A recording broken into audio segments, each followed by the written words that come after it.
Good afternoon and welcome to IPA Tour number 4 here in Gosforth. And over the weekend's action, we're going to be coming up with a pro event that'll be over today and tomorrow. Then we'll start off with the ladies' elite final tomorrow, and then we'll have the conclusion of the amateur ladies, the amateur men's, and then we'll go into the open of the open men's and the ladies. Stevie Walker joining me here in studio. Not very often I get to do a little bit of an opening of the show with yourself, but it's nice for you to do that as well. Most definitely.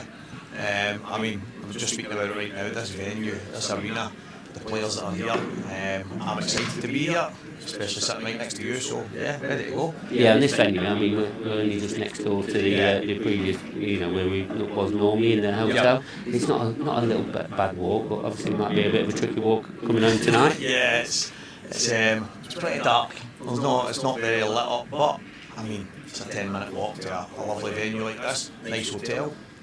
What's not to be happy about? Yeah, so we're in the Gosford Park and on the racing side, really, aren't we? And, it's all very nice here. The people here are all very helpful as well. It's fantastic, I think. From the minute we got here last night, they seemed really glad that we were here.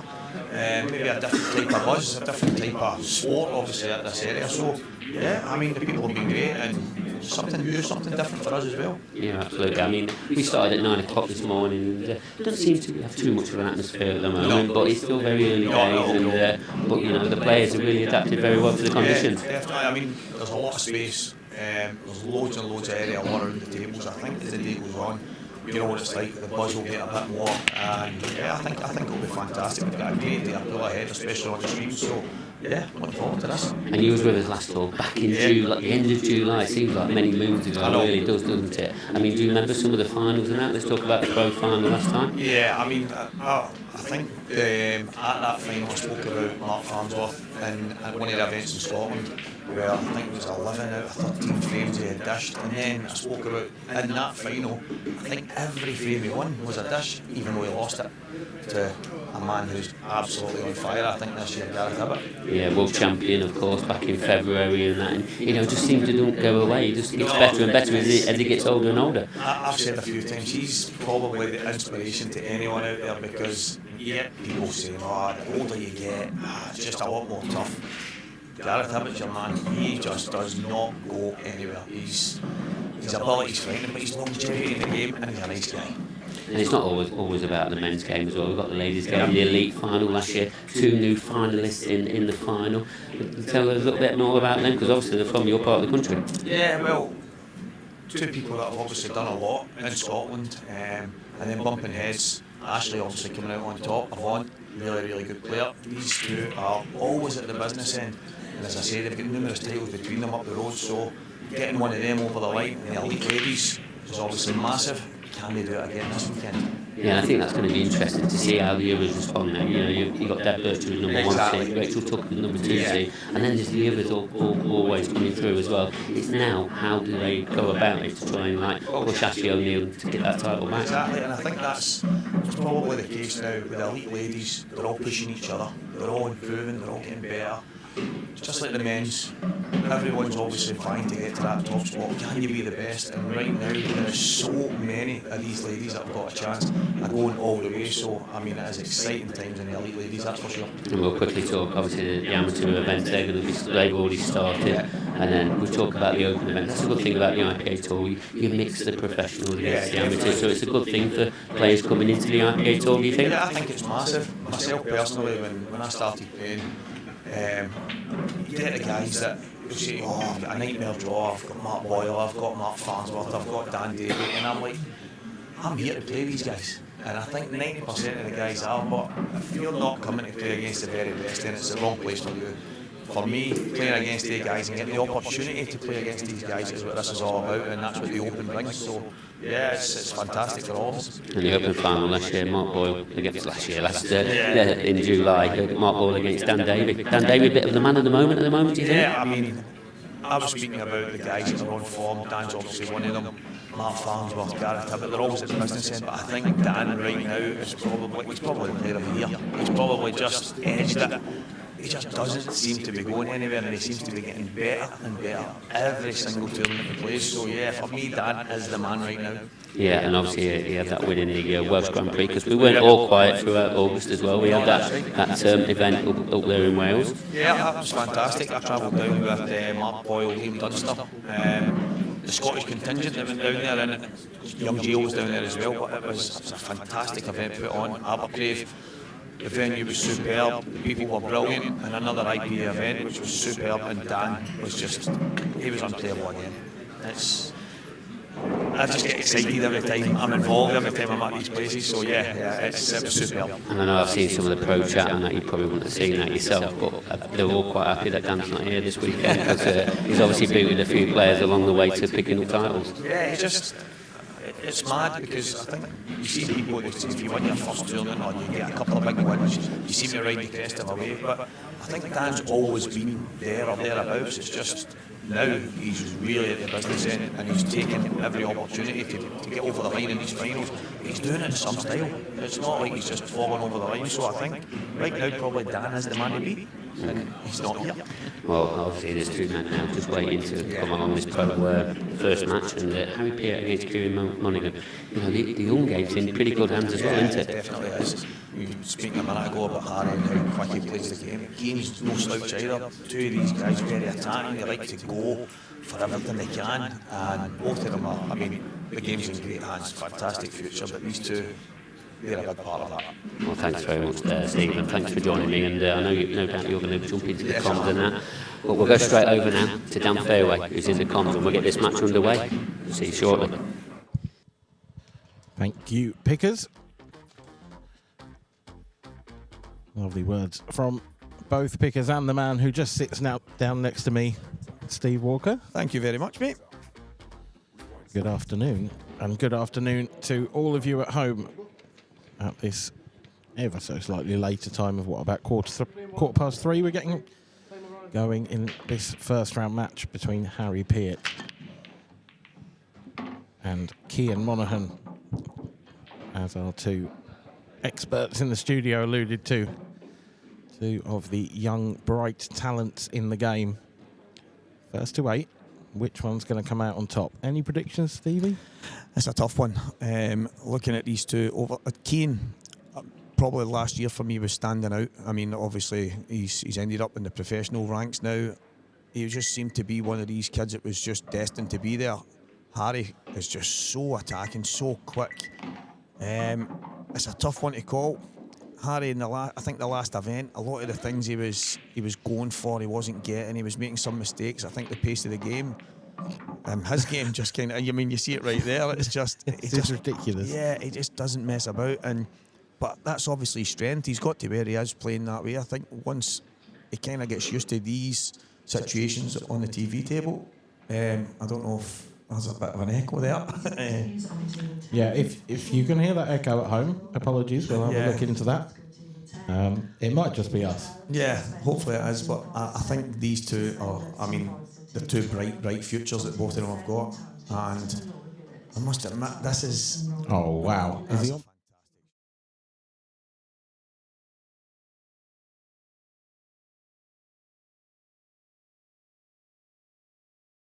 The ones he was going for in the last event, and he was just maybe coming up short, and if he can get these type of finishes over this weekend, he will be a menace for anyone.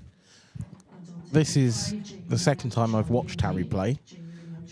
He's quickly becoming one of my favourite players to watch. It's just mentioned there, the two of them are so exciting. Harry plays, I mean, I think I mentioned in the last event that I don't think he broke 10 seconds in any visit. There might have been the odd time after a break where he was having to make a decision, but then see when he was in about the balls, it's just so quick. It will be really interesting to see if he can keep up this level as he progresses through his career. The sort of speed that he plays at, not necessarily his level, but I do feel like the more consistent pros, you know, we talk about Farnsworth, Boyle, Dan Davey this year has been exceptional. They don't play that way anymore. No. You don't get someone at the very top of the rankings who plays like Harry does. No, that's actually a great point. I mean, that's talking about the guys at the very top. I spoke to someone not so long ago speaking about my own game, saying I don't seem to be going for the mad, quick finish, trying to smash into balls, kicking them out, play a 2-1. And I don't know if that's something that comes with age. You get a bit more, not methodical, but just more precise. I don't know, but I mean, that finish Harry's just taken there is absolutely ridiculous. Yep. And an immediate chance to go 2-0 up with that in-off from Kian. You wouldn't bet against him here. I mean, I almost put my house on it. It's a lovely layout, this. Yeah, if your opponent's going to go in-off on a break and you could place the ball with your hands, you would probably put them in very similar positions. Yeah, absolutely. There's nothing in the way. There's not really any traffic. Got to be possibly slightly careful. The yellow over the top left pocket, you know, the red is in the way of getting on that nicely, so he's got on that now. Yeah, he's going to play a plant last by the looks of it, which is probably not everyone's... Oh, he's not actually. Oh, that must go in the opposite pocket. Oh, now then. That's a bad shot. Yeah. That has... It skidded off the cushion much more than he expected, I think. I think that's... oh, he's just ghosted it in. Has he got a shot? Oh, he's got a shot. The cue ball's going to be travelling. It's not what he would have hoped it was going to be. I think at this point he'll take it. He'll take it. He's absolutely perfect. Kian will be spewing at the moment, to be honest, because these two finishes from Harry have been spectacular, yeah, but not perfect. Yeah, exactly. I mean, that was almost a huge mistake, but he plays in such a positive way that he seems to turn that negative into a positive so quickly. And yeah, I mean, if you're Kian, you're sitting thinking, I might get back to the table here. Yep. And all of a sudden, you're 2-0 down. Those are the worst ones as well, because not only was Kian thinking he might get back, he's also, if he does get back, he's watched his opponent mess up an easy finish. Yeah. That's such a potential momentum swing that sort of Kian's missed out on there. And it might just put the pressure on him when he does get to the table in this game. That's a big thing, because when Kian comes to the table now, he will know that if he misses, there's a good chance Harry is not going to miss. Even if he makes a mistake or he runs out of position, he looks like he's just going to pot everything in sight. So Kian's going to have to be on it here. He's going to have to keep his cue ball on the table. Can he get one? Looks dry.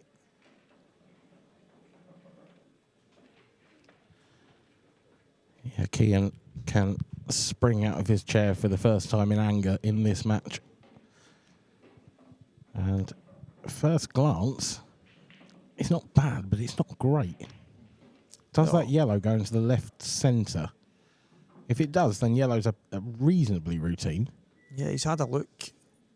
To me, I think it might just drift in off the high knuckle, but it does look so tight. Yeah, it might be one of those where you sort of let gravity do the work for you. Just put it near the pocket and hope it drops in. He's having another look, but I think he might be tempted to try and move it.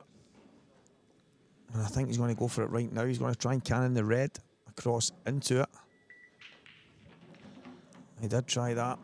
Yeah, I think that was always... I don't think that was ever likely to come out well, to be honest. Yeah, that's it. I mean, even if he flicks the red, there's a good chance he's going to make the yellow worse, so... The fact that he played that, wow, he's got into that far more than I suspect he intended. He's actually come out with quite a nice angle. The way he played that previous shot would suggest he needs to move the yellow. The way he's played this one would suggest he doesn't actually need to move the yellow. It's one of the... I think it's one of them where he's probably thinking, to pot this, I need to be absolutely perfect. And he's ended up in a position where he could get perfect, so... He's been probably a touch fortunate, but if it always went, it's a strange shot trying to move it early. Yeah, there was no doubt. A big chance, and one you feel Kian has to take. Ooh, dicing with death there. If he caught the backside of that red, he could have been in a world of trouble. This isn't great still. No, I think he's actually tried to check out in front of the red there, but it just seemed to slide across. But that's a cracking shot. Very well judged. Yeah, he's played that. He's not wanting to play it too hard, but yeah, good shot. Good finish. Yep.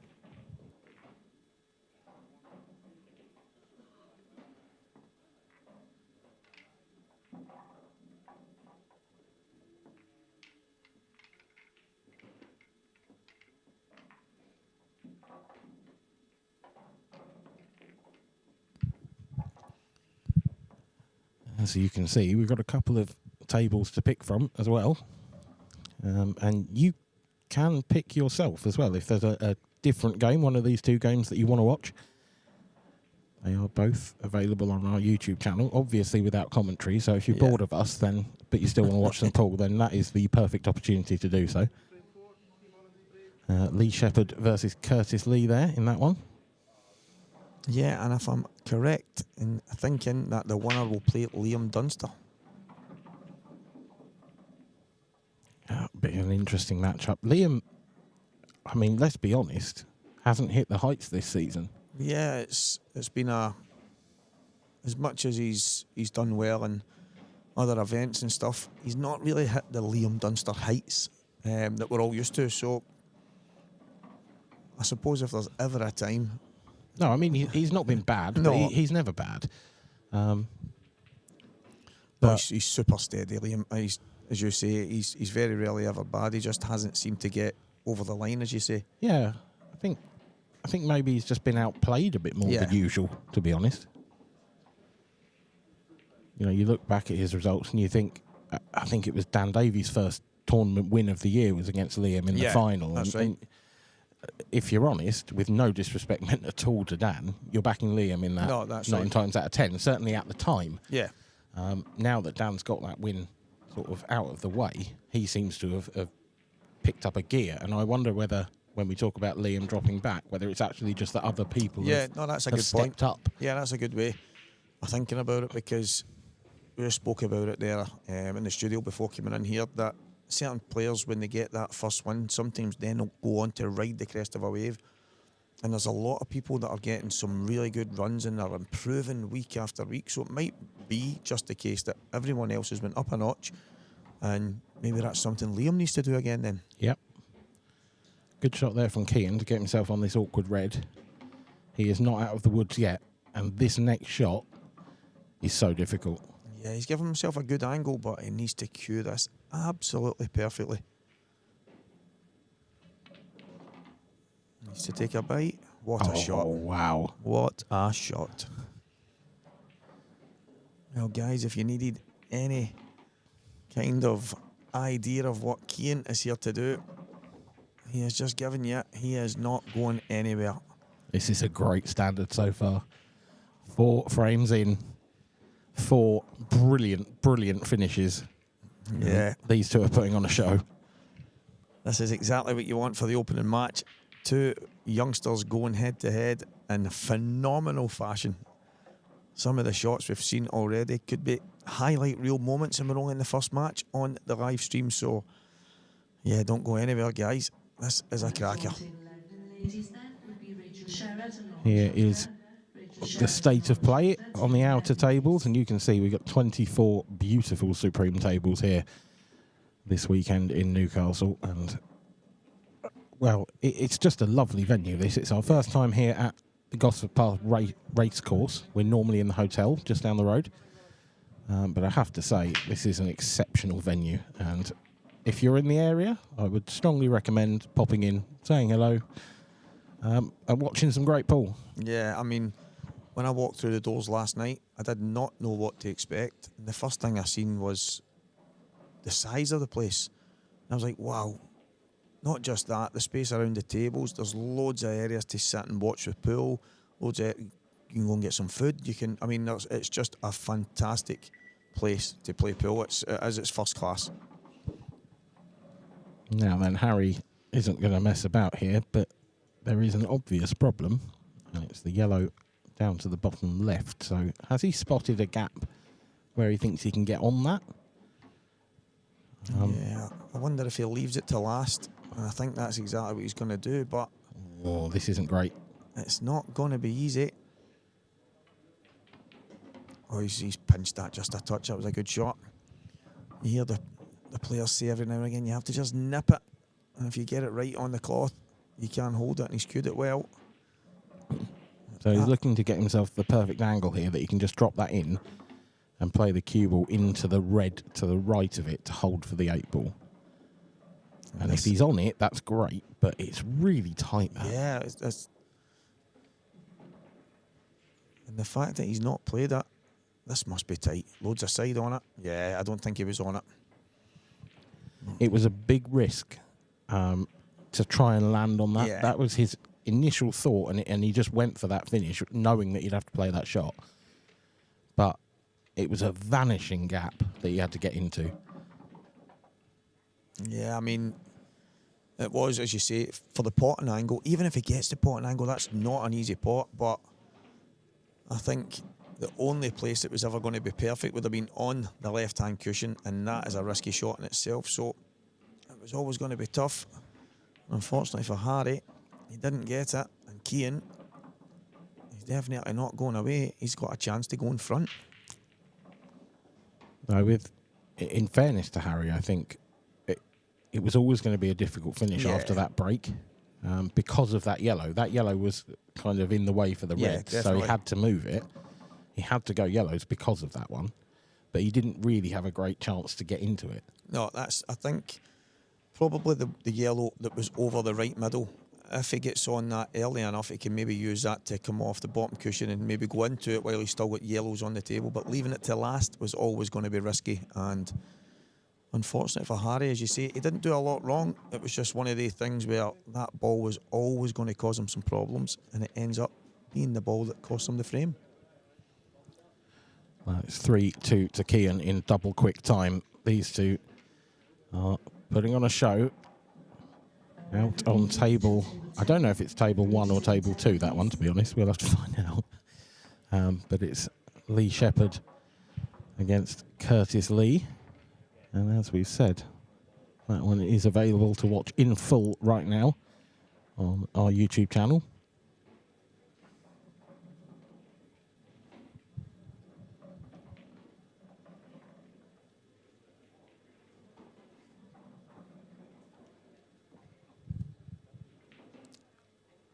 Apologies, we're just trying to get your score in this one, but my phone's not updating. For some reason, mine's isn't either.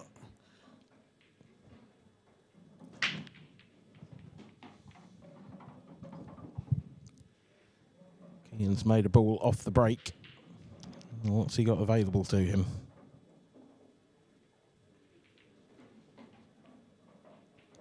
He's straight down at this yellow, so obviously feels like he can get to that. That's actually a terrific shot. Fantastic shot.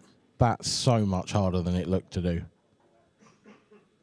And that's just opened up the entire frame.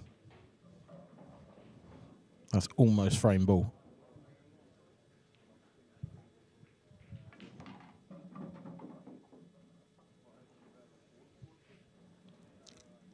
Oh, that one, that Curtis Lee Shepard game, it's 6-all. 6-all. Yep. Race to 8, of course. So not quite in decider territory, but might not be far off.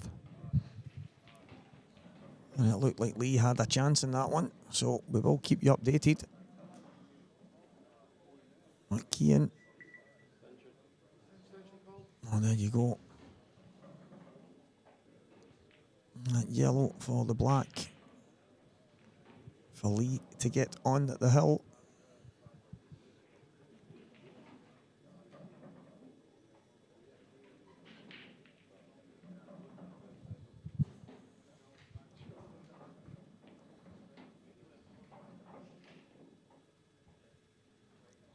Here is Kian back at the table. This needs to be a better struck ball than the previous one. And that's not bad. That's not bad. He was trying to get on that yellow on the right-hand side with the previous shot, I think. Didn't quite get there. Yeah. This time, well, he's still not going to take it just yet.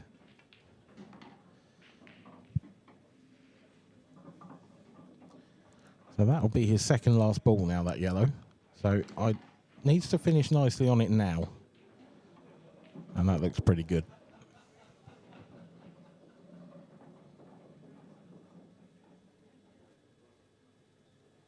So I wonder if the black passes the red into the bottom right corner. I'm suggesting it must. I'm sort of assuming that it does the way he's gone about this finish, yeah. I have to say, it's a fair question. He's just gone round the table to have another look at it. Yeah, it looks tight. It looks tight to both corners, actually. He does have a bit of angle here if he wants to come around and play it to one of the centre pockets, but obviously feels like it goes. Eyes on the near jaw. Oh, flew in.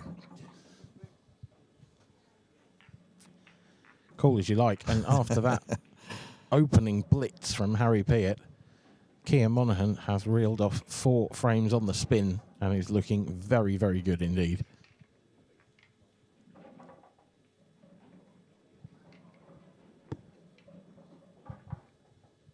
Diego at the table. Paul Harkness, he is having a good game so far against Ryan Clark. 6-3 to the Scotsman in this one.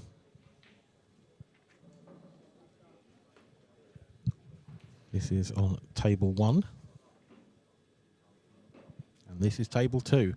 Lee Shepard with an opportunity against Curtis Lee to knock him out of the tournament in the first round, but he's missed. Yeah. Curtis will get at least one more visit at the table. I think Lee would take that, but so Harry needs to get himself back with some kind of finish here, and he's got a chance. Oh, it's a good chance as well. I think that red passes to the bottom right corner. He's had a look. Yeah, even if it doesn't, where that yellow is, next to the right centre, that's a massive, massive pocket for that. What's he done here, wow. Harry? That is poor. Yeah, it looks like he's lost his way a bit here. He'll be very disappointed himself there. He must... Well, I'm surprised at this. What? Does Kian think he's on... Does he not know it's an open table? He's made a big mistake there. I mean, he might not have done, because he's playing the skill shot now. No, he's not. He's coming just down. Dropping on it. I'm gobsmacked. Yeah, he must... He must not have known. He must not have known. These reds are...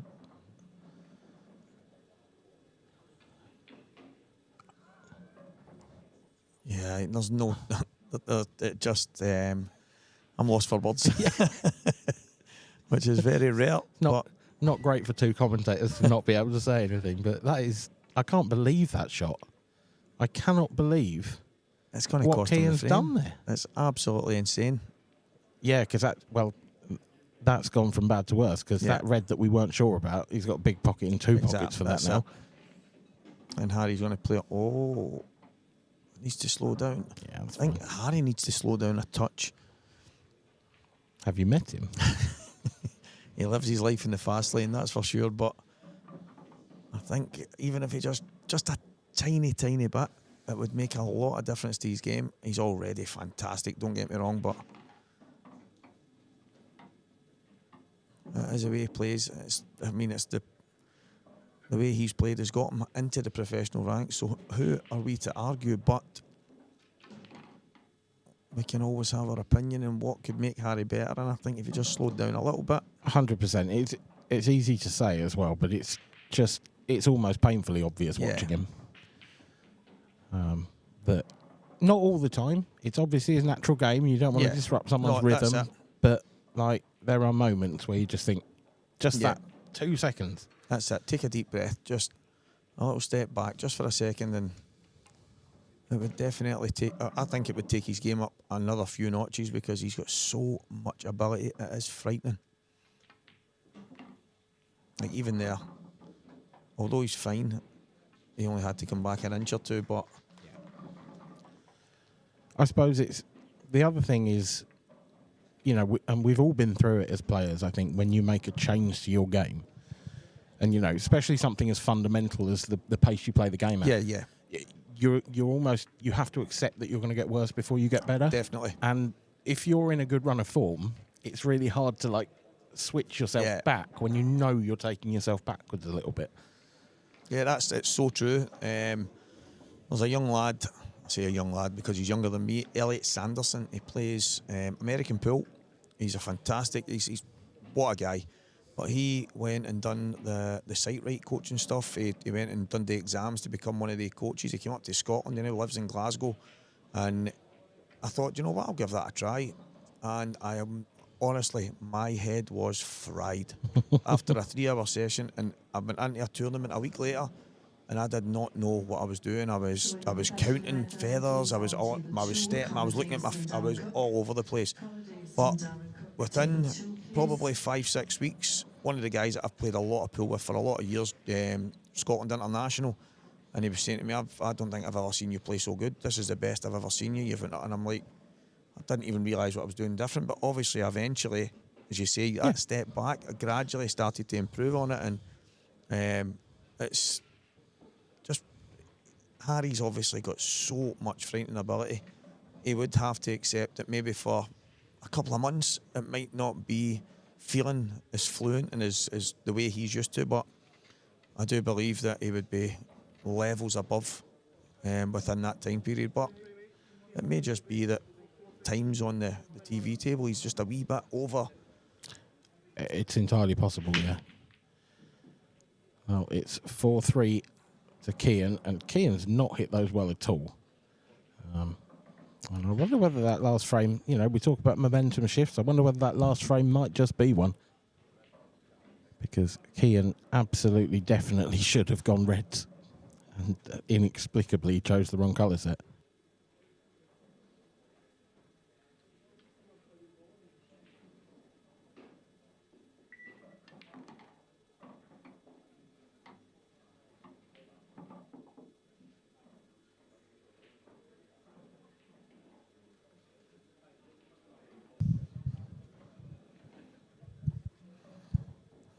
Yeah, I would love to ask Kian if he didn't know. There's no way.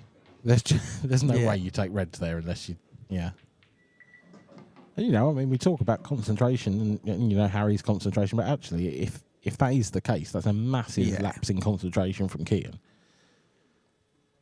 Yeah, I mean, you know, whether maybe he looked away for a second or talked to someone behind him, or I've no idea, but it was a ludicrous shot today.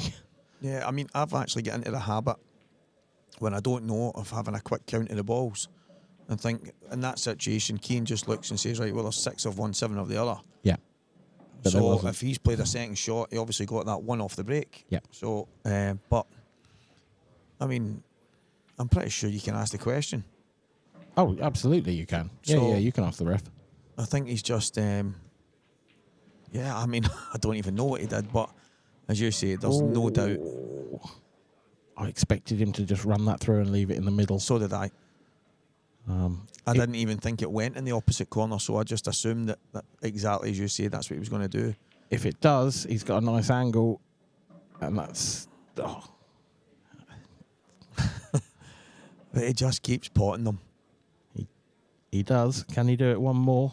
Yes, he can. Yeah, I mean, he's got so much ability to just get down and swing his hand at everything and just, I mean, they don't even touch the sides. It's just that, as I say, it's just that tiny bit where he's just a bit too quick on certain shots where he's maybe just running out of position or kind of overplaying a touch. But the ability Harry has is second to none.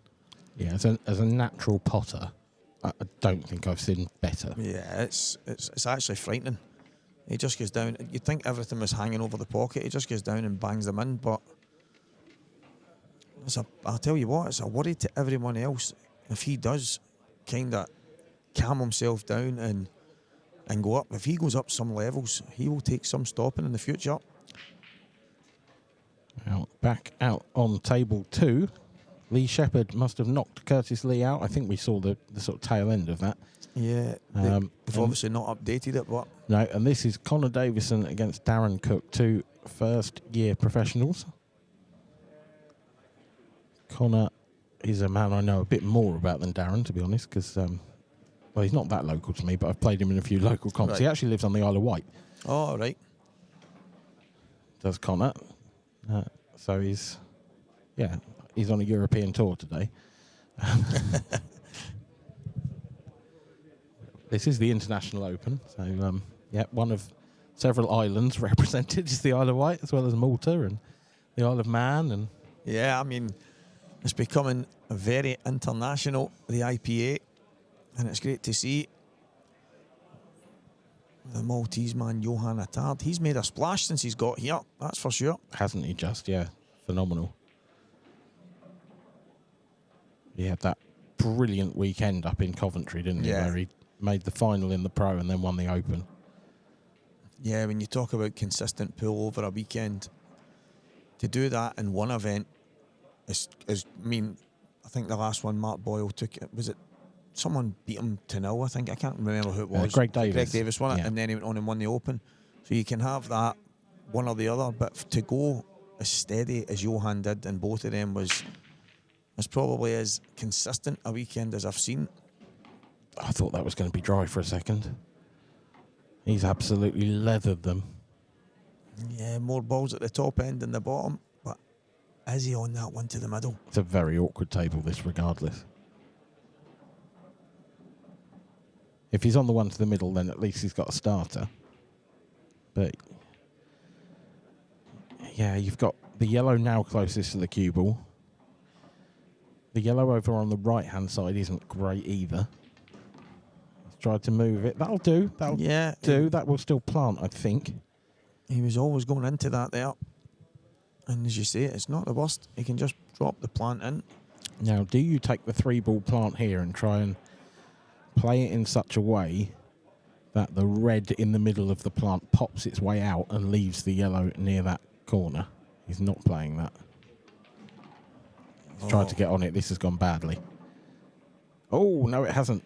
Just flicked the yellow out of the way, so he's got a shot. Not the shot he wanted. It's another situation, though, where he's just went down far too quick. Yeah. But he's going to have to come. Oh, this is awkward. Yeah, and he's in off. But that all comes from that shot into the top left corner where he's just went down, played it far too quick. And yeah, it's going to, I mean, we can already tell it's going to take some getting used to, but I think when he does kind of calm himself down, you'll see a totally different Harry Peart, but he's already phenomenal, so. That was a horrible table as well that he Yeah. had to, take on. He's got a lot of balls to kick out. Kian, that's dreadful. Wow. And again, it's careless. These two guys have served up some phenomenal shots, and it's like they're trying to outdo themselves on the good shots and the bad. I think that's the beauty of the game. You can do so many good things, but every now and again you just throw in something a bit crazy, and yeah, that was poor from Kian. The lesser spotted rest. Not the tallest of men, Kian Monaghan. He's underdone that a little. Yeah, he's got work to do here now. I wondered if he might have looked at sliding that in, down the rail past the 8-ball. Yeah. With the potential to get the pocket if you don't. Because he's fast running out of options to get down on that difficult red. He's playing the double here. It's a good shot. I think he's going to have to. It looks to me as if he's going to have to drop on that red now. I mean, the yellow is on the right side of the pocket to play that as a skill shot. And if you got right behind definitely. it, you'd back him to get it. He's trying to just play He's trying to move it. He's got a shot. He's got a shot. It's not easy, but it might be one of these situations where he does get the pocket at the very least. From the overhead, I'm not saying it looks easy at all, but it looks easier than it does from the main camera angle. He's going to just screw around off 2 here. Or is he going to check out? Big shot. Yeah, he's played it with check. Oh, no. Has it covered? I don't think it has. He's put a yellow a bit awkward. It's And it's not an easy plant either, so there's a bit of work to do here. yeah, you You almost can't. Can you play the plant? He hasn't. Moved the other yellow instead. How's this going to come out? This is not good. Yeah, he's unfortunate. But none of that was easy. He might have had the yellow over the pocket, but it wasn't straightforward there, Dan. No. But again, if you take 10 more seconds or 5 more seconds, what a pot that is. It's actually... Oh, wow. It's absolutely absurd the way he just goes down and pots these. It's... Oh, now then. Now then. It looked a fraction wide. Yeah. I thought he was going to get it. I thought it was going to drop in, to be honest. Yeah, but I don't think it was ever in. I think it's one of them. It was always on the outside knuckle. So when it hit that top jaw... Awkward bridging, though. And this, it's not easy to get on that red. He might leave this for a skill shot. Oh, he's missed it. Yeah, it wasn't easy. I mean, he's tried to get on the red rather than just drop it in, but... Oh, my... This is... Oh, no. Oh, he's got it. Oh. He's put his hand up. I can't quite believe what I'm seeing. Yeah. It's sublime to the ridiculous. In a split second. It's 2 or 3 times a frame. You can't say it's not entertaining. Absolutely. Here's Connor Davison. Can he calm us down a bit? Supply us with some semblance of normality? That would be nice, wouldn't it? Absolutely ludicrous match. Connor is one up here.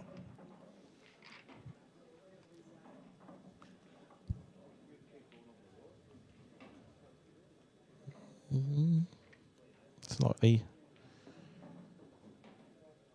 awkward table, that. Yeah, the black's not in the best of positions. That looks... yeah, it's a bit awkward, that's for sure. I think Connor will be happy to be on yellows. Yeah, most definitely. Yeah, Monaghan.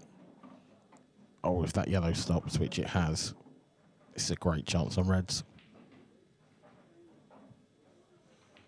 Yeah, it looked like Kian was starting to gather ahead of steam. He then fell away again, but I feel he has to take these this time. He's had a couple of half-decent chances that he's not managed to go over the line in. Yeah, he's been punished. He showed a bit of frustration at the end of that last frame. He almost sort of threw his cue down. He didn't throw it, but he certainly put it down with some force, shall we say. And this is a great opportunity to just let him get his head back into the game. He's gone a bit too far. No, he's okay. I think he can just about drag it in a little bit aside. Should be able to hold it. Yeah, a little bit of check, I think, and should be fine. Yeah, he's perfect. Just what he needed. As you say, 1 minute we go from madness to absolute perfection. Brilliant finish from Kian Monaghan. It's been, yeah. It's such a high standard to start the weekend off in terms of entertainment. You know. Yeah. Is it going to be the best game we'll watch all weekend? Probably not. Is it going to be the most entertaining game? Oh, it's definitely quite possibly. It's definitely up there, that's for sure. It's had a bit of everything. Yeah. Absolutely everything from start to finish to this It point. hasn't had much safety. No, well, that's it. In fact, I don't think anyone's played a snooker yet. I don't think anyone's played a snooker. No, I don't. I don't think anyone's used an extension. It's... I feel sorry for the ref that's on the shot clock because I bet his finger's quite warm. Yeah.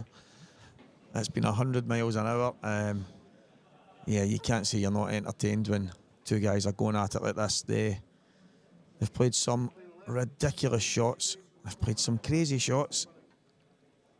But that's another kind of dodgy break. Well, it's been the recipe for this match so far. Yeah, they've not been splitting great every time.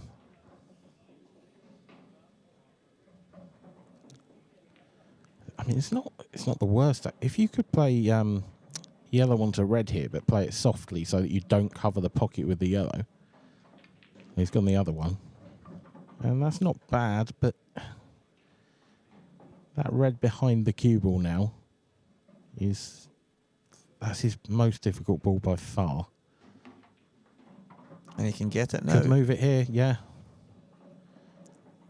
And he would be really unfortunate not to be on any of the top reds. So, yeah, good shot. Very good shot. He doesn't mess about, Harry. No, I'm slightly surprised he's playing this one now. It's all good. Yeah, he's okay. He wasn't perfect on it, but he's managed. He doesn't want to be too straight. Yeah, there's a little frown when he saw where that cue ball landed. It's okay, he can run through and probably play the red to the right centre. And is he just a bit short again? Can he just drop this in? Good shot. Yeah. Cracking finish. Really quick finish. That's the way Harry does it. What a match this has been.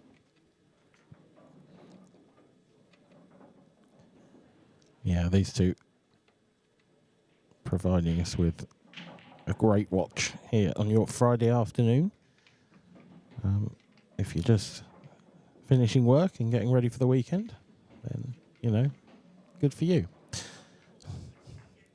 It's 6-5, 11 frames.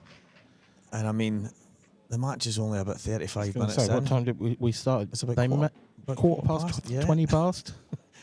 That is ludicrous. Yeah, I said Harry doesn't usually break 10 seconds, but I don't think Kian has either. It is absolutely incredible the pace the two guys are playing at. And the standard has been absolutely brilliant at times. And playing at that pace, you expect the odd mistake, but entertaining, it definitely is. Can Kian hit back? That's a better split. Does he have a chance? Well, it's a plant in the middle, so maybe it might be a 3-ball plant to start off with. I think that's the one. And I think he'll just drop it in. Maybe leave himself on the yellow at the top. He'd love to be able to stay on that yellow in balk. I'm just not sure that he can. I don't know if he can hold for it.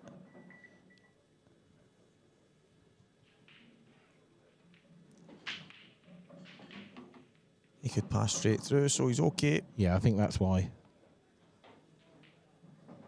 He's gone that way. And he's going to want to take that away as quick as he can. Make life a bit more easy on himself.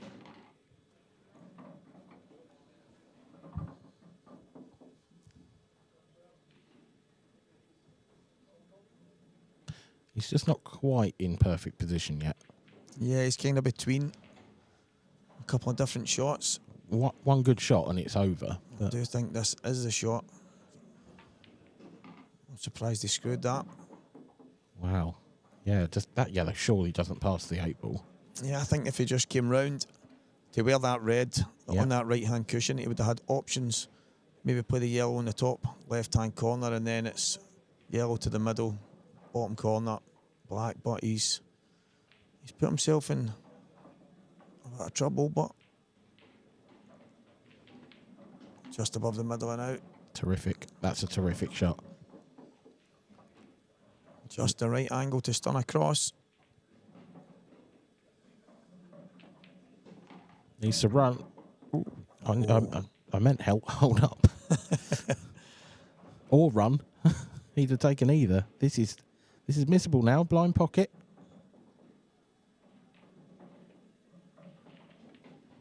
Not there, is it?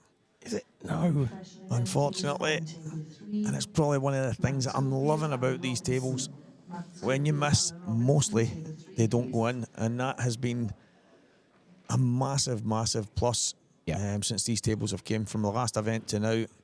They play that bit more true. It's I'm going to have to stop you there, Stevie. I think we're going to see Harry Peart play a safety shot. And then Stop the presses, everyone. Oh, has he left it on? Maybe this is why. No, he's left it. Maybe this is why Harry doesn't play them. I don't understand why he hit that side of the red. Absolutely. Yeah, I can't believe. What has Kian done? What has Kian done? And I've said it before. It's like they're trying to outdo each other when it's. He's playing this off the jaw. Are you going to cut it back? He's on. Well, this is madness. It goes from unbelievable to unbelievable. Another safety. That's better. Yeah, much better. He'll probably pot this one now. I don't know how, but.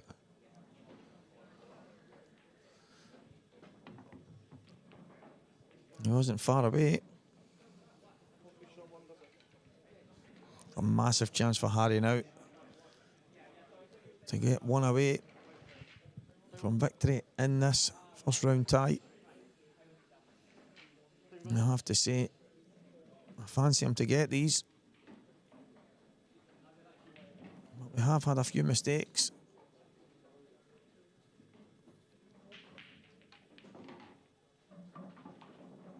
He just gets down in pots. If the ball's on the table and got a pocket, there's a good chance Harry will get it.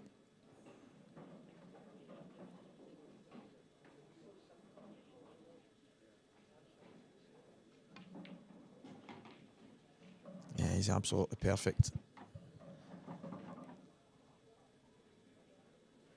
I want to make clear that I mean this in the most respectful way possible before I say it, but watching Harry is like watching your mate in the pub, except he's really incredibly good. Yeah. But you know that bloke who doesn't really play, who just gets down and whacks them. Just walks around potting balls. Yeah. Doesn't seem to miss, but on such a level that it's, of a professional standard and a good professional standard. This is incredible, but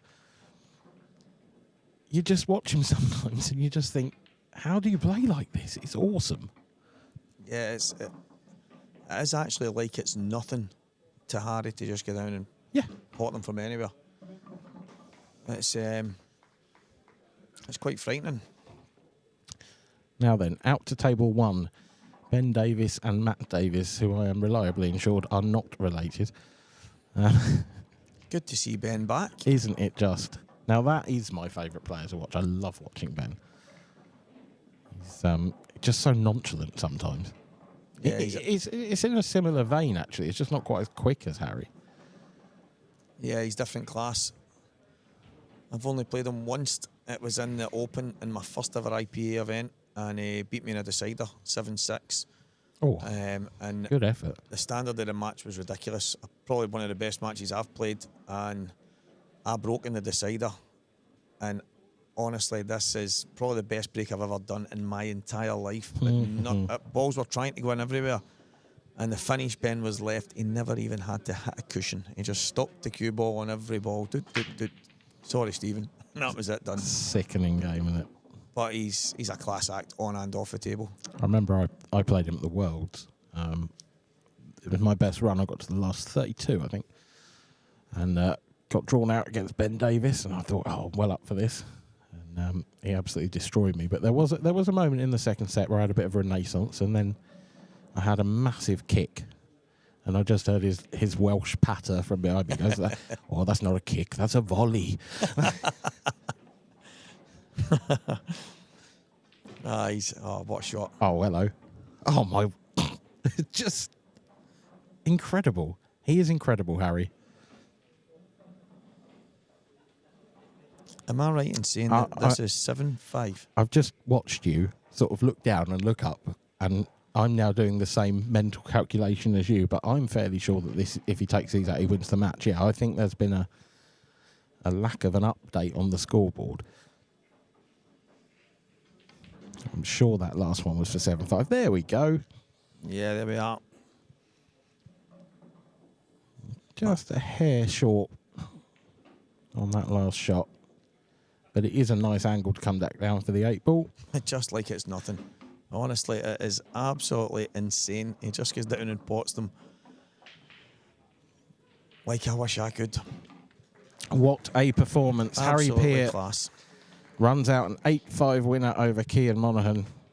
Kian could probably look back to that point where we thought he took the wrong colour set, maybe, if he watches this back later. Yeah, most definitely. You know, that would have put him 5-2 up. And to be fair, since then, Harry's hardly put a foot wrong. Yeah, it was one-way traffic from there. It was a big mistake.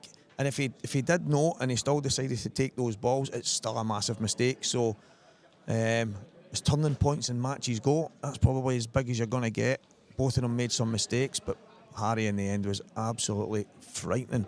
And just that, the way he goes down and pots that cut at the end just to drop onto the black, that's not easy. No, and as you pointed out, I mean, we started this match maybe 45 minutes ago. Yeah. And we've had 13 frames. It's insane. That. Yeah, just crazy. But that, if that's the standard that's been set, everyone is in for a fantastic day ahead. Yeah, can we just have Harry Peart on the stream all day, please? And let's see if his interview is as quick. Well, thanks very much, guys. And Harry, how do you feel about that? I mean, you both really started off really, really well. And to close the match out there against a formidable opponent in Kian, you've got to be really pleased with that performance. Yeah, well, I was happy with how I played. I made a couple of mistakes, which but I think that was on the table, catching me out. It's brand new, isn't it? A couple of the very slidey, the cushions and stuff, so caught me out a few times, but overall I'm happy with how I played, yeah. And now you're into the fourth tour and that now, you're obviously a little bit more settled, you know, talk about the very first tour, you know, many moons ago I saw. Is that in distant memory now? Are you just looking forward to trying to achieve as many ranking points as possible? Take event by event, I come and see how I do. Hopefully win one of them very soon. I'm capable, I think, in my own opinion. But yeah, travel down today and travel the corner, hopefully. Yeah, I mean, obviously within the company that you're within, you know, even for you to start thinking that you're really capable of winning this event, you're really thinking that you really can do it? Well, maybe not at the minute. I need to be more consistent. But if I'm playing on my day and the luck goes my way, I get the breaks and then start getting balls off the break, I don't see why not. And that's what pretty much happened in that match, because it was a bit of a dish fest at the very start, wasn't it? Really good standard. I think I missed 2 or 3, Kian missed another 2 in 13 frames. That's good standard if you ask me, like, yeah. And what's really been, you know, the key sort of moments in your game? Why have you come up to, you know, to a really better level than what you was in tour number 1? I'm not sure, to be honest. I just try and play my game, see how I get on. Just practicing, to be honest. I've been playing a bit this week and last week. I've been putting the timing on the table, and when I do that, it works out, which is shown. And obviously, you know, your professional status this season. Are you playing better players now back at home? Is that another way that you've really moved on a bit? My main practice partner, I'm playing with Darren Cook all the time. We live about 5 minutes away from each other. We both got our own tables, so one day I'll go away, then he'll come to mine the next day.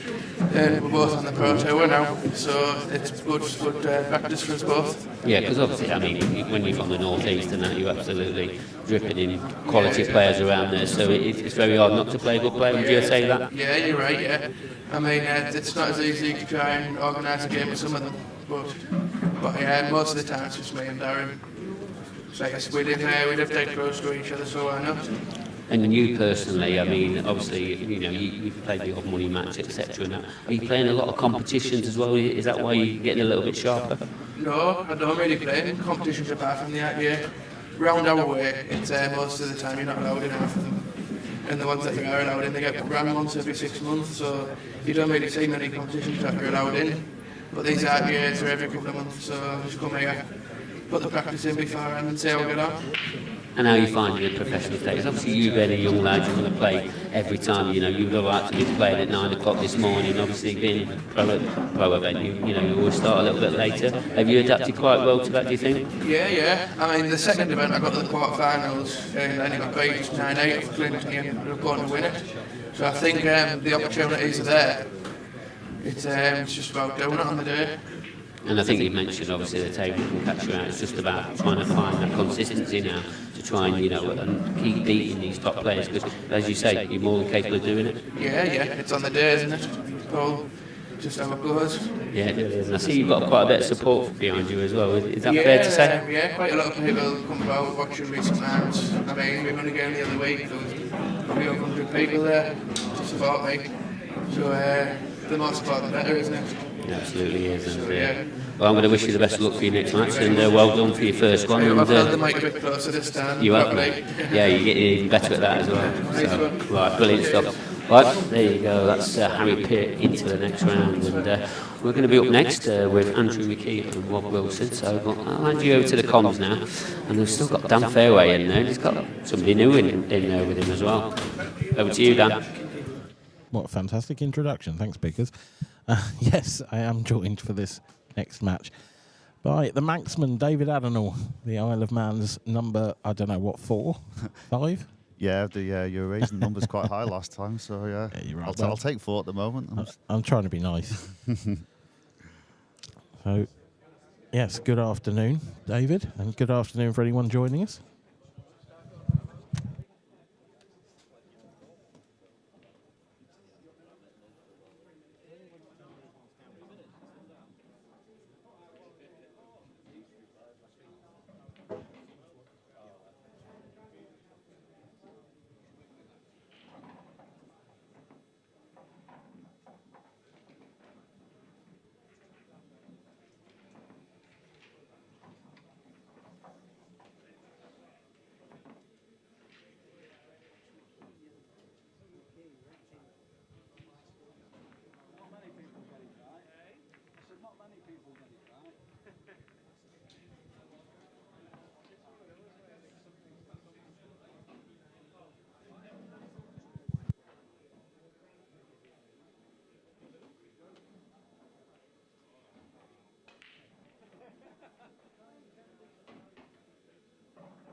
Right, apologies for that. Just a little bit of technical help coming our way. So, yes, David Addinall's with me in the commentary box. Good afternoon, properly. Hello, Dan. And he will be joining me for this first round professional match between Andrew McKie and Rob Wilson. So, two of these sort of older hands, even though Rob hasn't been in the pro ranks for a long time. I believe he was around. He's been around for years, hasn't he? He's been a pro previously, I believe. Yeah, I believe so. I've not seen him previously, but I've seen him at the last event, and he had a good run and played really well. So he's, I think he's going to get a few more results throughout the rest of the season. Yeah, Andrew's been on the tour for longer than me. You know, he's always been around. And he's picked up a few big scouts over the years. I remember him beating Clint Ianson a couple of seasons ago, maybe, and he's always been there or thereabouts. But I don't think he's ever really kicked on in the professional rankings. Yeah, he's one of them players. You know, when he turns up, you know, he can beat anyone on his day.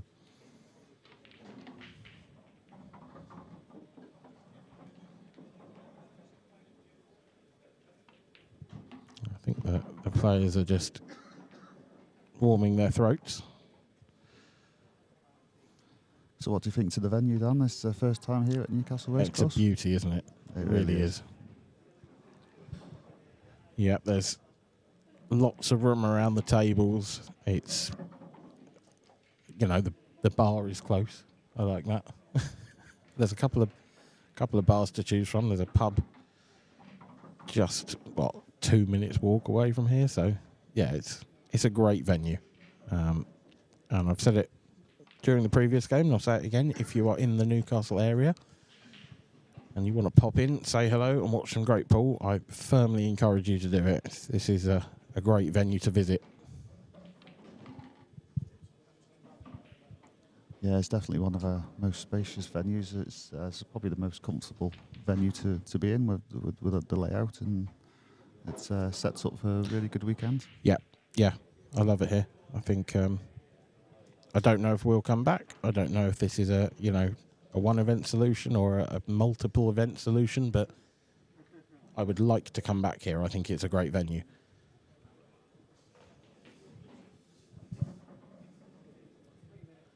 How's your weekend gone so far? I assume you haven't played yet. No, I haven't played yet. No, I'm on later tonight.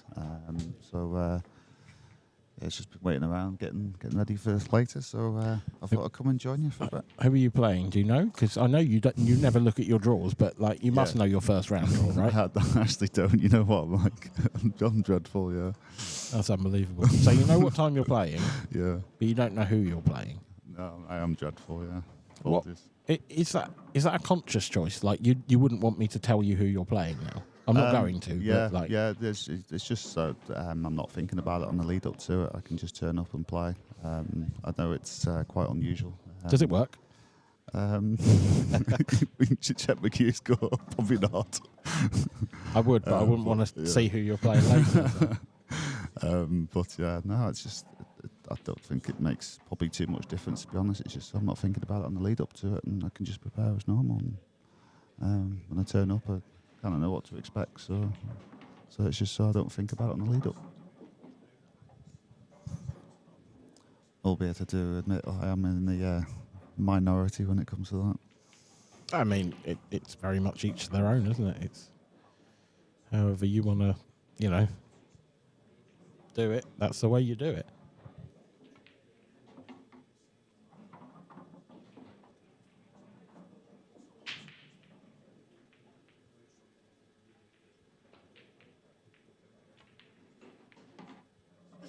Almost one of the flukes of the weekend there on the table closest to this camera. Are you looking forward to the next event in the Isle of Man, in your hometown? Yeah, I am, yeah. Looking forward to it. It's always good to be in the Isle of Man. Not as much travel for me, of course, obviously. No. It's a little bit easier for you, is it? Yeah, a little bit. But no, it's usually a good event. It's usually perceived really well. Everyone seems to enjoy it when they come. So it should be a good event. And I think last year, with it being the first year of the festival, people are a bit more familiar with how it works as well. So it was good attendance last year. So hopefully a few extras as well. Yeah, it was come for the extra 2 days. Up there with the most fun I've had at a pool event. There's a few contenders. I'm sure anyone who's been to, any major sort of event will understand what I mean by that. They're always good fun in different ways. I think the IPA is sort of a family. When we come to these events, everyone gets on with each other. There's other events, you go to the team events and they're a bit more of a lash up, to be honest. Yeah, I think it's a mix. It's like obviously you got your normal tour weekends here. Everyone wants to do really well, and it's like a bit of couple of days of fun beforehand. And the thing I like about it as well is like all the doubles and the trebles, and it's all random draw, which I think adds a different dimension. It helps people mix a bit more as well, and. Like you say, the IPA is like a family, and it's just a couple of extra events that help with that.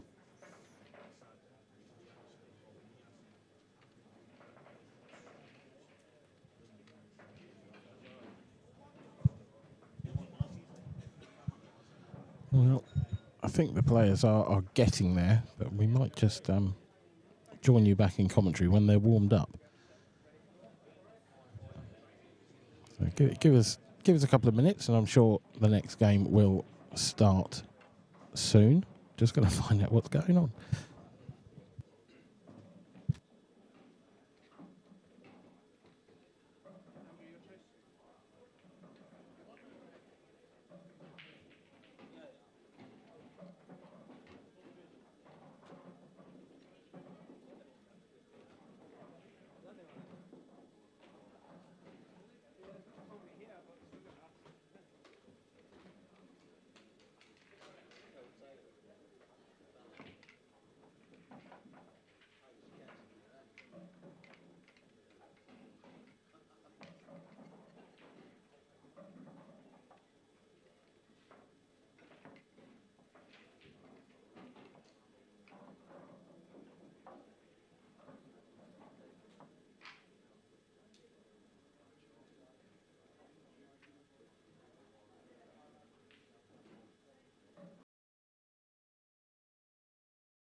Welcome back.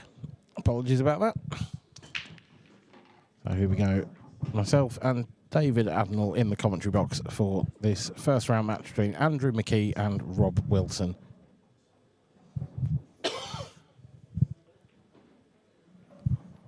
And the first break from Andrew is awkward.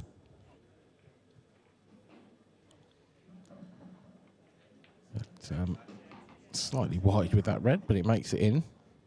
So, Dave, is he just looking at that red in balk, do you think? Do you think he can play that off the yellow to free up the black? Yeah, I was just going to mention that myself. I think if you'd need a bit of an angle off it to just glance off that yellow to make sure he gets the cue ball out, but looks like a sensible chance, just getting position on that red. Yeah, I suppose ideally, if he could leave that yellow in the middle of the table until after that shot, he's sort of guaranteed to have a shot afterwards as well. On to the 7, please. Bobby George, Karen Coleman. Bobby George, Karen Coleman to the 7, please. Yeah, Andrew looks like he might be taking it a couple of shots earlier than a Mayer would, but seems like a wise choice. So he's not having to worry about hitting this red too hard because.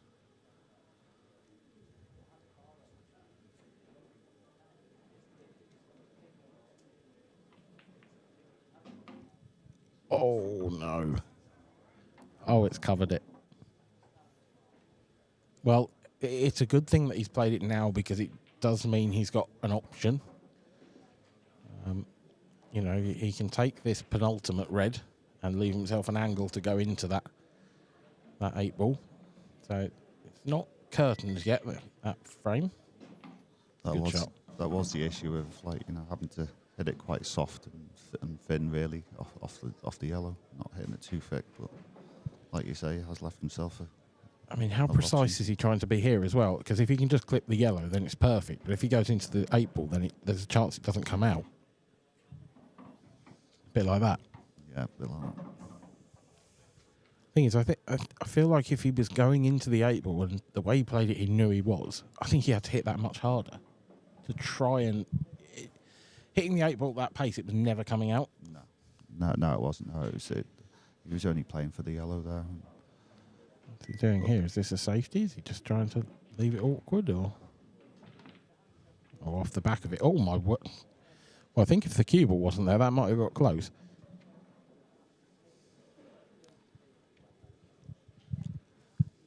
I think in defence of Andrew there, the first frame on this stream table always plays differently. The slide on the cushion, so it's a tough shot to judge on the first frame. He was exceptionally unlucky for that shot to free the 8 ball to come out that bad, I would say.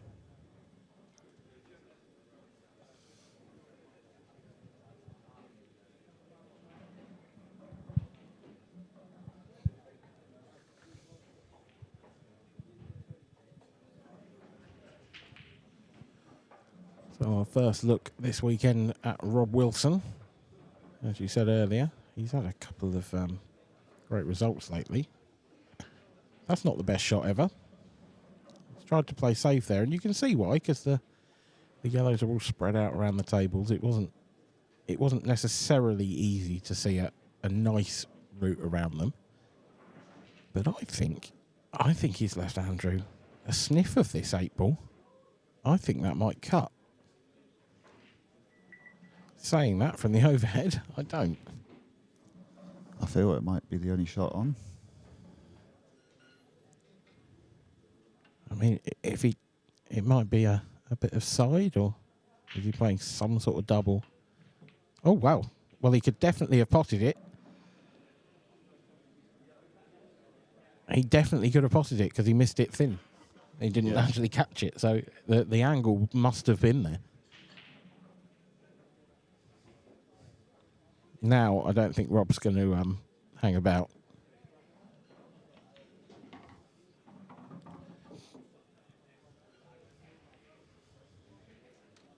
Yeah, quite a good chance here for Rob to get into the match. Such a solid player with this weird RW logo on the back of his shirt. He's gone the full Roger Federer with that one. Have you ever considered having a logo made? Some sort of DA? I don't know. I haven't. No. No? No. You know, maybe you can help me with some design. Yeah. I'll get the laptop out.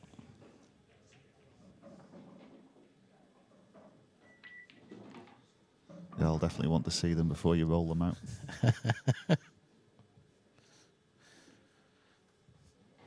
I'll leave it up to the audience's imagination what shapes I'm considering.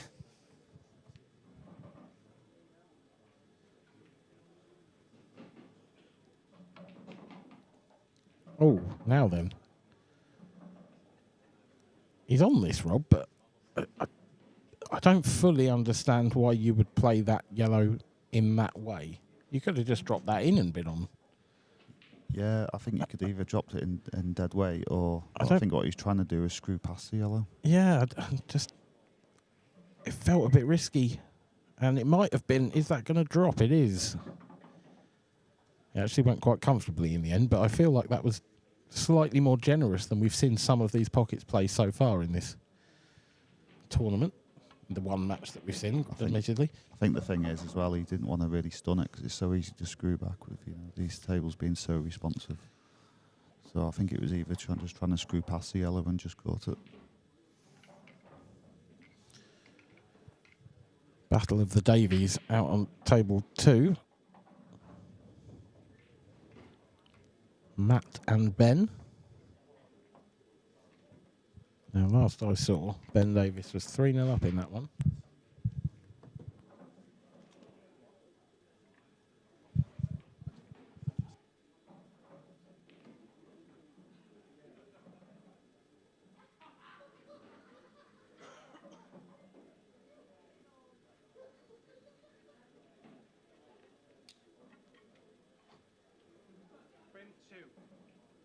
Currently 3-2 in favour of Ben Davis this one, but it was 3-0. So Matt is on the comeback trail. It's good to see Ben back in the venue. It's great, isn't it? Yep. Obviously been really busy with his business on board. Been very successful. Great to see the on-board shirts on tour. Yep. Supplier of many, many people as well as the IPA tour on board sportswear. If you've watched any Cuesports, I'm fairly sure you'll be familiar with their logo at this point. And that is Ben and Kerry, his business partner. They've set that company up from scratch. They've done an amazing job with it.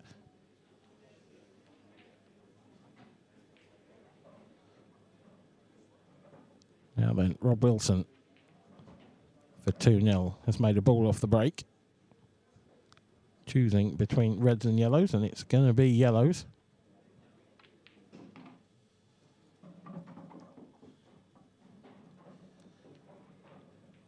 This is very awkward now. He didn't want to leave himself bridging over the red like this. Yeah, not the best of first shots there from Rob. It's making it tricky. Having to play. He's actually playing the other. Is he cutting this back? This is very thin. Very thin.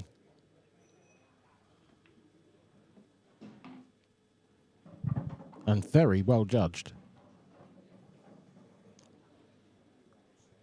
It is a bit tricky now, though. You might have to take the two at the bottom now, if which you wouldn't want to do. You want to leave them to the end, but you might have to take the top two. Yeah, I feel like his plan originally Ideally would have been to take the two yellows closest to the bottom left and leave this one that he's playing now as his last ball. Yeah, it was definitely these bottom two he wanted to leave to the last, but he's obviously had to reroute with where the cue ball finished.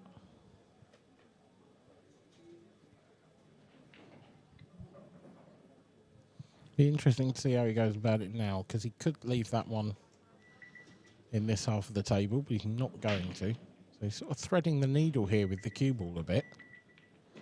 Oh, and he hasn't threaded it very well at all. He's in trouble. He's in big trouble here.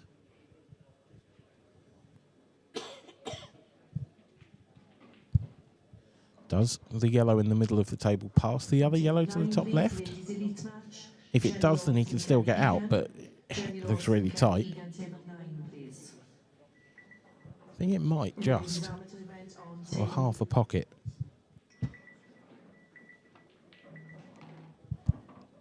That's a beauty. He couldn't have played that much better. That's a fabulous recovery shot. I think he'd like to have been a bit thinner on this yellow to maybe come across and find the gap, but then he can always screw down the side cushion behind the red. I think he'll just be happy to still be at the table at this point, the way this finish has gone, to be honest. Most definitely. He's got it all wrong from moment one, but he's going to finish it. He's going to take them out. It's a brilliant shot there. Yeah. A couple of poor shots in there from Rob Wilson, but crucially, he's recovered them and he leads by 2 frames to 0. You were talking about Ben Davis's company. There it is, Onboard Sportswear. Proudly worn by the IPA players, staff, supporters probably, I don't know. And there is Ben, about to take a 4-2 lead, which he does. Over on our other stream table, Connor Davison up against Darren Cook. We heard Harry Peart talk about Darren being his practice partner. Referee, please, table 10. I imagine Harry might be there keeping an eye on his mate as well. Connor Davison leading that one by 4 frames to 3.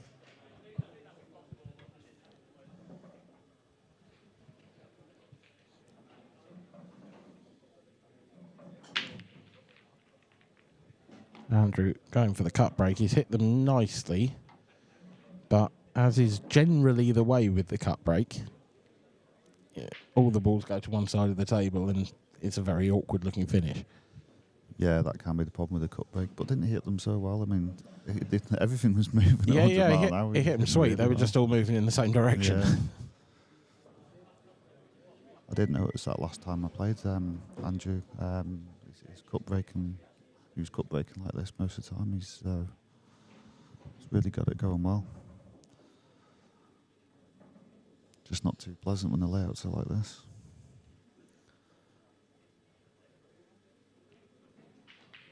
I think the problem with, when the layout comes out like this, it almost turns. When you're breaking, it should be to your advantage. And if you break and they're coming out rubbish, it turns a frame that in theory you have the advantage into a bit of a 50-50.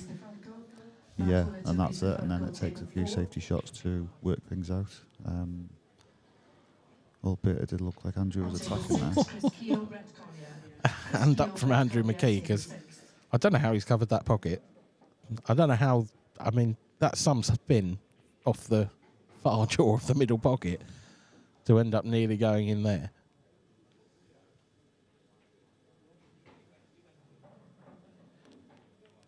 Oh, Rob.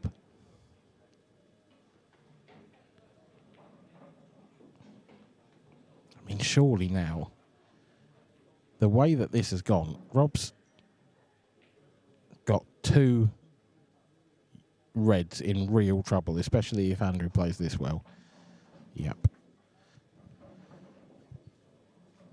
I feel like the next time Andrew comes to the table, he can just get his bad balls out. Yeah, I feel that'll be the shot. Just open up straight away and maybe get a yellow at some point down by the red and the yellow, so we can play a free ball plant or behind the red to open it up, because even though that yellow's over the pocket, it's accessing it.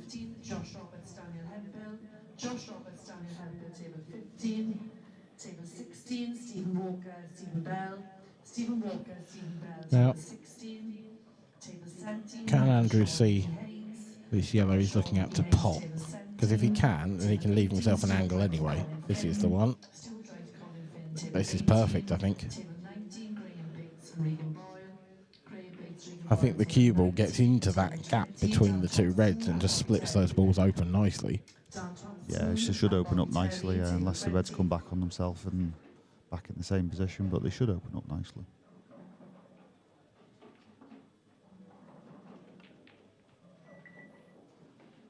On table 10. On table Oh well, 10, maybe a bit more ladies' cover up event, there then. Friday, Audrey Darcy-Freya and Nicola Young. Audrey Darcy-Freya Yeah, I and don't- Nicola Young are on table 10. I mean, he's obviously concentrated far too much on the cue ball there, but I'm stunned he's missed that. Yeah, I'm stunned as well, but we've all done it, you know, take our eye off it, and I think there was so much going on in that shot, but like you say, I'm still surprised. I mean, Get that. what do you do here, though, if you're Rob? Because Andrew's still in such massive control of the frame. Trying to take that pocket, that's a very good shot. But, you know, Andrew's just going to get that yellow out, isn't he? Yeah, he's just going to get that yellow out, and I feel he needs that yellow. It's okay, I'll take a couple of shots, but he needs it back down the bulk end. He's still got an issue with his own yellow over the pocket with that red in the way.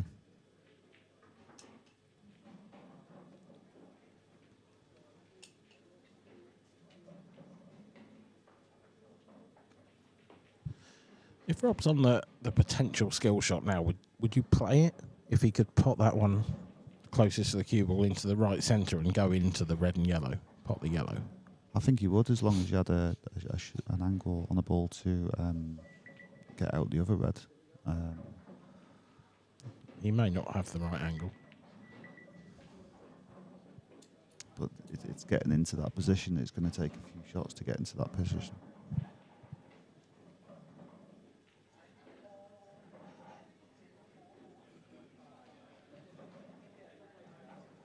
Could be a good shot that there from Rob to just get that out of the way, because he knows Andrew still has a shot to play. It's just that yellow over the pocket. Yeah, I think Andrew's going for them here. Yeah, I think so. Ooh. Oh. I'm not entirely sure. I feel like he might have been trying to pot the other yellow and he's actually hit the wrong ball there.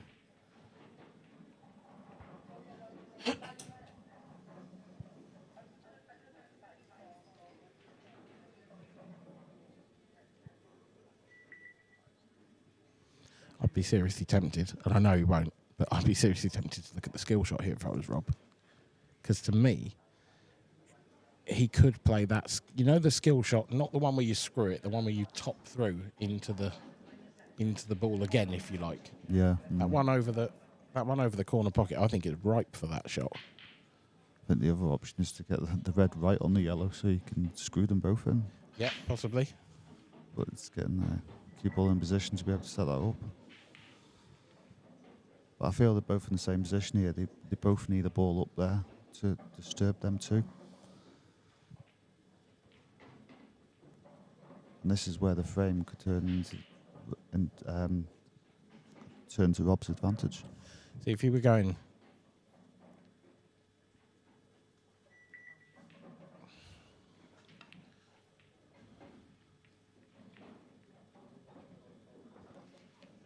I mean, Rob has done well to stay in the frame from where he started out. Exactly that, yeah.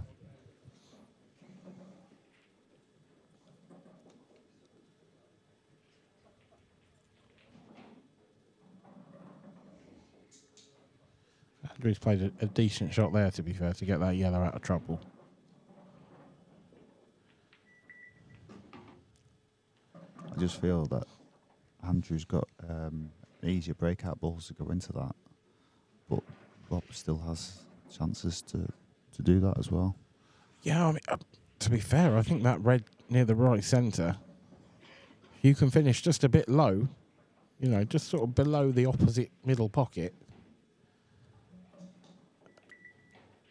I don't think that's too bad. I think that's just ideally second to last ball. The other nice thing for Rob is he knows that if he gets that, he's absolutely fine. Whereas with Andrew, if he plays into those, he could cover the pocket for the black. Well, I think he needs to get on that one in the middle now.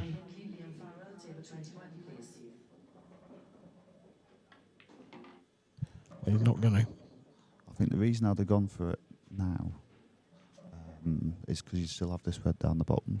But the only thing against that is it's a lot easier to get the perfect position off this shot now. Yeah. So I don't blame him either way.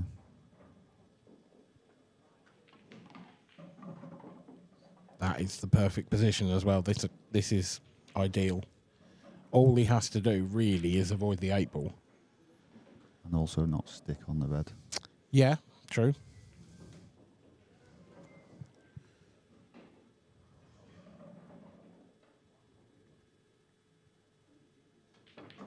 Oh, he's overhit it. I don't know why he hit it so hard. I'm surprised. I think he did need to create a little bit, but Not that I think much, he yeah. just overjudged it, yeah.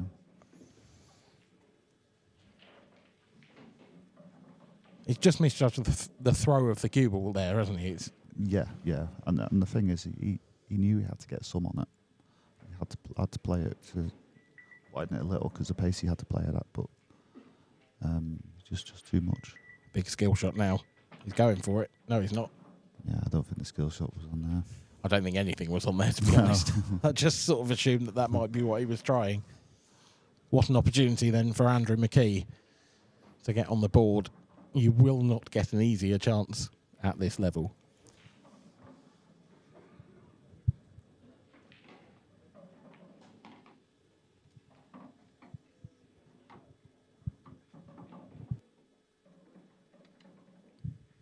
Credit to Andrew there as well, because it looked like he was losing that safety battle, but he stayed patient.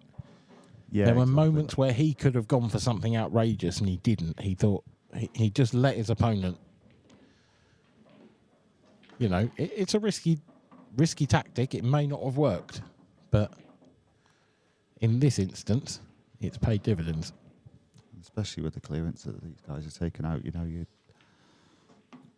it is a risk sometimes holding back, but you know, sometimes you do have to do it, and like you say, it's paid off.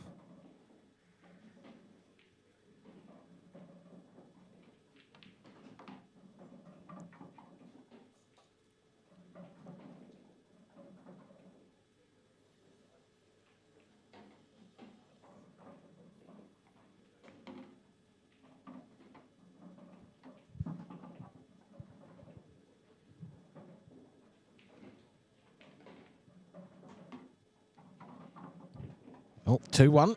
Andrew is on the board. And our referee for this one, Brian Moss, he'll get the rack ready for the next game while we pop over to the Battle of the Davies. Ben and Matt.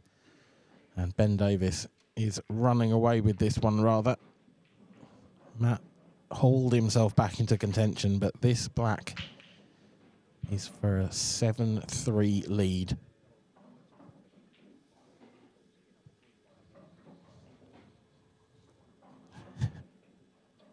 Looked away there. I think he thought he'd missed that for a second.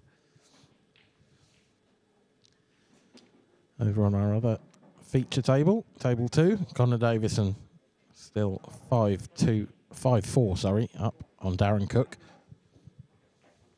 This has been quite a long frame.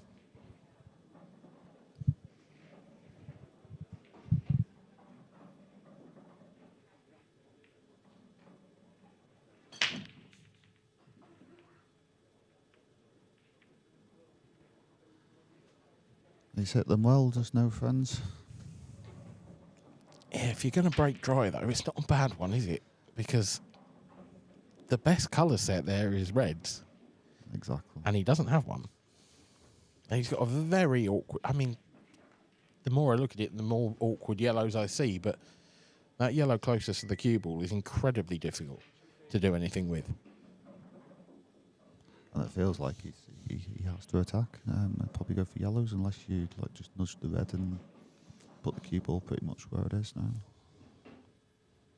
Well, this is interesting. What's he playing? Is he playing red off the I red? think he is. This is a great spot and a great shot. Oh, cue ball. No.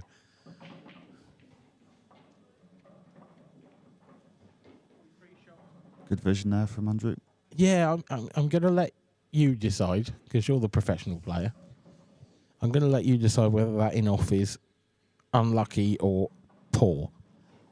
I think it's I'm going to sit on the fence a little. I think it's a bit of both. That is so boring. Yeah, it's because he obviously had to hit the cue ball with that pace. I think it's he could only go to like the left-hand side of the pocket. It was hard to like screw into it and go the other side because he'd have lost position as well.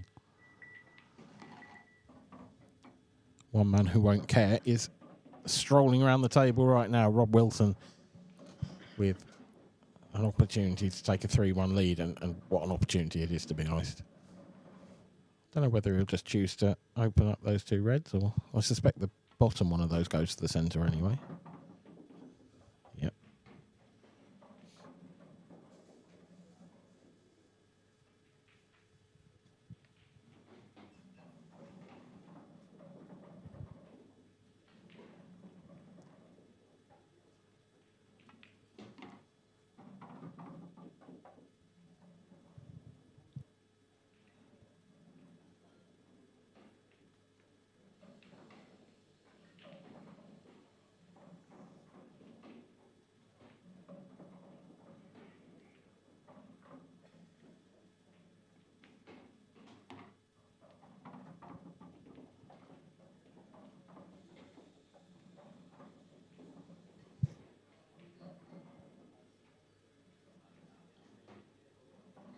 So in the professional event, please, on table 1, Adam Griffiths, Richard Swatfield. Adam Griffiths, Richard Swatfield. Just to make sure he screws this enough and make sure he is straight on this red. It's the only thing that could have really gone wrong, you'd say. Yeah, he's absolutely plumb.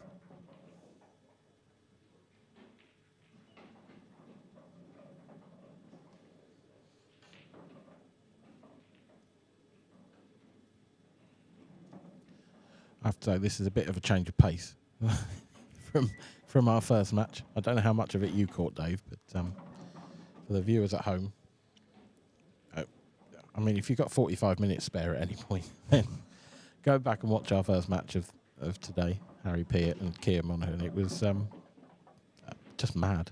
It was a fantastic game, but full of incredible finishes and terrible shots as well. But, yeah, what was it? 13 frames in 45 minutes.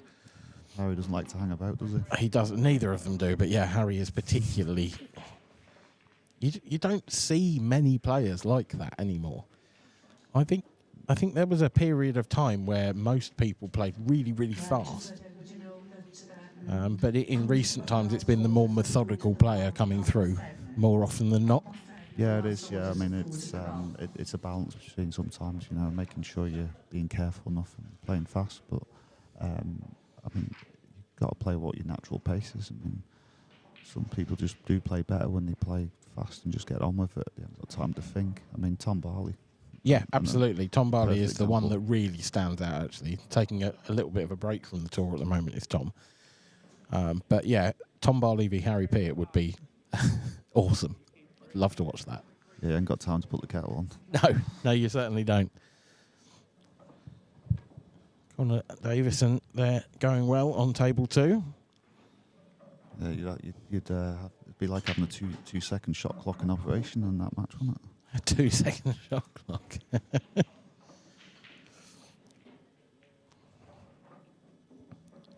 Good break again there from Andrew, but problems again, especially more so the cue ball. Yeah, he's not getting the rewards at the moment, is he? You know, you look at Rob's dry break in the previous, and then Andrew again, good contact, but he's not on a red. And just because of where the 8 ball is, you want to be reds here. Yeah, exactly that. So you're probably having to get the red out of the way of the path of the black, or just get the 8 ball out. But and again, you said it in the previous frame after Rob's break that, you know, Andrew went in off after. He's kind of forced into being attacking again. There's nowhere really to hide here. You can't let Rob open up because he doesn't have that much work to do in the top of the table. It's one good shot and the whole frame's open for Rob. So Andrew again is being sort of forced into a bit of a compromising position, if you like. Well, that's it, and that could be the frustrating thing about this game. Sometimes, you know, you're having to go for clearances that you actually don't want to go for, but you know, if you don't, you're giving your opponent a chance. So Andrew, he can get through to that one on the rail, but he's just so odds against getting on this 8 ball. You know, if he gets this yellow and leaves himself an angle, even if he leaves himself the perfect angle, there's no guarantee he gets on the 8 ball. And he's missed that one anyway. The thing is, the only shot I could say is it's like if you put on that yellow, you're almost like having to clip the red first, then the cue ball clip the other red, and get on the 8 ball. Exactly. And, it was, yeah. It's so hard to judge. I mean, Rob's got an angle here where I feel like he could just pop the red in the middle, run into the 8 ball and free everything up. The only thing is he's going to leave that one red on the cushion still. And so he's not playing it, actually. I can't say I blame him, but I think with the problems we just mentioned, I'd have kept them as they were and maybe got the red off the cushion. So I don't think it's going to hurt him because I think Andrew's so far behind in the frame. But I think that was a really bad shot from Rob. He's he's hurt himself there. I have to agree because the 8 ball doubles now, it had nowhere before. I know it's getting on it, but it's left a shot that wasn't there before. Yeah. And Andrew can see a piece of this yellow. And if he can see enough of it, he can get it in. He doesn't want to have to play this as a swerve or with check side because then there's no way he gets out for the next yellow. So I think he's sort of trusting to luck here a bit. It is a slight swerve, is it? Yeah, it is. Big swerve. Oh. Yeah, it was hard to judge. That's a bit harsh, isn't it? It's like he had to hit it like ultra thin to have any chance of getting the cue ball out. There was so much going on in that shot.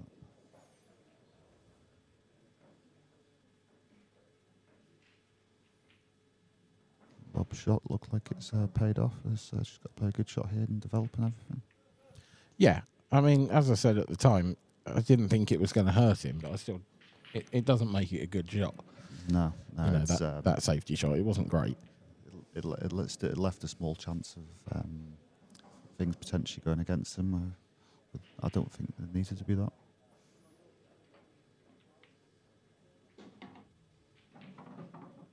Even that development shot isn't fantastic from Rob because he's left that red on the top cushion.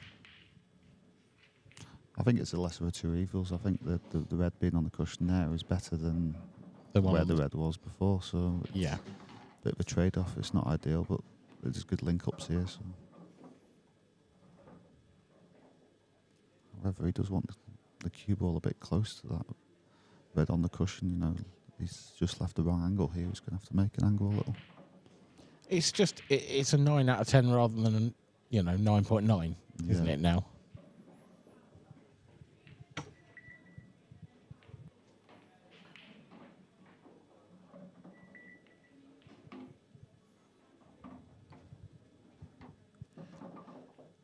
Key shot then. Bridging from a bit closer to the rail than you'd like. This is just a missable shot. But he's nailed it. Terrific stuff.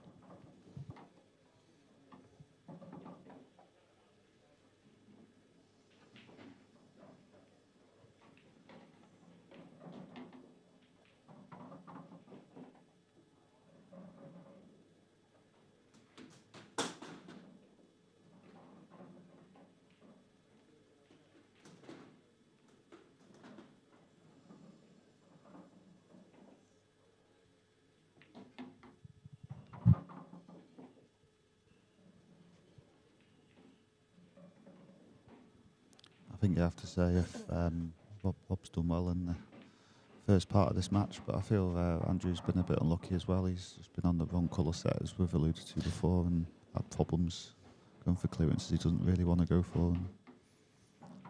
Yeah, it's what we refer to as run of the ball, isn't it? Andrew has been forced into stuff that he wouldn't like to have done, but he's had no choice but to do.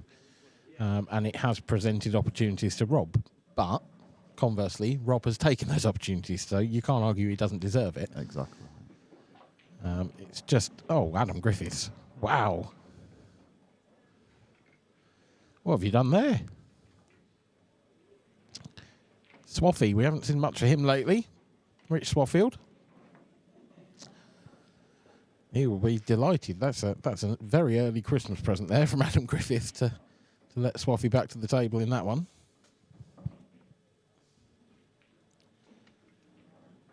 And that is 0-0, so that's the first frame. So for Adam, hopefully not a sign of things to come. We did also see Darren Cook pull one back against Connor Davison. Connor leads that one still by 6 frames to 5.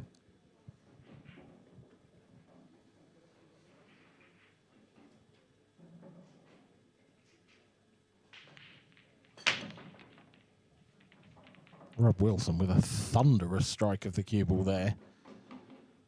And this time it's his turn to come out on the wrong end of the break. That's horrible. Yeah, it's virtually identical, isn't it? It's actually worse. It's worse. Exactly. Unless that's touch and ball, that's really, really tough. Yes, if it's touching ball, then at least he can sort of put Andrew in a spot of bother. But even then, he's got to be careful he doesn't leave the plant down the rail. It literally would need to be where the cue ball is now, if it is touching. Talking of plants down the rail, if he does leave it, I mean, if you look at that red and yellow on the left-hand side of the table, I can't get to it. But I mean, if that was a plant, then it would just open the frame up on reds. It would be a bold shot to play.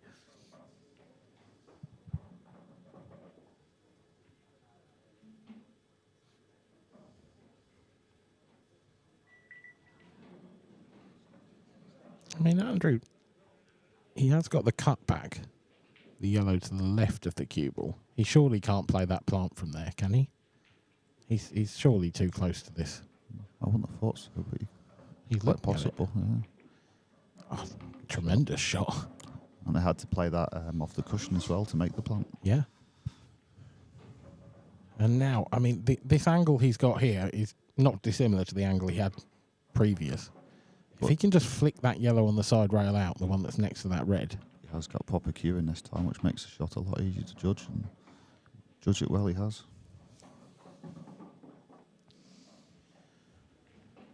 So really now then, just the one problem, you can't afford to leave that yellow next to the 8 ball until last, because you're going to be running away from the 8 ball with the cue ball. So I imagine he's going to pop this one into the right centre and go down and play that one on the rail now, while he's still got options available.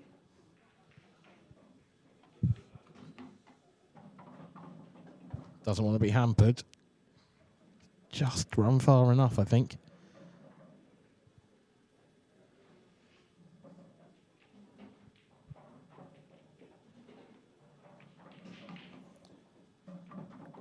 Definitely called that Rice, but I still feel even with the yellow at the top, it's still a bit of a positional shot to get onto the 8 ball.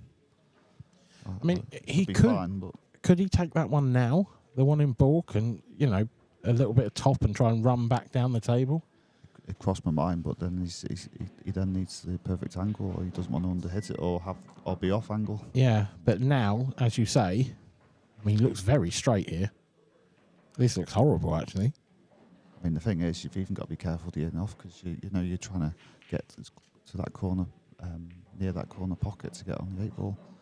So you want to be hitting it like about 6-12 inches from the pocket. Big shot. Well, it's ripped. He might be all right. I'll tell you what, that could be so much worse than it is.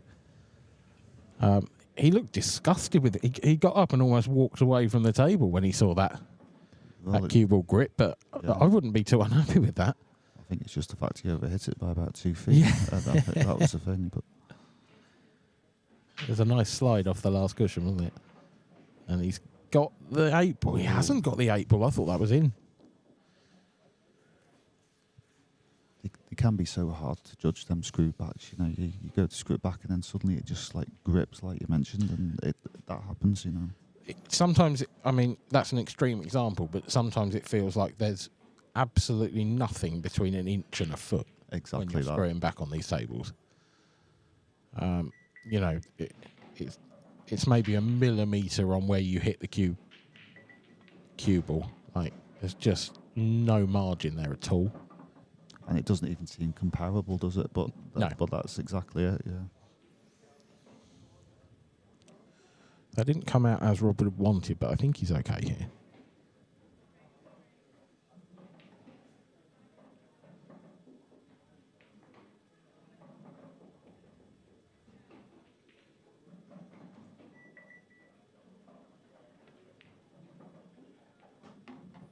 That wants to run.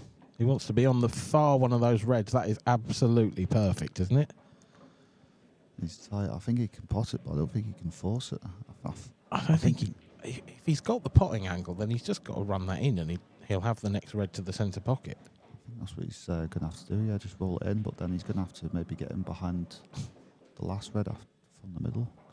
Depends if he can screw this back or stun it in. So yeah, so he'll drop this in the middle and then get in behind the other one. And pace control as well.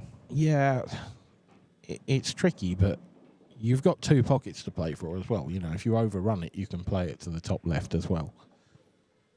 Just staying away from the corner pocket. He is going to dig into it. Oh, he's missed. Well, that will be frame over. And that was a danger for me, digging into it. I felt he had to roll it in, but he would have been wary enough in the corner, so I feel that's why he played that shot, understandably. Yep. Well, a big frame there for Andrew McKie, and in my opinion, the way the game has gone, I don't think you can argue that he doesn't deserve that one. I think he's earned. You know, I think 5-1 would have been an unfair scoreline. Yeah, I feel overall it's a fair scoreline at the moment. Connor Davison moves one frame away from victory over on table 2. He is 7-6 up on Darren Cook. And on table 1, Adam Griffiths and Richard Swaffield are 1-1, and you can watch both of those games live as they happen on YouTube. If you've got a multi-monitor setup, then feel free to watch as many of our games at once as you can. If you are stuck with the one screen, then I suppose it depends if you want to listen to me or Dave or not.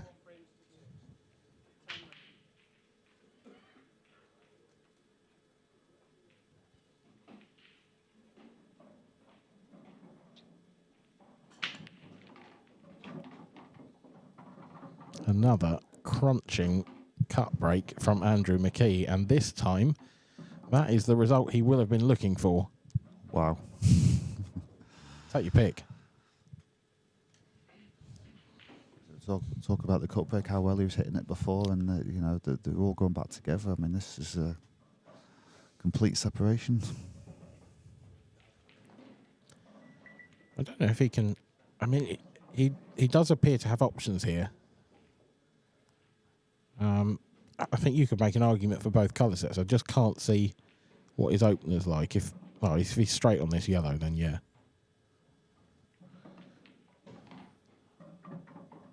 Yeah, my initial thoughts were yellows, but I did think maybe reds would be the better one, the one closest to it. Screw it off the side cushion. I think it would have all opened up quite nicely.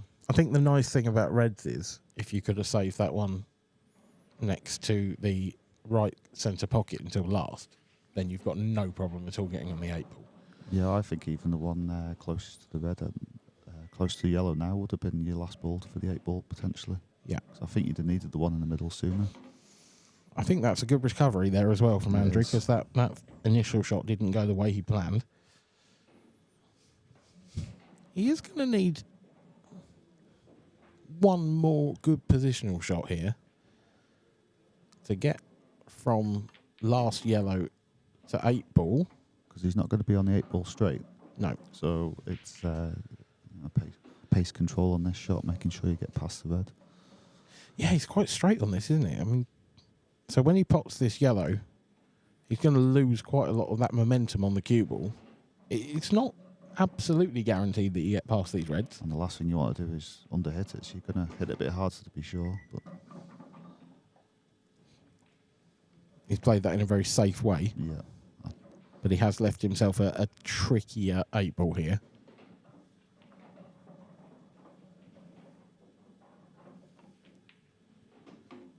Good shot. And it's a good response from Andrew. And Rob will be very disappointed because he's gone from realistically should be 5-1 up to only 4-3 up in a matter of a couple of minutes. Yeah, I'd be thinking that exactly. You know, the chance that he had, and you know, it changes momentum massively.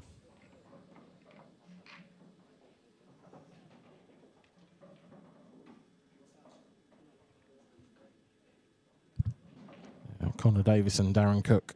Darren needs this one to force a decider. Doesn't look to be in prime position.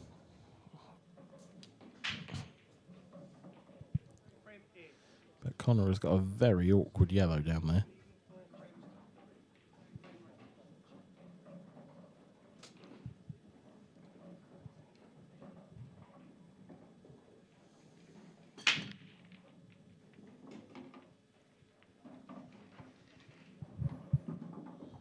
Goodbye, Reds.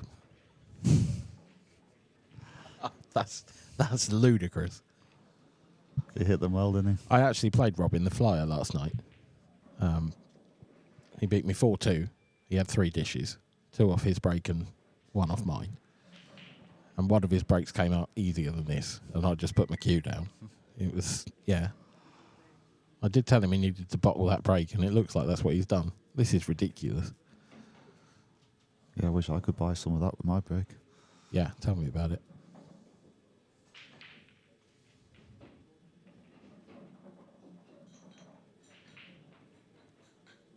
Thing is, there's so many factors when it comes to the break. It's hard to like.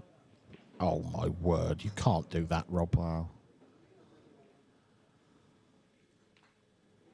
That we saw Harry Peart do exactly that in the previous game. He just took a plant for granted. That's unforgivable, I'm afraid. I don't think he had to be too precise either, to be honest. No, absolutely not. There were so many other options available on the table. You know, you just make sure of that plant. The best one from Andrew here either. I mean, he could have done with the cue ball further out as well to give him some more options. Might have to cannon that red into a position now. Yeah, unless he can come out actually, then go back in. I was going to say, I don't think he does. I think he can sneak this in and avoid the red, and you know, There's I can't. not much space between them 2 reds. Oh, that's not bad either, to be honest. I just feel he had no choice there because there was just not enough room. I agree, but equally he didn't need it. I mean, he still might not play that red. He might come down for the one next to the 8 ball now, which I think I would actually. But I mean, you'd have rather got the cue ball out on the other side of that red, but because of where he left the cue ball in the previous shot, that wasn't an option. But he played it well though.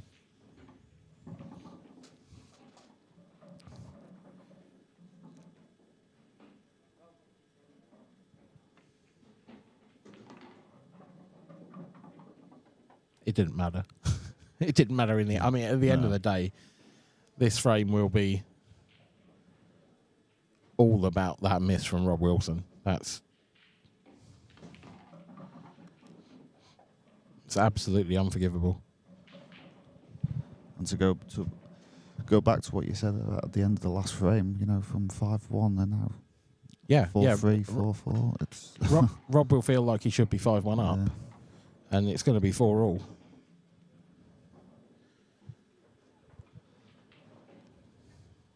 Goes to show how, like I've mentioned so many times before, momentum, once it changes, it's hard to get it back. Yep.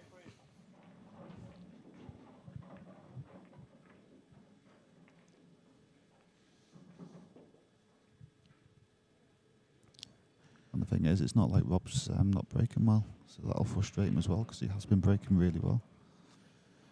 Oh, that's a match winner, I think, from Connor Davison. That's a brilliant shot he's just played there.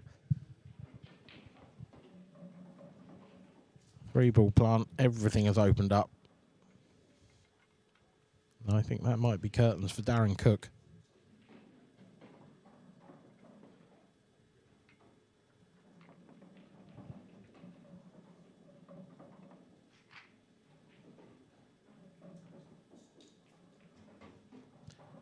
Have you played either of these two? Yeah, they're both new on the tour. Or new to the professional ranks then this season. I don't think I have now. No.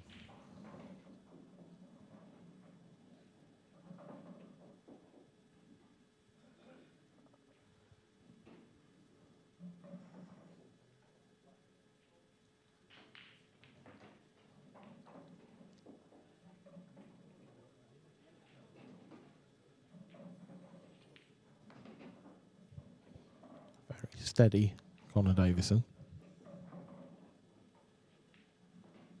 Yeah, he's played that well to make sure he's just off straight, so that should...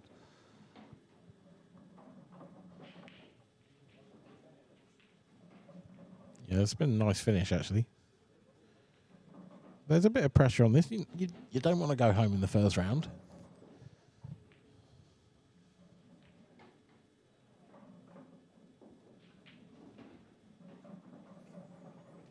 Well, Sam said to me once, at least if I do, at least when we played in the Alaman, at least I've not got far to travel home. That's not true in Newcastle, though, is it? So no, exactly. You better get through that first round, Dave.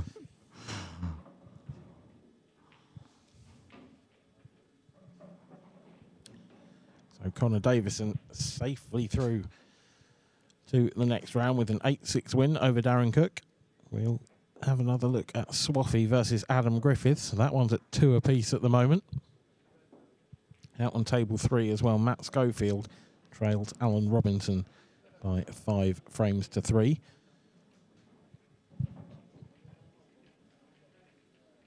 And that is... There's only a couple more of the first round matches to go. Dave Casey will take on Christian Phillips. That will be your next game on the stream. And Greg Davis and Nathan Bridges should face off tonight as well. I don't know whether that'll be on here or not. Doesn't look like it, actually. Actually, I may have lied. I think our next game on the stream is in the second round, and that'll be Liam Dunster versus Lee Shepard. In the professional event on table 2, please. Riley James, Chris Bowron. Riley James, Chris Bowron, table 2.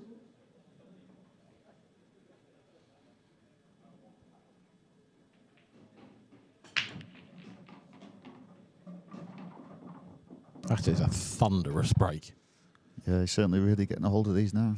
Yeah, I wasn't entirely sold on his cut break from the first one he did, but since then he's absolutely proved me wrong. This has been terrific stuff. Yeah, as I mentioned when I played him before, he was breaking like this, and you could see that potential was there in his first couple of breaks, but now it's coming to fruition now. Reasonable chance this, I mean, yellow's all reds. I don't like that yellow closest to the right centre. That's a bit isolated and a bit awkward to get on. Although I feel we can get on that now, I think, potentially. Yeah. Or is he going to be too thin on it, though? So you're talking sort of coming off the top rail and then in behind it? Yeah, but it's whether he can avoid the red or not, isn't it? He might even have to play into the red, or play into them both. Might actually be the shot, play into them both. Ooh, that's not going to help. Get enough. I think he's trying to get delay screw on that to get around the 8 ball. I mean, I think he could cut it bottom left. He'd have to dig into it to avoid the in-off. Does it cut into the middle? Is he far enough away from the red? This is what I was thinking before, but obviously it's controlling the cue ball, which is the biggest problem. It does. There's a little hand of apology there. I'm not quite sure why. Maybe he feels like it shouldn't have gone because it was so far jaw, but... I think it was the fact that he didn't play for that shot, and he played to disturb, and that ended up with being on a shot. And he's ended up on a shot again. And just at the moment, everything is falling Andrew's way. And it really stems from a couple of mistakes from Rob Wilson. It stems from what you mentioned before about not taking that chance to go 5-1 up, and the momentum's just completely swung. And then, obviously, the plant as well, a couple of frames later. But the thing is, if he was 5-1 up, then he'd have probably potted that. Yeah, absolutely. Now, Andrew's not absolutely straightforward here. I think he's dead straight on this yellow by the looks of things. It's not easy to get nicely on this 8 ball. On table 12, please, Amber Kirkley and Caitlin Heptonstall. Amber Kirkley and Caitlin Heptonstall, table 12. Oh, he's done really well.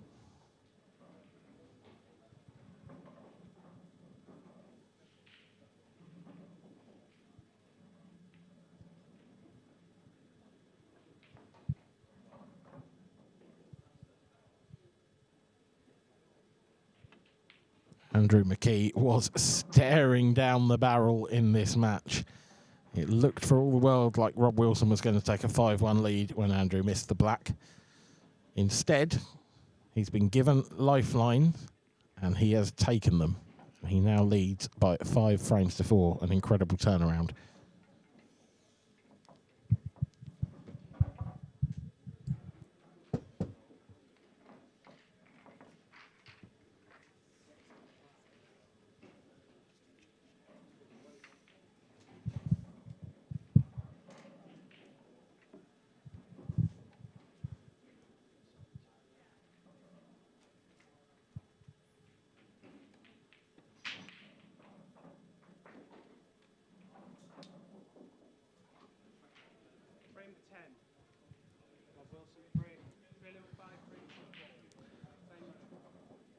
Rob Wilson to break.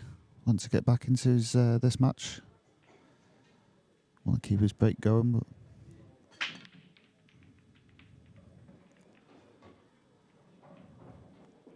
didn't quite hit them as well this time. Chance again for Andrew McKie.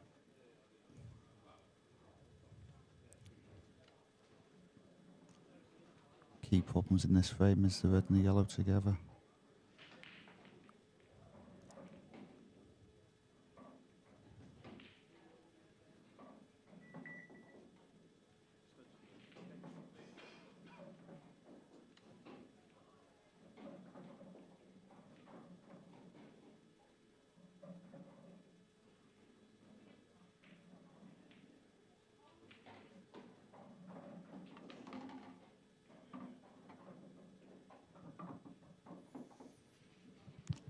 So he's decided to go with yellows, so we'll be looking for a breakout ball to just nudge that red above the yellow to open them up. So he might do that now.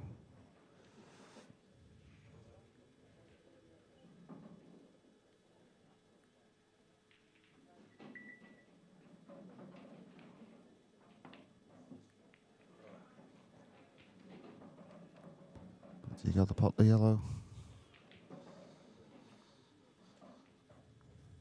Chance here for up.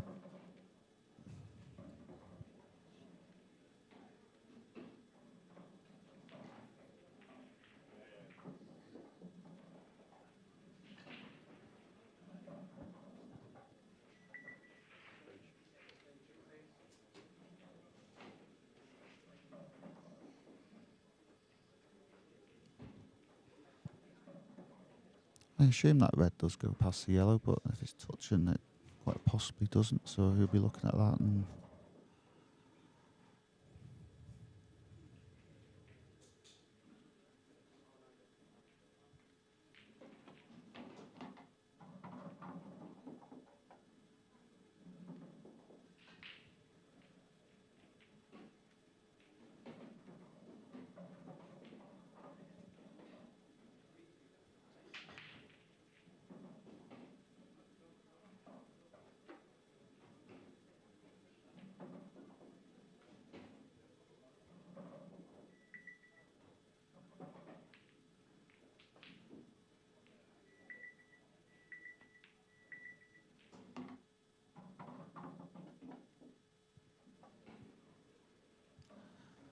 would have just liked to have avoided that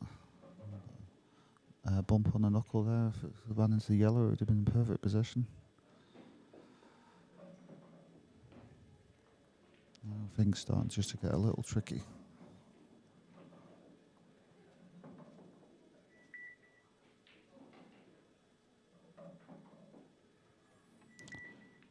Apologies, I thought that was a lot thinner.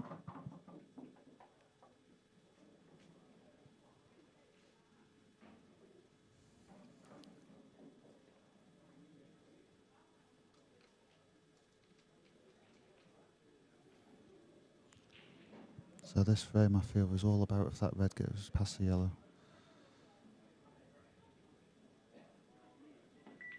If it's not touching, then I definitely think it'll go. If it is, then it still quite possibly will go, but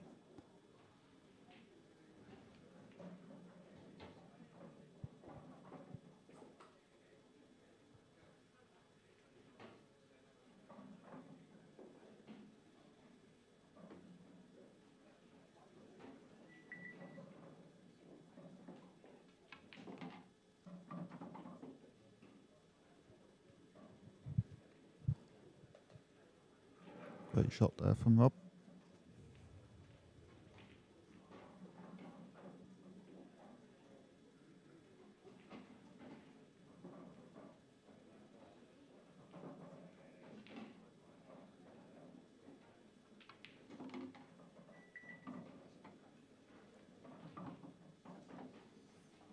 This is exactly what Rob's been looking for.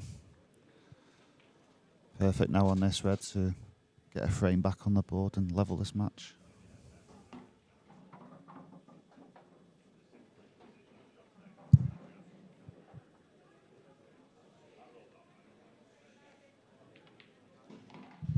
Just what the doctor ordered.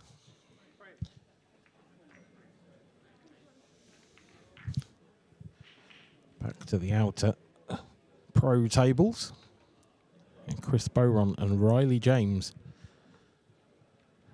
facing off against each other in the very early stages of this match. Chris going for a double. That was tough.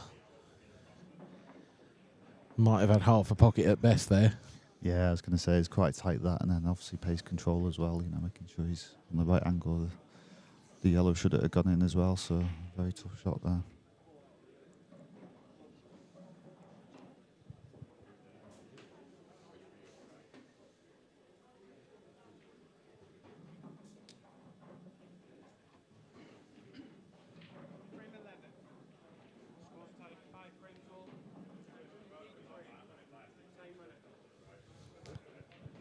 The 11th frame of this match.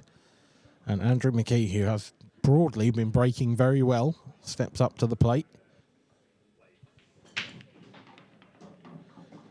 And again, it's an absolute cruncher. He's held a hand of apology up there, I think, because the cue ball's still on the table, because that could have gone anywhere. I think that's safe to say that's a cut break at maximum limits. Yeah, it's almost Boyle-esque. Now, the obvious choice here is reds because of the 8-ball, and he is going for them. But I do wonder if there's a big pocket for the right hand of those two yellows that are together. And he's having a look now. Because if he can get that and flick that red out of the way, then I actually prefer yellows, and I think it might be an easier opener. I just think it's a bit tighter than it looks, so. Or is he playing the red as a big pocket? And it could double kiss, but yeah, I was looking at potentially this. See what I mean? The pocket was tighter than it initially looks. To be fair, he's missed it by a long way. Yeah, but I feel you'd have had to been close to that. The pocket wasn't as big as you'd first think. No. You did have to pot it quite thin off the other ball for it to still go. But actually, he's hit that probably a foot down the cushion. Yeah, we've got that definitely. sort of foreshortening of this camera angle. But the fact is, Andrew was a long way off there. He was, yeah. And now, he's left a perfect opportunity. I wonder whether Andrew might be a bit annoyed for second-guessing himself there, because it looked like he was down on his first shot.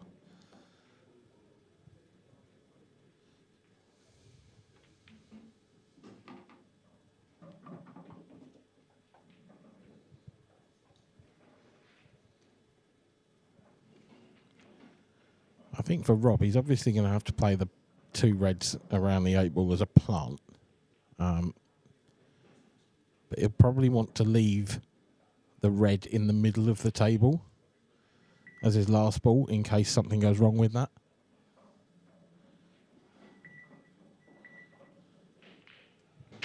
The thing is, the red over the pocket, you don't want to leave as your last ball. Exactly. On the 8-ball, yeah. So you don't really want to play that plant as your last two balls either for the same reason. No.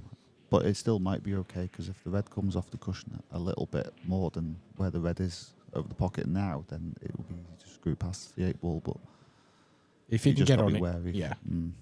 Oh, now then, that's not gone well at all. He hasn't got nearly enough into that. Can he play the plant off the one he's closest to? He might have to.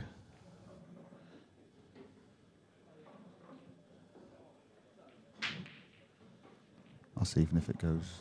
Yeah, it might even have to double kiss this in. It looks like it's wedged on the jaw, that red, doesn't it? But and go through like double kiss it. Oh no, you get the gap. Well, okay. This is tricky because you might have to play the plant here to then you've got to control the red. I think he's got to play the plant. Yeah. Because the one over the pocket is actually thinner than you think, so he's almost like got to cut it in with the red, so he's controlling the first red. And I think that's why he went for the double kiss it in.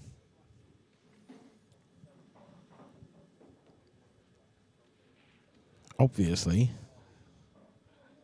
it's not necessarily the end of the world. This is going to have to be a top-class finish here from Andrew. He's got to find a very special shot at some point. And I think as well, because the yellow's flat on the cushion, that makes it difficult. The skill shot's not really on the 8 ball.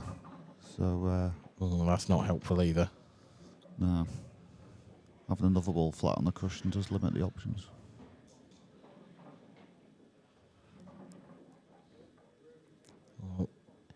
Is he playing into them now? Is he just trying to move them? Looks like it. Yeah, I can't say I blame him on that one. Needed a few things to happen in that shot.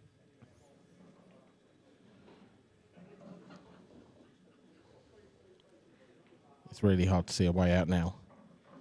I mean, he could just play a little sort of dolly safety shot here and put him in behind the yellow. I think the only possible way to have cleared that was to clear all the yellows and get the cue ball in behind the red, and the red over the pocket, use that as like a stopper stroke positional shot on the 8 ball. Yeah. Which is very tricky. I mean, he's played a good shot there, Andrew. Because it's given Rob something to think about. This is an easy hit. But if you come down the table and you flick the red furthest away from the pocket behind the 8 ball and pot the red, you know, there's lots of things that can go wrong with this shot. And the fact Oh, my word. Oh, my word, yeah. And the thing is, if you were to pot that, you'd also need the cue ball to come out the gap through the 8 ball and the red. Absolutely, yeah. So, like, Andrew did the right thing. He's not really been rewarded there. Rob's been a bit lucky. I thought it was impossible to hit that red and not pot it. Yeah. And, I mean, what do you do from here? This is surely going to be a slap. Yeah, bit of hope. Bit of Happy Gilmore on the table. He's made contact. That is about as good as Andrew could hope for, to be honest.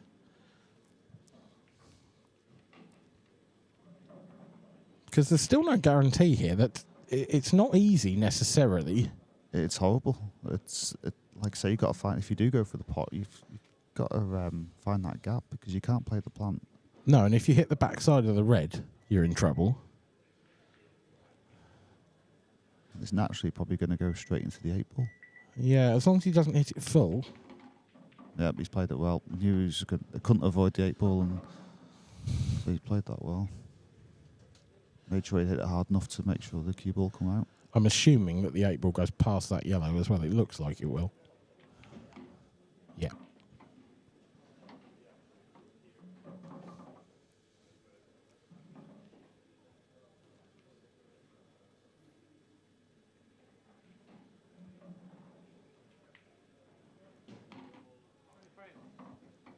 A touch of an apology there from Rob. I think he knew that after Andrew put him in that snooker, he got away with one, not potting that red.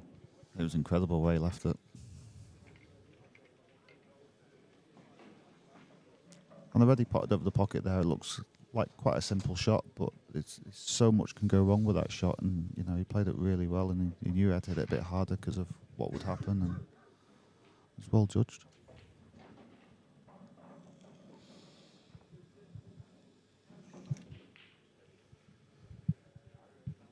Missed yellow from Rich Swaffield has allowed Adam Griffiths back to the table. Adam currently leading this one by 4 frames to 2. Ryan England, top table, please. Ryan England, top table. Frame 12. Rob Wilson break. Leading 6 frames to 5. Time ready.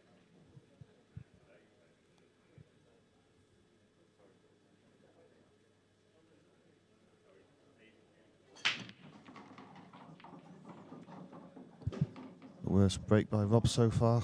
Yeah, that's unforgivable, isn't it? I mean, he's hit them well, but lack of control on the cue ball should cost him the frame here, to be honest. Yeah, should do. Yellows are looking good here.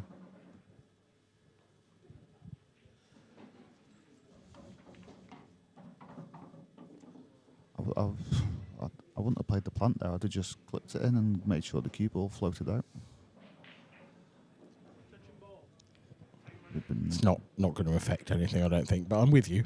It was he's almost overhit it to make sure that the yellow he's hit first doesn't just land on the jaw and stick there. The other thing was I thought that cue ball was frozen to the yellow and that shot wasn't on. But that was what I was saying about clipping it in, so just make sure that balls can't stick together like that.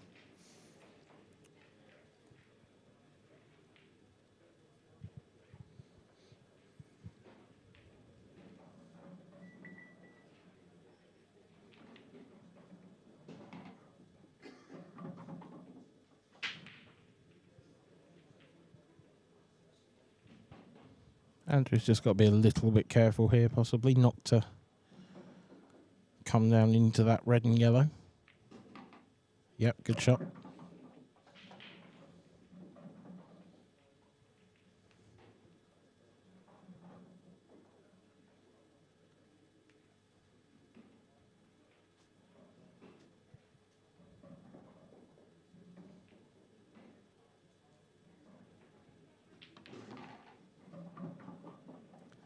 That's not ideal. I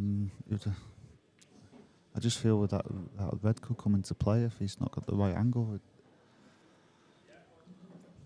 Yeah, I think you might have to play this with some sort of a bit of right-hand side to avoid that red. Has played it well.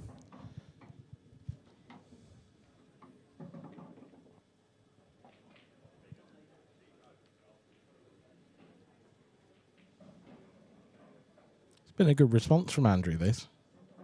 You know, the match had swung very much in his direction. Oh, my apologies. Because he's underhit that by so far. And I just feel with the way this has gone, like you just need that clearance. I felt that the yellow next to the red needed to be his last ball, really, but just lost position a bit, and he's had to reroute, and that's what's caused this. He can still cut this in, but this is much tougher than he would have wanted or expected this shot to have been. He just has to forget about the cue ball and just concentrate on the pot, which he's done. Good shot, and he takes them out, and it's 6-all, and we are heading for a tense and nervous finish here.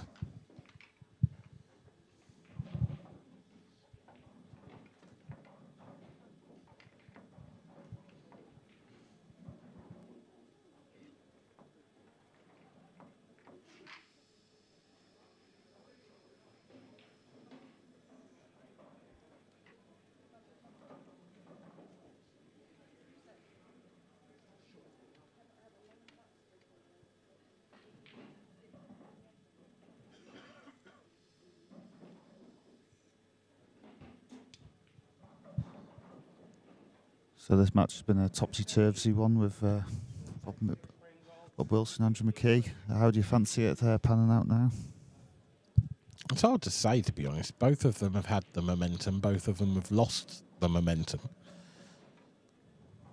At the moment, I wouldn't... It's really hard to call a favourite. You'd have to say on recent form, you know, if you go back to something like that, and then Rob. But well, both of them have probably hit their worst breaks in the matches in their last two breaks. Yeah, exactly, yeah.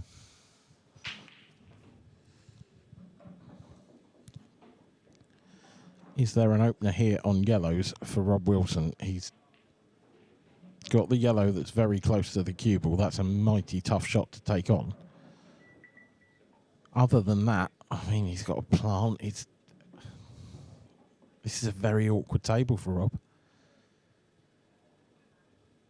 you can't go reds. You have to have a go at a yellow here. Yeah, you'd say you definitely have to go for yellow, but reds are not impossible really, because you could put them in the corner, bottom, and then pick the 2 off the cushions. But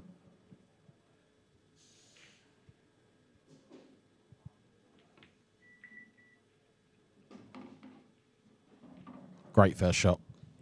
yeah, very good shot.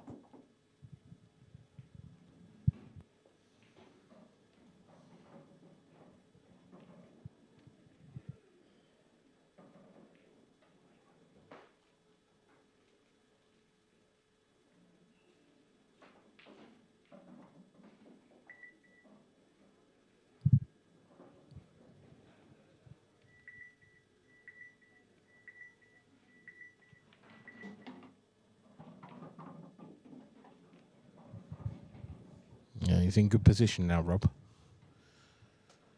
I think you'd just like to pop this one down the rail and kiss the top one of the 2 yellows.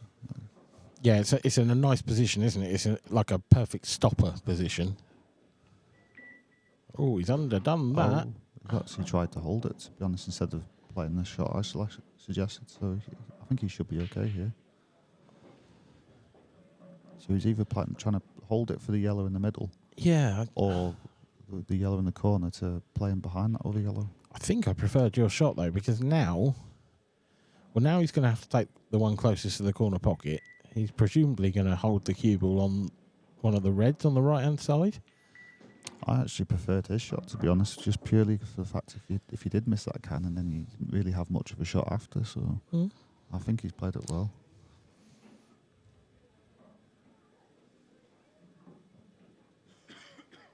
Perhaps a touch straight on this one. You don't want to screw back into the 8 ball here. You want to try and screw past it, I think. Unless he's going to come the other side of it. I think he's just got the angle. Yeah, that's spot on.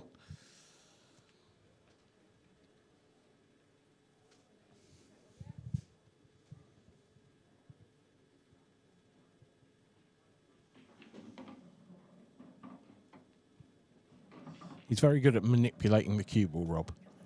Yeah, definitely, yeah. And that shot we alluded to along the cushion before, he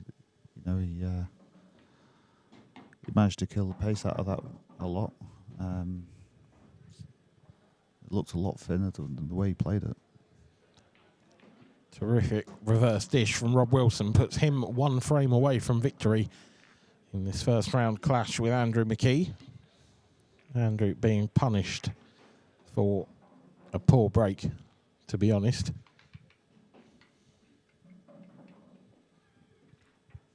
Now here's Adam Griffiths with a massive shot. This is a really tough yellow down the rail, but he can play this with a bit of pace. Safe in the knowledge that if he doesn't get it, he's not leaving anything for Rich.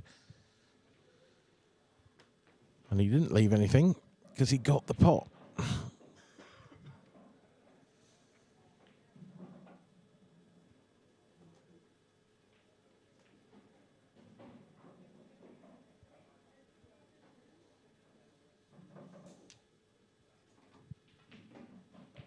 Talk about fast players before. Adam Griffiths is another fast player, very fluent. Yeah, he's up there. And something about the left-handers as well, always good to watch. True, actually.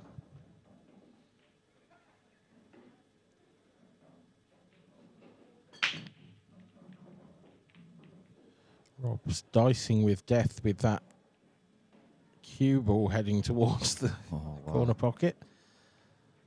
Has that 8 ball come to his rescue? Oh, my word. I think that's give you the answer. I mean, I don't think Andrew can pot that yellow even, can he? No, he can't. No, not with that frozen. And especially as well, you can see it's just behind the 8 ball as well. So definitely. That's an unbelievable touch of fortune. I mean, even if you go cushion first, it's not going to come off the red and go in. This is horrible. It's almost like you've just got to, in a way, if you don't play that, it's like a hit and hope, and whatever colour goes in, just take it and go for it. Yeah. It's that bonkers is the way it's. You come cushion first, and you try and maybe squeeze that yellow in thin. And if it doesn't happen, maybe something goes down towards that red in the bottom right. Yeah, he's almost got to have a lash at this. Or cushion red in the middle of the table and then flick off that and pop the yellow over the middle. That was crazy. No, it's sickening, to be honest.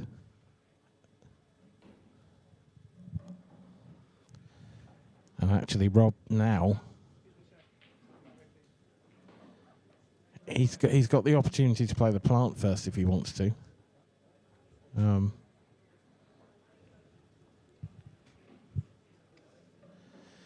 It's not an easy table.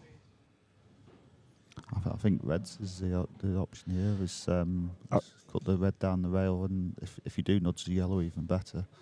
Obviously, if the red stays there and behind the yellow, it'd be a bit of a problem. But I think that's the shot.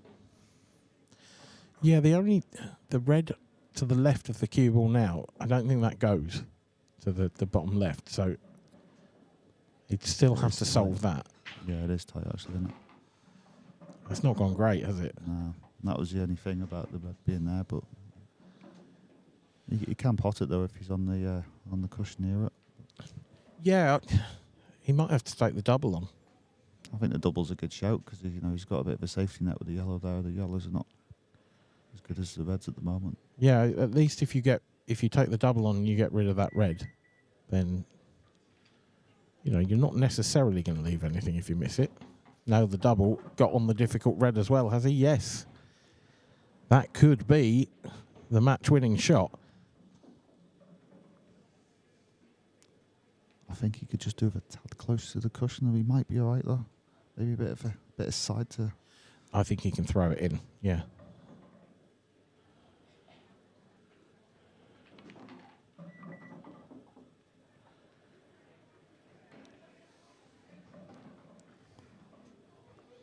He's not quite in prime position yet. I think he's just a bit in between.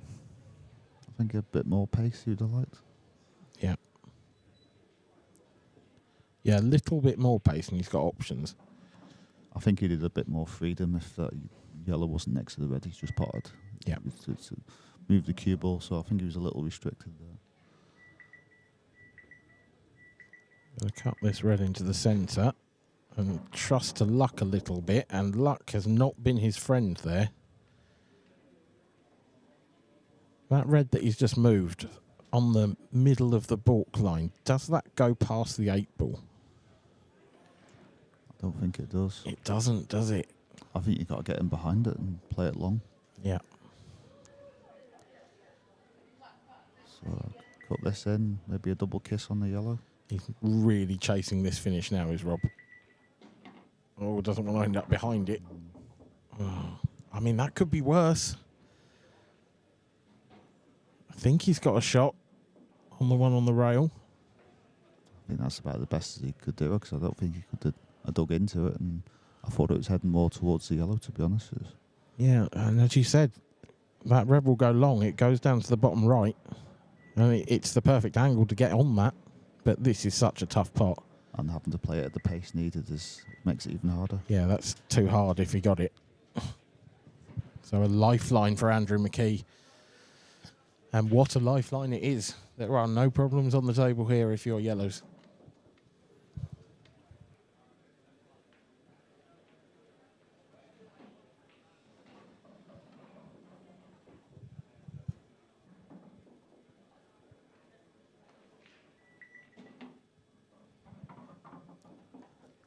Good first shot there from Andrew to get on this yellow. That's looks like all this should link up really well now.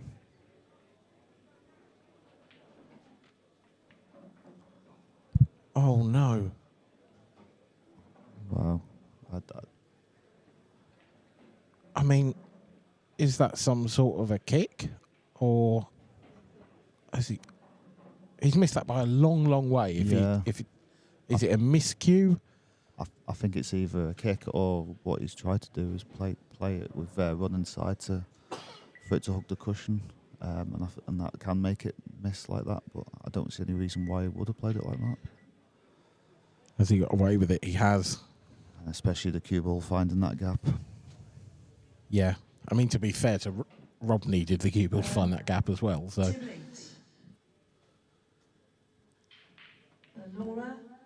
The thing is, though, is it would have been the cue ball would have come at a slightly different angle with the Attard as well.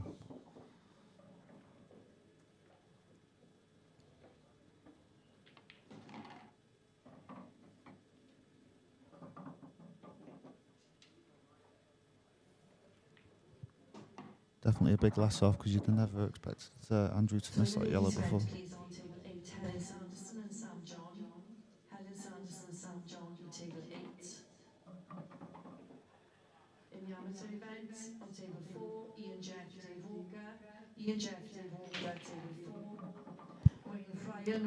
Tell you what, that's not great. Yeah, that wasn't really necessary, was it? I need to keep the cue ball the other side of the table. Yeah, it's still okay. Oh no, Andrew McKie, what have you done?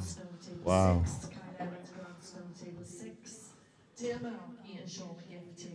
I thought he'd done it. I thought he'd gone in off.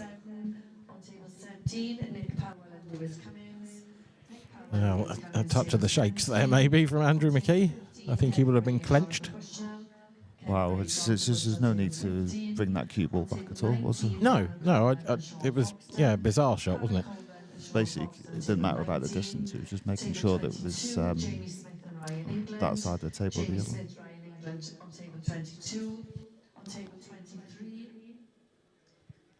Either way, we are going to a deciding frame between these two. Been an incredible match.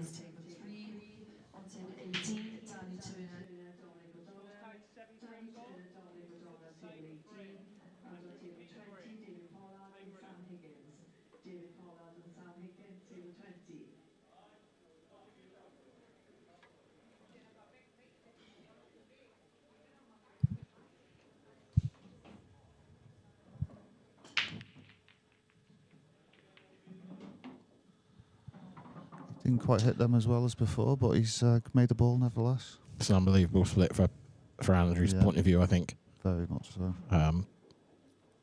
It's hard to see these reds going wrong. I think the only shot that can go wrong is making sure he gets the right angle on the red just above the balk line. Yeah. He's going to take middle corner of the red past the 8 ball. Make sure he screws it back a bit.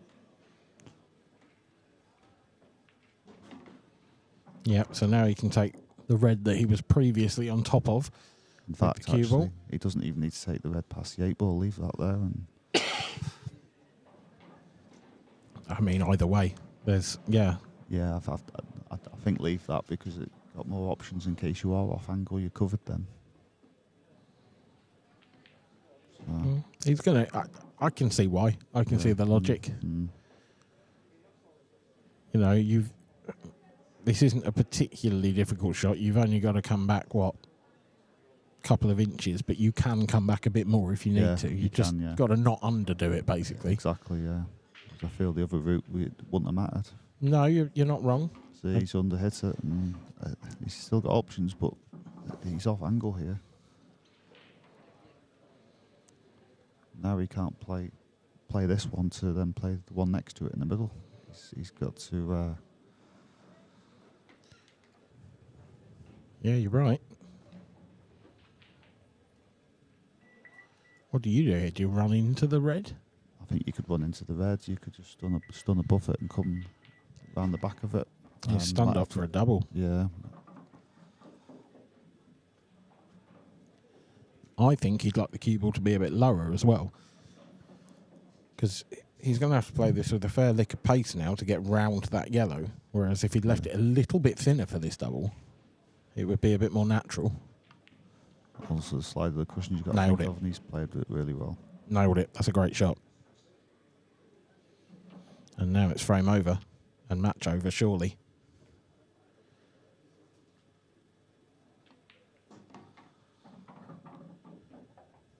That'll do. This has been a terrific performance from Andrew McKie. At times, Rob Wilson has missed great opportunities and he's going to live to regret them. Andrew McKie runs out a winner by the odd frame in 15. A good performance from both players, but I think Rob will be really disappointed with that, Dave. Yeah, he will be disappointed. You know, we go back to that chance to go 5-1 up. There's been other chances as well. I feel the break let both players down a little more in the second half. I think in the middle of the game they were both breaking really well. But yeah. And then there was a spell of 2, 3, 4 frames where it wasn't quite going as well. But I think whoever lost that match would be disappointed. They both missed chances, but they both played some really good stuff as well. Yeah, well, it is Andrew McKie who will follow through to the next round. And disappointed Rob Wilson will lick his wounds and come back for the open competition, which presumably will be starting that tomorrow or Sunday morning. So he might have a day off tomorrow. But for now, we'll find out how Andrew McKie's feeling. He's in the studio with Mark Pickworth. Yeah, thanks guys, and wow, the first decider of the pro event already, Andrew McKie. How are you feeling at this current time? Rushed. Really? I just kept, if you're not used to the time clock, it just puts you under that little bit of pressure. And I was leaving it late because my natural rhythms sort of, they use a bit longer. So when you hear the beats and then, it's get down and play it. So those last couple of balls where I played the double, it just made my mind quick and got down and did it. Yeah, I think it's fair to say, over the past 4 years or so, you've had a lot of mixed form. But I've got to say, recently, you've been stringing a few results together. So does this surprise you that you've got this result today? I don't really know what it is because I haven't changed any routine in practice. I haven't really practiced a lot, if I'm honest. I think senior pros, I think it's all up there. It's just, I feel relaxed. I think that's the key. And probably the beef sandwich that I had at lunchtime. Is that what it was it? I mean, Rob Wilson, he's obviously struck quite a few good results, as a new professional this year. And was that on your mind a little bit? Because obviously the form guide probably says he's a slight favourite. Would that be fair to say? Yeah, and to be fair, I'm under no illusions that in most pro matches I'm going in the underdog. But I know I've taken the biggest scalps. No disrespect to Rob, but I've played world champions, so I know Rob's in good form, and I knew I had to pull it. And when I went 4-1 down, to be honest, I thought the writing was on the wall, but then I found a bit of form. He had a bit of a bad break, my break was wrong.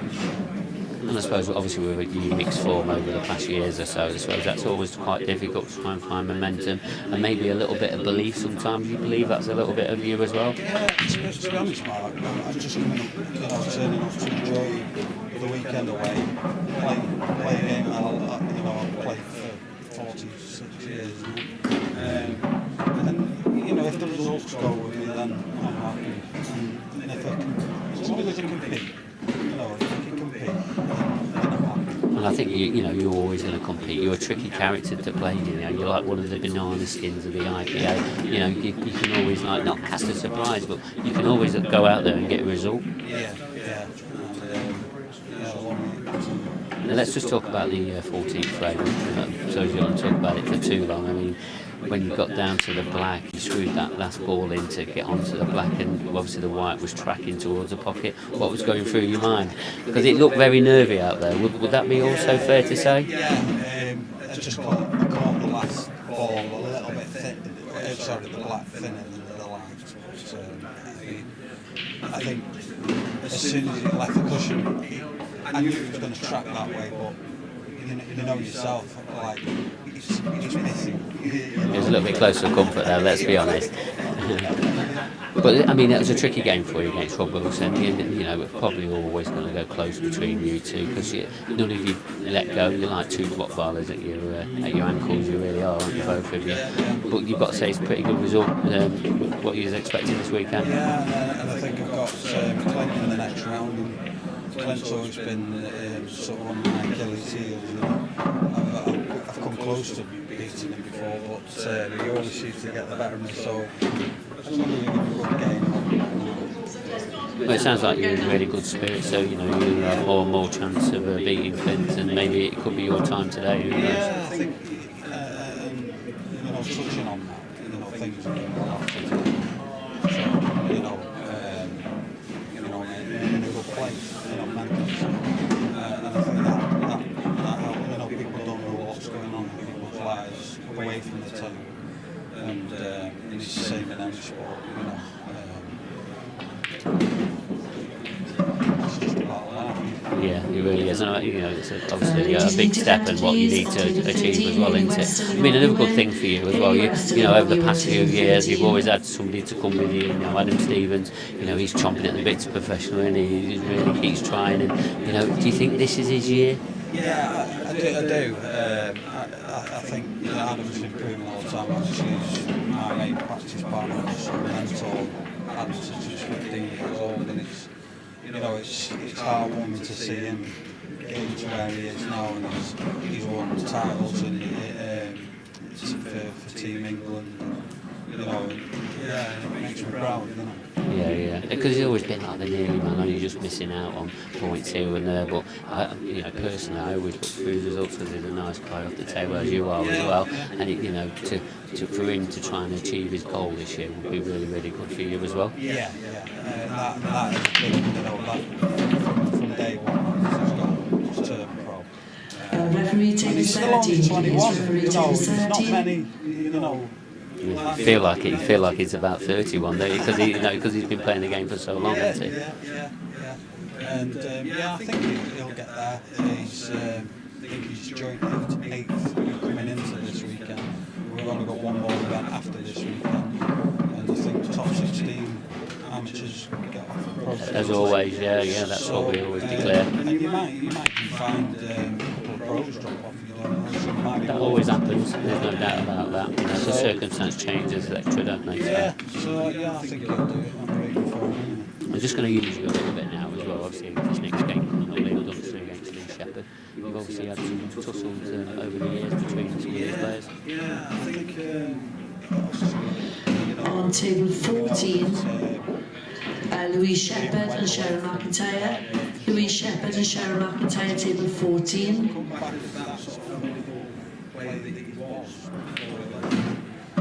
Yeah, circumstance changes as well, you know, you've got into it all, but the different routine, you know, it knocks you a little bit.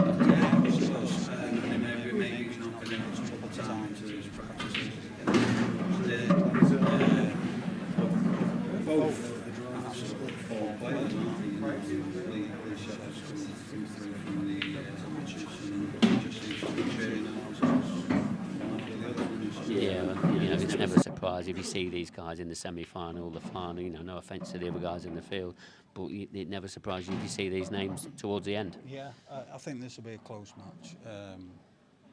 If I had to put my money on it, with Liam, obviously, because he's granite. Yeah, it's hard to overlook it. It really is. But you know, Lee Shepard's more capable of causing the shock. Yeah. All right then, Andrew. Well done on your match anyway, and good luck for your next one against Clint, which we'll all be looking at. And who knows, we'll be watching you at some other point as well. Cheers, Matt. All right, thanks, Andrew. Cheers. Well, that's Andrew McKie safely into the next round, and with this next match up, it's going to be Liam Dunster against Lee Shepard, and I'm going to go over into the comms now. So I'll leave you a little bit of a coverage, and we'll be back as soon as we can.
sure that was not 20 seconds.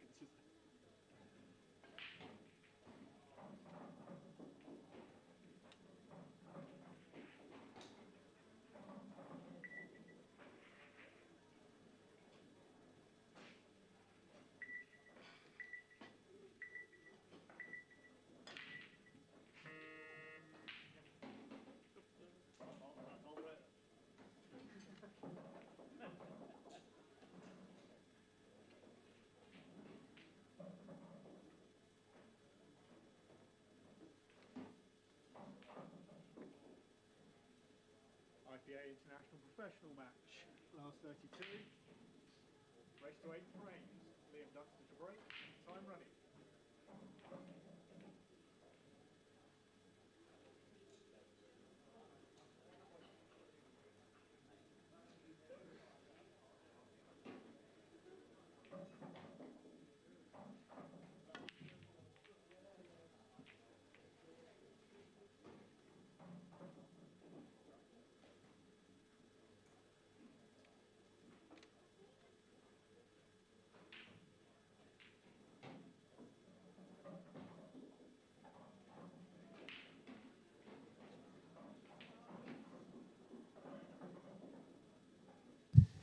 Right, good afternoon and welcome here in Gosforth. And this is my first stint on the commentary, and delighted to also be joined by the Pigeon, Scott Anderson. Scott, thanks very much for joining me.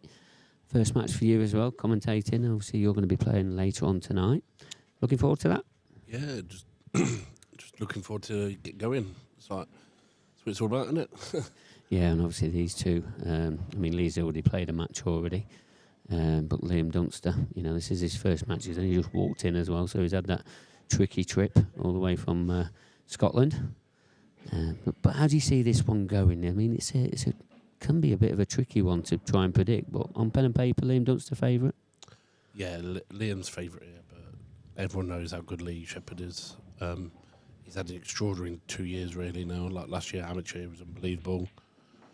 Enough. But this year, he's had an unbelievable start of the first year as a professional. I think he's had like 2 semi-finals, hasn't he? Yeah, he has, yeah. But Liam, he's just too good, isn't he, at times? One of the best players in the world, and it'd be good to see him get going again, because since he's come back, he really hasn't seen the old Liam yet, have we? Yeah, and I think that's interesting, because a lot of people always bring that up, you know, the consistency in the winning circle, and we've never seen Liam get back to that since he left and then come back, you know. But he's had, you know, so much things going off back at home, etc. And so it's always a little bit of a tough one for him. But he's such a quality player.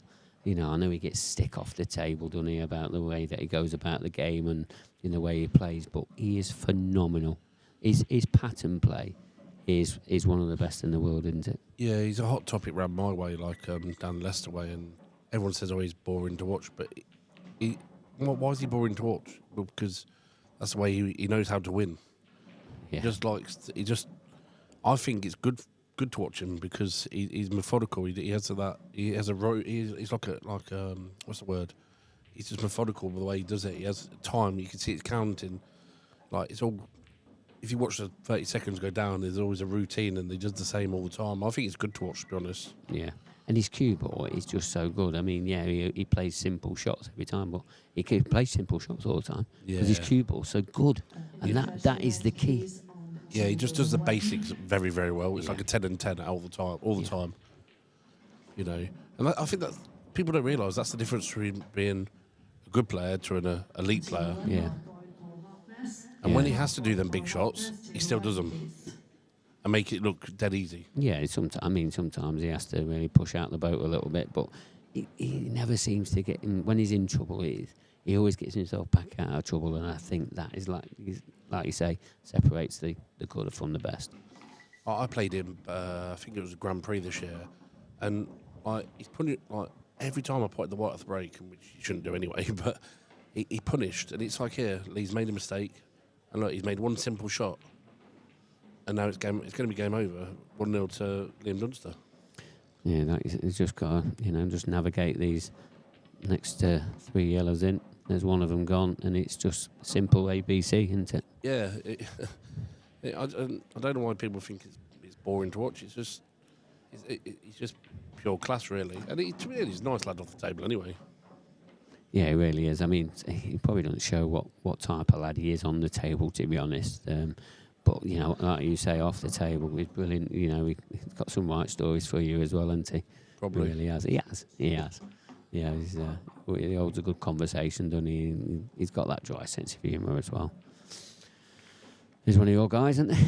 Yeah, Riley's, new on this year, struggled this year, bless him, but, you know, he knows what he's doing. I think he's competing. I think that's for real. Yeah, I mean, you know, as these young lads come on board, you know, do you think it shocks some of them, or do they just think that they can compete? Riley this year, he's nowhere near shown his talent this year, and it's annoyed me, and it's annoyed him definite, because he's one of the. He's up there. Like I rate him very highly. Same as a couple of other young lads ran my way, and they just don't show the talent here. And look at that for a break, for example. Do you know what I mean? Yeah, it's a nice break, but you know these are the finishes you've got to get at this level. Yeah. And maybe one or two of these have gone amiss throughout the start of his pro career, but you've just got to keep believing. It's always tough the first year, and we all know what it's like. Especially when you're getting yourself in a little rut as well. It's hard to get yourself out of that rut. You know, you just got to keep focused, just keep going, and one day it'll just happen, won't it? Yeah, and don't always worry about what others are doing. You know, whatever results are going for you, because your day will come. But you've just got to keep, trickling away at it. I mean, this kid's only he's 20, 21 now, and some of the stuff I see him playing at my gaff is unbelievable. I'm thinking, if someone sees that on this tour, they'll be like, "Oh, this kid can actually play." Mm. Well, we'll come back to that one. We'll keep you up to date with some of the latest scores as well. So first, look at the Lee Shepard break. Good connection. And like you said, he's already played today. He's played Curtis Lee, but that was quite a similar. Curtis is quite a similar player to Dunster, but no disrespect to Curtis, there's a big gap as well, like quality as well. Yeah. That's no disrespect to Curtis Lee because he's a class player anyway. But Liam's a bit more. Well, elite, really, anyway. Yeah. Before I get myself in trouble later on. Yeah, definitely. Before you start digging that hole that you're pretty deep in at the moment. Yeah. But no, you're right. No offence to Curtis. I mean, he's a brilliant competitor, though, Curtis. And, no doubt. Both similar. Yeah, no doubt Lee's had to really, scrape him off the table. Lee's very attacking. Yeah. I mean, these Reds are far from easy. I fancy Lee to get these for some reason. I like the way Lee plays. Yeah, I mean, this will be a huge clearance and probably one that you need, especially trailing 1-0. You don't want to give Liam too much of a lead because he's a brilliant front runner, isn't he? Yeah, he's hard to. Cause next thing you know, it's his break again, and he's too good to. You've got to get an early lead. I'm shocked he's played that. To be fair. Well, he had the angle, so it was probably the right shot. He's going to be on 2, maybe 3 reds, but he's got 2. He's definitely on 2 now. It's all about that red in top left-hand corner, isn't it, on the cushion. Do you think it plays off the red in the pocket? But yeah, I think that's what he's looking for. That's why he's going to try and whip round the angles here. Try and play it. He's playing your shot, Scott. That's close.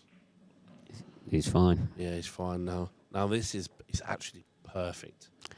Just to screw into the cushion, back into the cushion now. Yeah, you don't feel like it can go wrong too much, do you? Is there a gap behind the yellow?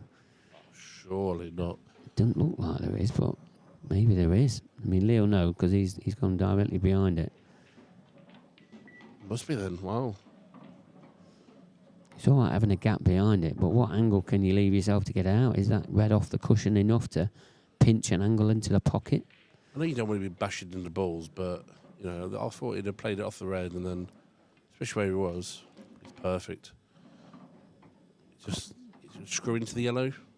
Oh, I don't know if he hit the yellow fin and come down the table, or he's playing with loads of side. Yeah, I think he can pinch a bit of the angle there. Yeah, he could. There you go. But this black, it's not straightforward. Clean and white. Yeah, slid a little bit off that cushion, didn't it? Yeah, he probably didn't get as much. He wanted to be in the middle of the table, didn't he? I didn't know if you could screw into the yellow in it if fin would come down the table. Does that make sense? Yeah. Yeah, anybody just joining us here? This is our first day of the IPA Tour number 4. We're still in Gosforth, but we're at the racecourse this weekend and not at the Grand Hotel where we normally are. I mean, all the players are staying at the Grand Hotel, but they're going through renovations themselves. Great punch, great shot. But brilliant 8-ball there from Lee Shepard, and we are now level at 1 frame apiece. Mr. Boyle's into the building.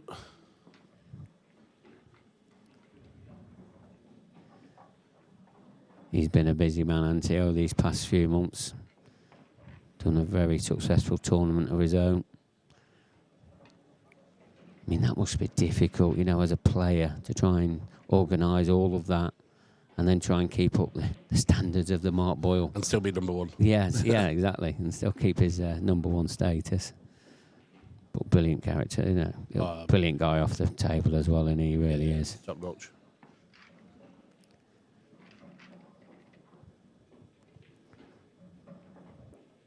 Who's he got, Paul? I think he's got Hardness, hasn't he? Yes, yeah.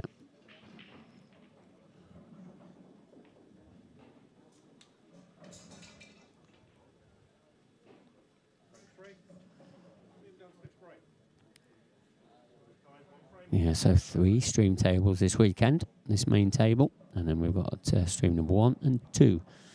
All available on the YouTube channel, so if you do want to watch one of the other guys, then you can switch over, or we keep flicking back to us, whichever one. Unfortunately, we're the only ones doing the commentary on this stream table, but we're expecting an absolute blockbuster here, aren't we, Scott?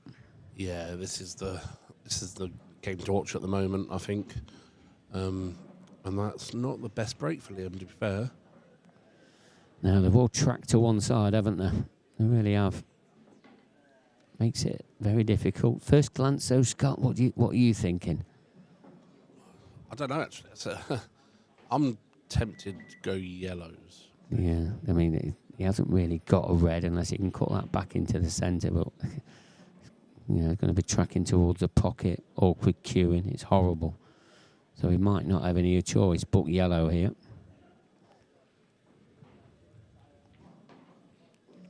Let's see if we can see the bottom yellow.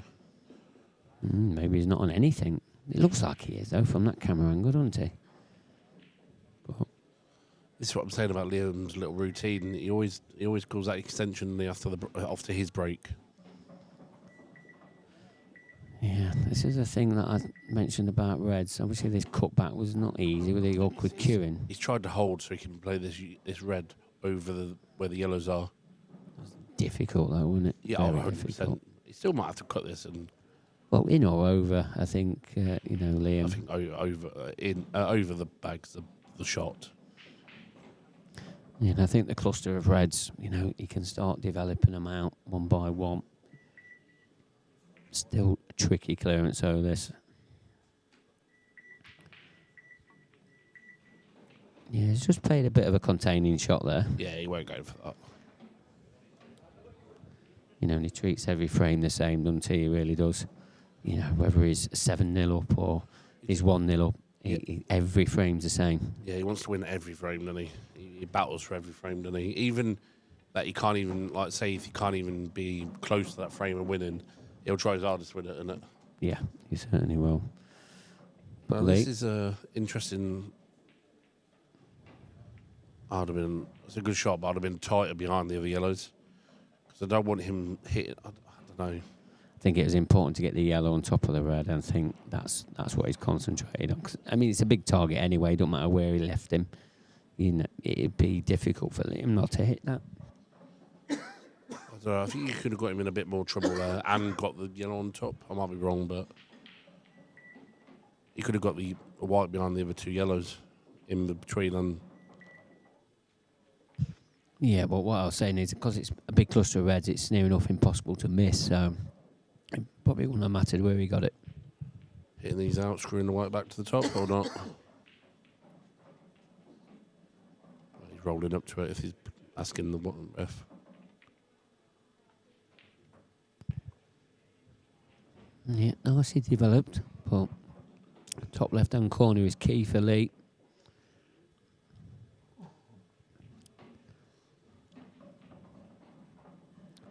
These are the battles that you probably don't want to be playing Liam Dunster at. Yeah, I was going to say, you don't really want to be getting these battles with Liam, do you? No, he's certainly, a lot of the time you do come out second best. So, but, we've seen stranger things. This is where you have to appreciate Liam, really, I think. His knowledge on the tactics of blackball rules are so good. Yeah. And this is where his touch comes into play as well, doesn't it? Yeah, that's something that he's always worked very hard on. He's probably not getting as much practice as he did 4, 5, 6 years ago. But he's still a formidable opponent, and especially when if he does get his touch going, I think his break's important to him as well. Even though he don't hit it as hard as some of the other top players, he can be absolutely devastating with it.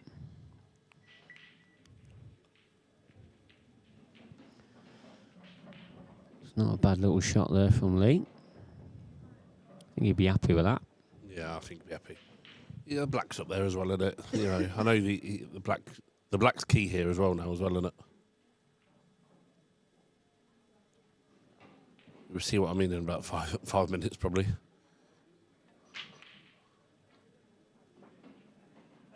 That's a great shot, isn't it?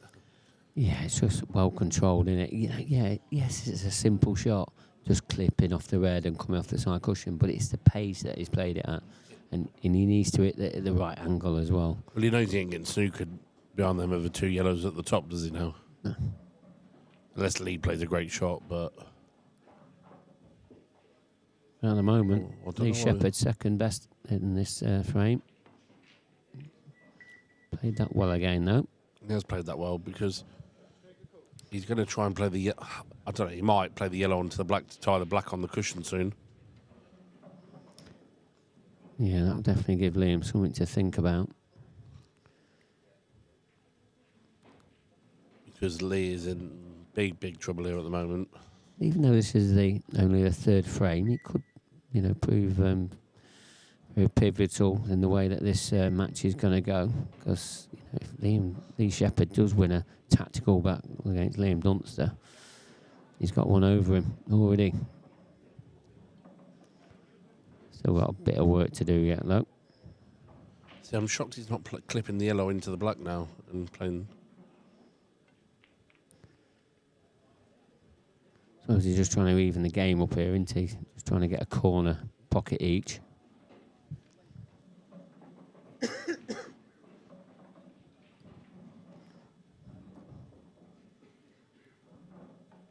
just getting playing the bottom red over the bag now, surely. Or is he going to get the black out? You feel like he needs to get these couple of reds moved, or one of them, or, as you said... He just played over. Not what I was expecting. Yeah, I think we're in for a bit of a tight affair in this frame. It's actually quite a good shot, really, but it's not what I was expecting.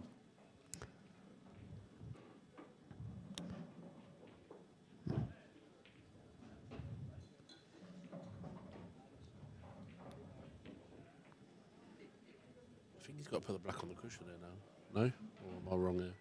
I think that's why Liam put that red there, to save any of that. So, but that's pretty effective as well.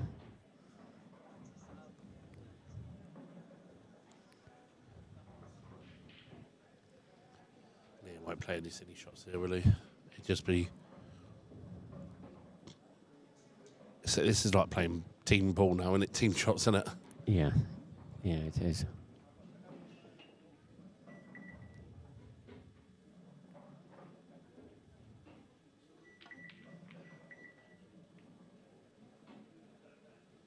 Unfortunately, with that red just tracking towards the left-hand side, but he's still in control of this frame, Liam is. It's actually interesting shot because he does not want to be potting that red over the bag. Wow.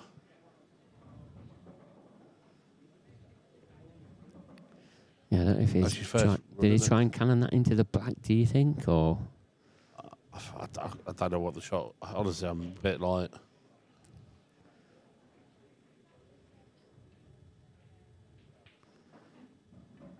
He needs to get that...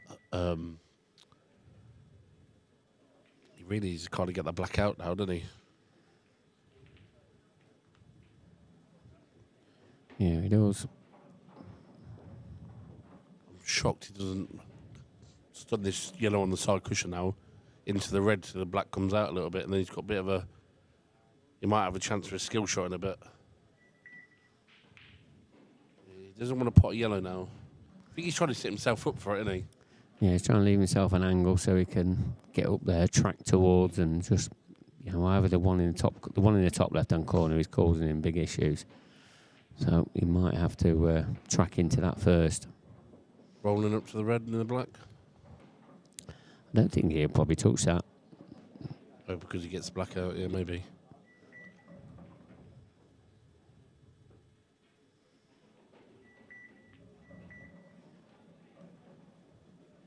Yeah, I was thinking how he's going to block all the other yellows in because he needs him to pop this yellow, doesn't he? Yeah. It's a clever shot, really, isn't it? Yeah, just hide the cue ball behind the red. And the league, he's just got to make sure this yellow tracks away. I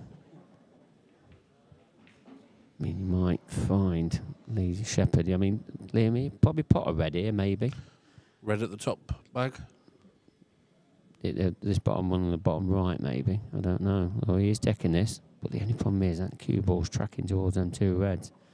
He needs to be careful with this. Clever shot. Just move that yellow away. That was his ball to get out, wasn't it? Now the skill shot's on. If he's going to go all full out first. Could be one chance now to get the... His eggs all in one basket, though. Yeah, that's what I was thinking of. Yeah, you got to cue this, haven't you? You've got a big pocket as well. It looks like it, doesn't it? Ah, he's rolling it. Rolling this off thin. Now he's in trouble because that you know where that white's going. Yeah, and there's not going to be an easy way out here, probably not.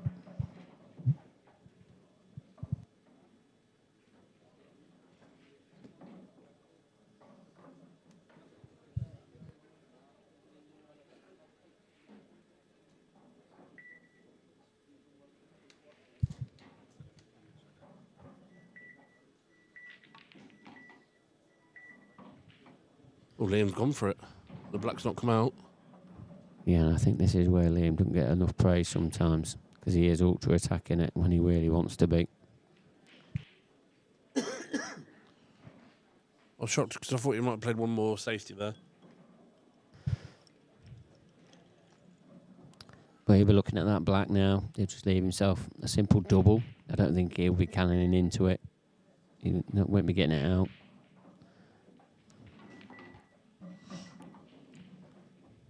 Just take these one by one.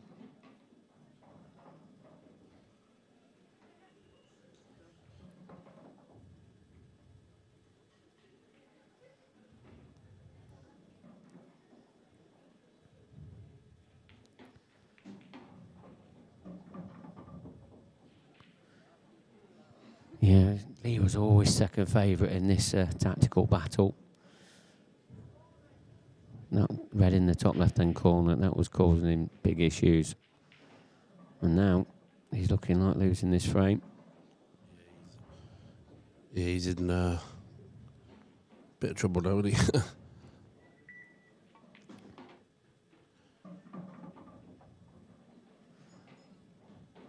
I mean, is he looking at dropping it on and playing the black into the left middle? I mean, play the double, yeah. Yeah, you just keep it simple. And Liam, that's what Liam normally does. He's very effective with it as well.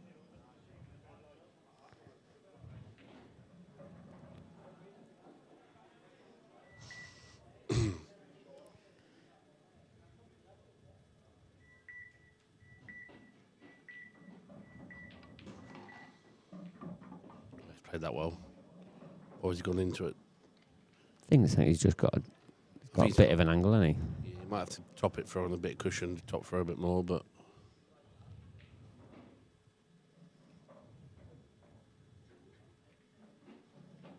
You can't top it through, I don't think, from this angle.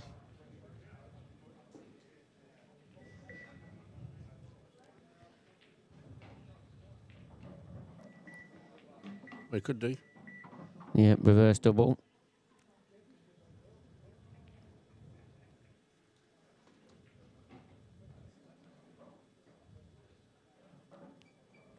Is Lee going to get another chance? Or is Liam going to take it at this opportunity?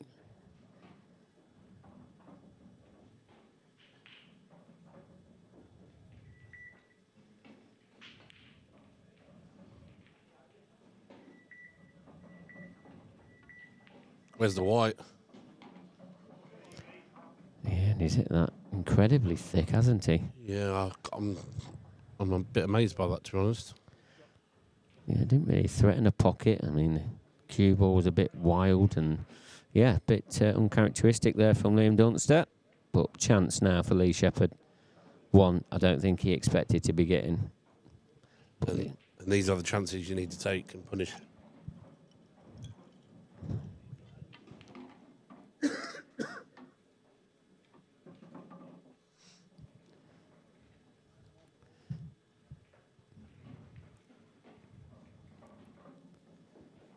Yeah, I like the way he's just stood back there, changed his mind. There's no wrong with that.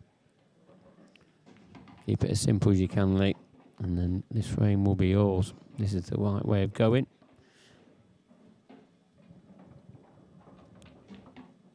Where's the white ball? He's overdone this. Lee Shepard. Wow. Table's caught him out, I think. Shocked. As you said, these are the chances you've got to take. And you feel that he's got to pot a ball here. If not, it's going to leave a very simple black for Liam Dunster. Bit of a hit and hope, I think. Oh, it's not a bad effort.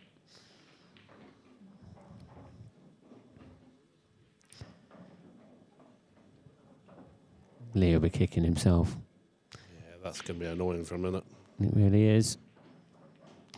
There you see it. Liam Dunster has taken that third frame, and he's now leading 2-1. There's the Paul Harkness and Mark Boyle game. Currently 1-0 to Mark. Paul Harkness beat Brian Clark earlier this afternoon, 8 frames to 3.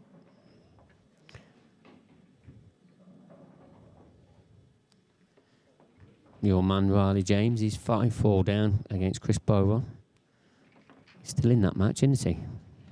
That's on the other stream table. Anybody wanting to watch that one? 3 stream tables this weekend.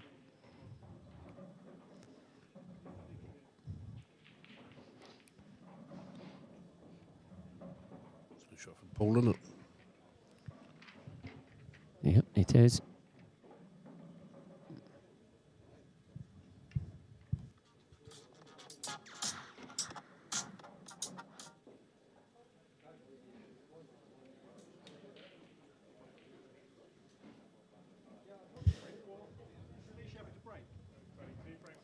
So I'll let you know how that frame goes. Back to the main table now. Lee Shepard.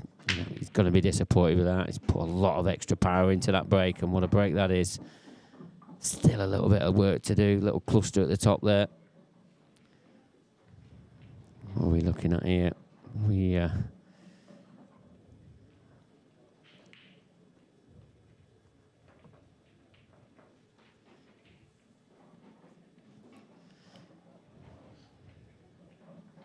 He hasn't got an opening shot. Has he got an opening shot on yellow? Not sure. I don't know if that yellow passes into the top left. Red's got pocket. Red has. I can't get my words Get your out words today. out. Get your words out. And stick your microphone up to your mouth, and then we'll be fine. Here he is. I just said Reds all day, but after the last little overscrew. He'd have liked to make it a little bit easier, wouldn't he? Yeah, but all he's got to do is be a little bit off straight on this one. Oh, he's like, that's his problem because of the last time. It's in his head. Yeah, he's... It's in his head a little bit, wasn't it? Yeah, he's pulled out of that one a little bit. And he was afraid of hitting it when he, like, last time. But even if he did come over, he'd have had the red in the middle anyway. To get back on it, innit?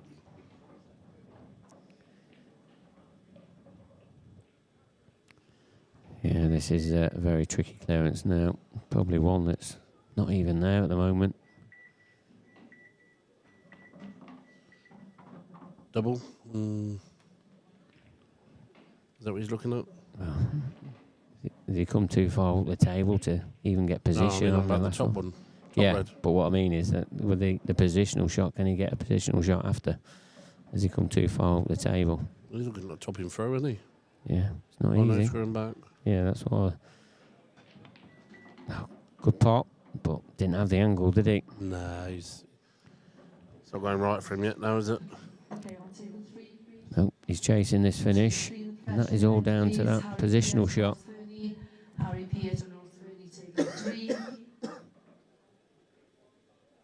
Yeah, as it was in the previous frame. One bad positional shot cost him that frame. Is it going to do the same in this one? Did you fin? Oh, the white. No, that's going to...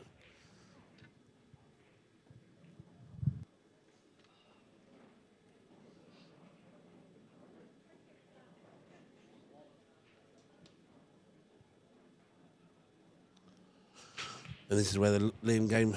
It's where Liam likes now, isn't it? Yeah, playing into his hands a little bit now. The score is 2-1 to Liam Dunster, just in case anyone's questioning that. I think there's only me that's questioned it, but it's 2-1. Is it? Yeah, might be just a tablet issue. We'll sort that out as soon as we can. Well, I'm sure it's 2-1. Yeah, it is 2-1 Liam, yeah.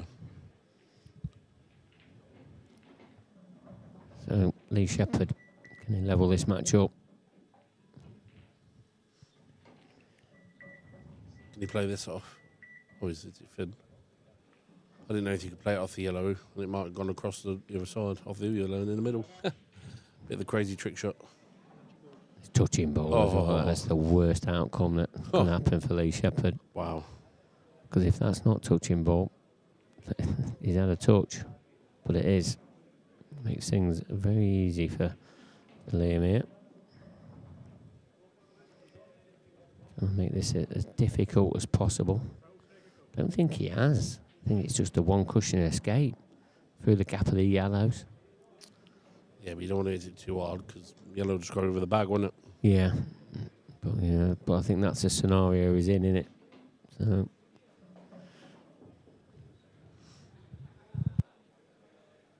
Too much side, I think. Or is it he's popped the yellow? He tried to put loads of side on it. It's not took, and he potted the yellow, bless him.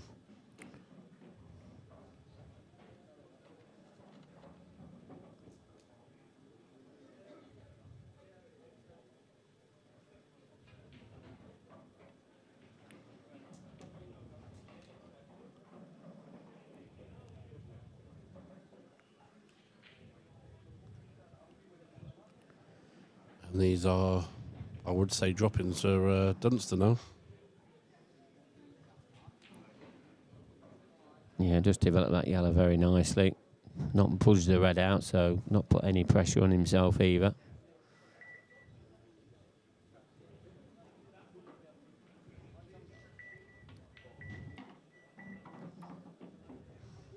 Yeah, he's got no pressure with the red where it is on the side cushion, is he?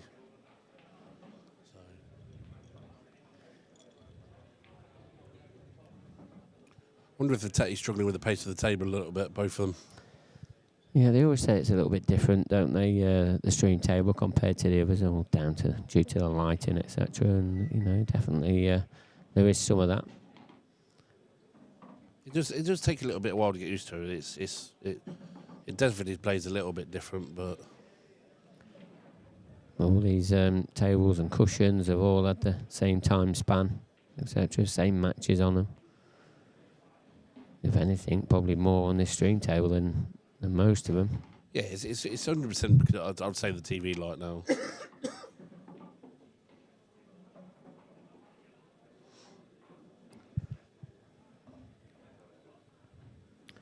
Remember all these matches under the shot clock, 30 seconds per shot, and then they get one player gets one 30-second extension per frame. Table 16, please. Ashley O'Neill and Tilly Edwards. Ashley O'Neill and Tilly Edwards, table 16.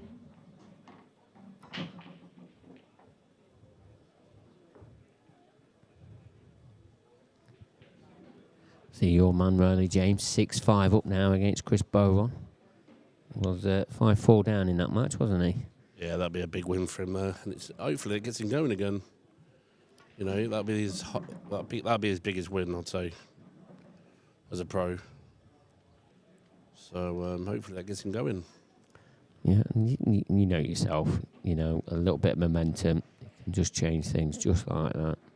100%, 100%. You just got to believe. That's his biggest thing. The results will come, but you just got to keep at it. You really have. Paul Holtner's lost that frame that he looked in massive control of. Yeah, that's what. Mark Boyle 2 up now. That's what I was shocked when I see Boyle 2-0. And Liam Dunster, what Liam does best, punishing players for mistakes. What a game on table 3, though. The whiz kid against Fernie. That'd be some potting session, wouldn't it? Yeah, it really will. Harry Peart, who we watched earlier on the stream. No doubt plenty of you missed it. It took 45 minutes to play 13 frames. Beat Kian Monaghan 8 frames to 5. Phenomenal show, it really was. It was a bit of a dish fest, weren't it? So, but 2 young players showcasing the talent. I left it at 4-all, and just like there was only 1 ball missed each. Yeah, it was very good. But yeah, he's got a tough one there against Ross. But you know the way that he's playing. He fears no one, does he? Yeah, there you see him. Look, there's table number 3. Maybe at the table. Don't waste any time, I know that. Oh, he's unbelievably fast, isn't he? He's ridiculous. He's got to be the quickest player on the planet, I think, at the moment. Makes me look slow. Like the Ricky Evans of darts, isn't he? yeah. He's absolutely rapid.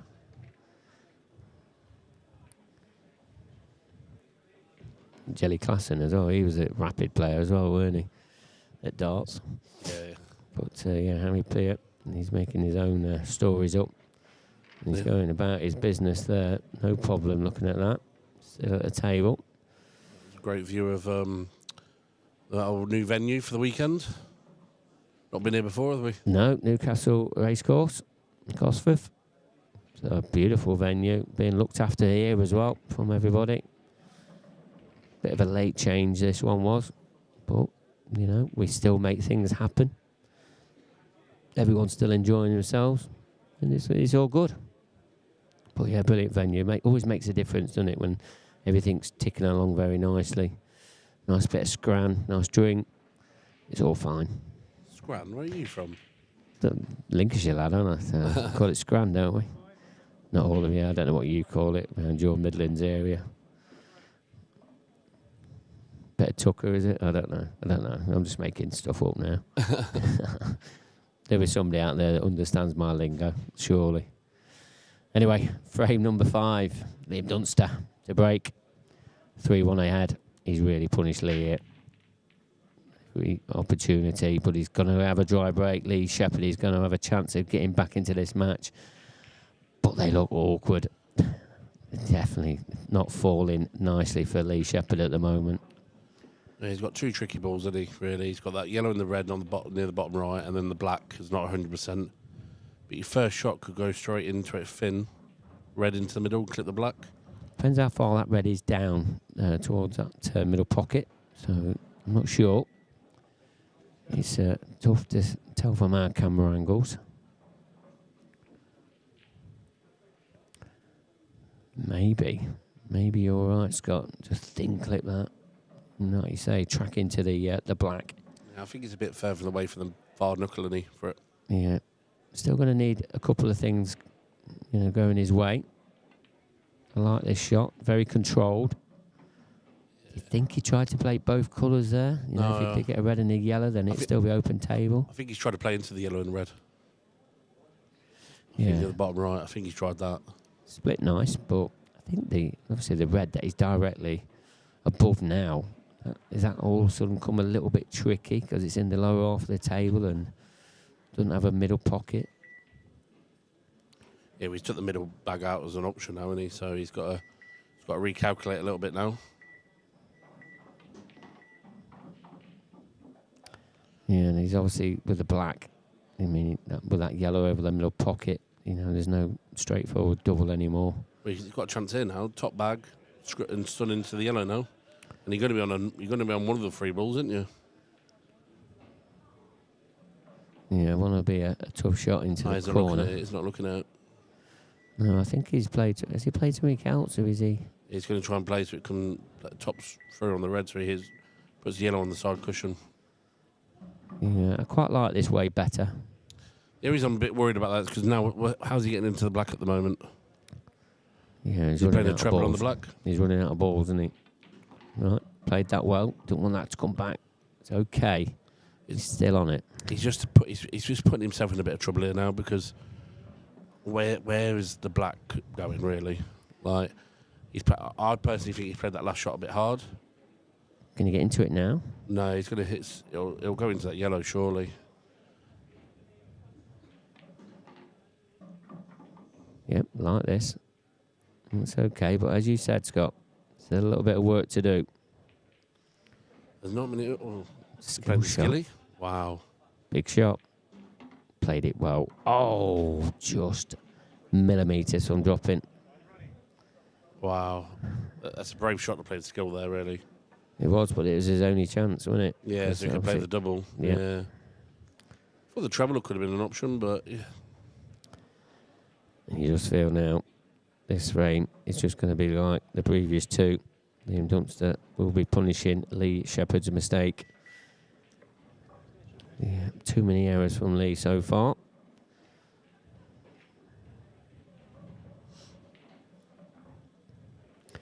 What about this for a match up next then? Corey Reese against Ben Davis coming up after this one. That's a naughty one, isn't it? I think it's after this one. I'm sure it is. Yeah, it is, yeah. It is, isn't it? Yeah. Just making sure there was no sneaky matches. Oh, no, there isn't. No, it's David Casey and Christian Phillips next. Oh, is it? Yep. No, I thought there was another match on. Still. Yeah, so this is a round 2 match. And then, obviously, we'll go back to round 1. Because Christian, he had a flight delay where he had to land a little bit out of his schedule. But he's here now, but we have pushed his game forward. So that's why we're going to go back to round 1 after this one. Either way, we always get down to the last 16 after tonight's. In fact, there's some more matches tomorrow morning, isn't there, for the last 32. Yeah, there's only one now. Yeah, it's just Gav, isn't it? Gav, yeah. Gavin Robertson, and well, he's still waiting for his opponent, isn't he? So 20 years because that's being played at 9:30. Yeah, so Greg Davis. Greg Davis, yeah. And Nathan, he comes later because he's a teacher, and so he can't get down here at that time, or up here at that time, however you want to call it. Well, he's only crossed. He's up here, isn't he? No. Preston, isn't he? Yeah, Preston, Manchester way that way on. So. But yeah, still plenty of action to come to you tonight. So yeah, we're going to look at David Casey, Christian Phillips next, and that follow up by the Reese and Ben Davis return match. The blockbuster. Yeah, and then Johan Attard. Remember, got to a final of one of these events, and he's rematch of the first tour, isn't it? Wasn't it? David Addinall. Yes, it is. Yeah. Of the Open, isn't it? Yeah. First ever time, something like 2 Islanders have made a final or something, isn't it, against each other? Yeah. So after this one, still 3 more matches to come to you tonight. So hope you're all tucked in for the evening. So stay with us. But this match at the moment is looking one-sided. Liam Dunster 3-1, and it's looking like 4.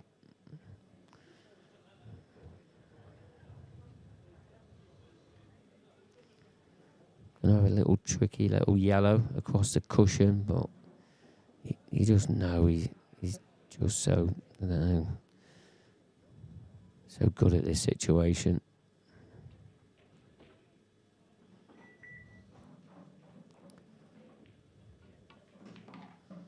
Oh, it's perfect. It's just his touch, isn't it? Yeah, it's too good, isn't it, at times? You know, other players that have been too high or, you know, or straight or whatever it is, you know, but Liam, as you said, it's perfect. I don't know how he gets used to these table conditions. So it's like in Farnsworth, Boyle as well, massively. Just get used to these table conditions too easily at times. I'm thinking that proves how. That's what I said about earlier. It's about that elite level again, isn't it? Yeah.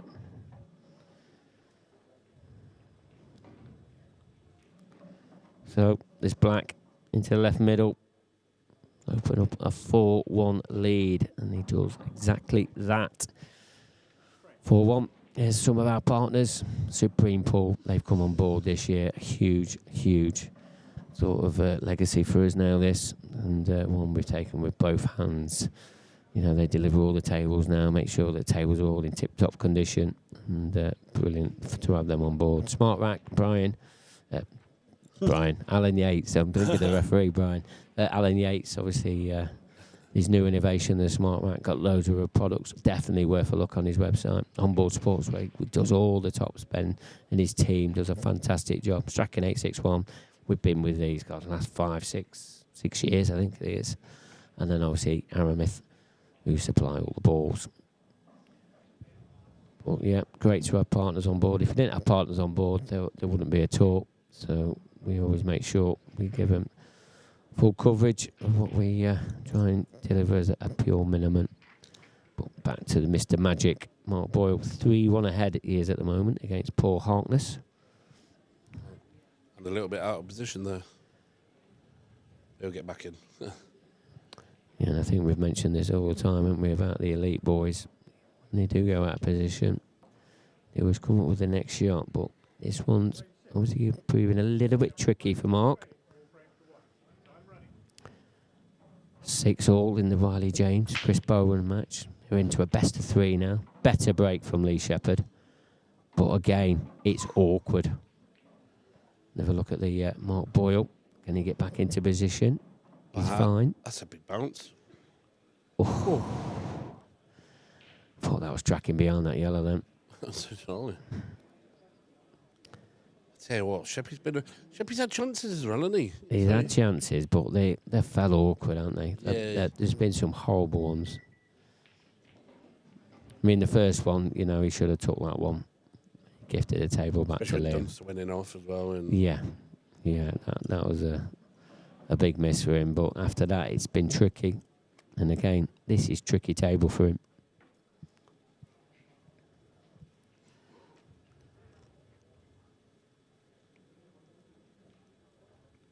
Can you see it? Oh, I think he's wow. I think he's clipped the red with Q, hasn't he? No? No, he was that close to it. He's cut the. Oh, has he? He's cut the red. Oh, I see. Hit the other red full in the face and gone in the same bag. The way that red moved, it looked like he's clipped it with his cue. But he's no, cut it. but because he's hit it so thin. Oh, I get it now. That's crazy. Yeah. That's why I'm not a referee. That's why I'm just sat here. Going to have to trick this in with a tracer's right hand side. He's got no extension. Yeah, he's taken his extension already. Clock's ticking down. Has he got the pace okay? He has this time. A little bit shorter pace on the skill shot last time, but he's okay on this one. Yeah, he would have gone then, wouldn't he? It would have been like game over 5-1, wouldn't it? Depending if Liam got, if it was a foul, do you know what I mean? Harry Peart, the Ross Fernie match been going, 15 minutes? It's 2-1. Yeah. 3 frames already. Oh, he's a little bit shorter pace, I is think he? he's fine. Is he okay? I think he'll be able to stun through and stun top through, no? I don't know. I'm not sure. Tricky angle, I can't that. get my words out tonight. What's going on? I don't know. You been drinking? Not yet. This is a massive frame for Lee. Oh, he needs this one. Yeah, I think that's all he could do there. It's not bad.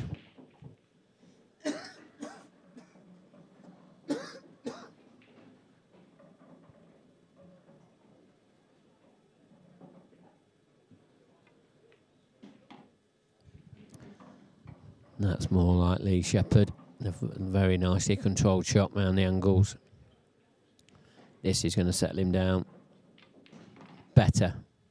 Put his hand up in a little bit of apology, but I think it was all down to that shot with the thin clip, and he obviously one flew in.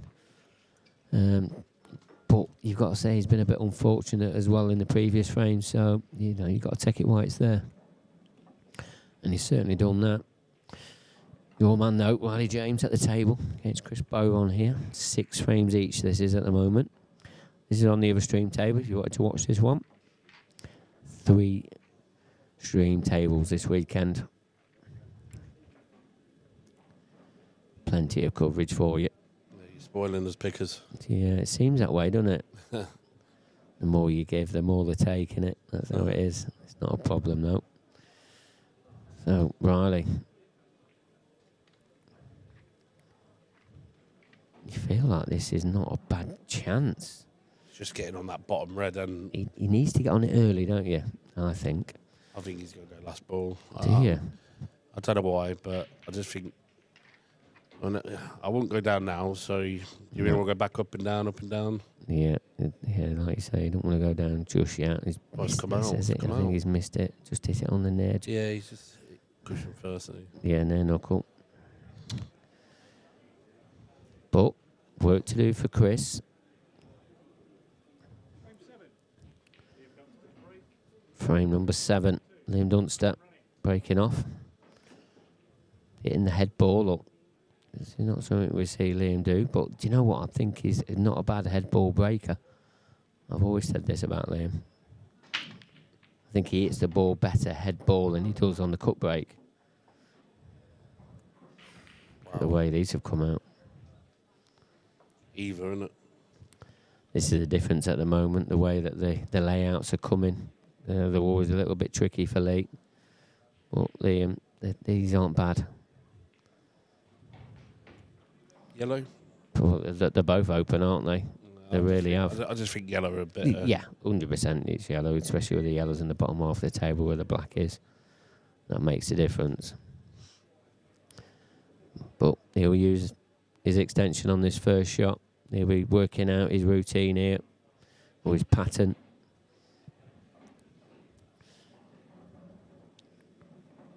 I suppose he's got a couple of yellows on the cushion, but you just wouldn't, find that there'll be a problem. Very close to that red on the corner.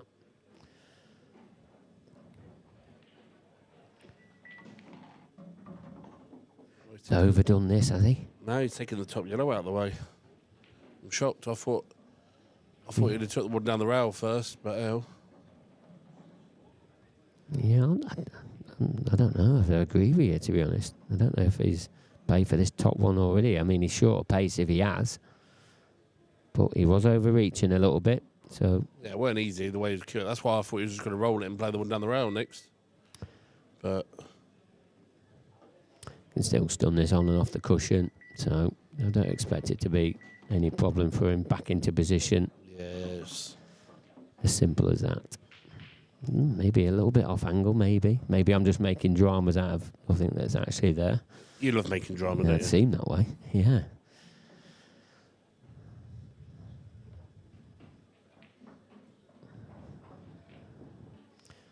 Jammer on the chat says, try to screw into the red. Maybe.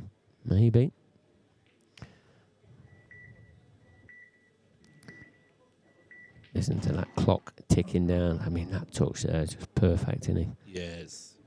He knows where he's going now, doesn't he? Well, this is over, isn't it? Yeah. One in one corner, one in the opposite corner, one in the opposite corner, one in the opposite corner. That's how it is, isn't it now? Might have a little twitch. Oh, you're creating drama now. I'm watching the other one. Oh, sorry. I'm joking. Yeah, we'll get back to your match soon. Darren Maidman, the referee. On top of him, making sure nothing is touching that red. No doubt he's perfect on the angle here.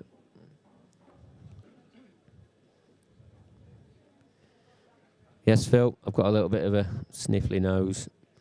And I've always got like a cough or a cold or something. Cold place where I come from, Skegness. Some of that. But I'm here, mate. I'm here.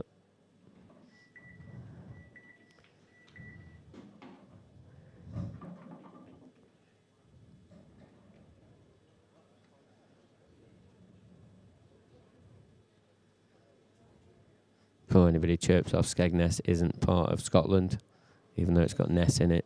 It's not in Scotland. It's on the east coast. Feels like Scotland sometimes, obviously cold. and that.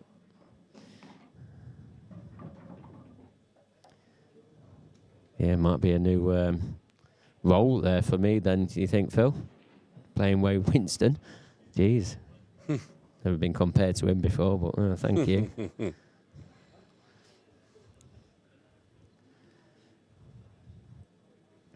So, Liam Dunster, once again, looking like he's going to get a break and clearance here.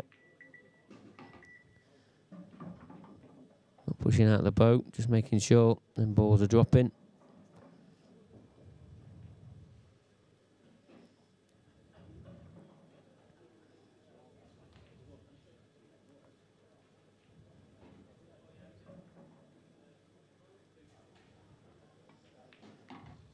Effective. Yeah. Break and clearance there from Liam Dunster. Paul Harkness at the table. It's 4-1 behind. Here's Mark Boyle. Feel like this is the frame he needs to be getting himself. Tracking towards a pocket, but I think he just tried to cover that. There's no conviction in any of that, was there? Having a bit of trouble, maybe there, really. Might be able to. Oh no.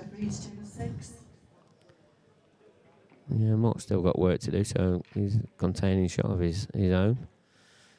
Tell you what, looking around the tables and that, there's been a few tricky frames, hasn't there? That black was on that left-hand cushion. There's a bit to play in this one yet.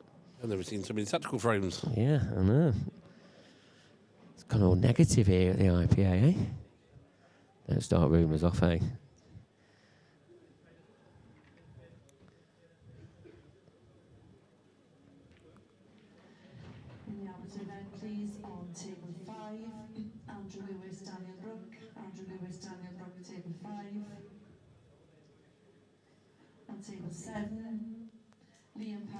Was Fernie 3-2 ahead against Harry Peart. Yeah, it looked like Harry just got a frame back. It was 3-1 a minute ago. Lee Shepard had a good break last time. Didn't connect with them that well that time. And it's dry. Look at the way that these opened out again. You know, if that was Shepard, you know, there'd have been a cluster or something like that. You know, you've got to say both these colour sets are quite open compared to some of the layouts that Lee's had. You mean if he potted the ball? That was Shepard's break.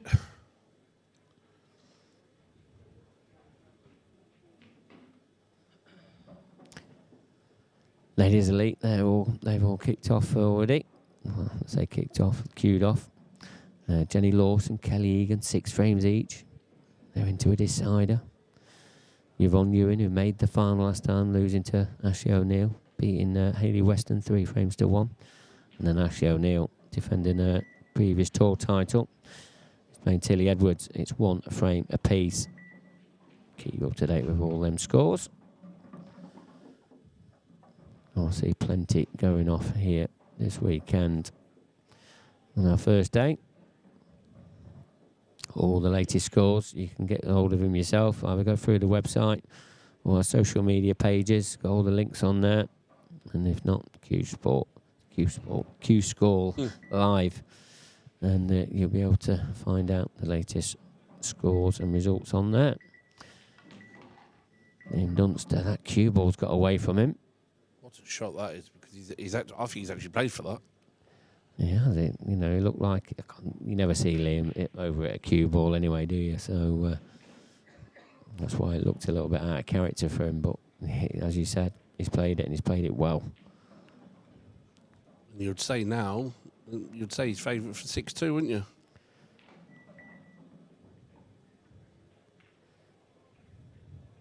Yeah, you got to now.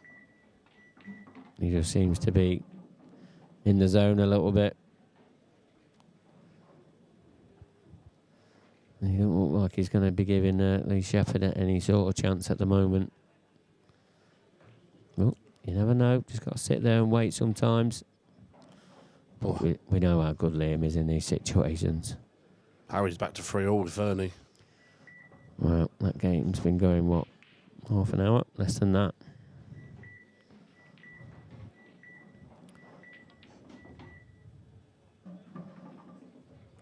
Tell you what, that's a great shot. I thought he was just going to roll it in. Cued like a dream.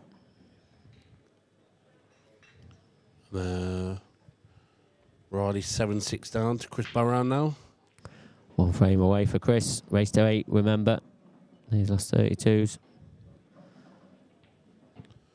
And that's a chance to play the winner of Boyle or Paul Hartness, which Boyle's winning 4-1. Yeah, we'll say race to 8 for the 16s as well. Then we'll race to 9 of the quarters, then the semis, and then race to 10 for the final, which will be coming to you tomorrow night.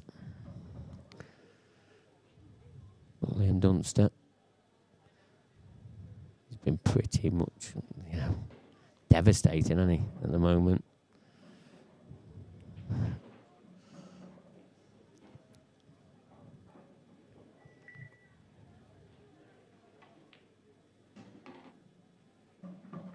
Okay, not left himself any hampered queuing. Look, I think he's left the gap there for his queue. He's just got to screw back to the other side now, hasn't he? Yeah. He's got a slight angle just so he can screw past his red. And in fact, he took these out well because they weren't even... I thought reds were easier than the yellows. Yeah, I mean, this is just been a bit much of the story of this match.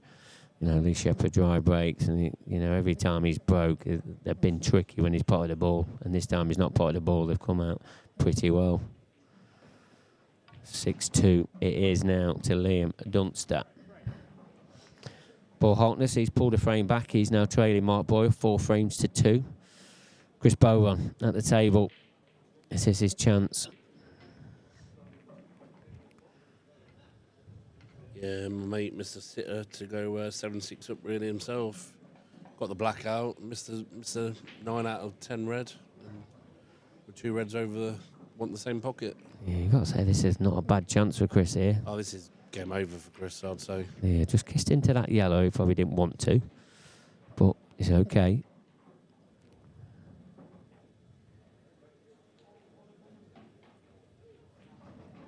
Oh, where's he gone? Oh, side there. Should be okay though, I think. He didn't have to go over that far, did he? No, but he can play the other red in the same pocket. Does that go in the middle? Yeah, it'll go off. Yeah, knock off the yellow, yeah. I mean, if it does, it's a bonus. I'm not sure it does. I think that yellow's too close. Well, I'm going to find out. He's made his decision. Nice pot. We'll let you know about that. We have got the other stream on in front of us as well. Frame number 9. Oh, big break there from Liam. And look at these. Look at them reds. One good pot on a red here. And it's looking like 7-2. Well, it went in on Chris's table. Is that shot? It has gone in, yeah. Yeah, I knew it was going near knuckle. My mate will be gutted there, really. Simple 8 ball now for Chris. Oh. Just waiting off the far jaw. But Chris Bowen safely into the next round, or into the last 16. He's the first man to be into the last 16 as well. Tomorrow at 11:30. He'll play the winner of the Mark Boyle Port Hartness match, which is currently 4 frames to 2 to Mark Boyle. So can Liam see? Yeah, you can see the top red then over the left-hand side, so that's no problem. He's just getting himself on them 2 on the side cushion here, isn't it? Yeah, you feel like he's going to play red onto red plant. Yeah, if he gets himself on the top side of the next red, he will be able to... Yeah, there you go. Yeah, I like that. Just top through, and then where the red is on top of the yellow, you just nudge it out now, can't you? Yeah. Not too hard, just a little nudge will do. Then you got options then, don't you? Or is he going to... No, he ain't going to stump through, so... Needs to be careful here. There's actually a lot of options here. Me personally just trying to nudge the yellow out. Yeah, but that can go wrong. You can all of a sudden not be on a ball, but you're right. He's played it on the red, which is more a better shot. Yeah, it's a bit... Oh, it goes middle anyway. Yeah, I think it just passes out of a red. Yeah, so all he's got to do is screw back a little bit, and then he's going to stud into the yellow. It goes in the other middle as well. There we go. And then that's what you call Mary droppings, isn't it? Yeah. Don't see any problems here now for Liam. Nah, Liam looks looking comfortable now. Oh, he's taking it straight away. Yeah, just cannon that yellow out the way. Just like that. Yeah, I thought he'd have done it right after the next shot, but yeah, it's still the same, isn't it? Yeah, it's very effective. Matt Willerton and John Brown. Matt Willerton and John Brown, table 15. On table 19, Corey Williams and Brett Collier. Corey Williams and Brett Collier, table 19. On table 22, David Compton and Mark Little. David Compton, Mark Little. Probably just needs to be where the line is, I'm guessing. And on table 18, Matthias For him to be perfect, top, just over the, where you see the white line, just probably needs to be there, doesn't he? Oh, he's got a little bit further up, so there must be a big gap. I can't get my words out today. Got a right stutter on.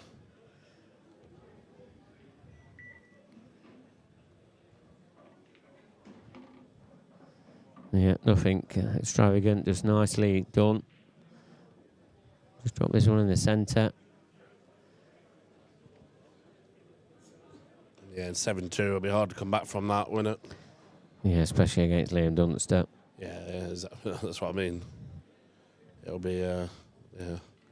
Don't know many people come back from 7-2. It's this old boy anyway. Yep, nicely done. And he's just looking comfortable, isn't he? Yeah, it seems that way. What's this, third, fourth-ish on the trot now? Yeah, it is, yeah. Plus he's had a couple of reverse clearances as well off Lee's break. But yeah, it's been one-way traffic here on the main table. Power, please, on table 7. Liam Power, table 7, final call.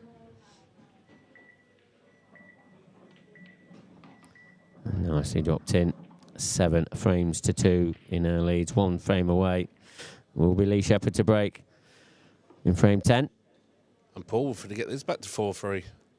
Yeah, this will be 2 frames on the bounce if he gets this. Not an easy one though, is it? No, that's not easy at all.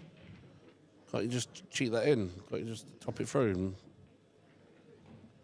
I think screwing it's an awful day, isn't it? Don't know. It's one of them, isn't it? Trying to get it in with side. He's played it well. Played that very well. Don't think he could cue that any better, could he? 4-3. The number 1 seed. Ross Fernie 4-3 up against Harry Peart. Yeah, action going off everywhere here at the moment.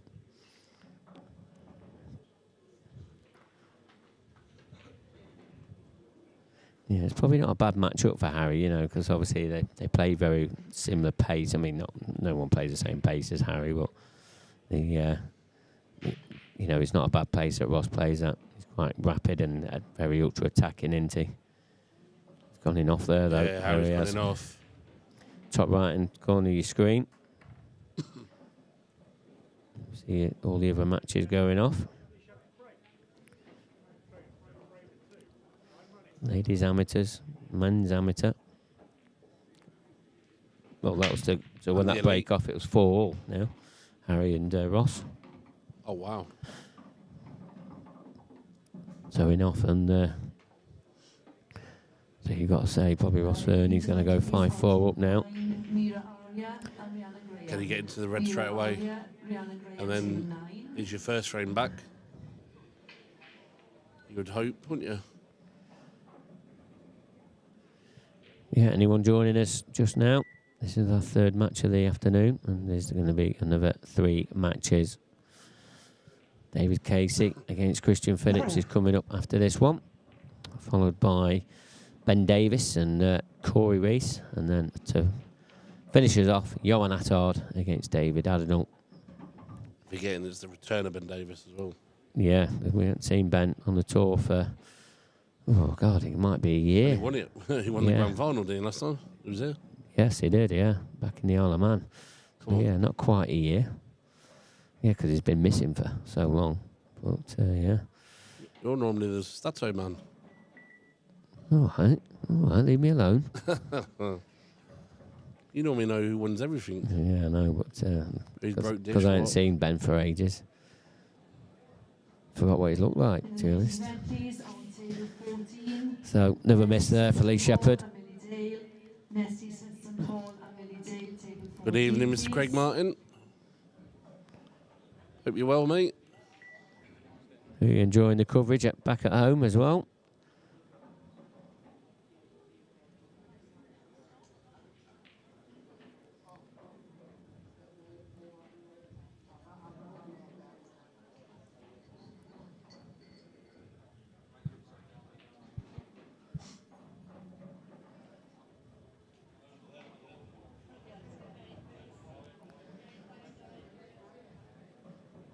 So Liam just working out his extension, but he's looking at closing out the match at this opportunity now. Yeah, I think Lee wants it over and done with, doesn't he? Bless him. Yeah, it's not gone his way. Not been a good day at the office. He's not really got his flow going, has he? No, it doesn't seem that way. On table 11, please, Caitlin Kennedy and Kaylee Allen. Caitlin Kennedy and Kaylee Allen, table 11.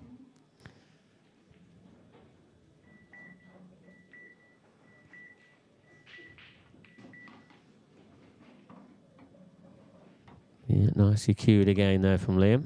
Yeah, but he needed to be... needed a bit of an angle. Yeah, so he might have to be forced to go down the table there now. Does that, the yellow don't pass top right, surely? Oh, yeah. What, the yellow passes top right? Yeah.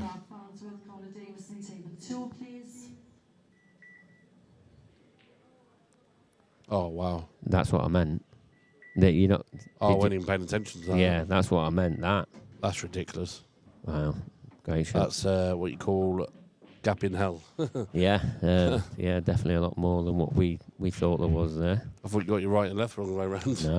No, I meant that one in the top right. But yeah, great pot, and like you say, this is now coming to the closing stages, you think. It looked like Ross did take that frame. Someone was just asked as well, Harry Peart is 5-4 down. And that's literally just happened, that fifth frame. We're wetting off. You're wetting off on frame, yeah. Wetting off on frame number 9. So I'm guessing that's a dish fest as well. Yeah, it's been pretty good standard. Anthony, good evening, mate. Hope you're enjoying the coverage, mate. Don't stay up too late, will you, watching us?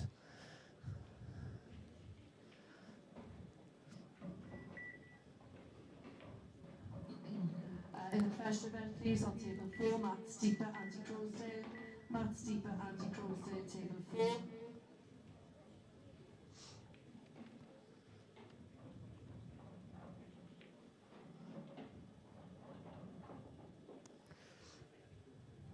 Yeah, these are just dollies to Liam now, aren't they? It's just like we keep saying it and then saying it again.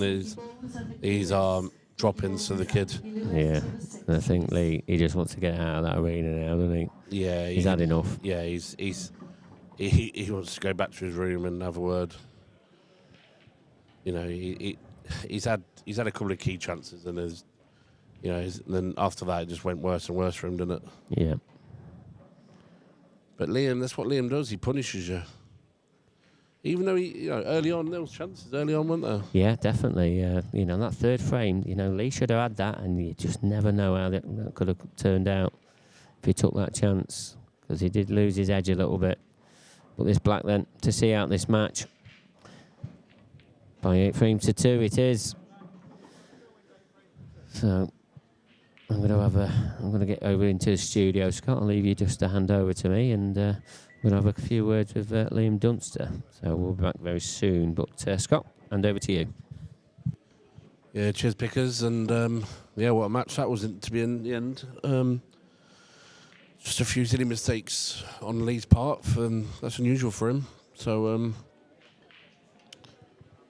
Liam Dunster goes through to the next round. He'll face the winner of Ross Fernie or Harry Peart. That'll be a good game. 2 different kind of styles there.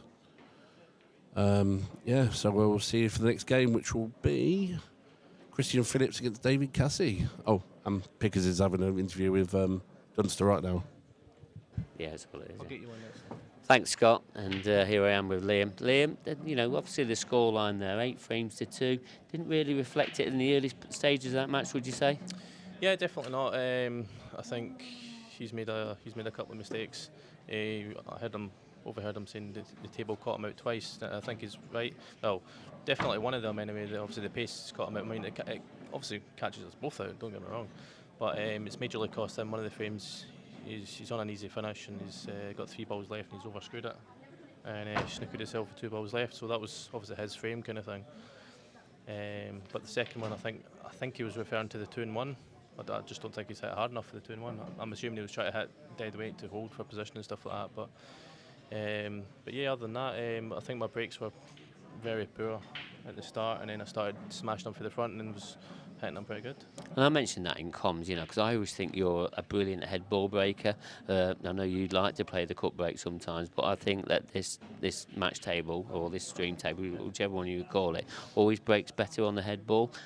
Whether you agree or not, I'm not sure. But how do you feel on some of that? It could be, yeah. The balls are probably brand new, if not extremely polished. Brand new cloth, obviously that definitely helps. I mean, I think the ref was having a bit of difficulty setting them up, which quite surprises me on a new cloth. Obviously, you might struggle on other tables because they're a little bit worn in. Obviously, the head balls normally where the biggest dent is. But yeah, as soon as I was hitting them for the front, then I was getting a ball. The weight was coming straight back to the top cushion, hitting them really good. So I'll hopefully continue that break and then see where we go for there. Yeah, no, you know, I've always said, you know, about you as a player, you're a really good front runner, and you know, even though sometimes when you're behind, you'll come back and you know, sort of bite them as well. But when you do get in front, you really do take the edge, and you're really hard to shake off from that point. Yeah, if they're there for the taking, you've got to take them out. If somebody's on the rope, so to speak, then got to do what you got to do. Yeah, and I think we saw Lee. He was on the rope because you know, he's one of the new professional players that we always talk quite a lot about because he's had a really good start to his career as well. Yeah, obviously I think he had a close game there with Curtis. Curtis is a good player as well. But yeah, it doesn't surprise me. He's obviously shooting up the rankings after every event, obviously because he's a new professional. But yeah, he's always been a decent player, and then obviously he's reached, what was it, last final actually, the Lola's party, which I'm sure you've probably mentioned in yes, a few times. Yeah, we have, yeah. Which again doesn't surprise anyone. Yeah, very good player. And you know, obviously a little bit about yourself now, because we always speak about, you know, you had a lot of circumstance change a couple of years ago when you got your own pool club, etc. Has some of that now settled down a bit? Or you start finding yourself a little bit more time to have a bit more practice? I've definitely got more time than I did have. But I can't be bothered playing. I try and force myself to play. I mean, the only time I'll really play is if someone says, "You want a game?" I was like, "Going in." But if nobody messages me, then I'll probably not play. But let's be honest, you know, when you're up there in Scotland, I mean, you're playing tournaments every week. Would you say? Would that be also fair to comment? St Ann Paul's got the Saltire Tour, so there's your 5 tours, I think, 4 or 5 tours. I've heard it's a full calendar. How true is that? For the Scottish season, you know, it's a full calendar. Season, yeah, I'll just say 5 for argument's sake. So you've got the 5 Saltire, you've got the 5 IM, so there's 10. You've got the Scottish as well, so there's 11. And then you've got your supers, but obviously supers take like 4 separate weeks, but you're only playing one of them because there's like the A division, B division, C division, D division, or whatever you want to call it, Premier, First Division, and all that. So there's another 4 wiped out the calendar, but then you've also got things that obviously I can't play in, like the over 40s. Not yet. Over 50s, nah, not quite yet. No. Ladies, you never know. Yeah, so there's a few tours. Yeah, it's basically a full calendar. But you know, does that help you keep your edge, and you know, obviously keeps you sharp for these matches, and especially coming to an IPA tour number 4? You know, we're pretty much well into our calendar season as well. So do you feel like you're quite at a sharp end point as well? Yes, I feel I've been pretty sharp all this year, to be fair, but it's my breaks that have just been costing me match after match after match. So I've been coming through the earlier rounds. I wouldn't say comfortably, but because you're sort of playing the not top players at the start of the tournament, you're getting more chances than you usually do. So, but then when you get to the later stages, basically throughout the tournament, I'm dry breaking. Like I'm only getting a ball maybe 1 in 4. It's horrific, but it's consistently horrific. So I'm only getting a ball 1 in 4. So just say I break 8 times, so I'm first to the table twice out of 8, and just say my opponent breaks 8 times, they're usually getting a ball at least 6. So they're first to the table, what's that, 12 out of 16? And I'm only first to the table 4 times out of 16. So I'm taking all the chances I can get, but sometimes that's not enough. Yeah. You're just sometimes not getting the chances. I think that's what's cost me quite a bit, to be fair. Because when you get to the later stages, like I say, they're taking all the chances that they're getting, whereas in the earlier stages, sometimes you can get away with it. So. Yeah, I mean, we saw that in your match, didn't you? You know, that when your breaks were going for you, he was taking them chances, and you know, the odd occasion when he had a couple of dry breaks, but sometimes it felt a bit tricky for him. But again, when you had a dry break, you punished him, and you know that's key in this level of pool, isn't it? Yeah, that just goes back to what I'm saying about the breaks. If you're getting the first chance from the break, then it's vital. You've got to take it. I mean, you never know when you're going to get your next chance. You just rattle off 3-4 frames and you don't get another chance. So it's vital. You've absolutely got to take that chance. But first match is out of the way now. It's always never an easy one. The first match, is it? It's always one of the hardest ones to win. Especially when you arrive literally minutes before. Yeah, so you've drove like 3 hours or whatever to get here. Minutes. This is one of your closest venues as well, isn't it? Yeah. This one. I always arrive minutes to spare, to be fair. But so I was still a wee bit shaky for that, because obviously I was going a little bit over the speed limit just to try to get here. Got here finally, a few minutes to spare, happy days. So at the start I was just like, oh, Jesus. So eyes are still trying to adjust to the lights and stuff like that. So yeah. And obviously we've had a change of venue here. I mean, obviously you've not been in here too long, but first impressions of the way that the venue looks, the way it's set out, look okay? Yeah, definitely. Yeah, much better. I think I've heard other people saying it as well. They much prefer this one than the other one. I don't know the background about over the change. I'm sure it's on the page, but I've not really checked, to be honest. But if the costs are the same or less or whatever for this compared to the other one, I think we'd go with this every day of the week. It's just laid out a lot better. There's a lot more space. People can actually sit and watch. All the tellies everywhere. Obviously, you've got HDMI or whatever plugged in, so you can show the scores and stuff. So it's really good. Yeah, and I think a swap in the same area and the same dates is always better than either a cancellation or anything like that as well, isn't it? Say that again.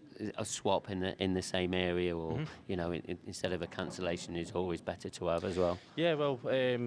So what was it? Was it just a swap? Was it a cancellation? Yeah, I think there was a communication with a booking, etc. Yeah, so I think we've obviously got quite fortunate then. I mean, we've got the hotel, haven't we? So we're still staying in there. Walking distance between where everyone's booked into and where the venue is. Obviously, it's only 7 minutes or something walking in heels, as Wellman says. Yeah. 7 minutes in heels, 5 in trainers. Walking it. Yeah. And so look, it's in walking distance, and everyone can just stay in the hotel that they've booked. So there'll hopefully be no cancellation of bookings or anything like that. So it's just straightforward swap, yeah. Okay, and a little bit about this next matchup then. So David Casey against Christian Phillips. Obviously, you know quite a bit about Christian. A little bit about David. Obviously, one of the new pros on the tour.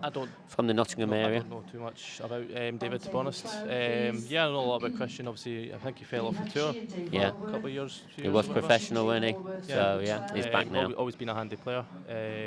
And I don't know too much about David, so I can't really comment on that. Okay, no problem. But good luck anyway in your next match. And you've got a little bit of a rest period now. You can go and settle down, have a look around the venue and that. Yeah. So, but thanks very much. Cheers. Well, Liam, he's safely into the last 16, and no doubt we'll see him at some point tomorrow. So we're going to be up with this next game, David Casey against Christian Phillips, and we'll be over in the comms as soon as we can. So we'll speak soon.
Right, so back in the comms.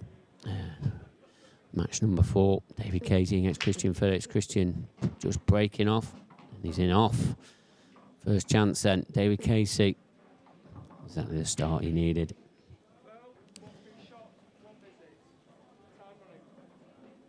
Harry Peart has beaten Ross Fernie 8 frames to 5 in another quick fire match in less than an hour. Unbelievable standard for Harry. He's into the last 16 now. He's going to be playing Liam Dunster in that last 16, who we've just seen on this stream table.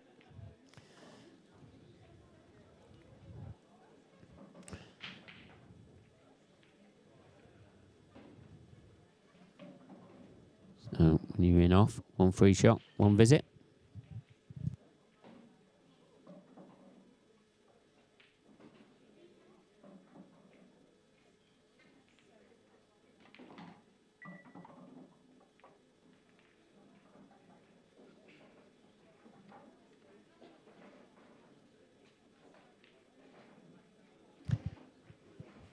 Yeah, so David then, 1 free shot, 1 visit.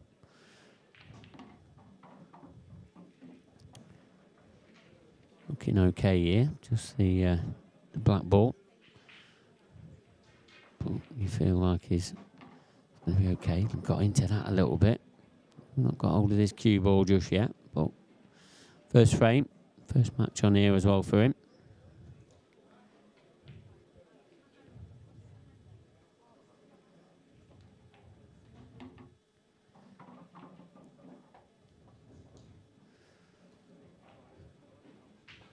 You do feel like he needs to try and get close to this red in the bottom half of the table from here.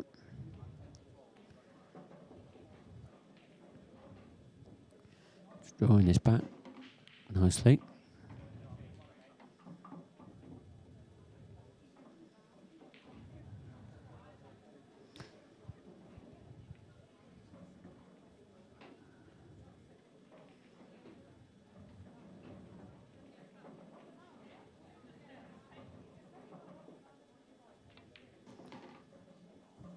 Just overdone this a little bit.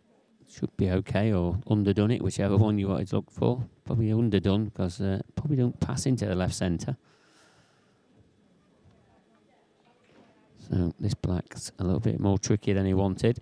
Especially first frame. I'd like to a bit easy. He's going for it in the middle. So it does pass. Is it there? It's in the jaw. He's missed it.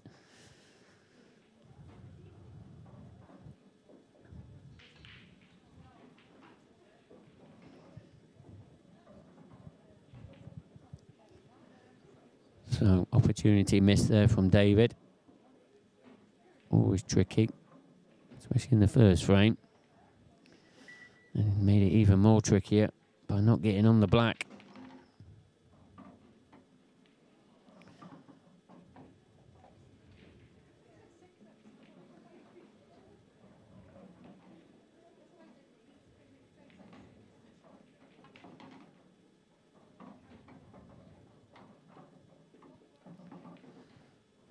Liam Roberts says he's going to be here in an hour and a half.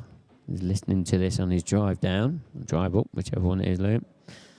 Yep, we're all good here, mate. Thank you. You're on at 9:30, so make sure it is no more than an hour and a half, by the way. You've only got the current world champion, Gareth Ibbott, anyway, so no rush.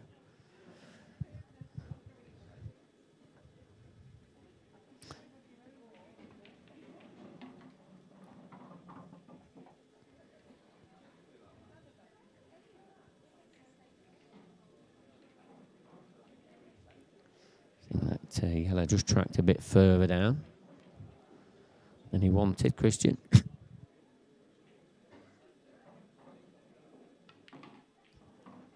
But it should be okay. Oh, it's left this a little bit more trickier. So both these players still not got into these conditions at the moment.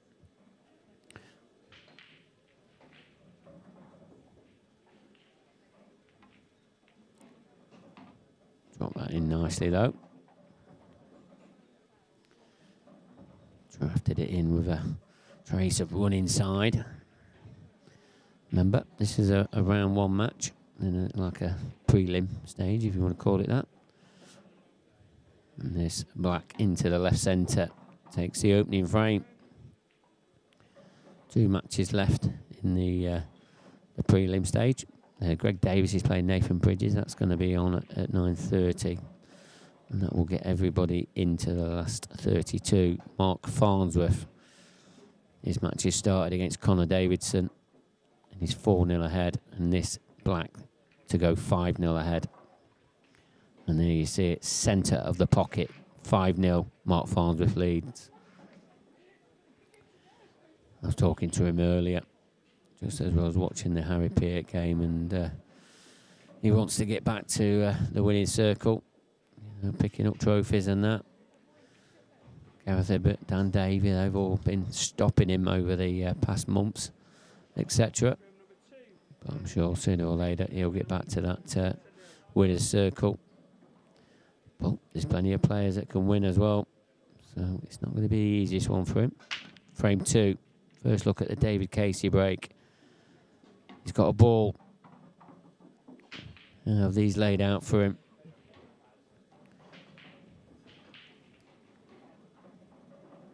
Opening pot on yellow, definitely easier than the red maybe. That simple one into left centre.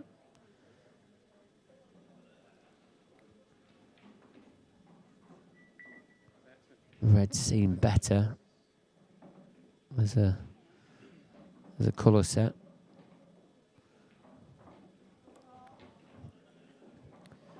But might be forced into these yellows just because of the opening pot. Yeah, so a little bit of work to do on these yellows.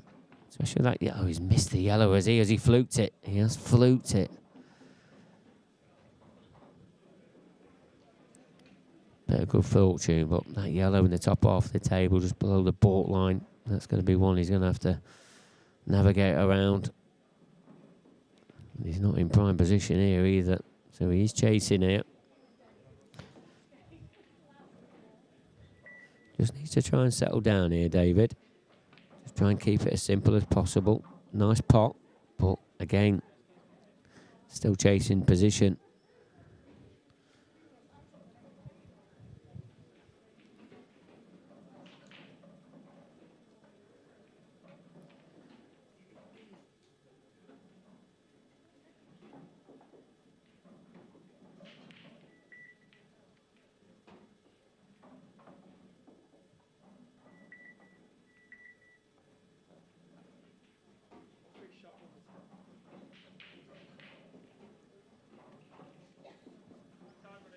Yeah, nice containing shot there, but he's not stopped him from seeing a red. You just feel it's not a good shot. Even more not a good shot because he's given away 2. I weren't watching. So 1 free shot, 1 visit. Just going to remove this yellow so it doesn't block the black. So obviously try and get on this red in the bottom half of the table as well.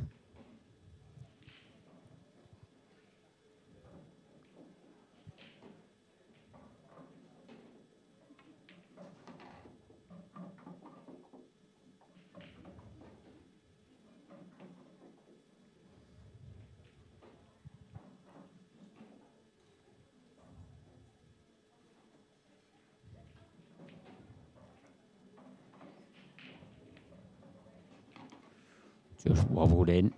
Oh, he's got it. So Mark Boyle, he's leading Paul Harkness by 6 frames to 4.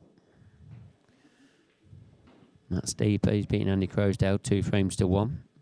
And Jason Hill and Evan Palry Williams, and they've only just kicked off. It's 1-0 to Jason Hill.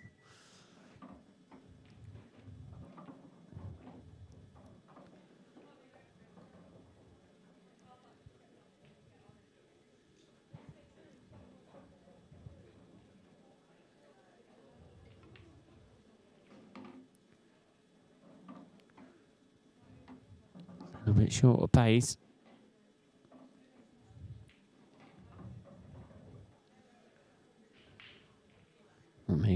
cannon he wanted. So, cue ball. Is he going to be tracking around the angles? He is. That's his angles. That's not bad. Little double kiss just to kick that out. I mean, he's not naturally going to get on this black. Unless he can drift down this right-hand side. Maybe the black into the left centre. Can he hold for it into the corner? Is he coming around 2 angles? 2 angles, he's perfect.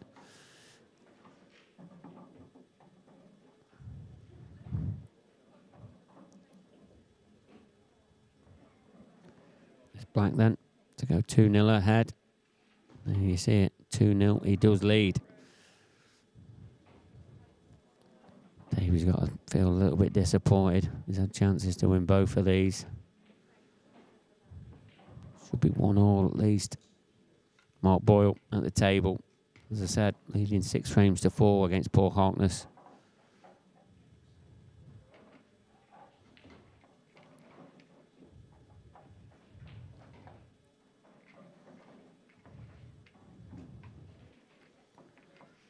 So players in the last 16 so far. Chris Bowron beat Riley James 8-6. Liam Dunster, we just seen, beat Lee Shepard 8 frames to 2. And Harry Peart caused a bit of an upset, beating Ross Furnick by 8 frames to 5.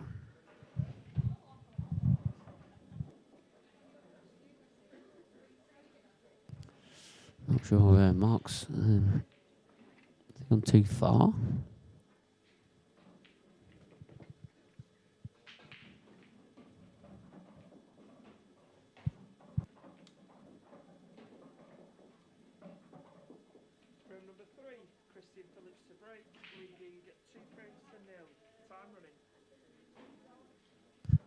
Can tell you Mark Farnsworth, he's on 6 frames to 0 ahead now against Connor Davidson. Connor, who beat Darren Cook earlier.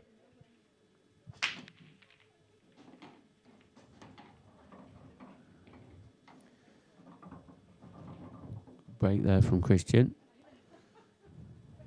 A little bit of a cluster there with the yellow, red and the black.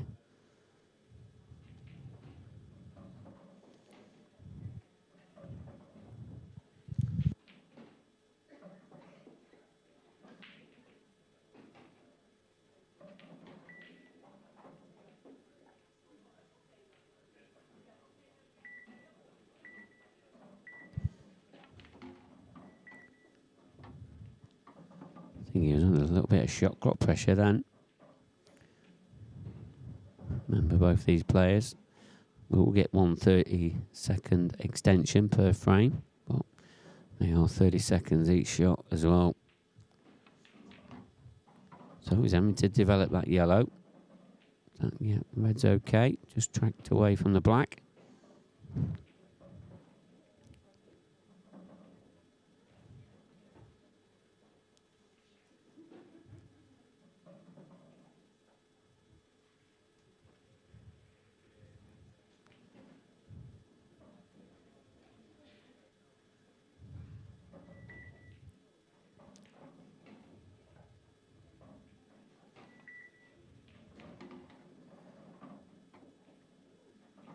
Just about there.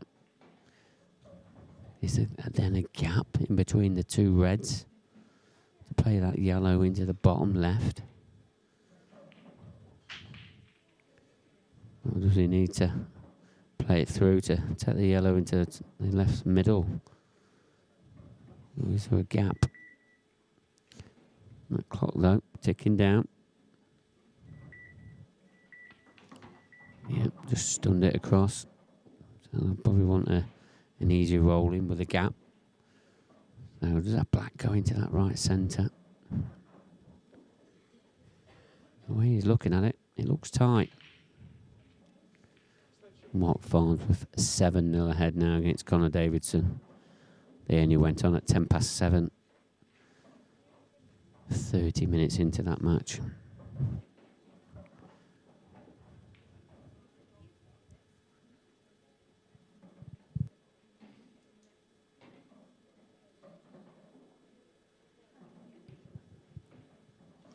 Yeah, I was talking to Mark earlier. He seems to be up for this.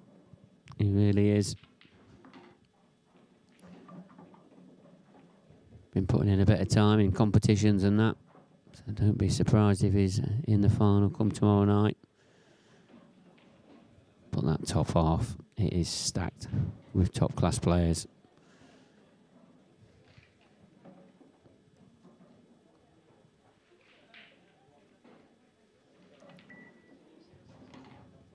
Clearance there from Christian.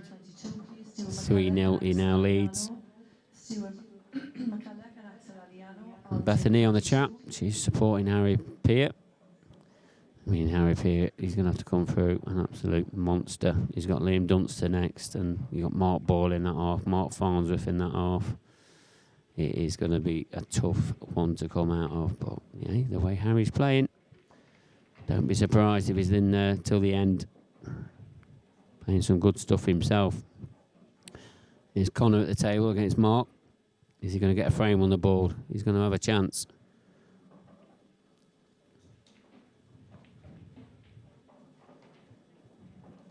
Nicely done. Get his frame on the board. Mark Farnsworth will be breaking in the next frame. So is he going to get another chance to get another frame back? We'll keep you updated with that one. David Casey. Break number 2 for him. Got a ball again. Really needs a frame now though, David. Just need a frame just to try and settle yourself down.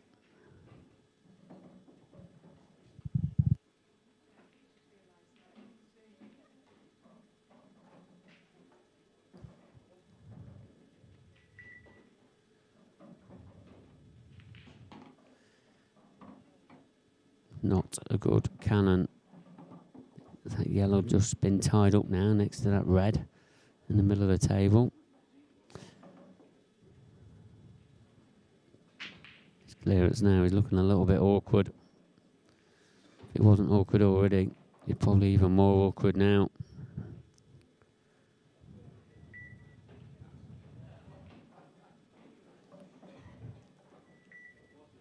Clock ticking down. It's not settled in yet, David.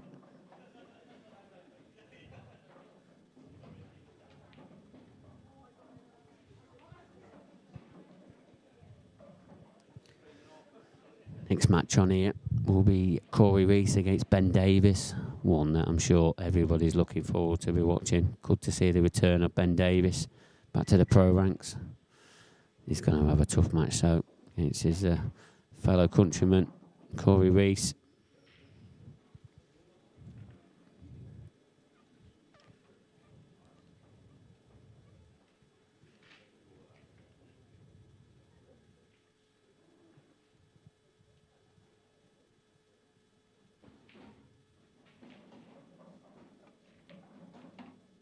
Yeah, that's a nice shot there. Obviously didn't want that red to track down to the cushion. But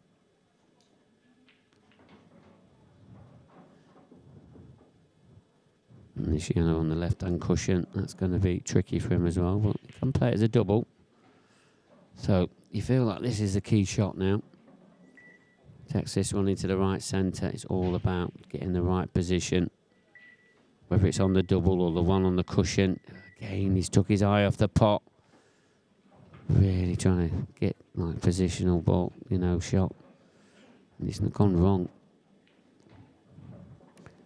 Not only gone wrong, he's left Christian an easy chance now to extend his lead to 4-0.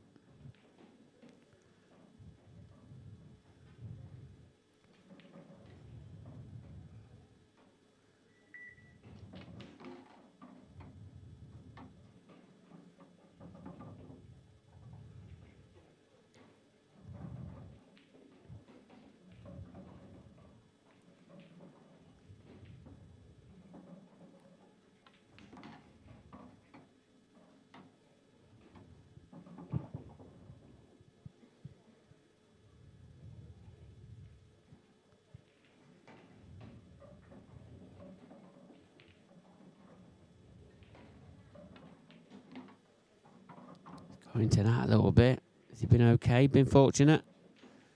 Can he see it? Maybe might need a little trace of one inside just to hold it straight. Yeah, looks like that's the way he's playing it. Yeah, just dropped it in. got to say, a little bit fortunate after the cue ball got away from him. Connor Davidson, he's got another frame back. 7-2 now. He trails Mark Farnsworth. And he'll be breaking in frame 10. Mark Boyle, he's gone a frame away from winning. He's 7-4 up against Paul Harkness in what seemed like a bit of a very long 11th frame. Christian Phillips, though, on the other hand, 4-0 ahead now in this match against David Casey. This is the Mark Boyle match. 1 frame away now. He's got an opportunity here. Looks tricky.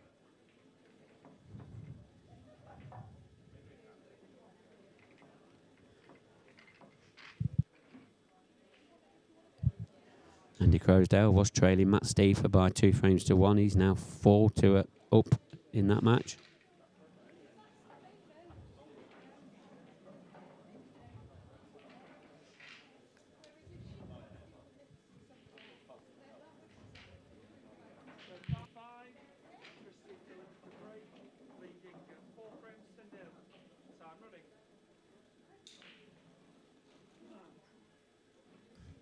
So, frame number 5 here on the main table.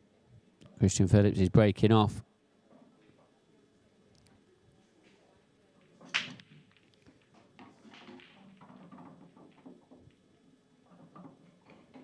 Good connection. What's he done to the black? Looks all right, though, because it does pass into the bottom right-hand corner. You've got to say reds. I don't think he's got an opening pot on the yellow.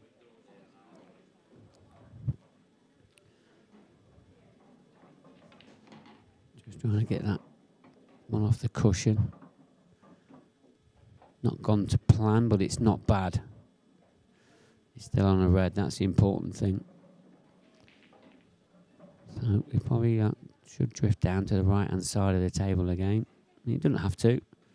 Might keep it simple. He is drifting over to the right-hand side of the table. Any touch on that red. He's been in a lot better position than what he is now.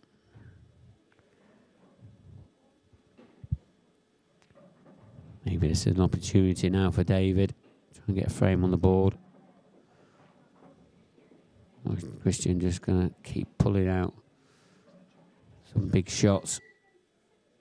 You do feel, though, if he gets onto this plant, red onto red, you feel like it's a chance. Is he playing this off the cushion? Is it a containing shot? Played off the cushion, nice shot. And now all of a sudden,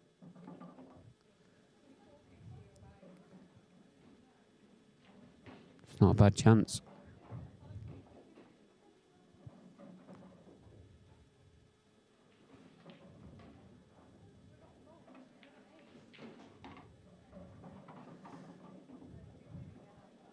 This is very awkward.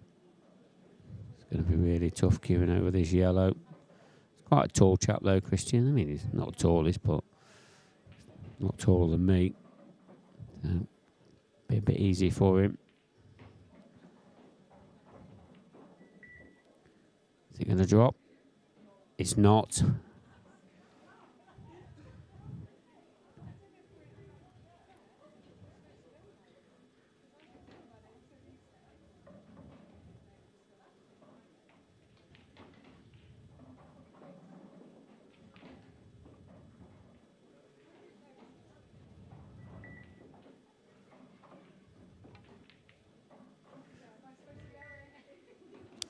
Yeah, nice shot there, David. Just trying to play a containing shot. He's had a little touch with the black as well, so that black doesn't go now, I don't think, for Christian.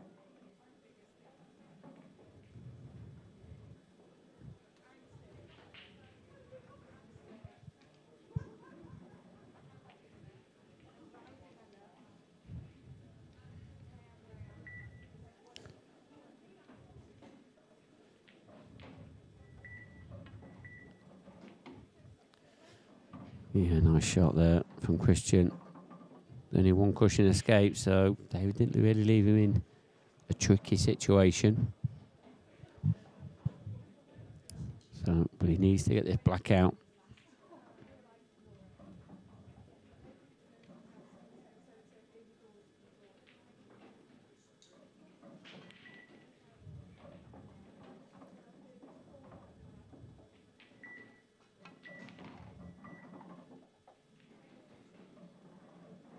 I think he's got a shot here. I think the black doubles now. Or does it? Is that yellow too tight on it? It's hard to see from that camera angle. I'm not sure. Does it double? Oh, he's not hit it though. It did double. It's tracking towards the pocket, that was. Just couldn't get enough on it.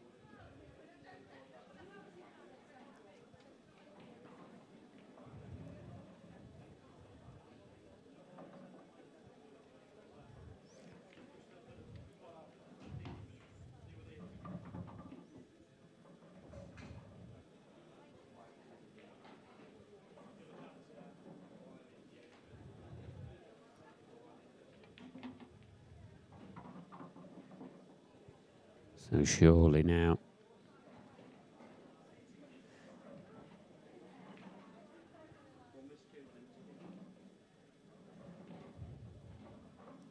Dave's going to get his first frame on the board. Just needs to hold himself together. Put a little bit of too much side on that. I think he's out of position. He's going to have to set one in the bottom left-hand corner now.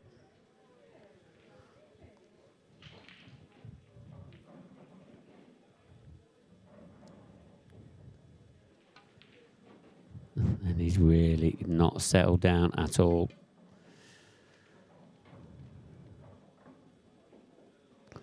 Sometimes very tough as a player.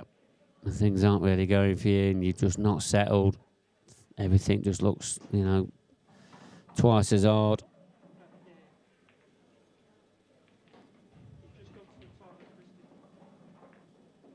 Is that the end of the match, is it? Is it finished? I think so. The scores don't tell me that, but I know one match that has finished is the Mark Farnsworth-Connor Davidson. Mark Farnsworth has won that by 8 frames to 2. It also looks like Mark Boyle has won that match, but I'll let you know in a minute. I think he's won that match by 8 frames to 4.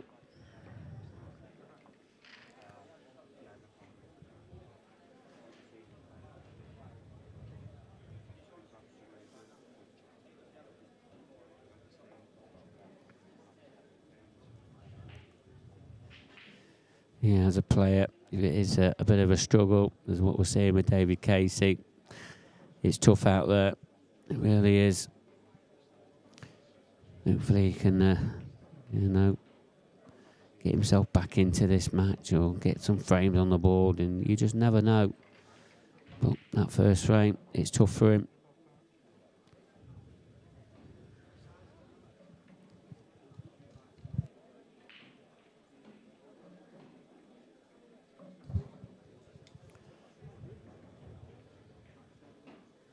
Table 14, please. Chris Kingham, Reece Thomas.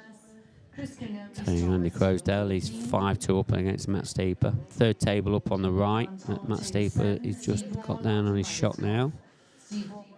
Looks like he's playing a double. Yeah, got that. Is he on the black? Is there another yellow left? What did he tell him? There's another yellow left.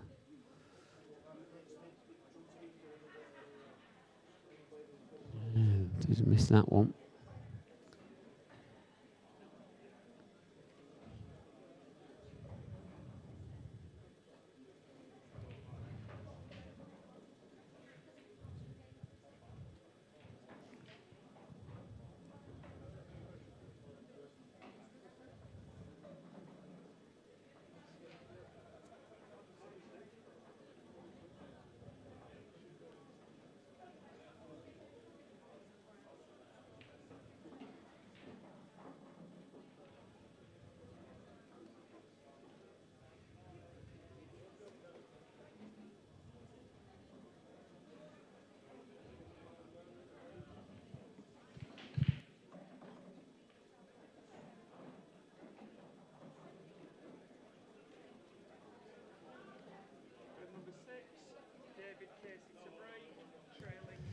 So back to the main table then. Still not a confirmation of the Mark Boyle match, but I think it is 8-4, even though it's not finished on the scoring system that we use. So David Casey breaks off. It's broke dry.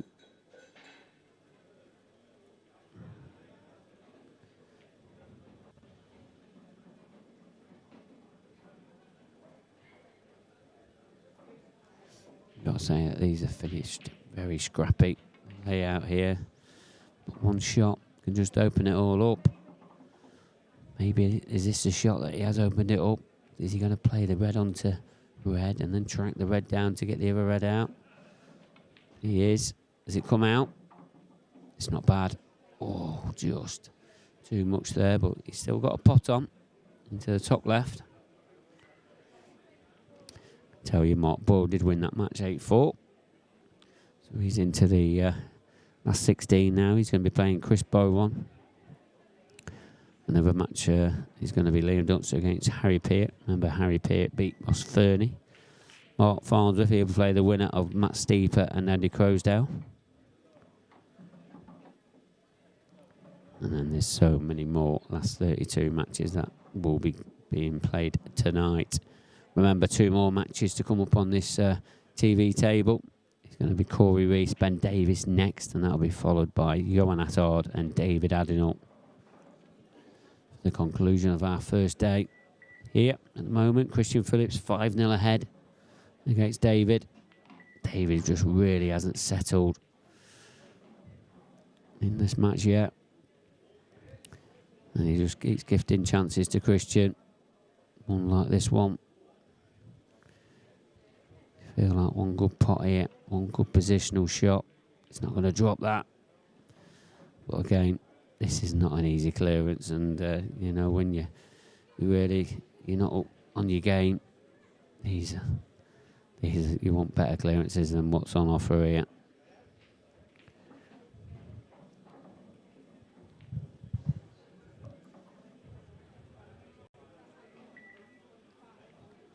It's a nice shot. Very good. But it's not got any easier for him.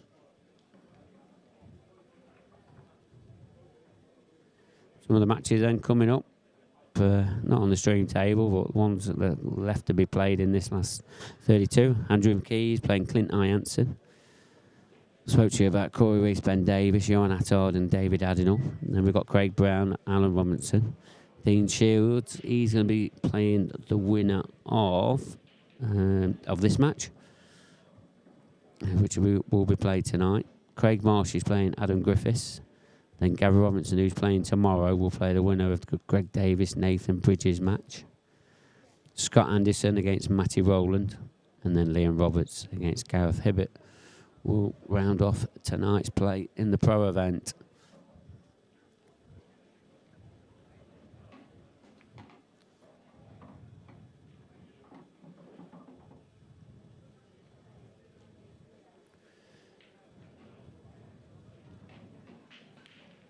And once again, David has gifted this opportunity to Christian. I mean, probably not to no fault of his own in this frame, because these yellows were horrible. And Christian, he's just picking up on these errors.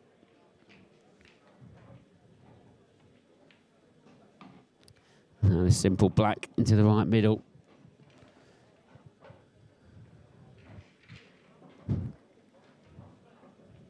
We'll see him lead by 6 frames to 0.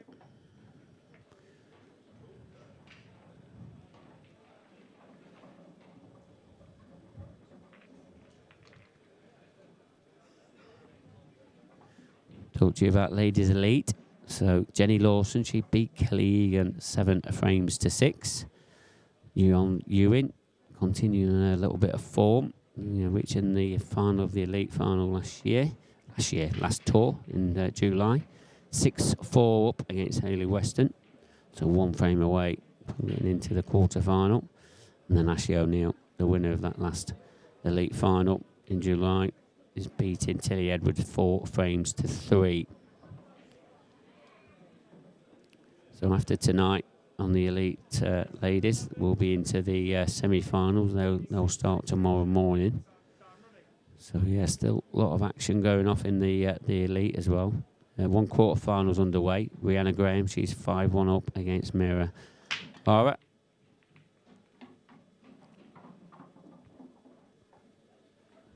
Good break there from Christian.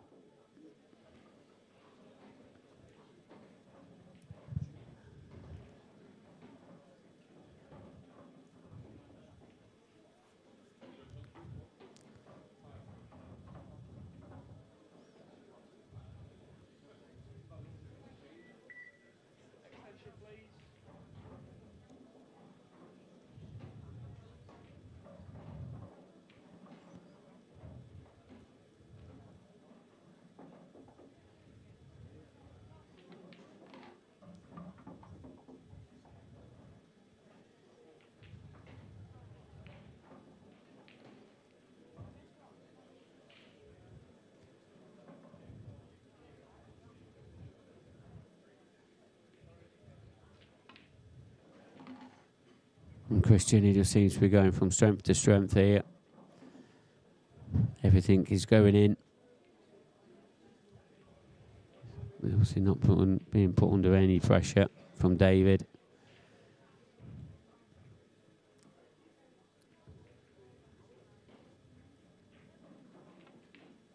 He's missed that one though, just as I was bigging him up. But it's finished pretty awkward for David here.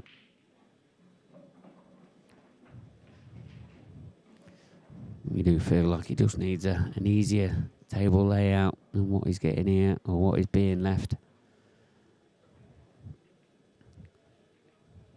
Overall, probably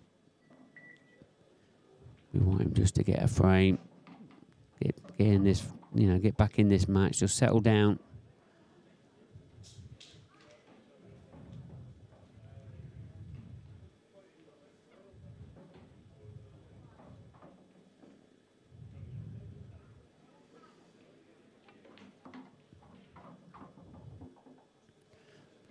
Again, nothing falling perfect for him. Still got the one in the centre. But them two balls in the top half of the table.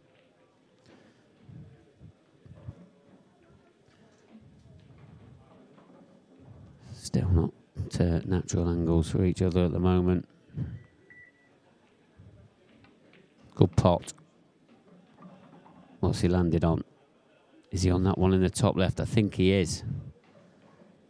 Bit of fortune there, David. Take it.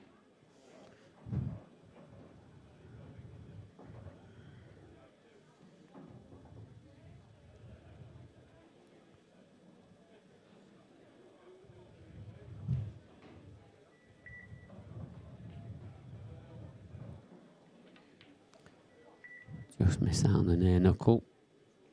Yeah, definitely not going David's way at the moment.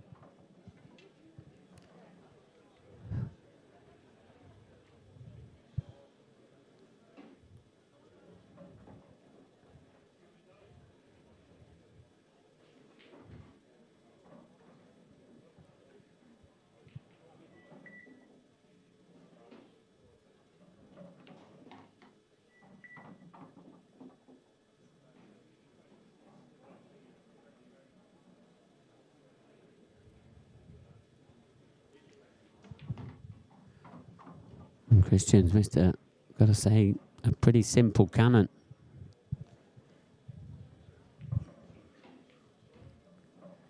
Is he on his next yellow? Has he got a shot on one?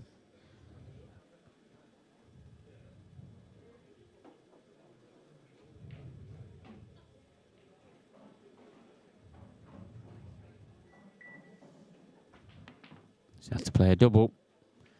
Never a chance then for David Casey.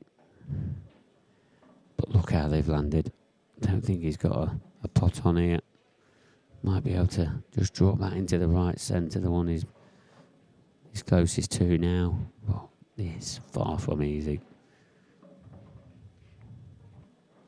I think what's important here, David, is just don't leave your opponent a shot at a pot. He has gone for that in the centre. Is he going to drop? No, it's not going to drop.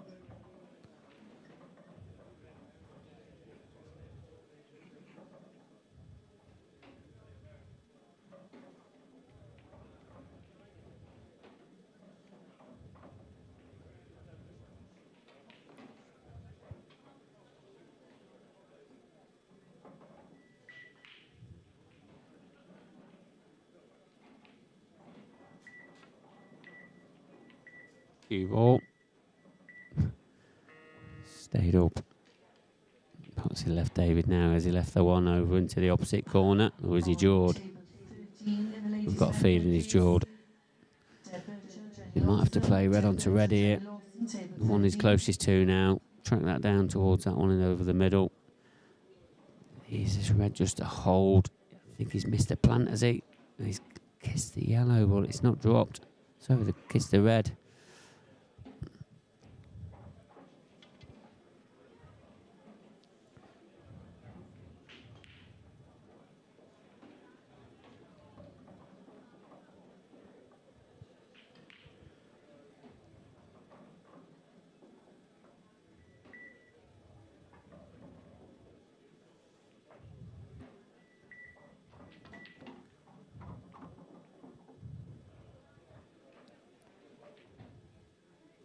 Nice pot there from Christian. Played it off the red. Looks like he's a little bit straight on this. So I don't think he can get close to this black. But first things first, got to pot the yellow. Oh, that's wild. Put 2 reds in the, which is going to help David. And now surely David's going to get his first frame on the board here.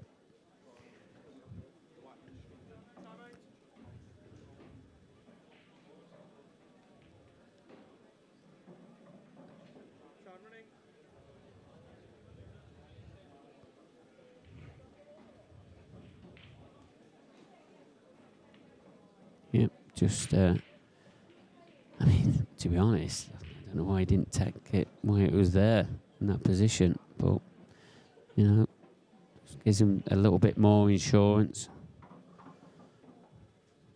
Hopefully he's got a little bit of an angle here, just so he can stun across for the black. He didn't, you see, he landed 2 straight. This is a bit tricky. Just drop it in, good boy. David Casey's on the board, 6 frames to 1 now. In other matches, Andy Crosdale 5-4 up against Matt Steeper now. It's been a bit of a topsy-turvy match. One opens up a 2-frame lead, then they come back. So Jason Hill, 3-2 ahead against Evan Perry-Williams. It was 3-1 in that match, but now 3-2. Looks like there's been another frame in that match as well. That's in your top right-hand corner on that top table.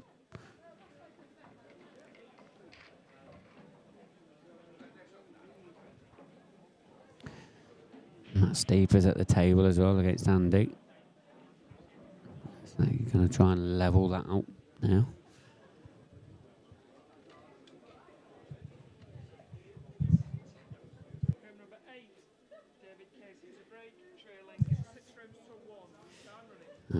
As that frame now settled David Casey down, breaking off.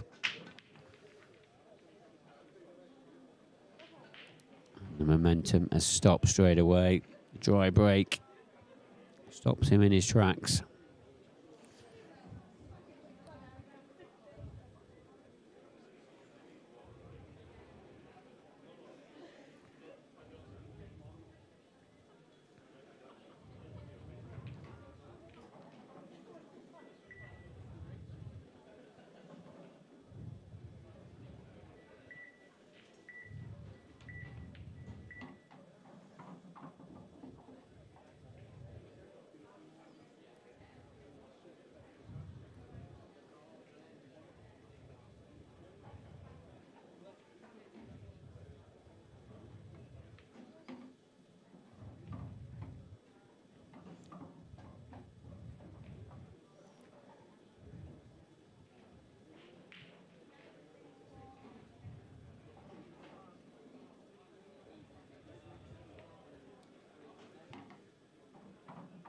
Now we might be seeing the closing stages now of this match.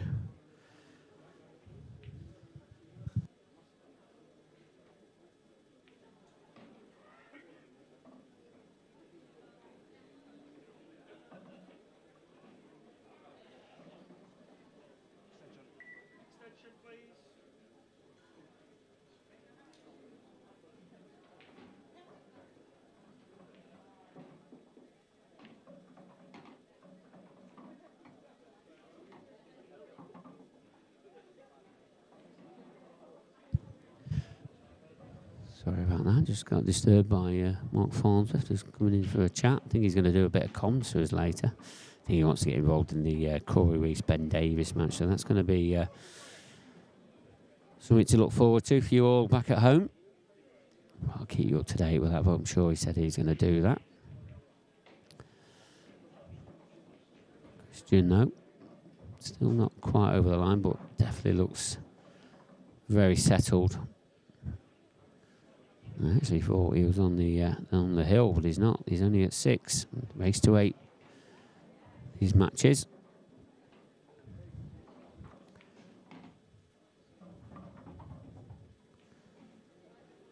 Super Mario Paul, how you doing, mate? Hope you're all good.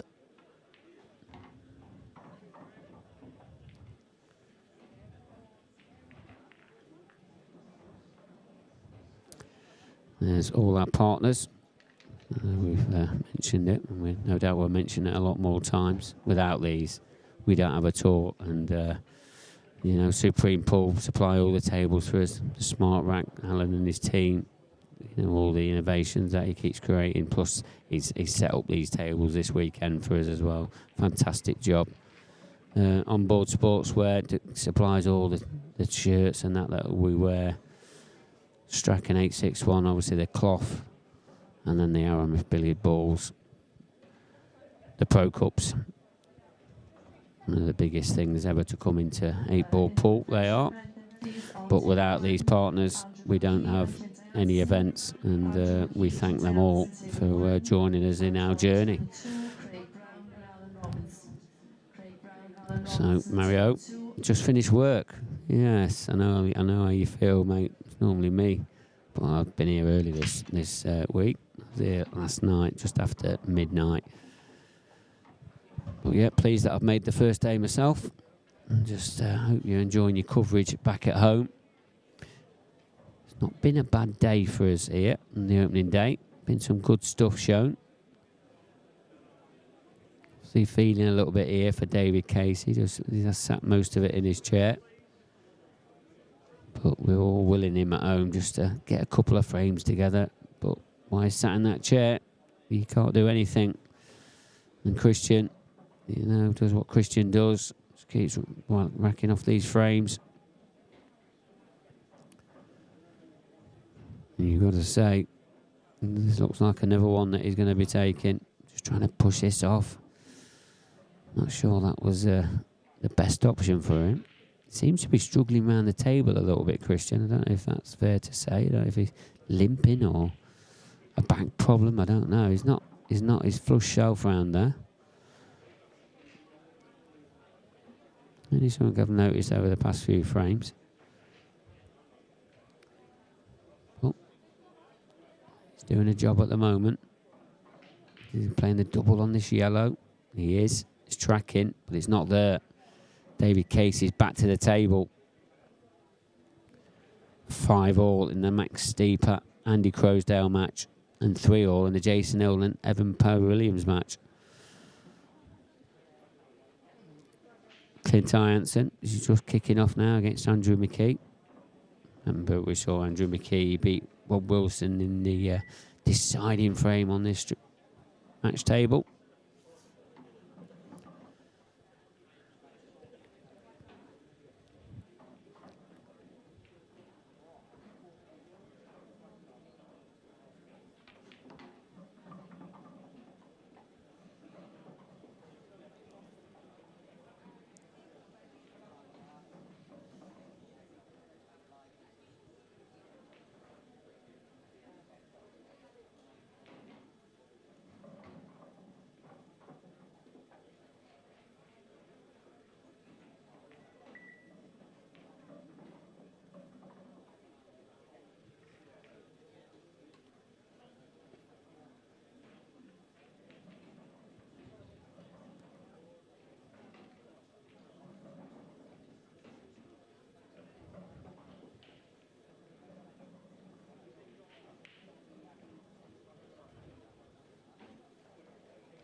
Yeah, left that one awkward. But, you know, this is an awkward table for David as well.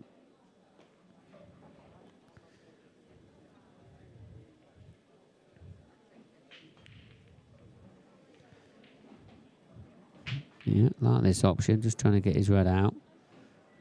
Needs to slow down a bit. It's okay.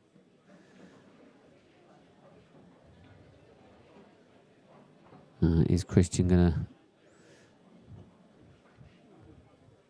go for the finish here? What's he thinking? It's not an easy skill shot, yellow onto red and put them both in the same pocket. Oh, he's got on his tough yellow now. Got a nice little angle. Just to drift back down table.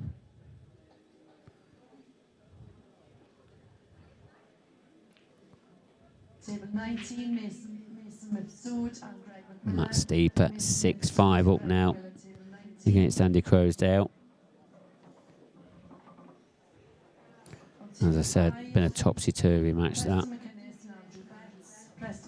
Sounds like it's been a good battle. So, key shot now for Christian. It's not an easy one, not an easy skill shot this. Yeah, it was just a little bit too far away. But it's not there. David Casey's back to the table. Ball in hand if he wants it.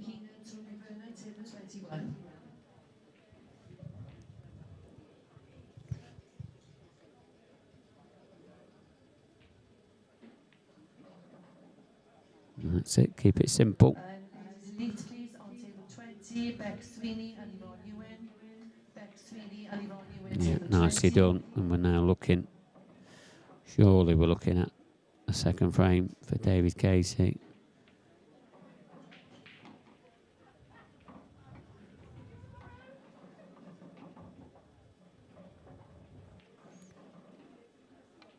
Here it is.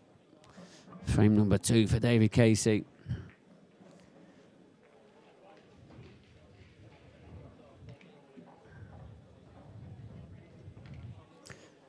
Greg Brown up there against Alan Robinson.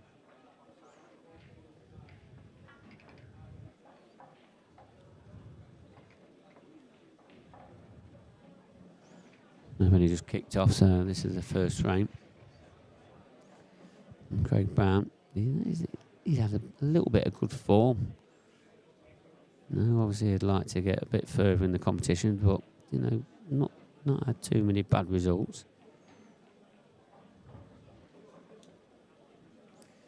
He's going about his work very quickly, and he looks like he's going to be taking the opening frame as well. And there you see it, the opening frame, 1-0 to Craig Brown. Frame 10. David Casey broke off. Is he on a ball? Can he get through to the red, into the centre?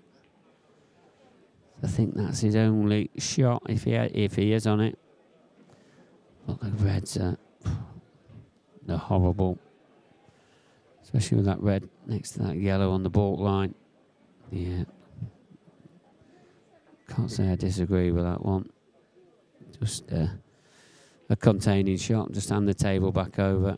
Yeah, Christian, he seems to be looking at his foot. Look, he's not getting around very freely around that table. If anything, looks like he's getting a little bit worse. So, probably another containing shot.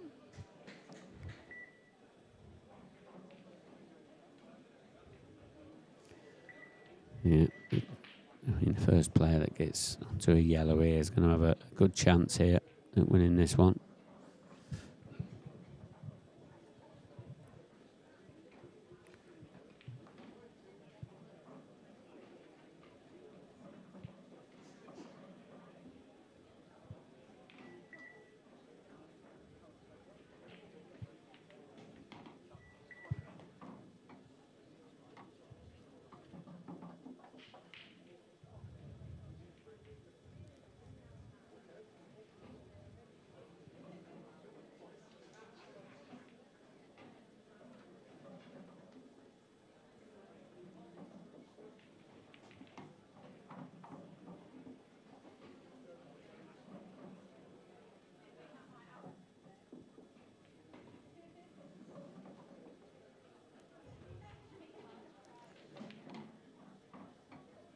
table 15, James Green and Dean Moran.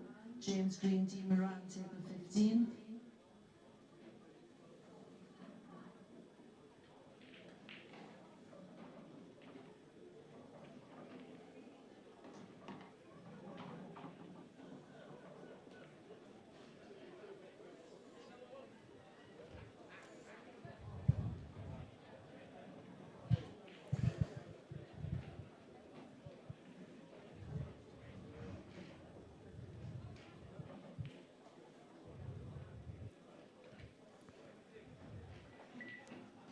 Yeah, this is better from David.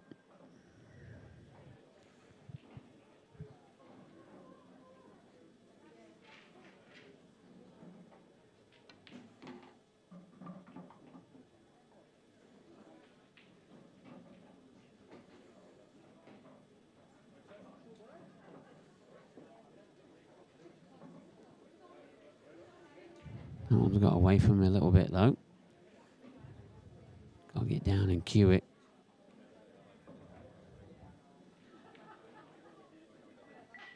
And it's just wobbled in. 7-3 now. Little mini comeback here from David. Oh, Andrew McKie playing Clint Jansen.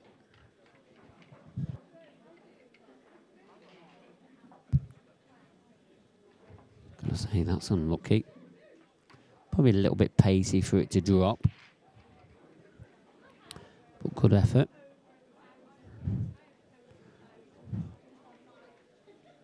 Yeah, so this is the opening frame of this match as well.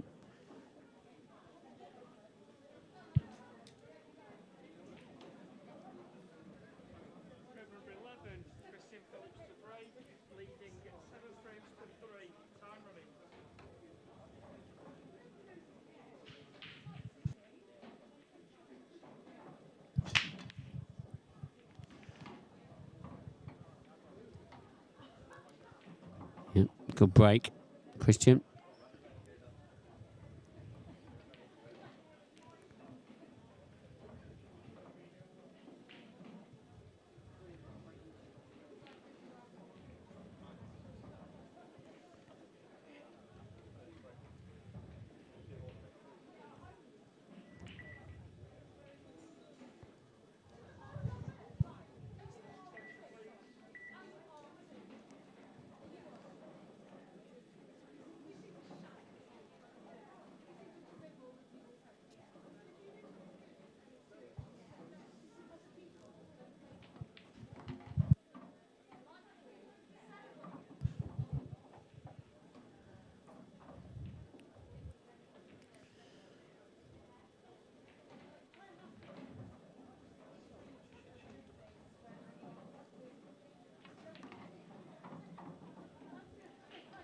Yeah, so I elected the yellows, which was probably the right one. But this is the tough yellow that he's on now.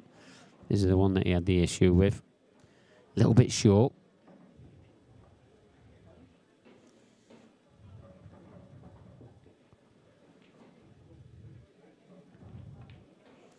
A good pot, though. Now, surely, these are the closing moments now. This match.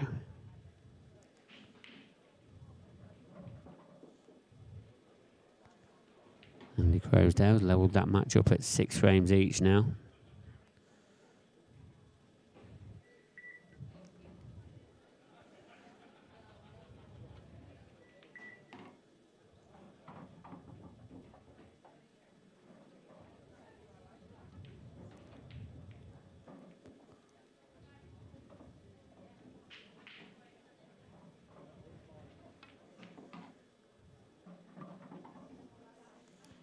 Yeah, he looks in a lot of pain around the table at the moment, doesn't he, Alf? Really does. Got some gout, do you think? Oh, if I get to chat to him. No doubt that'll be one of the questions. Why are you hobbling around the table? But, yeah, at the moment, it's looking like these are the last couple of shots here.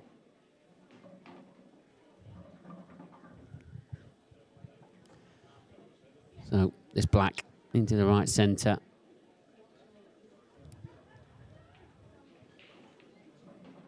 And there you see it. He has won this match by 8 frames to 3.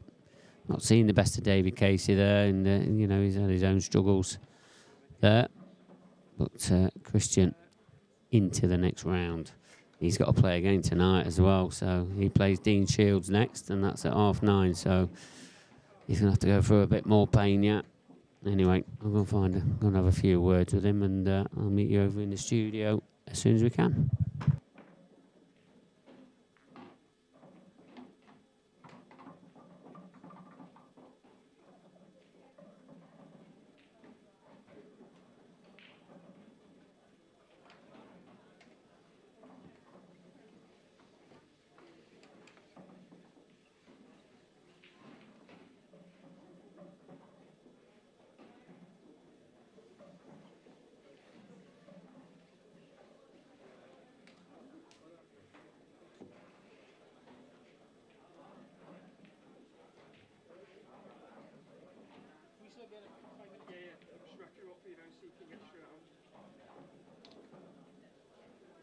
Yeah, you're on the left side as well. Yeah, yeah.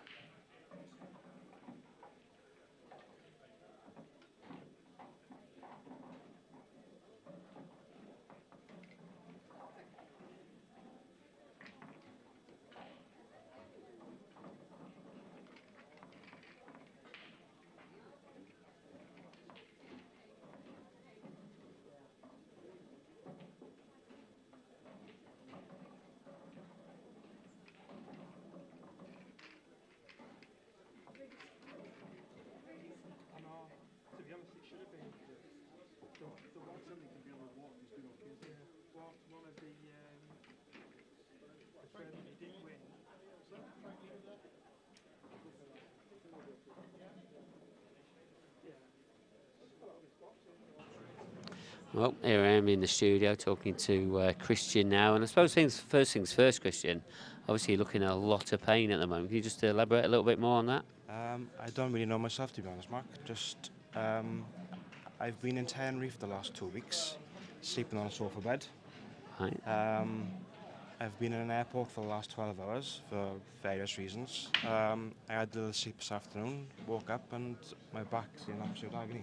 Oh, right, so it's your back, It's not my back like a foot or anything. Because the way you was walking around, it looks like you're struggling with your foot. But you know, I said it could possibly be his back as well. It is the back, and I find it a bit easier to bend both legs instead of usually keep one leg straight. And yeah, it's not fun.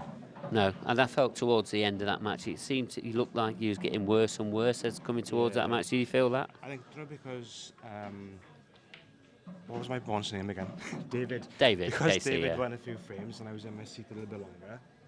It was affecting my back a bit more. So right. Towards the end, I tried to stand up a bit, so it wasn't hurting as much, you know. Yeah, because obviously, you know, the start of that match and that it was one-way traffic, and you was like taking your chances out, and that was probably keeping it freed up. Would that be fair to say? Yeah, absolutely. Yeah. I didn't really expect that performance, to be honest, because the last time I played was the last tour. So I haven't really played for the last 6 weeks. Back in July. Yeah, back in July. So it's been about 6-7 weeks. So I'm over the moon with that, to be honest. Yeah, because you played some good stuff. You know, when you was in and around the table and loose, you know, you was quite devastating. You know, I know David, he just never settled into that match. But when he did settle, you started to see some good from him, to be honest. Yeah, I think, you know, because he hasn't played on the stream tables that often, it's hard to get used to the match clock. And I think with me having to play a little bit slower, I kind of got used to it a bit easier somehow, you know. But you could see he was struggling with the clock and nerves maybe of being on the stream table for the first time, I think, you know. But he's a lot better player than he showed. Yeah, he's had a bad day at the office today, there's no doubt about that. But yeah, a little bit more about you then, Christian. So obviously you was a pro, you know, a good few years back now. How are you finding being a pro now compared to years ago? I struggled at the start of the season, and then I had a really good event in Glasgow for one of the Grand Prix, and it's kind of given me a bit more confidence going forward, whereas prior to Glasgow I was kind of like am I still good enough to compete with the top pros and things like that, you know? But no, I feel like I can beat anybody on my day. It's just what Christian turns up, really. I wish I could nail down why I don't turn up sometimes and I do other times, but I definitely need to start practicing a bit more, and hopefully things will come together then, you know.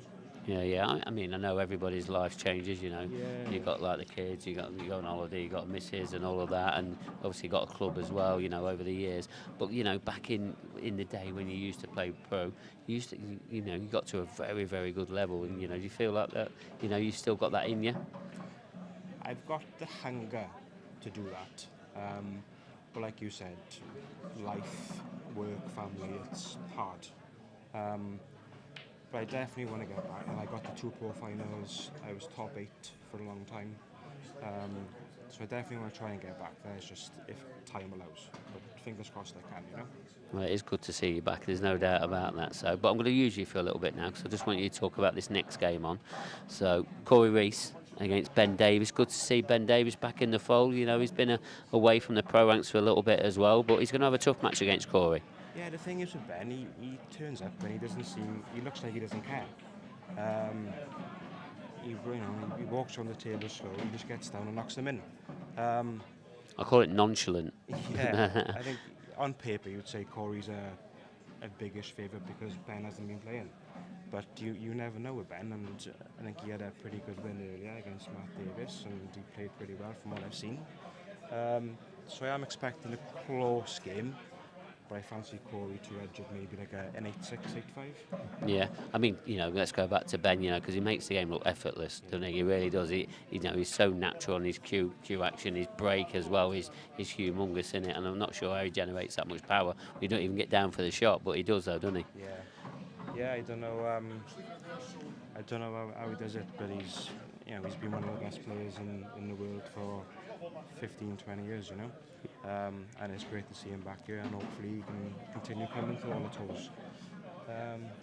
You got to laugh. He's part owner of On Board Sportswear. Yeah. And he's wearing a Ralph Lauren polo shirt to play his game in. Talk about promoting your own business. Yeah, he's not really promoting it that well. I'm sure Kerry loves something to say about that. I hope he does anyway. So, but no, it's good to see you back anyway, Christian. Hope obviously you've got another match tonight as well. So I'm not sure how you're going to prepare for that one, but I'm sure you're going to have to find some, extra steam somewhere from somewhere. You're going to have play Dean Shields. Not sure if you've looked at the draw, but I know you're playing about 9:30 tonight, aren't you? So I'll let you get off, and good luck for your next match. All right, thank you. Well, there's Christian Phillips, obviously hobbling away. He's going to have a bit of back pain, but I'm sure he'll be still trying his hardest to try and get a result against Dean Shields. But we'll see how that goes on, and we'll be back with you soon anyway with this next match-up, Corey Rees against Ben Davis. That's coming next. We'll be back soon.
Good evening, ladies and gentlemen.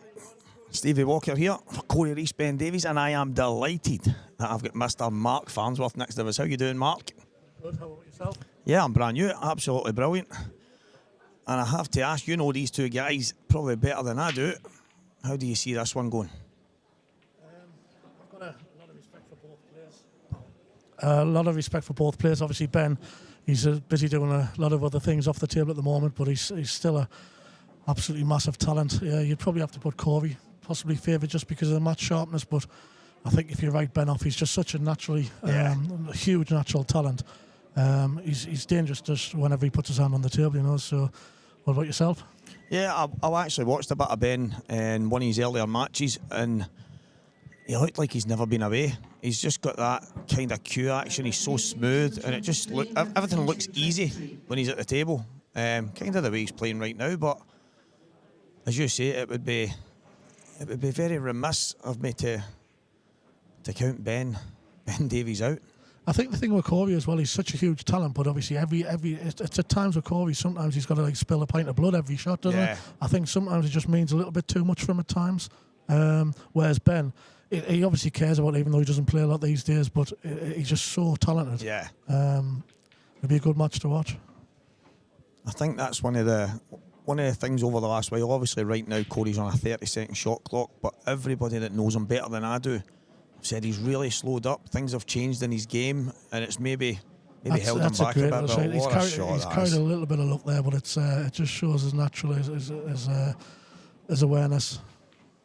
That's frightening. Oh. He's probably played that a bit too quick, hasn't he? He hasn't even looked at the angle, which normally he gets away with it, you know. Yeah, but I totally agree with Corey. I think he's got a lot of natural talent, but I just think he gets himself. He's a bit fidgety as well sometimes, doesn't he? I think sometimes when he's on the shot clock, he just gets himself in such a routine where he takes too long on some shots, and he doesn't let get into the right sort of rhythm. I think over the last while he's started. Like 2 seconds ago, there he walks to the table and he's licked his finger. There's something bothering him. There's always seems to be a little thing that gets to him right away, and I don't know if having a 30-second shot clock is the ideal thing to be thinking about other things. Just concentrate on the shot you're going to go and play. And yeah, well, I totally get it. Like you said, obviously Ben's made a massive mistake there, the double in the middle, but from now, Corey should be taking these out without any. Oh, he's just totally snatched at that. Again, I think it's just the shot was there for him. Yeah. He's took a long time on it. He's sort of like second-guessed himself, and he hasn't really had any fluency going into it. You know, he's missed it. Obviously, it's probably Ben, probably one of his big idols going up in the pull. Oh my God! Ben's just did the same. We've done a good match to commentate. That is so unexpected. I think the thing is as well, I think the match, even though Ben doesn't play a great deal these days, I think he's been at the top of the Welsh pool world for so long. Yeah. And he'll still want to show his authority over Corey, you know. So I think the match, even though it's early stages of the pro event, will still mean a hell of a lot to both players. Yeah, I mean, you hit the nail on the head. I think Corey's probably thinking here, I should be beating Ben. I'm the sharp one. I'm playing more.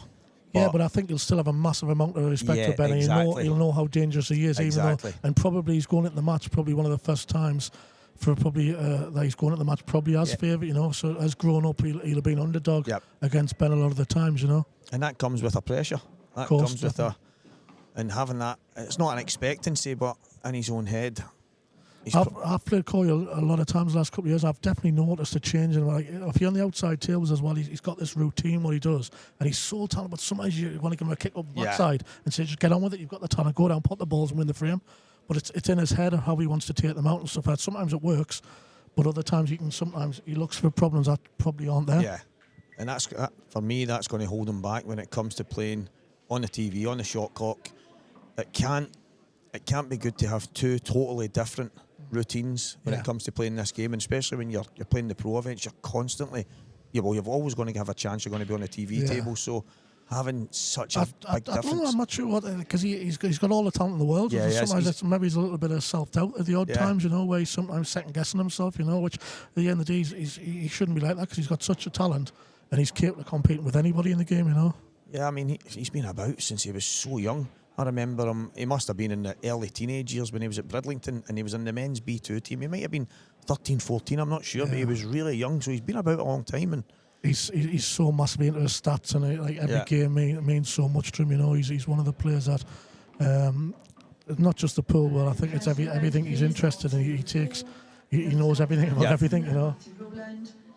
Yeah, if he's got an interest in it, it becomes massive. But right now, yeah, I think he just takes the top on, just a touch of left hand side, just down the left hand side of the table. But the pockets are so, I wouldn't say huge, but they're forgiving down the rails. You know, so if he just plays this with a trace of left hand side, he shouldn't really be going wrong.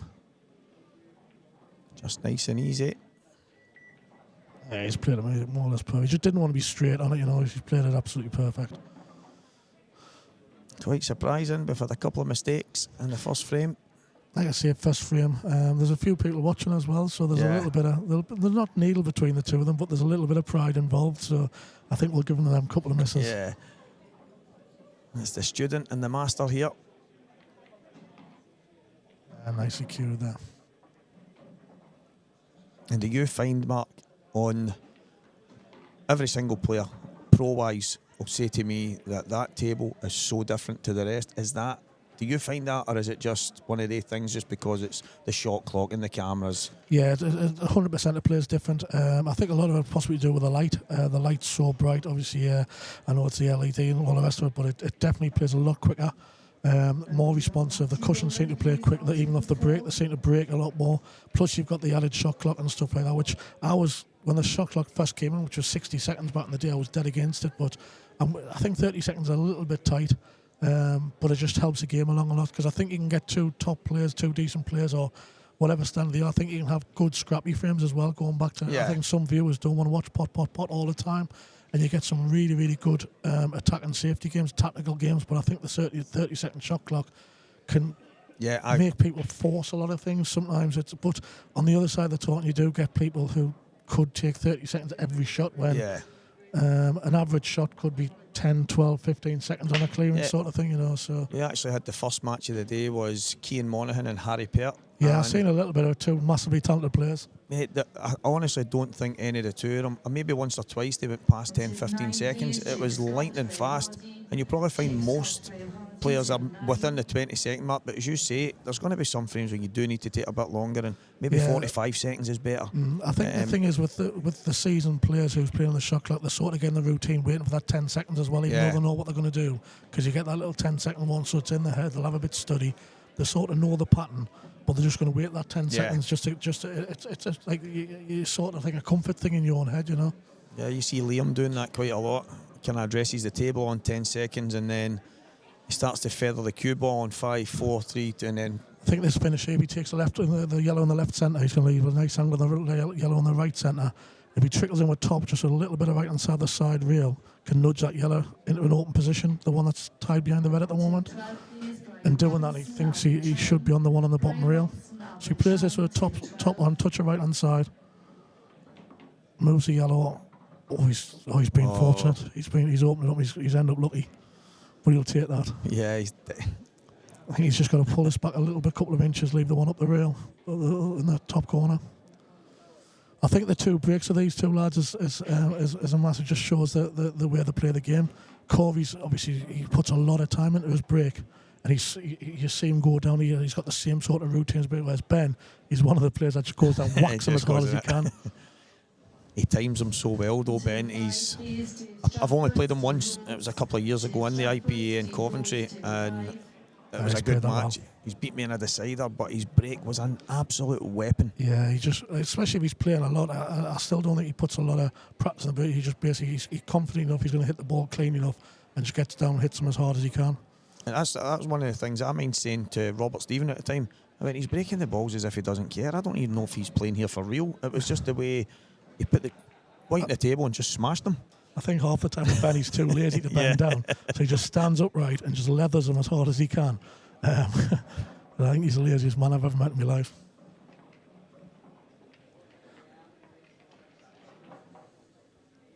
Chap should be playing darts, not pool. Not got a clue what that means.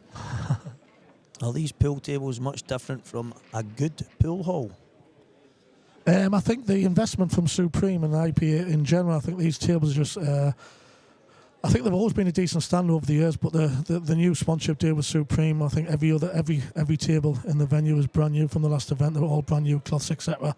And I think the difference has made a huge difference. You know, it's a great move for Supreme and for the IPA moving forward. You know, so I think the tables has always been a decent standard, but once you start from scratch with all brand new tables, the standard has been absolutely first class. Yeah, I think it's taking things to a different level. You get those events, no matter where you are, you walk in and a lot of tables can be different. It's very rare that you walk onto 3 or 4 different tables over a weekend and they all play very, very similar, and I think it's absolutely phenomenal for the IPA and Supreme. Yeah, I think the blue cloth, a lot of players and different, like they don't like the blue cloth as such, but I just think it's a really happy medium. You know, I think it's so easy to maintain. I think there's the longevity of it, especially for an event where you've got 25 whatever tables. Yeah. I think they're just so easy. Whereas you get the nap cloths and they need to be brushed and ironed all the time. When they're not brand new, they don't play the same. You know, so I've never minded the blue cloth. I think it looks fresh. You know, when it's done. And I just think the longevity in it just suits the tour environment. I've got a different table from my Supreme, but I've got the 861 cloth, and it lasts me forever. I think the chalk's huge as well. I've been a triangle man since I was probably 7, 8 years old, and I think it was Gaz Potts who actually gave us a couple of bottles at the time. And since then, the tables in the club back at the Sky Lounge, we'll keep a couple of tables just for tie them only, and the difference is unbelievable. Not letting players on with the other chalk, you know, just the maintenance, but just the longevity of the table, the life, because you play with the other chalk, you've got to brush it and whatever else, you've got to get the muck out, and it just takes a shine, takes a pace out the cloth straight away. See, I use Triangle Pro light green, and I actually had an argument with a snooker player back in Scotland, and he said, no, it's a nightmare, but there's a different type of Triangle Pro that's green, but it really messes up the table. But the light green stuff doesn't make any marks. It doesn't. I've been using it, honestly, and I use it on my own table, and it's no mark. Maybe I just don't cue the bottom of the ball. I don't know, but you may be sitting in your chair all the time. That's probably a good point. But I actually wipe. I don't use the drags and the brushes. I give my table a light. I've got a really soft, it's like a paintbrush type thing. Get the dust off it, and I just wipe it down with a cloth, dry. But I don't. But I was about 18 months before I had to change mine. It was like brand new, and people kept coming in and saying, "Oh, have you had that redone?" But it was just the difference of me looking after it compared to some of the other places. It just butchered it. I think Corey's took these out well, hasn't he? He's been pretty precise. When he's on his game, he's such a good player, and his positional play, his white ball's exceptional, and I think they've just been they've been all there from the beginning, but his positional play's been just on pinpoint all the time. Yeah, he's been bang on point all the way around. I think when you look at some players, the talent, like in depth, there's a lot of players who's fantastic potters, but they sometimes let themselves down with not having like the positional play at times. When you look at like Corey, he's so precise with a white ball. On a finish like that, he very rarely has to do anything difficult, you know, because he trusts his ability, but his cue ball, he just gets him where he wants to be 9 times out of 10. Yeah, he has a phenomenal talent, Corey, and as you say, there's maybe just 1 or 2 bits of doubt in his mind that stopped him reaching the heights that probably was expected, but he's still in there. He's still got loads of time in his hands compared to most of us, so who knows, maybe this weekend's his. You never know. It's like you say, it's a good standard now, and especially the races to 8. Obviously, I know it goes to 9, 10 towards the thing, but there's that many players capable of winning matches, even the later stages tournaments. You know, because 9 and 10 on these sort of tails when they're breaking so well, it's still a relatively short race. You can be done and dusted. You know, you miss a couple of balls, or not even miss a couple of balls. You can be 4 or 5 behind. And it's difficult. It's difficult to get back in the match. So what about yourself, Mark? This year's been, I've been quite lucky to commentate in quite a few big matches that you've had, a couple of finals, and you seem to be enjoying it. Yeah, I went through a stage last season where I was going through the motions a little bit. There was a few where I wasn't really practicing and stuff like that, and going to tournaments and losing matches, which I possibly thought I shouldn't have been. And like you say, you just weren't enjoying. Whereas at the minute, I'm enjoying practicing, even when I'm losing.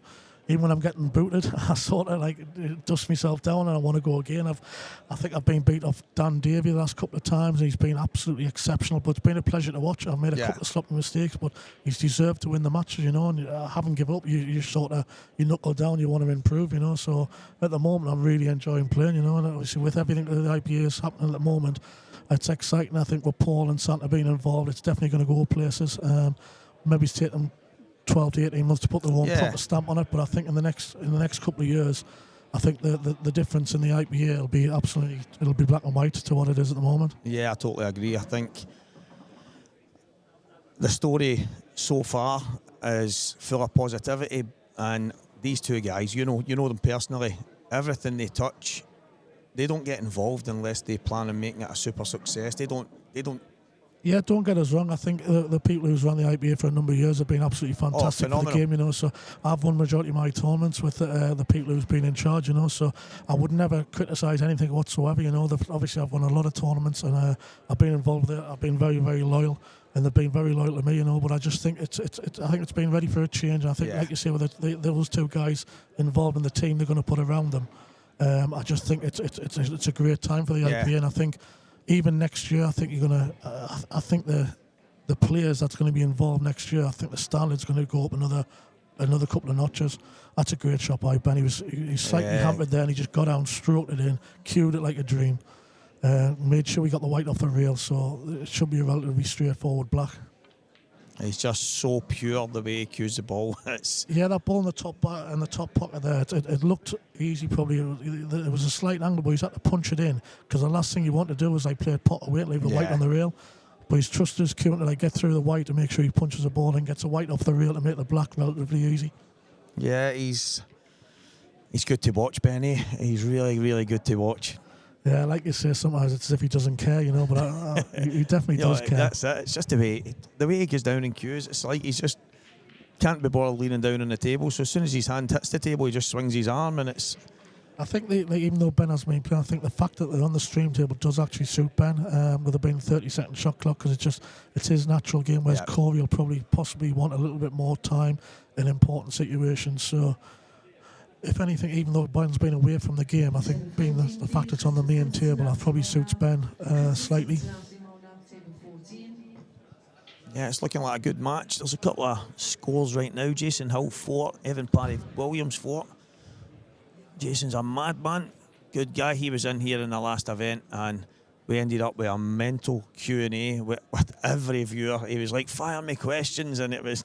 One of the guys actually said, are you guys actually going to speak about the game of pool here? Jason was aware, man. I was just sitting listening to him. It was good fun, right enough. It's a close shot with Jason Taylor and Gav Robinson who talks the most. I tell you what, he wouldn't want you locked in a phone box with either of them. That's some break. So what's the opinion up your neck of the woods with the way the IPA is going? Then there must be a lot of positive things being spoken about. I mean, when we started getting the odd IPA event in McGoldrick's, I remember saying to Paul, "Are you involved?" And he's like, "No, it's just trying to help Kev out." But he kind of said to me about that the seed was maybe planted a bit and trying to help improve things. But there is a massive buzz. There's a lot of people in Scotland that they all want to be involved in it, and obviously it's not for everybody due to work and different commitments and what it is. But if they can get to individual events, but it's becoming, I mean, it's mad. It is actually mad, the buzz that there is up the road. And I know there's going to be an event in Scotland next year as well. One of the tour events. I think the stand in Scotland's first class anyway, you know, and I think it's always been predominantly blackball anyway, hasn't it? Yeah, so it is. I think it's always had a huge following, but maybe, like you say, with I just think getting the venues has been difficult for Scotland. I think we had one in Glasgow. Is it Erskine Bridge? Yeah, the Erskine Bridge Hotel, that's right. Ago. I remember playing Scott Gillespie, and I think it was a final up there, and there was loads of new locals there, and it was a great match. But like you say, I think the last few years it's been difficult to get the venues. But I think with Paul and Santa involved in the new venue, it's only going to be a massive positive for Scottish pool and the IPA in general. I mentioned the venue to Kev last year, and he said, "Oh, maybe have a look into that."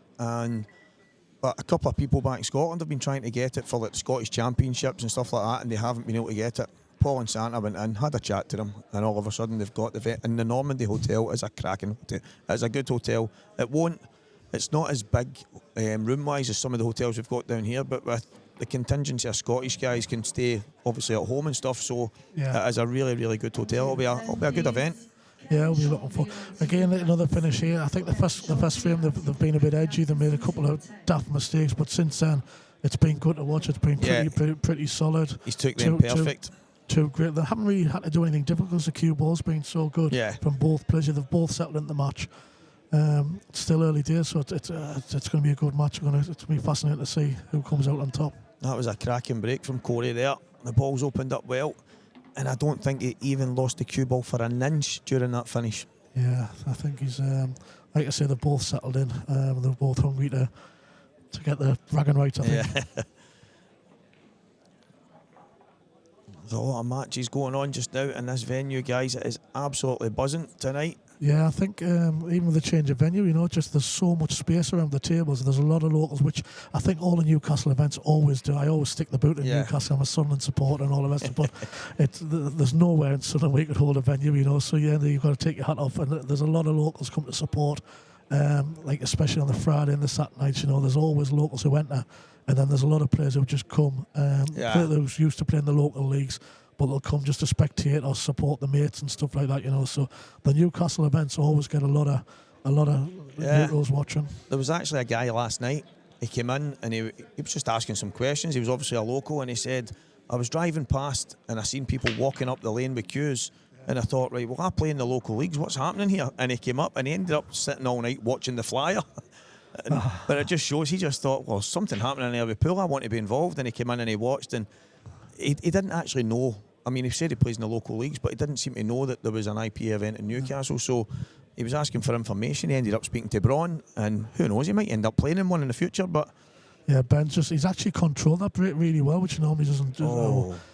It was just a bit unfortunate because the Reds came out lovely, and then the red just trickled over the bottom right-hand corner, got covered by the yellow. But I'm still surprised he didn't take the Reds.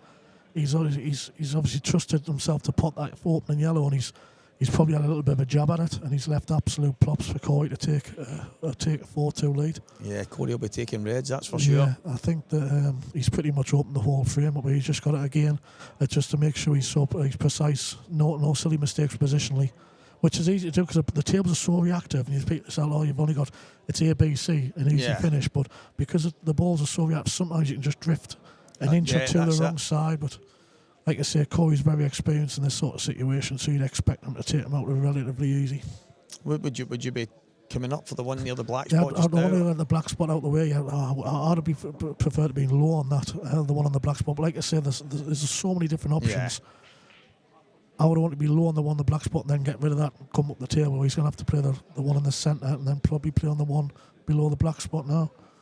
Which is still, he needs the right angle on this, which is it's bread and butter for Corey, but he's just got to make sure he's low on the one on below the red, the black spot now. Yeah, angle is the everything. The black looks a bit awkward, but it's anywhere near the blue spot for the black you can't feel. I don't know if there's a slight kick there or something. He seemed to react straight away. I think he's all right. Maybe possibly a slightly heavy contact. It looked like when it came off the cushion, rather than take the side, it came straight off. But I think he needs any sort of angle. The balls are so reactive. He's just got to punch it up into space there between the centre pot and the yellows. And as long as he's above the centre line, he's pretty comfortable. But Ben will be frustrated there because he's actually hit that break really, really sweet. They've came out lovely. He's just sort of rushed. I think he was just, because the red got covered in the bottom right, he sort of went down and he sort of rushed the yellow in the opposite corner. It was really quick. He's approached the table. Again, I know it's the way Ben plays, but his hand was barely on the table. And you see there, that's the reaction you get on the cue ball. Yeah. He's actually went a touch too far. I think he wanted to be a little bit lower on the one on the top. He's a little bit straight on the one. I'm not sure if you can see the one in the centre, but he's a little bit straight on the one on the top. Still, it shouldn't be in a problem. He's got a little bit more work than what he wanted. He wanted to leave this like a 3/4 ball pot so he could play off the top rail and just come down more or less the same position with the white to leave the red just to drop into the right centre. Whereas now with him being a little bit straight, he's got a bit more work to do. Oh, I don't know why he's played there. He's been fortunate. He definitely didn't play there. He's getting away with one there. Yeah, there's no way he's played the gap. He didn't seem to play enough to play with loads of top right to come round to play the right and the red in the centre. I actually don't know what he's played. There's no way he's played for that gap. No, I don't believe for a minute he's played that gap. He's been fortunate because it's actually plumb, isn't it? Yeah, Just he's stood at the bottom absolutely spot on. I think he's definitely getting away with one there. And he can just nip this. He's absolutely perfect in the black. I think he's actually the one on the top right. I think he's tried to play with right hand side. I just think he's totally butchered it. Yeah, he's hit it terrible. I think he's tried to come inside the black. Yeah, I think he's just to play it in the opposite I think middle. he's just hit it so badly. He hasn't. But at the end of the day, you do need a little bit of luck here and there. And I think he's definitely had a stroke of luck there. Yeah, I think if you brought 10 of the pros in and said, right, where would you put the cue ball here? What shot would you play? I don't think anybody's saying they're going to play 2 cushions and through the gap between the yellow and the black. It goes some of the shot where he's punched into the corner. I think he's just wanted to make sure he's high because he doesn't want to be short. So like some players will say, even though you've got to be so precise on the Supremes, you've still got that margin of error where you'd rather be too far than too short. So I think it's one of them occasions where he's just give it a bit extra to make sure he's above the centre line and he's ran up a little, probably an inch or two too far, which has left him straight in the one on the top right, which has caused a bit of a problem. But nonetheless, he's taken out a finish after a mistake from Ben. What cloth are they using? It is Strachan 861. And it took me a long time to really convince myself on this cloth, Mark, but now I can't see by it. Yeah, I like it. Like I said, the difference is it's the maintenance side of things. You know, as long as it's looked after, I think the chalk is. I don't want to keep going on about, but I think the chalk is such a massive thing because I think it's. You get a nap cloth, you can brush it out, you can bring it back to life a little bit. I think once the shine goes out the blue, it's difficult to get it back. I've seen, is there a club somewhere has banned triangle? Did I not see that somewhere? I think there's a lot of places to talk about. Like I said, we keep 2 match tables, which we don't allow any other chalk on it, and it makes a huge amount of difference. I think there's a lot of clubs talking about, especially some tables, not allowing the triangle or any other chalk on it. And to be honest, I would have been dead against that a couple of years ago, but I totally agree with it. Like the club players coming, fine if they come in, they just want to socialise and want to have a few beers and want to have a few games of pool, which is fair enough. And I think every club needs pool players like that. But from a higher level, sort of people who want to take a game seriously, and even from the club owner's point of view, you know the difference in the longevity of the tables when they get properly looked after, it's huge. Again, I think the yellow passes the red on the side. Really, I can't see any. Again, it's one of them where I think he's getting into it a little bit too much. Probably a little bit of adrenaline after the mistake, and he just hasn't wanted to drop it short. You can still trick this one the right centre and drop on the other yellow, I think. Yeah, he's played that well. It's just chasing the cue ball a bit. Yeah, I think he's going to possibly drop into the red. He wants to play the yellow in the left corner next. If he can, I don't know if he's got the angle to hold or whether he's going to have to go to the red. But I think he definitely wants to play this one in the left centre. He definitely wants to be playing the yellow on the bottom left. And then you want yellow at the top right-hand corner last. Possibly leave that last for the black, Yeah, he's played that well. He just didn't want to cover the black. That was the only thing I was a little bit concerned about, dropping on that to make sure it didn't cover the black potted. He's played that at a very, very good pace. He wants to be straight on the next one in the middle if he can. He's a bit short. He's stretching there. That's the thing with Ben. He didn't get over the shot. He rushed that shot. If anything, that's the type of shot I was talking about before. They could have been 2 or 3 inches too far, and he's all right. He just didn't want to be short. Now he's got a little bit of work to do. He's played that well. That's some shot. Slightly unlucky. He can't really say, he's found the gap. He should be all right. He's cued out lovely. Back in the game, 4-3. Yeah, he's had a couple of really tricky shots to play here. But Ben making no mistakes. And we've got a question. What is the best chalk to use then, Mark? I only use it the time the V12. I just when it first came on the scene, I wasn't a big fan of it. I had a couple of blocks, and I couldn't get away with it. Even from back in the day, with it being the circular, I couldn't get used to chalking it.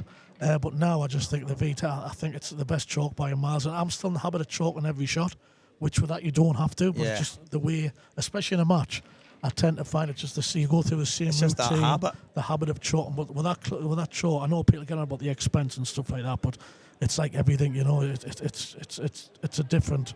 I can't remember the last time I had a kick. To be honest, I'm probably going to go to my next match and get a half a dozen. But I actually played a match last week in a tournament down Doncaster. I played a lad who was using triangle, and honestly, I could not believe the lumps that were on the white ball, and that'd have been normal back in the day, but now you just never see them lumps on the white ball.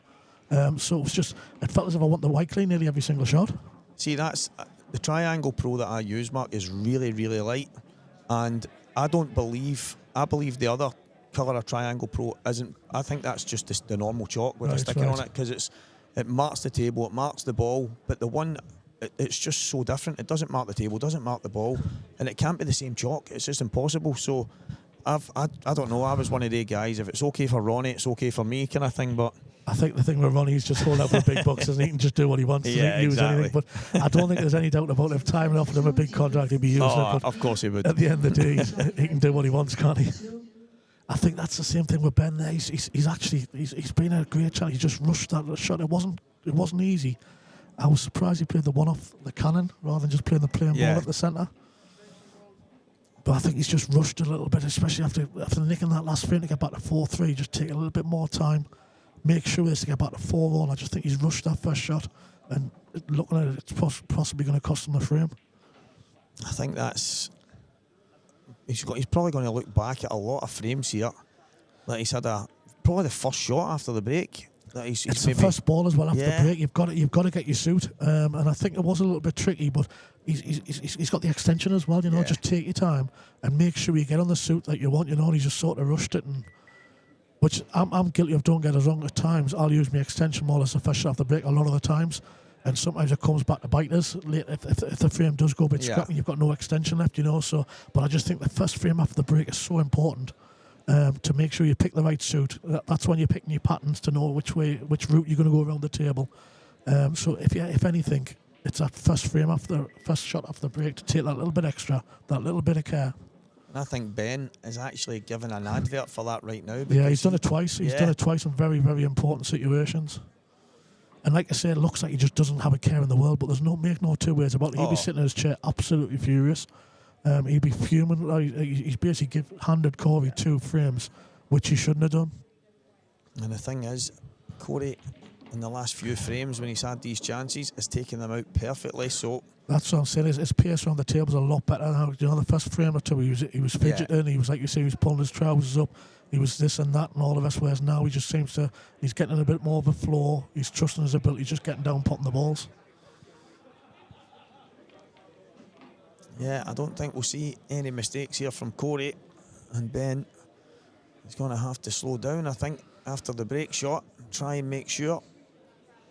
I think he's been confident. Them 2 shots he's missed, he's like the yellow in the corner, the 2 frames ago, and that red in the way he's played the cannon.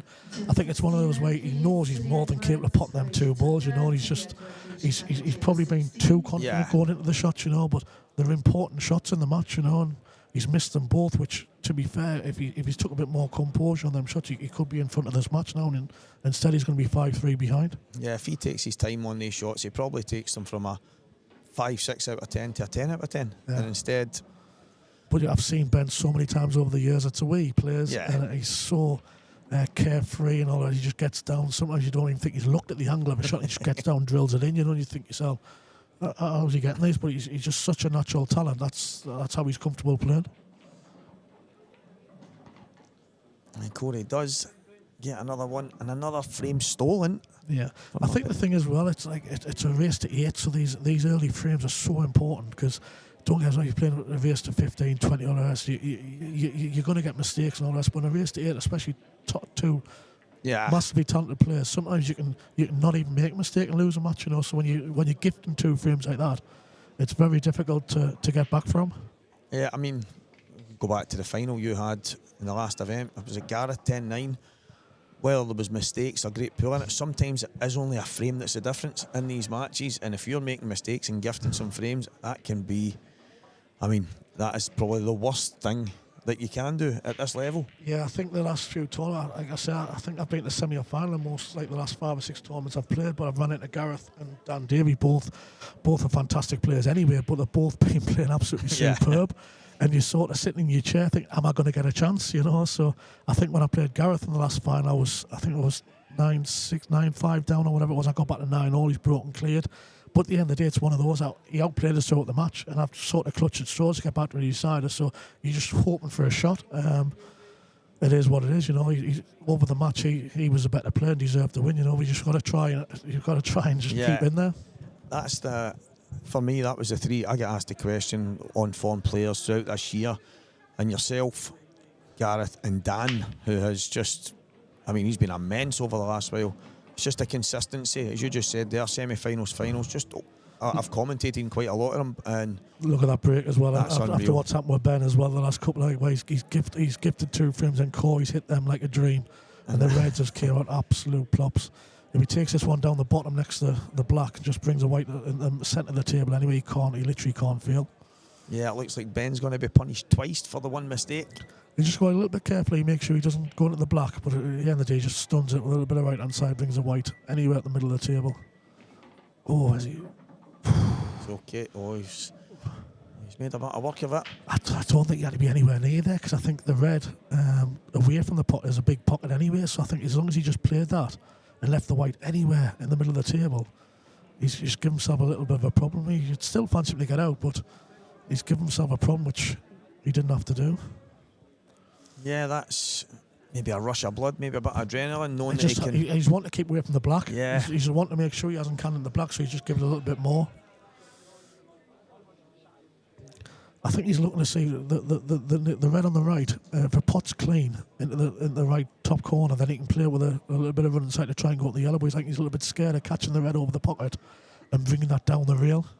If he can't put it clean, if he puts it clean, he's got a free shot to try and bounce it to the yellow. But if it doesn't put clean, it might possibly put the other red a little bit awkward. Trying to screw at the yellow here, I think. He's played that well. I didn't think he had the angle to get that, but he's played it well. Yeah, it didn't look like he could pass the red. Yeah, that's what I was thinking. Possibly going to the red. And he's landed. Yeah, he's probably as good as he could have. Back in prime position. So just when Ben maybe thought he might get a sniff,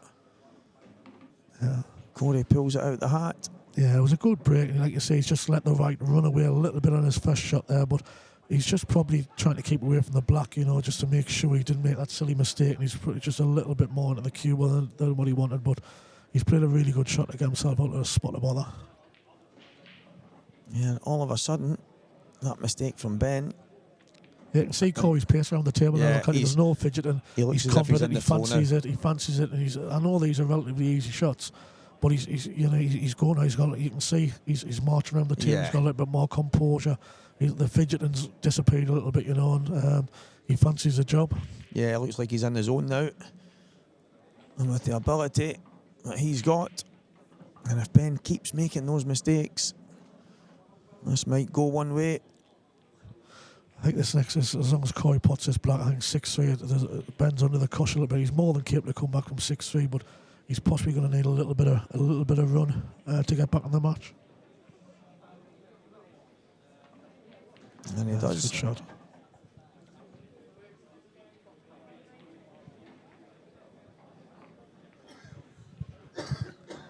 Yeah, the chalk debate will probably rage on for years to come, but the thing is, Mark, I actually used Tam only once, and I actually spoke to a couple of the guys after, and I said, listen, do you believe chalk can make your shots be different? And they're like, what do you mean? I went, I felt like I was over screwing, or I just felt like there was a totally different reaction on my tip, and obviously it's different stuff that's on it. Yeah, again, I wouldn't want to say either or with that. I just think the whole, I think the contact, I think it's just a lot cleaner, the kicks wise and stuff like that, the keeping the cloth clean. Like I said, you very rarely, I can't remember the last time I had a big kick with a chalk and stuff like that, and whereas before, again, you know, you used to try and get the lumps on the white, get the lumps on the table and stuff like that, and I've used it for years and just sort of took it with it, like, especially playing snooker. I played a lot of snooker when I was younger, and it was always triangle. They're using the heavier balls, and I think the triangle with the heavier balls is even more when you get a kick. It stands out a lot more. But I think that was just the normal back in the day. Yeah. It was just expected. You were expecting to get kicks here, there, and everywhere. That you expect the white ball to have lumps all over it. So, but there's no reason to have that now these days with Attard. It just makes a huge difference. And I never thought I'd be saying that. But. No. Ben's had a drive on there, but has he been a little bit lucky? I don't think the yellow passes in the left centre. He's possibly had a little bit of run with this first, where the cue balls ended after the break. I think Corey's just going to touch up, isn't he, just to try and say to Ben, I'm going to protect my lead, I'm not going to go with anything rash, which is the right way to play. I think, if anything, there's a lot of younger players coming on the tour with a fantastic talent, but do you know what gets them sometimes? Because they're so used to playing in clubs, just rattling frame after frame, playing race to 10, 20 or whatever in practice. I see a lot of players now a local club that concede frames with 2 or 3 balls left and they just get on, rack them up again. I just think it's crazy. I got brought up playing 1 frame pool, and you've got to protect everything. I just think if there's any negative about some of the players coming through, they're such good talent, but they just haven't got that. They haven't got that B game, and I think Corey's just showed that he could have pushed the boat out, went for a reckless shot, but he's, I'm 6-3 up against a very dangerous player. I'm not going to take anything rash. I'm going to try and fight for this next frame. That's probably a massive... You mentioned the shot clock earlier and how certain frames now don't have maybe as much tactical stuff because you're rushed. And the purist, people say, but it needs to be exciting for TV. It needs to. But what about the actual guys and the ladies and gentlemen at home that love the actual game of pool for what it is? And there is times that maybe it's becoming a dying art because everybody just wants to break and finish now. Yeah, like when I first, I was quite fortunate. My parents had pubs when I grew up, so I had pretty good access to a table from being like a young age. But I remember like Wednesday and Thursday night league nights. It was before the all-day opening in the pubs, so the pub used to open maybe 6 o'clock. 5:30, 5:45, you'd have a queue of people outside, put the name on the board or the coins on the table. Yeah. And basically, sometimes you'd only have 1 frame before the match if the match kicked off at 8 o'clock. So you didn't want to go out and just go for that reckless shot. Exactly. And it was the old rules as well in them days, they were in the black and white days, you had to, you couldn't change your suit off the break and you had to fight for every frame, and I think a lot of the players that's why a lot of the players, the older generation, are still competitive because they've grown up in a similar environment where I totally agree. They used to play the 1 frame stuff, and you see some players even like the northeast. There's some players I can mention that honestly they're still, even though they play the blackball, they don't want to give an inch, and it's at times it can be hard work watching them, but that's how they've grown up. That's what they believe in, and they just the play so it is negative, but they want to make it so difficult for the opponent to win the frame. Yeah, I mean, if people talk about races to 8, races to 10, races to... It doesn't matter, but they're all made up of individual frames. Yeah, of course. And that's probably one of the biggest things for me. I hear people say things like, the guy was just absolutely flying, and I'll hear someone say, well, change it up, tighten up, do something. The amount of times I've seen, obviously, you see Facebook status and say, I've been beat 8-4, I've never missed a ball, this and that and whatever. And a lot of it is players might not have missed a ball, but they went for a reckless finish. They maybe run out of a position and they've ended up with 2 or 3 balls left, and they've had to play a safety shot with 2 or 3 balls left. Against 7 balls, you're dead. No, that's true, exactly. A lot of players might not have missed a ball in a certain match, but if they're potting 4 or 5, then going dead. You know what I mean? The basically removing the obstacles. Somebody's coming to the table. They either put a snooker in or they go game. It's So there's 2 sides to the story. It's spot on because I've probably done it myself where I've said I've played great. I've not missed a ball. I've been really unlucky with a couple of shots where I've tried to nudge something, but I'm maybe forcing a finish that I didn't have to go for at the time. I practice with Gav, like Gav Robinson. I've got a lot of time for him, but honestly, some of the finishes, I love him a bit, but honestly, he needs a crash helmet so many times. he goes into clusters and there's and he expects to get on the ball. And I try to say to him, you're going into a cluster without any sort of control. You're lucky if you're on the ball. And he thinks his concept is the other way around, and think you're going in without any sort of control. If you don't get on one, that's probably what should happen, Yeah, and in his mind, he's robbed. And if he doesn't, if they don't come out like cherries, he's been unlucky. It's just that's a train of thought with a lot of players these days, I think. Black Belt Jones, cheers, mate. He was tuning into you down in Wales. listening to me talking nonsense on the comms. He's just throwing some compliments out there. I think this is still a tricky finish for Corey. I think Corey's been forced into this finish, and even 6 or 6. Again, there, a lot of players will be going for this finish, but the Reds are in an awkward position, so he's not. See, that just shows, even though he's a relatively young lad, it shows Corey's experience there by thinking, well, I'm not going to go for this finish. A lot of players, especially the younger generation, they're so confident in their own ability that they've been going down for the finish there. And they might be getting down to 1 or 2 yellows and they've lost position, and then they lose the frame. Whereas Corey hasn't went for it. They're still opening it, so he's still in the frame. I think in Corey's mind here, you're absolutely spot on. The only way he loses the frame is if he goes nuts. If he goes for a finish that isn't on yet. I think he might be going here because I think he can play the plant on the right hand side. I think the yellow that's next to the red on the left hand side, I'm sure that pot's in the right corner. So like if he plays this plant, plays a little bit of bottom, the first yellow will go towards the pocket. Then the one below the black spot pot's in the left corner, and I'm sure that yellow that's next to the red goes in the bottom right hand corner. Yeah, I think Corey's definitely going for the finish here. Is he playing this for a tracer check side? Oh, he's tried it. He's been again. It's one of them. Has he been unlucky or is it a bad shot? Yeah. I don't think that was the right way to go out. I would never have been touching that ball first. Yeah, I think he's still in control because Ben's got the same. The black's in awkward position. The red, the right hand side of the table's in awkward position. So Corey, even though he's only got 4 balls left, he's still relatively in control of the frame. I think, as you say, timing is everything when you're going to go for a finish. Yeah. And like that shot there, like obviously, is he thinking that he's been unlucky by not canning the yellow? I'd think he's played a bad shot. I think he was so wide that it wasn't easy. He's played it firm, hasn't he? Where he's probably needed to play a little bit just softer. Just kind of drift into it. Mark, you had some good teachers when you were young. Yeah, some very good. I was fortunate. Like at the end of the day, I think a lot of people have said, obviously, over the years, I've practiced a lot of players. That's a great shot again there by Ben. It just shows you these two players that even though Ben's not a great age, he just shows you he knows his way around the table, and sometimes you've got to defend as good as your attack. That's different class. Absolutely phenomenal shot from Ben.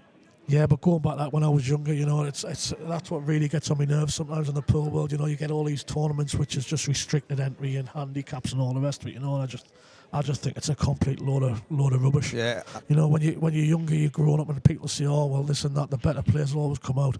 Like some myself, I used to get smashed around the table. Both at pool and something when I was a young kid. And you either learn, you practice harder, you improve, or you keep getting smashed around the room, and it's some of the players today, they're just in that comfort zone where they don't want to improve, they're not prepared to put the work in, and it's sad to see because you think yourself, where's the next generation of like fighters coming through, there's a lot of players who've got great talent, but have they got the sense around the table like Ben's got? And when you watch some of the older school, some of the players, like Dan Davies, a bit of a purple patch, but he's so solid. His white ball's so good.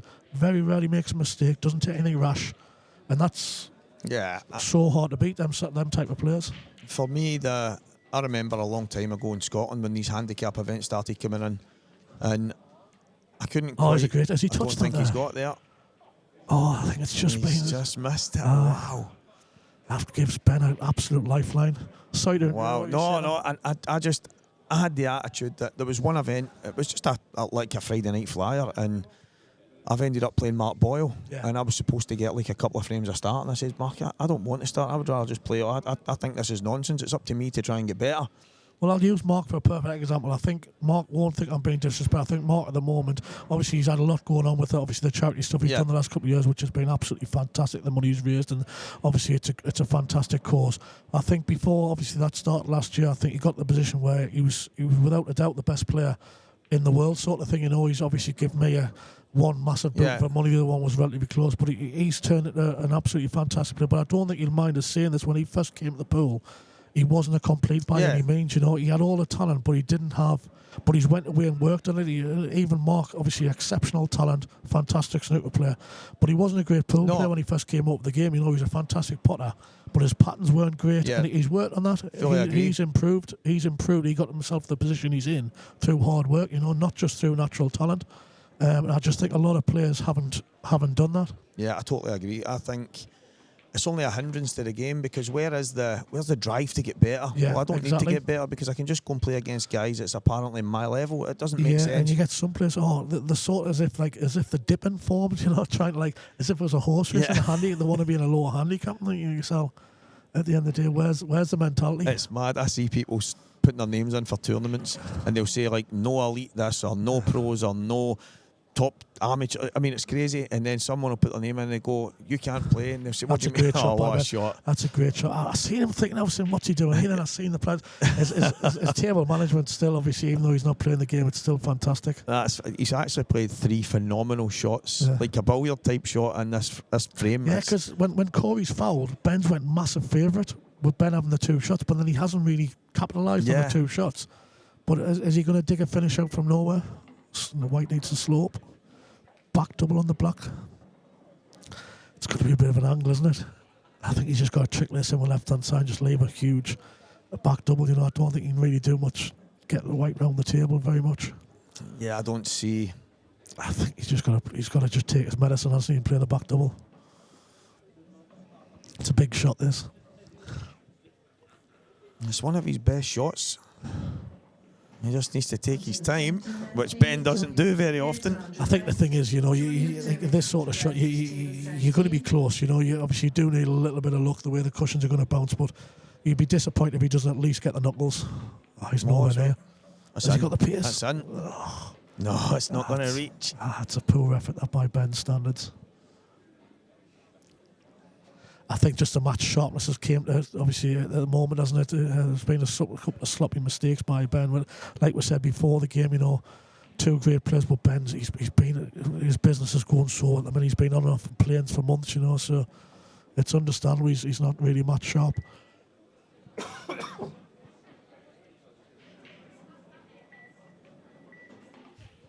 He's played that well.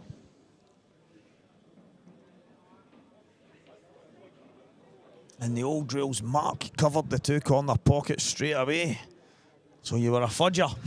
I did, to be honest. I think you had no other option. I think going back to them days, you're talking about probably the mid '80s when I was really starting first playing pool. Like the early '90s, and I think in them rules you sort of had to play a little bit. You had to play a little bit negative, sort of. Well, the tables weren't like this. Yeah, the balls weren't like this. The cloth wasn't like this. The cloth was so slow. You could iron as many times. It was still like a carpet.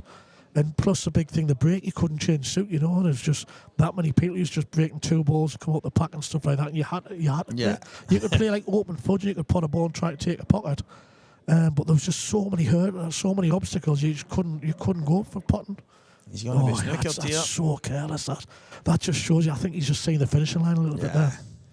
He's came flying out there. Yeah, but I remember back in the day when I was a junior going to some of the tournaments, I think like said Tommy Donlan was the only type of player who would go like all out attack when I was a young kid, and he likes a Brewer and stuff like that. Was players who just fudge the life out of you, and there wasn't that many out and out potters in them days, Yeah, I mean, when I didn't start playing, I played football, and then when the football kind of stuff finished and I started playing pool, there was great chance for Ben here to get back in the match.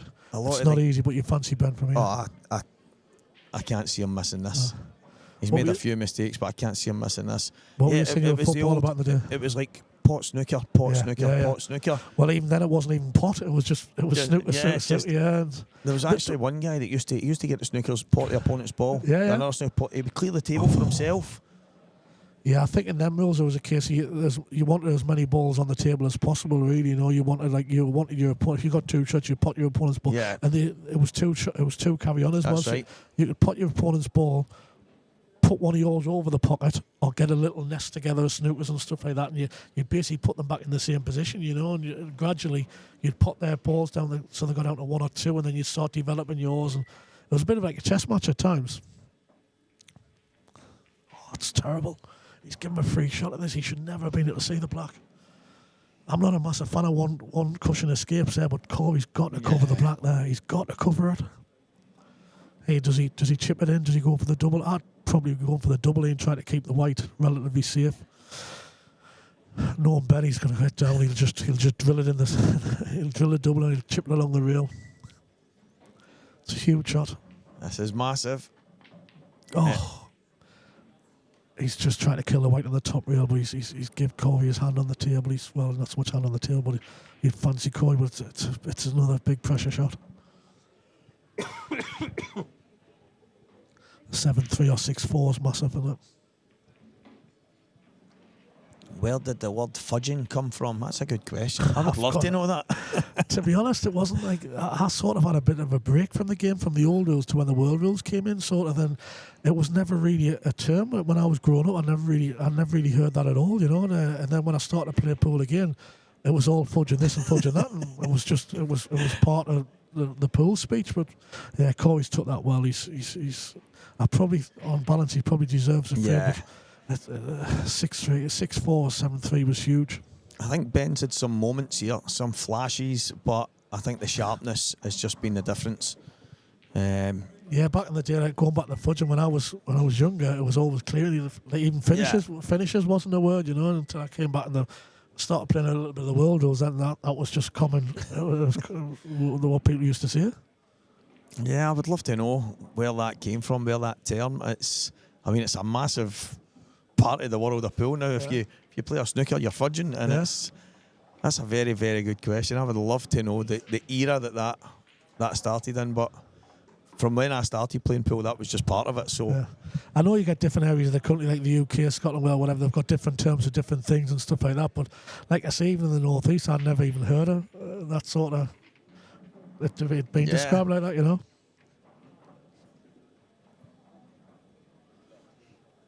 What's your verdict on the smart rack? We'll move on. It fits perfectly onto the side of the table, I'll say that. Who's this Christian Phillips is playing? No, at the end of the day, it's I think the game's got to move on and stuff like that. There's gadgets that's going to come in, and I think Alan's done a fantastic job of pool and stuff like that. It's obviously it looks smart, it looks tidy, and it's 7-3 to Corey.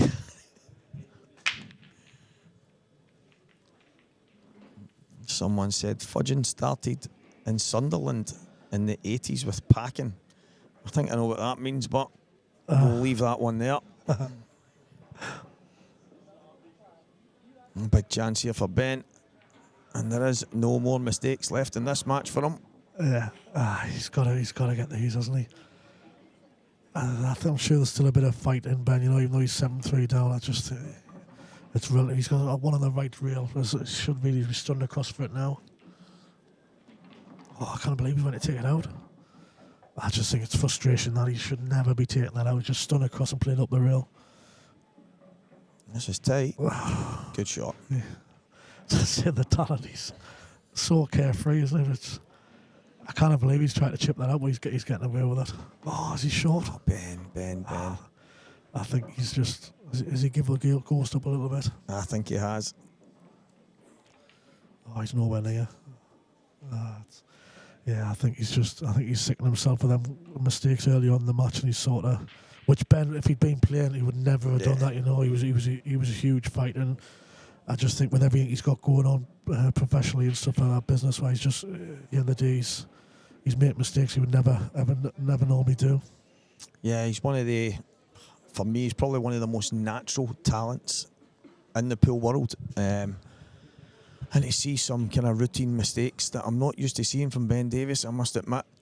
Yeah, I think when like Ben and Mar, I think the Welsh lads that came through, they sort of came through together. Yeah. Then there was like Ben, there was Craig, Simon. That's right. Sort of came through together, you know. And they all played the game very, very similar, and they're just like fantastic to watch.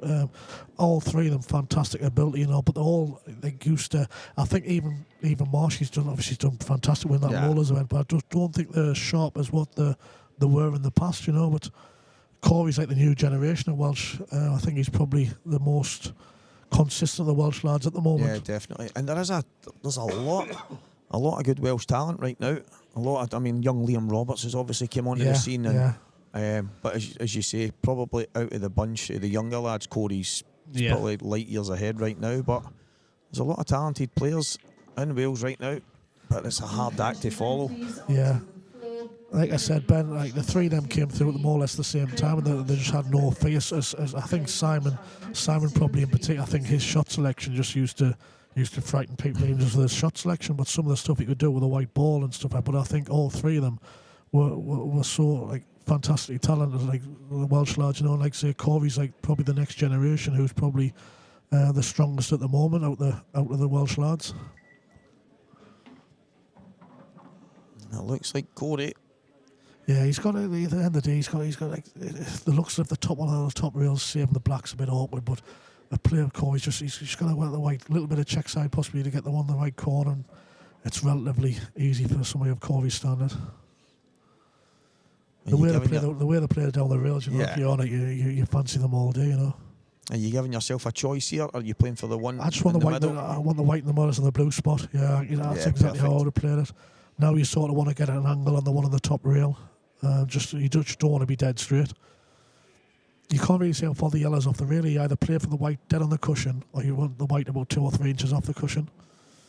I'd probably be playing it on the right hand side. I think he's going to stun across, which. Yeah, I think you can just drag this in, come off the cushion a couple of inches, but. Yeah, I'd definitely be playing it with drag. I wouldn't be coming across it. It can go wrong this way. He's played it well. Yeah, he's played it well. He brought the corner back into play. That was a worry, but he's absolutely perfect. I think Corey plays them sorts of shots well, like the soft stuns and the little screws across. I think he's comfortable where he punches the white. He's had a bit of a snooker background, so he gets through the white quite well. I'd have been, like you said, probably dragging it just it was a bit easier to control. But again, if you play the other side, I think you're guaranteed to get the right angle ways. Again, you fancy him, but there's a little bit of work to do. He's cued that well. And now you just want the white just 2 or 3 inches below the centre pocket.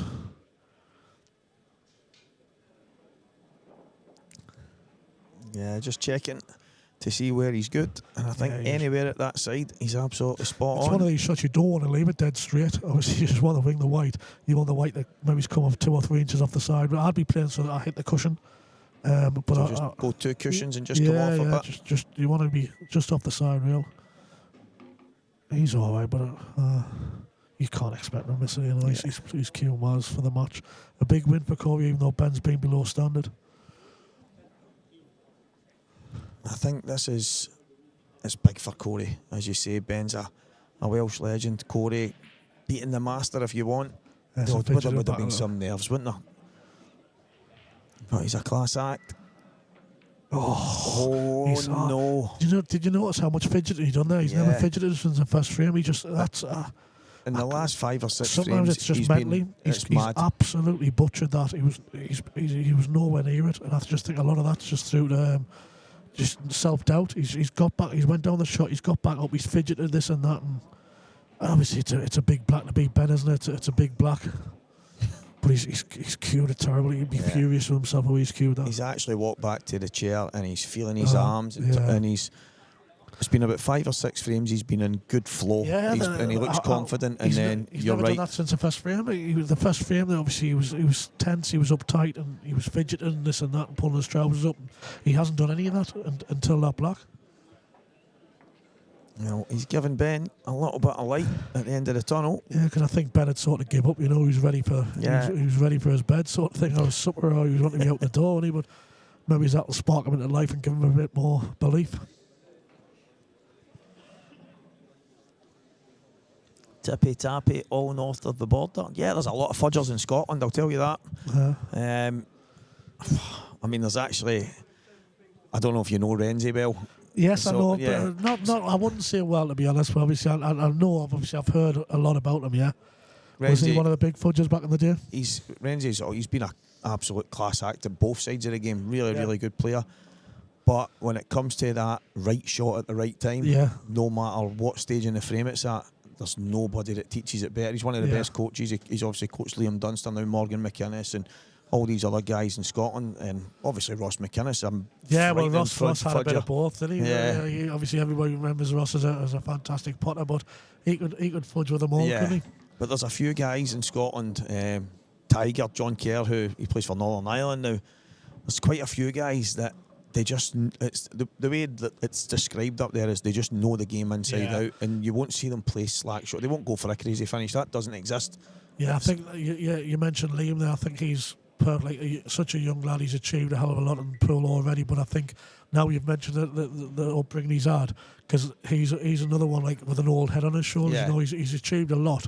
He's got a lot of talent, but probably one of his biggest strengths is his, like, determination and his awareness, his game management. You know, Paul, don't get us wrong, he's a fantastic player, but he never knows when he's beat. You know, and I think that's one of the, because he's still a young lad, is he mid-20s or something like that. And at the end of the day, he is one of those players on the circuit that, like, he can go up and beat anybody 8-0, but even if he's 6-7-0 down, you still think, well, he's not giving up without a fight.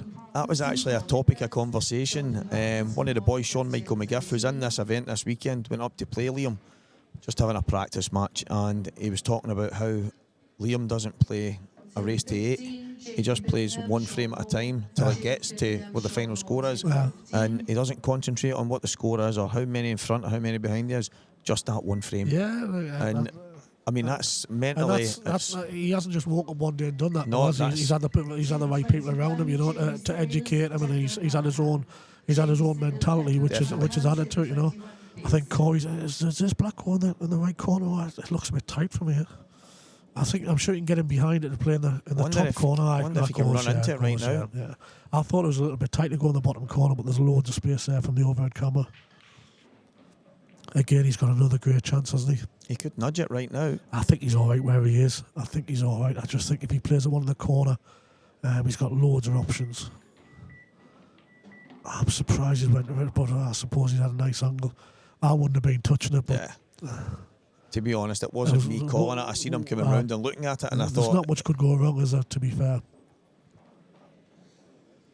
He just needs to make sure he gives himself an angle here. It's the one along the bottom, really, he has got a full box. If he's got to take the one along the pocket first, it can go slightly wrong, but again, he's fidgeting a little bit, but surely he just brings this back across and leaves himself half ball. He just doesn't want to slide.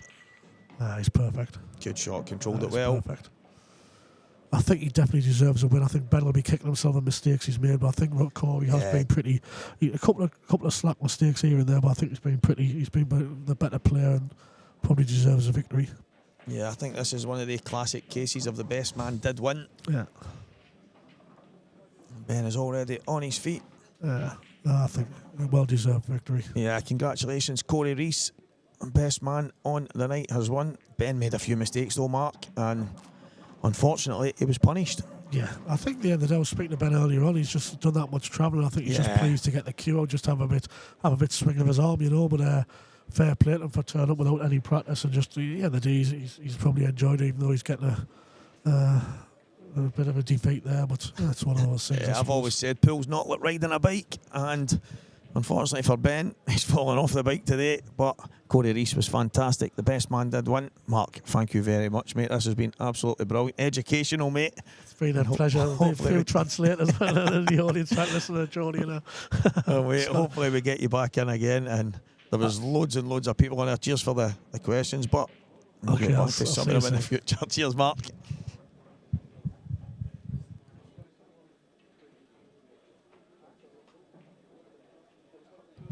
You see right now, guys, just as we're waiting on Corey stepping into the studio, you're on one of the other match tables.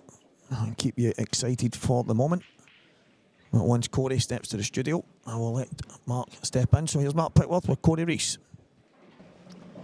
Yeah, thanks, guys. And Corey, just coming into the studio just to talk about that match and that. A tricky one, you've got to say, playing Ben. You obviously played him thousands of times over the years. And was it one you was looking forward to? Yeah, it was as well. There's obviously easier draws, considering out of all the non-seeds, he's the one you pretty much don't want, isn't it? So at first when you see the draw, it's like, could have been easier, but because I haven't had a great year, so. But then I knew, when I seen that, I also thought then that I'm guaranteed to play in the stream pretty much, so that at least that I know that's going to help. Yeah, I mean, obviously, as the match sort of progressed, I mean, once you got that gap, did you just sort of think just one frame by at a time, and you just try and get over the line? Yeah, well, obviously Ben doesn't play as much as what he used to, so I thought as long as I'm like sort of in the match early, I'm fine, because then at least then the last thing you want is to sort of, even though he's considering he hasn't been playing, the last thing you want is give him if he has a lead, he's got confidence then, even though he hasn't been playing. So I thought as long as I get into the match early, the first game was scrappy, but I played well considering up until the frame I got to the hill, which I played pretty well. I was happy with, to be honest. And how did you feel like the breaks one? Because you two are two of the biggest breakers in the game, and did you think you sort of edged it a little bit? You didn't have too much of a run off the break as well. No, I think the ones I potted off, the majority of them I got really. It was just it's always an element of luck with a break. All you can do is try to do as good as you can. And I felt as if I did. I hit them pretty good. A couple dry, but I potted off a good few too. It's obviously good seeing Ben back in the fold, and that hopefully he'll come back and play the last event or whatever he can do in the other tournaments as well. But a little bit about yourself now. Obviously, when is going to be your next tournament win? Because you was on a bit of a good run at one time, and you sort of just faded off a little bit. How do you think your game's faring at the moment? It's mostly the best I've felt since Tour 1. Just like I was working out. I think I played eight tournaments IPAs this year.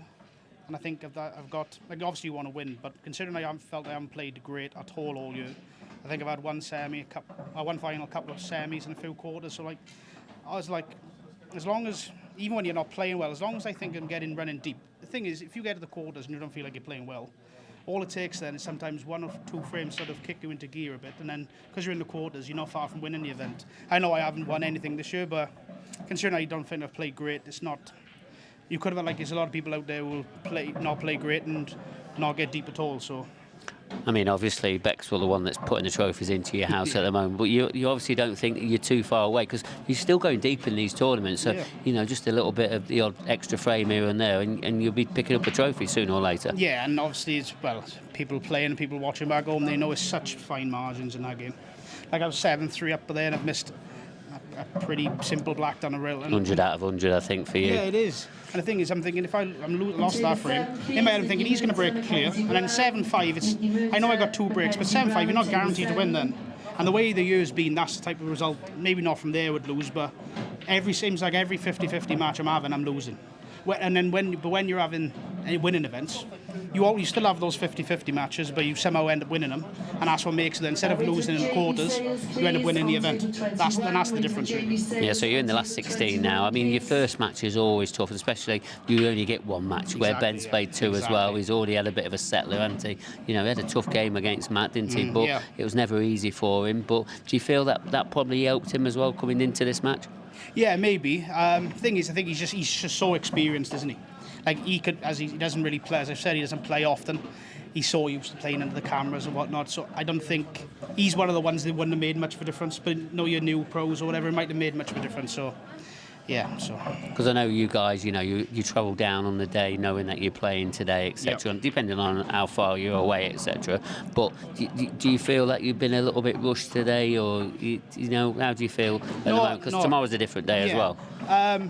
No, I'm fine because it's how many events a year? I fly to about 5 or 6 events a year. I'm used to it. As long as I turn up to the venue 3-4 hours before my game, it's no big deal. Like at the end of the day, you're sitting on a plane for an hour. I'm on the gym doing weights. You know what I mean? I'm pretty chilled out on the plane. And obviously tomorrow, last 16, you're pretty used to that sort of environment now, and you're just going to try and just settle in on the first match, and then just see how the momentum takes you. Yeah, hopefully, yeah. Because as I said, I'm not saying I'm playing my best, but I've had a couple of knocks in the last couple of weeks. And I'm playing better than what I have been. But at the end of the day, you can practice as well as you want. If we don't turn up and don't perform, you're not going to go anywhere. So, yeah, hopefully that a good win against Ben. It doesn't matter how really you play, as long any win against Ben is a good win. So hopefully it kicks me on a bit. And a little bit about these guys that's on the table next, Johan Attard and David Addinall. 2 brilliant overseas players. Johan, has he surprised you the way that he settled in this tour so far this year? I've obviously played internationals. I haven't played for a good while now, but you see him in internationals years ago, and you always knew he was a good player. But obviously, the majority of the times you see him playing internationals are one-framers. So you never, there's certain people who are better one-framers to longer races. So, but obviously you could tell at one-framers he was a very good player. And, well, what he's done this year is crazy, really, isn't it? Yeah, and there must be about, I think there's 8 or 9 in the draw, Maltese. Yeah, it's incredible. I mean, it's good that they come over and support our events as well, and it's nice to see that contingent, and hopefully that'll increase next season as well. Oh, 100%. It's unbelievable commitment, isn't it, really? Like you see boys complain they've got to jump on a 45-minute flight, you know what I mean, and they're travelling halfway across the world. Well, maybe not half, you know what I'm trying to say. And a little bit about David Addinall. Obviously, he comes all the way from Isle of Man, comes over to the UK to play in our tours as well. Obviously, we go over to him coming up. Don't want to talk about it too much yet, but obviously that's our last tour stop for the season. Yeah. Is it one of the venues that you always look forward to playing? I just like going away. I've always liked just going away. It's easier for me, I guess, because obviously Beck plays in the ladies, so it's like a weekend away for us both as well, you know what I mean? So, yeah, I've always liked travelling away. I have no problem. I'd much rather fly than drive. You're driving, it's just a pain in the ass. So you jump on a flight and sort of you get you in. Like Isle of Man, I love going to Isle of Man. And I know you're always prepared, don't you? You book your flights in months exactly. of the events, right, don't you? Yeah. I think you've even booked next season's already, haven't you? And any date changes, then you all of a sudden you're up in arms, aren't you? Yeah, it is what it is. As I said, should be sponsored by EasyJet at this point. And a quick one, just put you on the spot. Who do you reckon's going to win this match? Joanne or David?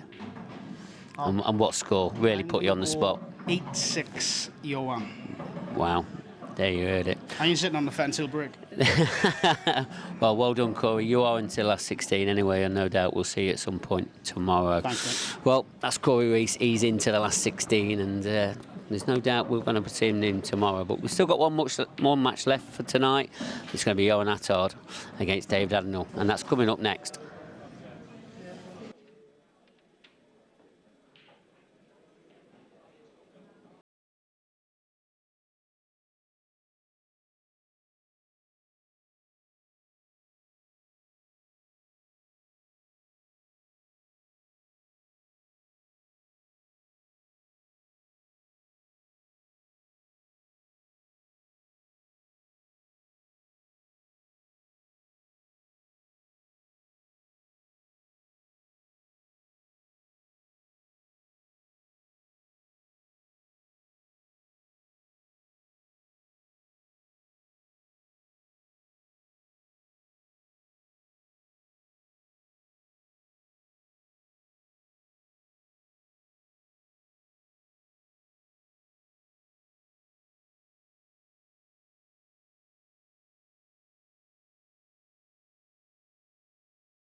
Well, guys, I have just skipped into the comms box for this final match of the evening.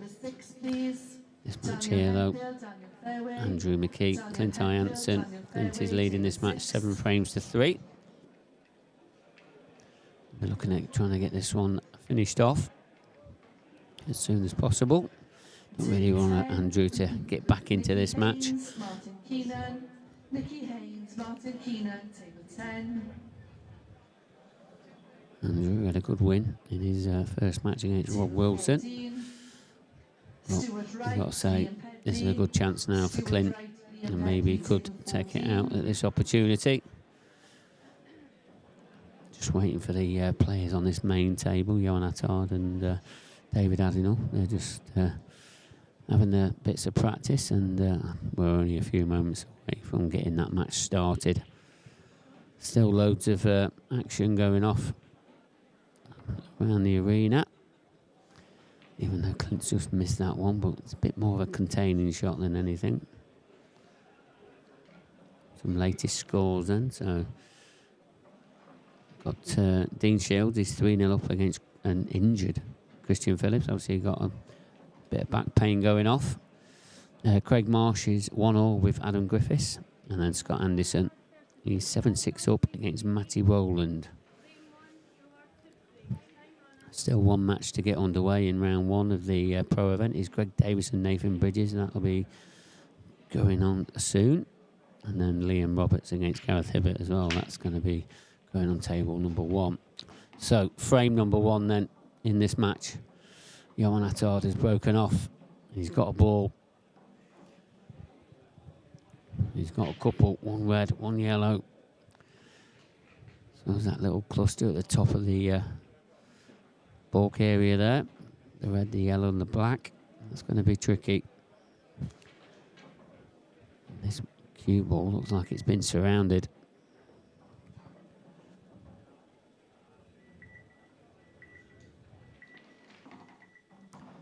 I hope you all enjoyed Mark Farnsworth in on the comms, just giving his expert opinion on some of that. It's good to see some of the top boys in here on the comms and just listen to what they've got to say. But yeah, hopefully we'll try our hardest to try and get some of the top boys in over the weekend. Depends how far some of them get in the competition, innit?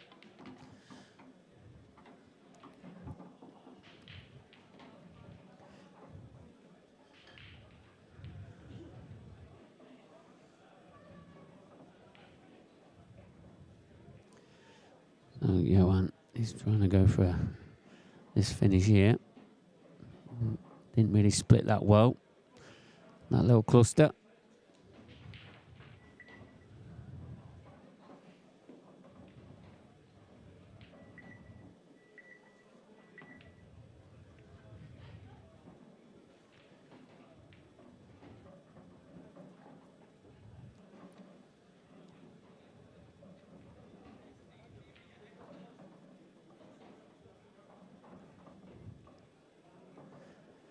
So, opportunity, David Addinall.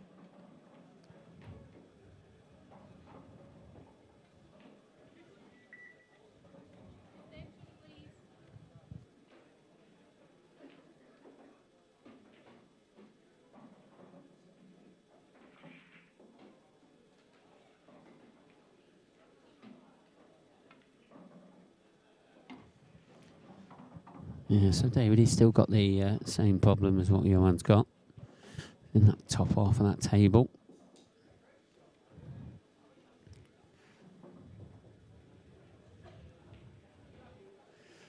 You're going to be containing shot. It certainly is, and a good one as well.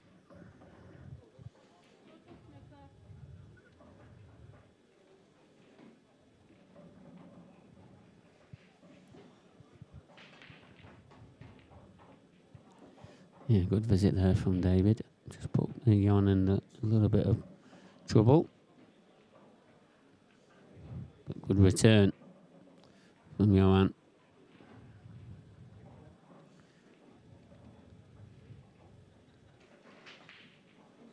Scott Anderson 7, Matty Rowland 7. They're into a decider.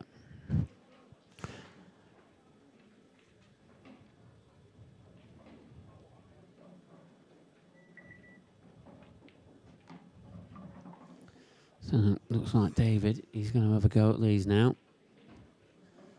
How's he going to get into the top half of the table? We're going to do it here. He's trying. How's it come out? Not good.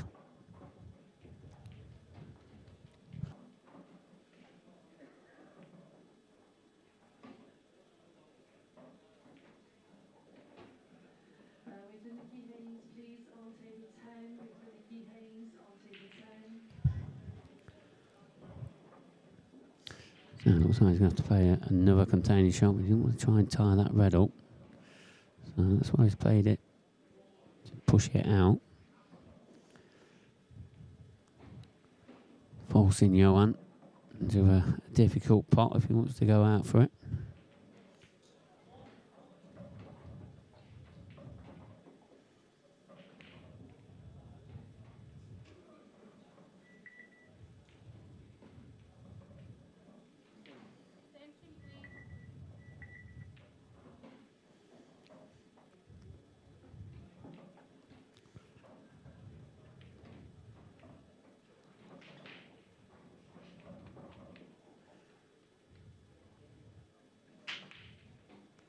Yeah, just trying to block the pocket. Clever. Does that red go? I think the top of the table suggests it doesn't. Probably looking at you, play off the cushion, off the yellow into the pocket. If that shot's on. Table 4, please. Greg Davis, Nathan Bridges. Greg Davis, Nathan Bridges, table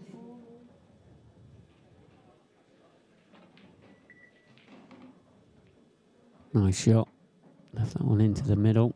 Probably loved it to come another couple of inches.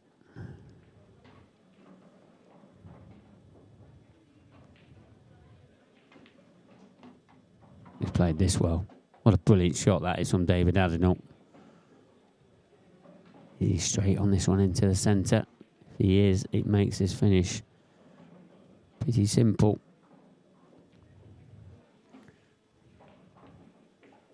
Just going to drop it in. He's in the far jaw. He's missed it. Chance missed from David Addinall. Giving you on the table back. Just as David Addinall has missed that one. Stephen Walker has jumped back into the comms. And delighted to do so. I get cornered there on a trip to the bathroom by Mr. Ross Fernie. Wow. And he is having the time of his life off the table, just not on. And what have I missed in this frame, Mark? It's been a bit of a scrappy first frame, but the way the balls broke off from the start, that's what created it more than anything. Nothing down to the way the players have. But Davies had a good chance to miss that one into the far jaw. I was expecting him to get that, especially the positional shot he played to get on it. It was the only pocket he could pot it in. I think Johan has been a breath of fresh air since he came at the start of this year. He's been absolutely fine. He's been so consistent. And that, I mean, he's just been tipped by Corey to win this match. I watched that interview. So let's see if he can. What a player he is. Dave Addinall will have to be at his best, I think. Yeah, he will. And I'm sure you'll see Johan take his chances. But one has got away from David Addinall there. I expected him to win that one. Clint Jansen, he's one frame away. He's 7-4 ahead in this match. Is this the closing stages of this frame? Just that black in it. It's going to be the tester for him. Has he got an angle to nudge it out just now? He's trying. Oh, that's nearly dropped in. Wow. Well, he's played a very good shot. And Clint Jansen, 3 reds in good position. And the black to get over the line in that match. And it seems like I think that's been going on since before the Corey and Ben match. So it's been a bit of a slog. Yeah, 8:15, 15 minutes before the Corey and Ben match went on. But yeah, looking like now Clint's going to see this match out. And he's going to be into the last 16.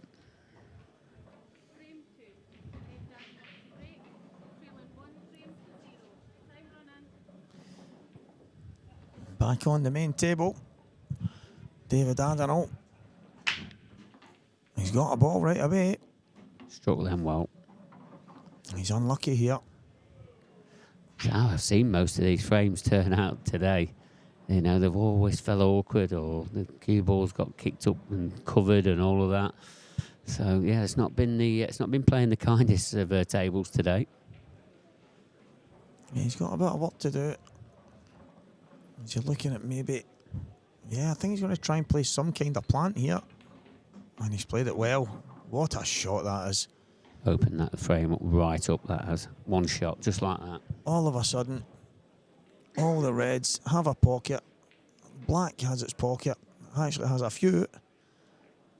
All from one aggressive shot. It might have seemed obvious to a lot, but that was not easy. He had to make sure he got position at the same time. And as you say, Mark, he's opened the entire frame up with just one shot.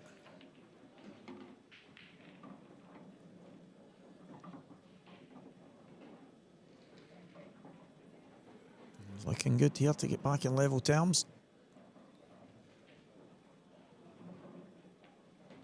Just dropping past the yellow, fantastic. Didn't want to overdo it.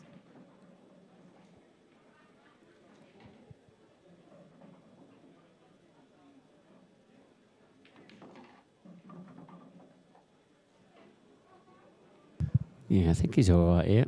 Just a thin clip now, on and off the cushion. Yeah, just left himself enough angle there. And there you see it, one frame apiece, just like that.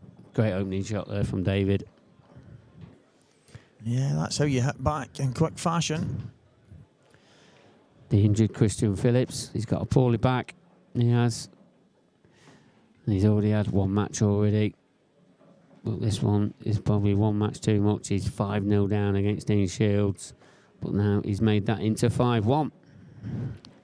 Christian has had some joy so far this year. He lost in the final of the Scottish Grand Prix to Mark Farnsworth. Yes, he did, yeah. So he has been making some waves, but he can't give Dean a big lead in a race to 8, that's for sure. So he's got his work cut out there. Certainly has. Here's some of our partners, and without any of these on board, we don't have at all. So massive thank you for all of these guys who's got involved with the IPA journey. And, you know, everybody that's working behind the scenes to continue some of them relationships is, you know, it's really fantastic that that's happening. Dry break. I think he'll be going yellows here. It looks like he maybe dropped the plant in first, red onto yellow. It's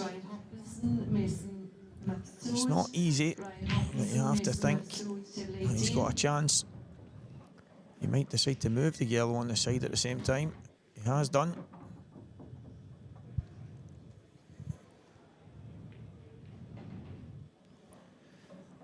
Yeah, I think, you know, when he does take his next yellow, if he can get anywhere up towards that cluster of 3, you know, they are a little bit close together, but I feel like if he gets in and around them, he's going to have a really good chance.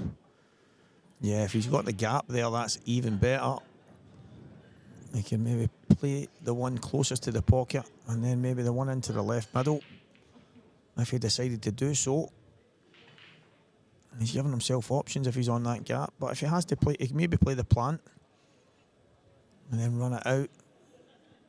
He's giving himself options, Mark, as you said. He wanted to get to the left-hand side of those 3. Well, he did leave that gap that you mentioned, and now, really, well, like you say, he's got to probably take that in the left centre next, providing he's got an angle, that is. Looks like he has. Yeah, I think he can just drop through. It looks absolutely perfect. It's not easy. He's taking these well so far. Yeah, he took his time on that one. He missed one similar to that into the other middle. So that might have been in his mind as well, but definitely composed himself very well. Yeah, I think he'll take this one then, the bottom one. Oh, he's played a good shot. I didn't think he had the angle to do that. That is a fantastic shot. A bit of cue power there. Good stunt off the cushion. Looked like he was too straight. Dave Addinall. He's played a fantastic shot. I think he can just nip this just enough. Maybe just cannon the red, the highest red of the 2 close to the left middle, but he's just going to go on and off the cushion just to take the reds out of play.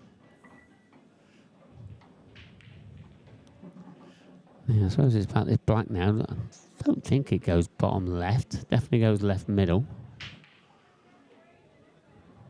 He's got the option of the double, but I think he's got the full pocket in the left middle, but it's awkward to play on, so he might drop it in and play the double. It looks like that's what he's... Yeah, I think that's what he's played, into the left middle. I think he would have liked to have been a touch closer there, but he's took his medicine. Oh, used all the pocket. But he got there, and it's 2 quick fire finishes. Yeah, played that very pacey as well, didn't he? And it, I think if it any further right by a millimetre, I think it misses because of the pace. There's Liam Roberts playing Gareth Hibbett. That match has only just started. So all matches are in progress now. Yeah, and 3 stream tables. So if you don't fancy listening to me and Mark, you can pick one of the other 2. Don't give him an option, is what I say. Yeah, I agree.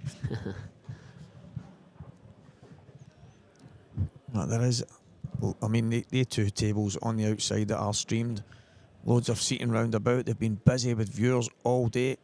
That is absolutely fantastic to set up in here. Playing conditions as good as the players could ever ask. They're really spoiled these days. Yeah, and if they did switch over to watch the current world champion, there's not a lot we really could say, is there? Let's be honest. So, because Gareth's been in absolutely scintillating form, and he really has. Yeah, 2024's been a phenomenal year. I mean, the three guys, I said that to Mark Farnsworth, who was on a minute ago. Himself, Dan Davey and Gareth, they just, as much as you've got all the top players that are at these events, those three, I think 2024's been a massive year for the three of them. Consistency has been off the scale. Yeah, they really have played a major part in this year's tour. But there's still loads of players that's battling away that can really topple the crowns, aren't they? So yeah, that's it. Still have a lot to play for, and none more so than this weekend. Yeah, that's exactly that. There's a lot of players out there can be picking up the trophies. And the two guys on the table right now will be hoping that come the end of this weekend, they have one or maybe even two titles to their name. Yeah, David had a good run this year as well in Coventry. So let's not be forgotten about either. I was speaking to him earlier on today. We had a good chat, maybe for about half an hour, and he was telling me that he kind of just lost his way a little bit practice-wise, but he's managed over the last while to get a little half an hour, 45 minutes most days now in the morning before work, and then afterwards he's managing to get a bit of a hit again, so he's got the juices flowing again and he's feeling good. And he said that was something he was struggling with over the past few months, so heading in towards this event, he's been getting that time on the table. So if he's feeling good, he is a match for anyone. Yeah, absolutely right. And, it's good to see that he's back in the mix and, back enjoying it again. And, both of these players, they're on a plane and they're coming out to support the tour and that. And it's good to see some overseas players coming over and doing bits. Yeah, most definitely.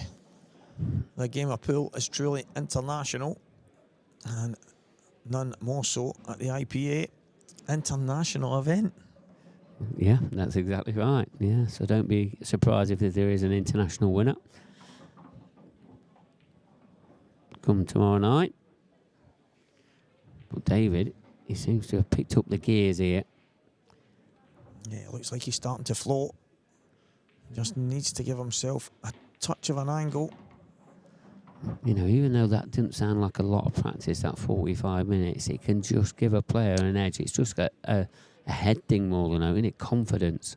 He said the place that he plays his local pool, I think it may be a league night, the guy that owns the place opens it up in the morning for him to get a little half an hour, 45 minutes before he goes into work. And I think it's across the road or something like that. And then he gets again to nick in after work. And so he said it's made all the difference in the world. And I think it would if he was struggling to get time and all of a sudden he's getting that half an hour, 45 minutes every day or every other day.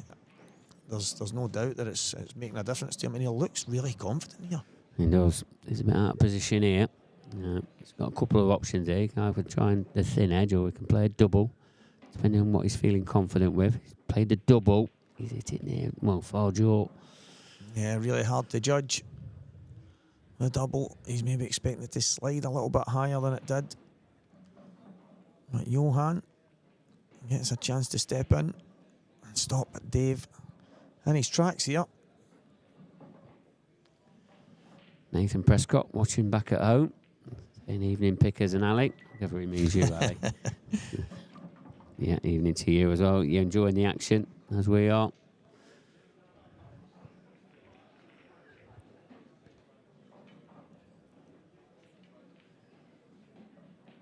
I'm trying to think. The guy, last night, Lee Hutchie, I was playing on in the flyer. I actually had a little bit of stuff going on at home and I was on and off my phone and my head wasn't in it. It was nothing to do with what the score was, but he says to me, "Are you Ali McCoist?" And I said, yeah, apparently. I went, but I don't believe I sound like him. And he went, no, mate, you do. And I'm like, right, okay. And I'm like, I went down to Wales for the Welsh Grand Prix, and oh my word. All right, Ali, how you doing, Ali? Guys, I didn't even know these people knew me. And it's, but yeah, it's Ali. Ali in the commentary box again. Well, keep taking it as well. I've been called worse. Yeah, no doubt. Johan's taking these very well. I didn't expect him to make any mistakes, but you have to stay definitely tuned in, concentrated. A shot clock, the lights, the camera. And Johan is definitely taken to it like a duck to water. Do you reckon this got a decider in it? Last match of the evening? I really do think this is one of the matches that could go all the way. But it's also, we've got two players here that are capable of blowing the other one right out the water. So, but I'm going to go 8-7 Dave Addinall. Wow. I'm going to say all the way. Yeah, I think we're going to get another decider. There's Dean Shields, though. This one ain't looking like a decider. 6-1, he's leading Christian Phillips. And this is probably looking like 7-1. So looking like he's going to go one frame away from getting himself into the last 16. Nathan Prescott says 8-5, Johan. Any more predictions in the chat? Fire them to us. Go on, let's have a look what you're all thinking. See who the favourite is.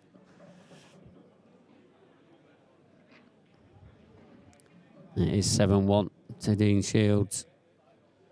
Yeah, Dean looks like he's meaning business there. There's the Godfather. 2-0 to the good against Liam Roberts at the table as well. Yeah, this is a man that means business every time he picks up a cue. For me, he just gets better and better, doesn't he? I'm not sure how many times I've said that about him. Better and better. Yeah, I just think his break, for me right now, is the best in the game. And a few people have said to me, oh, really? And I'm saying, well, I'm on comms, getting to watch it in so many long matches where maybe people see it every now and again, or if they play against him. I'm like, but over the course of maybe the last year to 18 months, his break is an absolute weapon.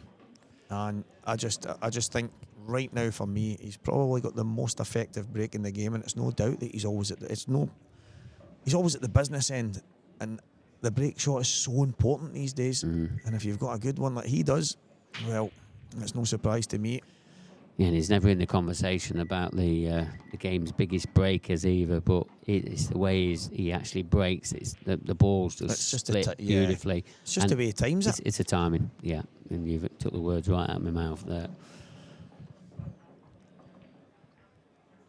But yeah, it's an important part of the game, as you said. And, you know, Dan Davies, another one that goes under the radar. He's another one that's got a brilliant break. And when it's flowing, wow.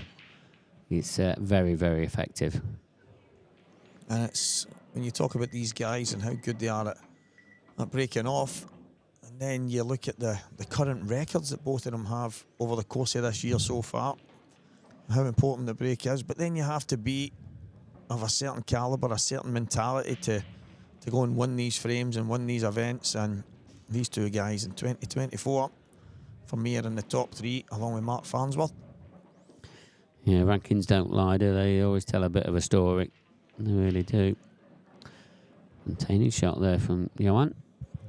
No wrong with that one. Yeah, I think he just felt he'd run just a touch out of position, and the only way he was going to lose the frame is if he did something maybe a bit careless. So, opting to give Dave the table.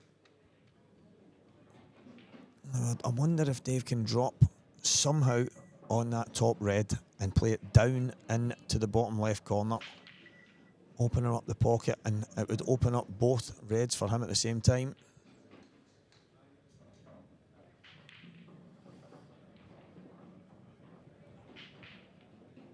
Oh, he's in off. It's unfortunate.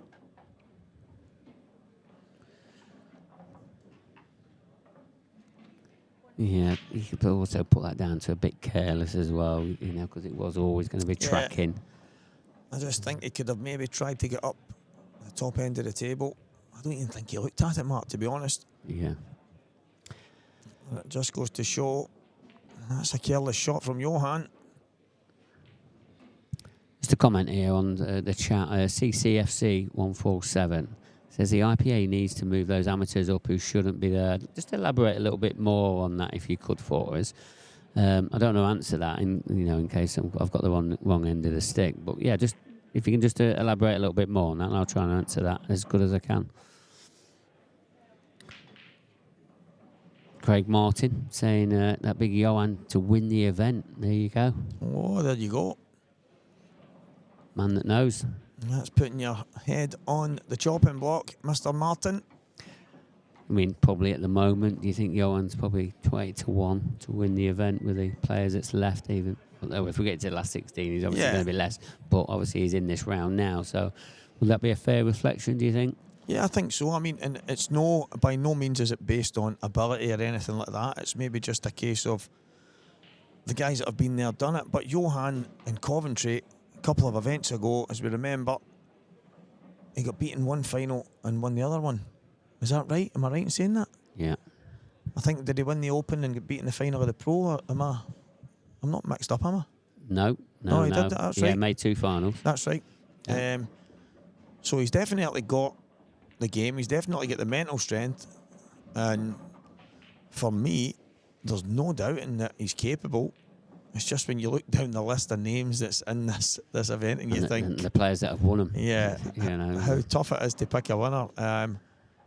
But I suppose his outside bets go, and it's mad to say a guy of that ability is an outside bet, but his outside bets go, it's not a bad one. No, it's not. I'll answer your question in a minute, CCFC 147. I thought that's what you meant. I just wanted to be 100% sure. So what CCFC 147 is saying is a few amateur players in the tour that should be pros. Jake is obviously on about Jake Dillon-Newell, who got to the final of the World Championships and that, and then Gio. All right, so firstly, I talked to you about Jake. If Jake would have won the World Championships, he would have been asked and pretty told that he'd have to turn pro. If not, he'd have to obviously take a year out. The other reason he hasn't turned pro is because he finished in the top 16, but he didn't finish in the top 4, so he wasn't mandatory to take a pro status. So he finished outside that top 4. So he still had the option of pro or amateur, but he decided to stay at amateur. With Gio, no doubt one of a really great talent, but we couldn't put him in the pros because he's not really done anything on the IPA because he wasn't an IPA player. So he had to start in the amateur stages, and that's just how the rules are. We won't budge from that. We're not budging from that for next year either because everything's already been announced as well. So unless something gets brought in towards the end, with an AGM or whatever. But at the moment, the top 16 get offered pro, but the top 4 must take it in the amateur. And it's a good chance that Gio wants that pro status more than anyone. And the way that he's currently number 1 in the amateur ranks, and no doubt he's going to be a pro for next year. I can't comment on Jake. He's got his own reasons for not being in that status. I think a lot of it is to do with Chinese and 9-ball. I think when you were pro status in another Cuesport, that affects him in that way as well. You'll have to talk to him about that one. Yeah, I mean, for me, I remember the interview at the World Championships, and Gareth said only Jake knows why he's not a pro, because we all know he's of the level. He's a top player. He's proved that time and time again. So I've never actually asked him. I've had a few conversations with him over the last while. We've actually got to know each other a bit better. It's something I've never actually asked, but at the end of the day, people make the decisions that's best for them.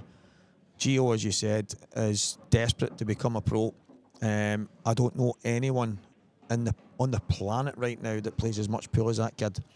He actually had a trip away to Ibiza before the last Coventry event, and he said, I think it was maybe a week to 10 days, not that he was away for, I don't know how long he was away, but it was a week to 10 days that he was off the pool table, and he said it's the longest he's been off a table since he was about 12 years old. Wow. And he said to me, Stevie, it feels like about a year. He went, it actually feels crazy because I have been on a table every single day since I was about 12 years old. And I'm like, wow, that's just incredible. I don't know what you do to stop Gio if he continues with that kind of determination. The world is really his oyster, but I agree with you, Mark. I don't believe anybody should get to just walk in, no matter what or who you are. I think it should be earned, and so far he's earned his keep. He's number one, and yeah, I totally agree 100%, and you'd have to speak to Jake about that. Yeah, I'm not saying, you know, any of these rules are going to be changed in the future, because, you know, sometimes, you know, we have to have a discussion and see how things are. But at the moment, there's no talk of any of that. We've got our rules in place, and at the moment, that's what we're sticking with. That's what they're there for. They got voted in, God, years ago. Yeah. Yeah, I'm not saying nothing can change, because, you know, everything can. Nothing's forever, is it? So, you know, but at the moment, that's the rules, and that's what we're sticking with. But, you know, Gio, he's going to be pro next year, and he, you know, unless he has an absolute collapse on the amateur ranks. But he seems to be so settled in the amateur ranks, and, you know, he's made, what, 2 finals. You know, he's always thereabouts. So. You know, I mean, Gio came first into the IPA ranks. You know, he got to the World Doubles final with Mark Boyle. And that was his first taste of the IPA, and you know, he's taking it with both hands, and you know, he's doing a good job at the moment. So, you know, but everyone's got to earn the spot, as you've already mentioned. Yeah, that's it. He's a hungry kid. He's determined. He's willing to put the hours in. He's working as hard as probably anybody. As I said, I don't know if I don't personally know anybody that puts as many hours in as Gio, and you get the rewards. So it's not a case of why. He's not a pro. The fact of the matter is he's fighting to become one, which is, for me, that's the right thing. And he's earning his spot right now. It's going to be probably impossible to stop him being a pro next year. So, yeah, and as the question goes, you can't force someone, as you said. I think it's a top 4 is mandatory. Jake's not in the top 4. I don't even think he's in the top 4 right now again. So, that's just one of the things. Well, he plays a lot of Cuesports as well, really. So, you know, sometimes he misses events and he doesn't see it as a bit of a priority. But, you know, if he was in the top 4 and he didn't take it, he'd have to take a rest period. Yeah. And that's our stance on that at the moment. So, but yeah, let's see. Well, it's enough of that one anyway. Yeah, so that's it. I think that puts that one to bed. Yeah, I think so. Hopefully we've explained that all right. Well, thanks very much for that question. You know, fire any questions here. We'll try and answer them as good as we can. We've nothing to hide here at the IPA. So, but back to this match at the moment. Johan Attard, 3-2 ahead. Ah, fantastic. I was wondering if he was going to be I didn't think he could get to where he got to with the cue ball there. I thought the cushion would be just a touch too slidey. But boy, has he judged that well. Maybe Craig Martin's right. Maybe this man is the winner at the end of this event. Dave just wants to get a chance. Seems to be sat in that chair a long while at the moment. Yeah, he does. Looks like he's going to be sat in it as well for the conclusion of this frame as well.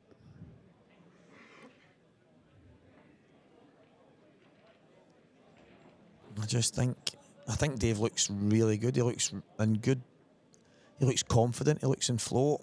Johan the same. So whether one or the other goes into a bit of a lead here. Beautiful shot. Pinpoint perfect.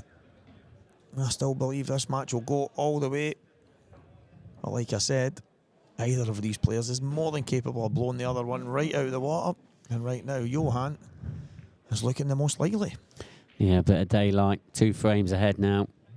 Johan Attard. Somebody else is a few frames ahead. Is Dean Shields. Can't get over the line yet, though. 7-2 he leads. Needs one more. This doesn't look easy.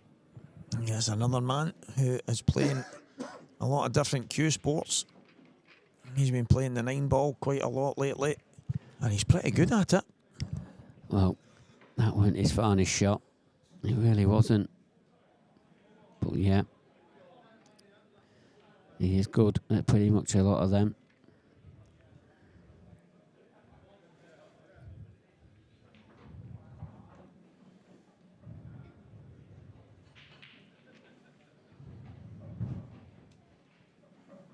He's going to try and pot it. I think with the lead he's got, it's the way to go. No, he's got a big slide. He was always wide there. He knew it as soon as the cue ball left the cue, he knew it was going to be swinging wide. I think Christian's maybe carrying some kind of injury. Yeah, he's got a poorly back. Right. Yeah, he's just come off holiday. He's been on a bed settee. Not that he's in bad books or anything like that. It's just the way that he's been set up at home. Oh, sorry, at his headquarters, wherever he was staying. And then, obviously, a plane journey that's took a while. He had to be detoured around and got back onto a plane, you know, so he's had a really tough 72 hours, I think, is what he was telling me when we did the interview in the studio. And it's taken its toll. He's already played a match today. You know, these race to 8s are not that easy, are they? So, and, but he's still battling away, and that's it. Are all the IPA events in the UK? Well, we know they're not. We've been going to the Isle of Man for the last 4 years. Yeah. And I have to say, I was asked about the Isle of Man from one of the players over this weekend, and I think it's absolutely brilliant over there. It's relaxed, it's got a bit of everything, cracking hotel, loads and loads of places around it for everything you want to do. There's a casino. It's got a bit of everything. So no, hotel there is, yeah. Yeah, and as you say, Mark, the Isle of Man is a place that we go to, and all over the UK now. Newcastle, Coventry. Coventry is one of my favourites. 25 minutes on the plane, that is. 25 minutes. 25 minutes. It's incredible. You take off, and no sooner are you in the air, you're coming into land.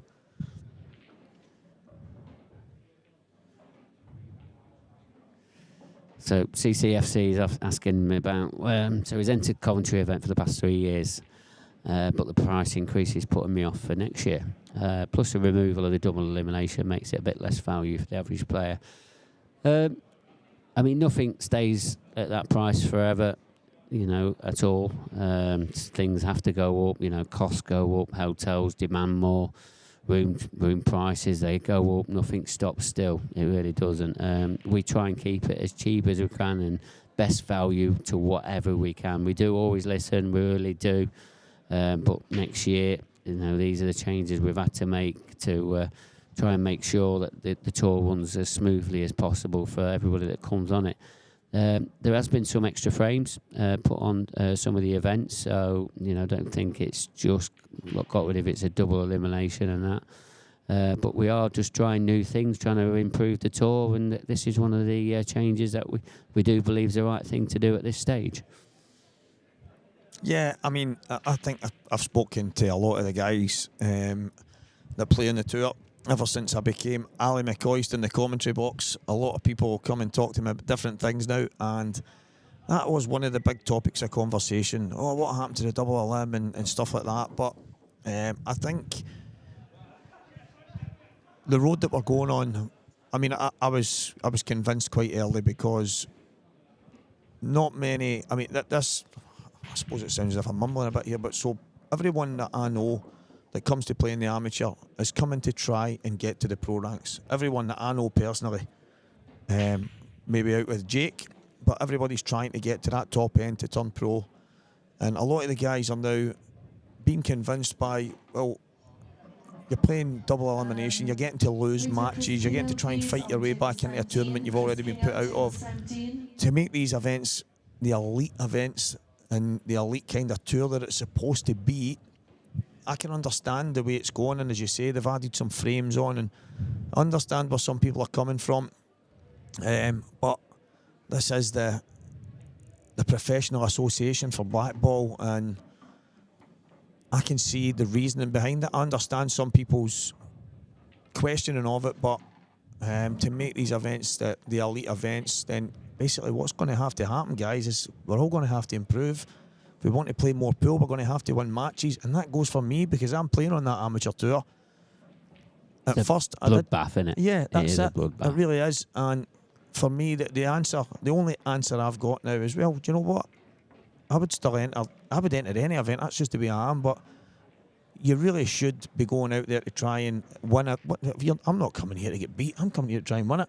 So for me, guys, you may be thinking to yourself, I want to go and play loads of pool, and I think there's loads of pool anyway. I think there's a million events up and down the country every single week somewhere else. So if the IPA is streamlining to be for the very best, then I think it's a great idea, and I understand people's thoughts on it. What mine is that it's going in the right direction, and I can only see positive things. And I think it's, for me, from the day I started here, Mark, it's been phenomenal. I think the IPA has always been superb. It is the professional body for blackball. And I think, opinions have always been mixed, as always. Because we've been double eliminations for so long. Yeah. Sometimes, people don't take the change so great. Change, that's it. But, we feel like this is the right move, right or wrong. I think we've got to try and change something different. So we feel it's a good thing at the moment. I'm not saying it's going to stay like it forever, but who knows? We change with the times a little bit, and we feel like this is the time to change, and hopefully for the better. Yeah, I totally agree. And the thing is, for me, it's got to be one of those things that is judged after the fact, not before. So the change is coming, and we have to get on board with it and embrace it. And then, obviously, if everyone comes and plays and they form an opinion after they've played on the events, and they've got to understand the way things are, and they still form that kind of opinion, then fair enough. But I think we've got to give it a chance first. Yeah, I totally agree with that one as well. So, yeah, keep firing the questions. Obviously not CFC, FC 147. God, he's really put this to the test, this lad, isn't he? So, but no, get yourself down there. Just come for one event, And obviously what you've done is always enter the Coventry, and that Coventry venue is spectacular. Yeah, it's I my love favourite. the Coventry venue, and we always get plenty of contingent from around Coventry as well.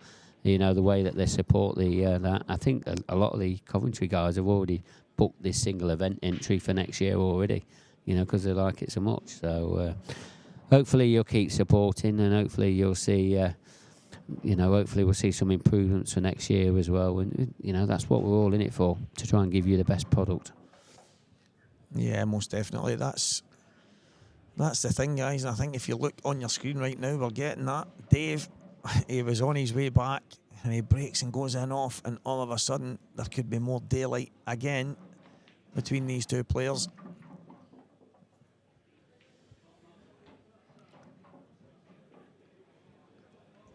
Obviously looking forward to see Jaden Billingham in the pros as well, CCFC 147. I mean, no doubt Jaden, he'll have a few decisions to make come the end of the season, because he plays in pretty much everything. But for a young talent, I mean young, he is going about things in the right way, because he's really, really enjoying his pool at the moment, and he plays some scintillating stuff.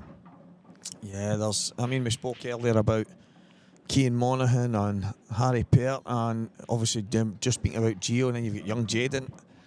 There's a lot more of the young Liam Roberts, who's obviously been a pro now. This is his second year in the pros. These the youth, and they're not even youth, but the youngsters that are in the game right now, we've got a bright future. Yeah, we really have, and I know we always keep saying it. I mean, we look at the two players that started off today's action, Harry Peart and Kian Monaghan. they're two. I mean, they're probably a bit of the older guard now, aren't they? But at the moment, it's in good hands, and it's nice to see everyone, showcasing their talent on our TV table as well. Phil asking any new venues for next year. No, we're still pretty much the same. Apart from there is one in Glasgow. Yes. No, sorry. Yeah, of course. How would I forget that? Just I'll tell you what, elaborate a little bit more on that. I forgot all about the Glasgow. Yeah, Is. The Normandy Hotel. Yes. It's just past Glasgow Airport. It's a very nice hotel. It's had a lot of work done. It holds boxing shows, darts, you name it. And a lot of people, this is the mad thing, in the Scottish pool scene have tried to get it for some big events, but for some reason they didn't buy into it. So I must admit, it is absolutely fantastic that the IPA have managed to get it. It'll be a cracking event. It's a cracking venue. Loads and loads of good things all in and around it, and obviously for the pool, it is it's ideal for all us Scottish guys to have one up the road. You do travel quite a bit, definitely. But, you know, everyone, you know, you want to play the best players, then, you know, you're always going to have to do some travelling, aren't you? Yeah, that's it. I mean, I'm one of the guys. I'm not I don't know what the word is for it, but I'm not the kind of guy that loves to just be stuck at home. I don't mind travelling. I don't mind going places. I actually get called crazy because I say Coventry's my favourite venue, and they go, but Stevie, that's miles away. Yeah. And I'm like, I don't know what that means. It doesn't change the fact that I like the venue. Just because it's further away doesn't change that for me. So, yeah, I mean, it'll be quite good for me to be able to go home at night, go to my own bed and stuff like that. But I don't mind the travel. I enjoy Newcastle, Coventry, Isle of Man. In fact, I actually really love going to them all. So yeah, I just hope all the guys that come north of the border for it enjoy themselves. I think they will. I think at the end of the day, pool always wins. Yeah, I mean, you know, I think that answers your question anyway, Phil. Yeah, we're going to Scotland. I mean, we do 2 tournaments in Scotland anyway, so the Grand Prix and the Masters. So to get a tour event back in Scotland as well, it's massive for the Scottish contingent. And, you know, we're going to have to travel just like they have to up there. But no doubt it'll be a fantastic tour. It really will. And adding that to the tour calendar is very, very positive in my eye. Yeah, Mark Farnsworth actually said the exact same. He was speaking about the Erskine Bridge Hotel when it was in there. Yeah, Erskine, I remember that one. Yeah, beautiful place that was. And he was saying it's been a shame that... Along the river. Yeah, that's right. That Erskine Bridge. So now, Mark, he said the same. He's looking forward to it, getting back up. He enjoys himself every time he goes up. He would prefer that it was in a hotel so that he's not having to stay and find somewhere kind of outside when he comes up to the McGoldrick's event. So, yeah, I think a lot of the guys will look forward to it. This is tough. Played that well, hasn't he? Wow, great shot. He didn't have a lot of room there to... Yeah, so I'm going to guess the yellow touched the cushion there because the red and the cue ball didn't. It must have been just off or something like that. Dean Shields, he's beating Christian Phillips 8 frames to 3. Oh, it must have been a touching ball. Well, I don't know. I'm confused here. I'm actually confused because Johan's just played the same red. Is it an open tape? It's got to be.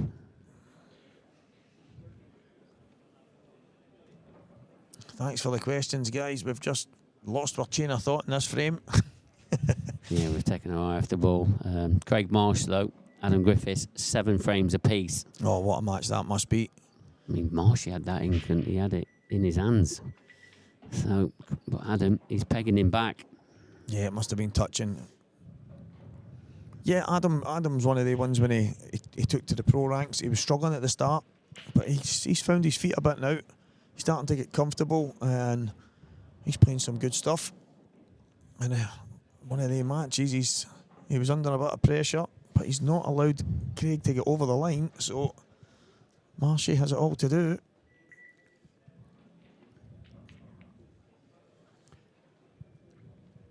Johan trying to develop some reds.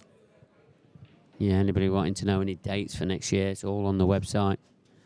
Can't remember exactly offhand when they are, but all on the website, all the details for next season's tour. I don't think there's too many places left for the tour number 1, so really need to try and get your deposits in, because I know but the places are going fast. They really are. Yeah, they're not going to be. There's not going to be many spaces available for each event, that's for sure. Yeah, I think the closing date was the end of September, is that right? Yeah, I think it is, that's right. End of September, I think. And then we just start opening it up to anybody and just try and fill the spaces like that. But once the space is filled, that is it. There's no more. We're all going to be capped this year for tour number 1. And then we'll see how tour number 1 goes, to see how the schedule goes, and then we'll make some decisions after that. But at the moment, I can tell you there's not many places left because they are being snapped up. So if you want to be part of the IPA tour, you need to get your deposits in quick.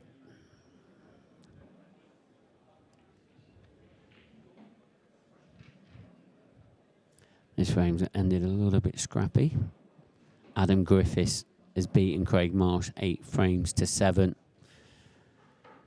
That's a bit of a result. Yeah. He was under a bit of pressure in that match. We say it's a bit of a, an upset. But Adam, he's been playing his part in the IPA ranks at the moment. So yeah, I think he's found his feet. I think he maybe got off to a slow start in the pro ranks, but all of a sudden he's obviously got the confidence, he's got the ability, and he's just beaten Craig Marsh in a mouth-watering 8-7. I mean, what a match that must have been. Yeah. Andrew C's got a question. Has changing to international rules ever been considered? Tell you what, Andrew, that is a no. The correct answer to that is because obviously we're under the structures. So the official set are blackball rules because we play within the structures through the WPA, and the WPA only sanctions blackball rules. So that's why we have to play blackball rules. I think I've answered that correctly. Yeah, I mean, for me, this is just my opinion, but I would suggest for me that blackball rules are the rule set for all the guys that are here. It's just, yeah, nah. I've never heard anyone talking about it. I don't know, obviously, the ins and outs. Mark, you do better than me, but I don't think if you were to come down here and ask like a Mark Boyle or something like that, and I think everybody would say no, blackball. Yeah. So I don't think anyone's ever considered we are in the that. structures, so we're not allowed to change anyway. So if not, we'll have to come out of the structures. And as a sport, that's not what you want to do because you are protected in the way, shape, or form from the WPA. So yeah, definitely no plans to ever be considering any of that because the blackball rules are the official rule set. And if I do say so, the best rule set.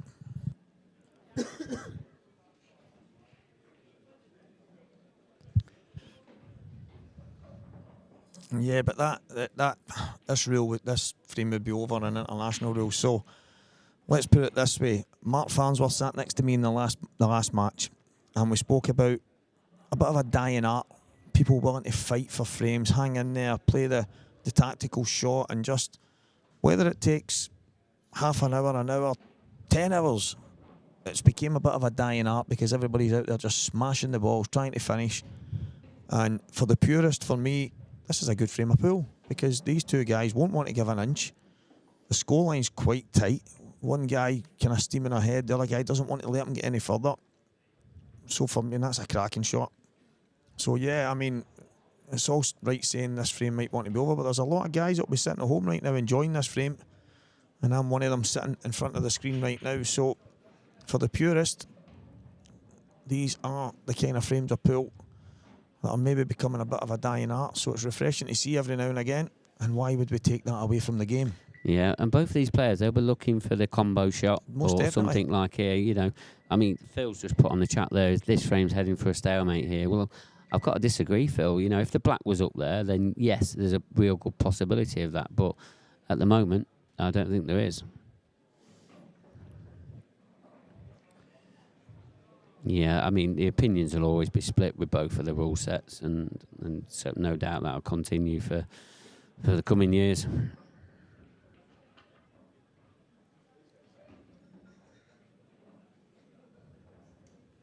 I totally agree. I think both of these guys will not be playing meaningless shots. It is a game of chess now, and it will be a case of getting something in a position where either player can have a smash at it.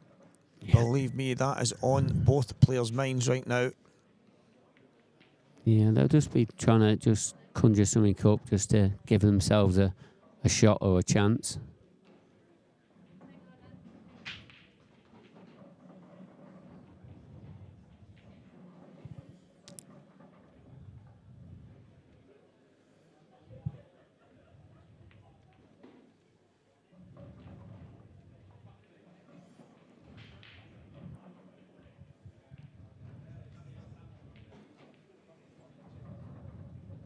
It looks like Johan is content right now with the red over the pocket. Yeah, he's red, isn't he? And the thing for me is, I don't think it would be tragic if Dave ended up potting their head over the pocket. There's still going to be some type of work to do to get every ball out in one go. I know. I mean, Phil's just put on here, Fiona's had a word and that. I mean, I'm not like really deep on the obviously rules, you know, from the referee's point of view. But I don't think they can intervene, can they? I'm not sure. I really don't think they can at Blackball. I think the only thing Fiona could do is if Johan or Dave don't play any kind of shot that looks like they're trying to improve the frame rather than just bouncing a ball on and off a cushion time and time again, I think she can basically watch a shot. He's robbed. He's absolutely robbed. If that's not an attacking shot, then I'm not sure exactly. what is. And I think it was always the case that he was always going to have a go. It seemed like Johan was the most content. He bounced the same red off the cushion 3 shots in a row. He's trying, isn't he? I tell you what. That's not turned out too bad. The only problem is, them yellows are horrible. I think he has to give him the 2 shots now. Well, I don't know if he has to. Does he just clip this yellow near the black and then leave Johan a chance to clatter into him? Well, let's see. David's definitely been the more attacking of the 2 players, trying to hide the cue ball. He's unlucky. See, that's the thing about this rule set. You know, you have to get out of a snooker. Yeah. And that's the good thing about this. You have to make a good attempt, don't you? So. Yeah, I mean, I suppose there's, as you said, you used the word perfect. Opinions. Everybody's got opinions, and I don't think Johan's really got any interest in doing anything of the sort. I'd still believe if Dave maybe gave him the 2 shots there, it would have been, the black would have been tied up in the top right hand corner, would have been tied up, and he would have probably still been slight favourite in the frame. But now balls are going to be flying all over the place if he plays this hard. Nice and easy. Yeah, it's a good shot.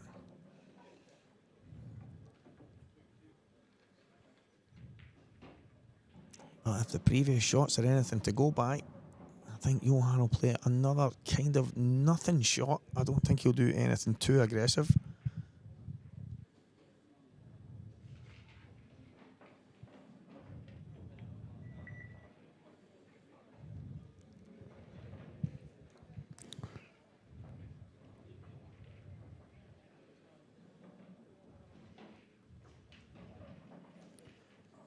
I think he can still just touch this. I don't think he's in any danger.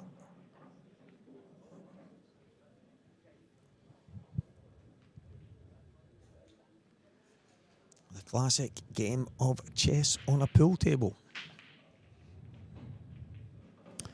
Yeah, I mean, they're getting through a lot of shots, aren't they? They're not dwelling over shots or anything like that.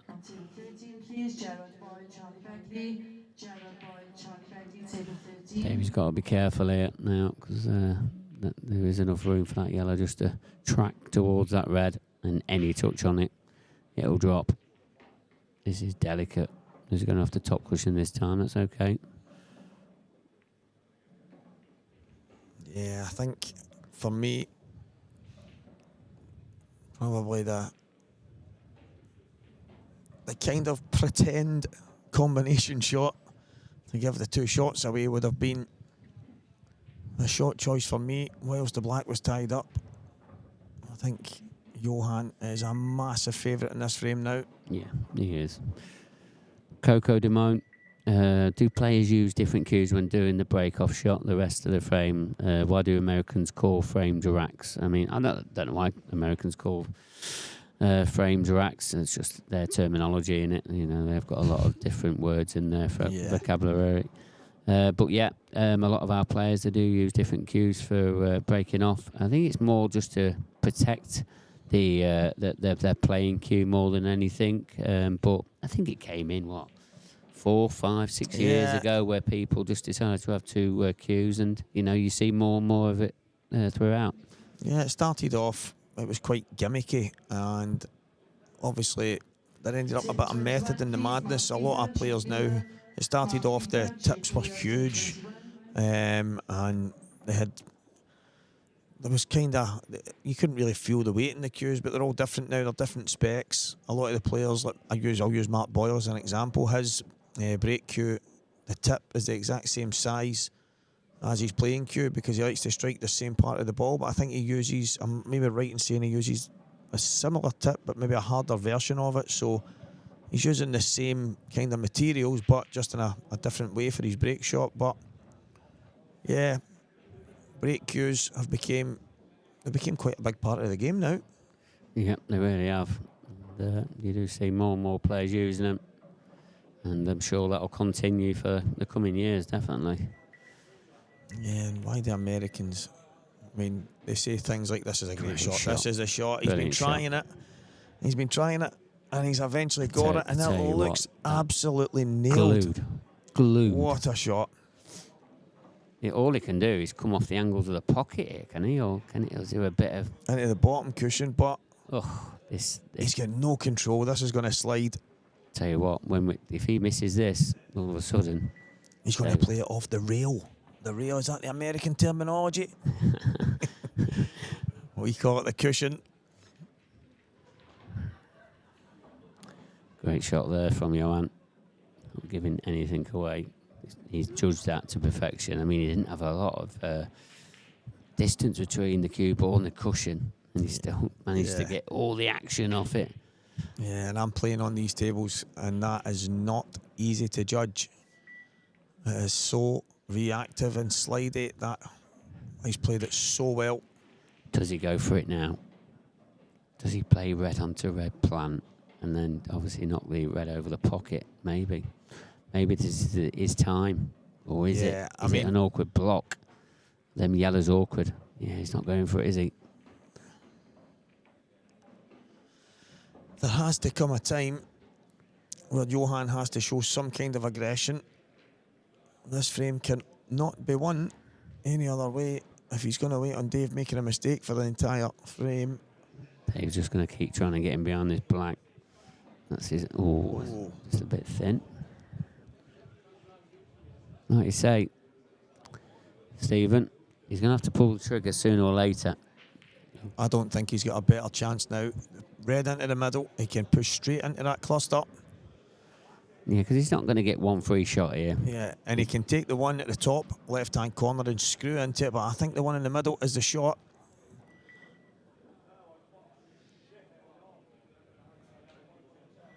He's not going to play it into it, he's screwing back. But he is going to go, he's going to play the 3-ball, the 5-ball plant. Yeah, if you feel like if he hits the red off the half ball yellow, the red comes out, he'll always be on the one that he's closest to now. Surely this goes. The only thing that can go wrong if he don't pop the red over the pocket, which would be incredible if it didn't go. Yeah. Yeah, superb. Timed to perfection. And he waited his moment. And it looks like he's going to get the reward for his patience. And Davey's done all he can in this frame. He really did. You know, got in that really tight snooker.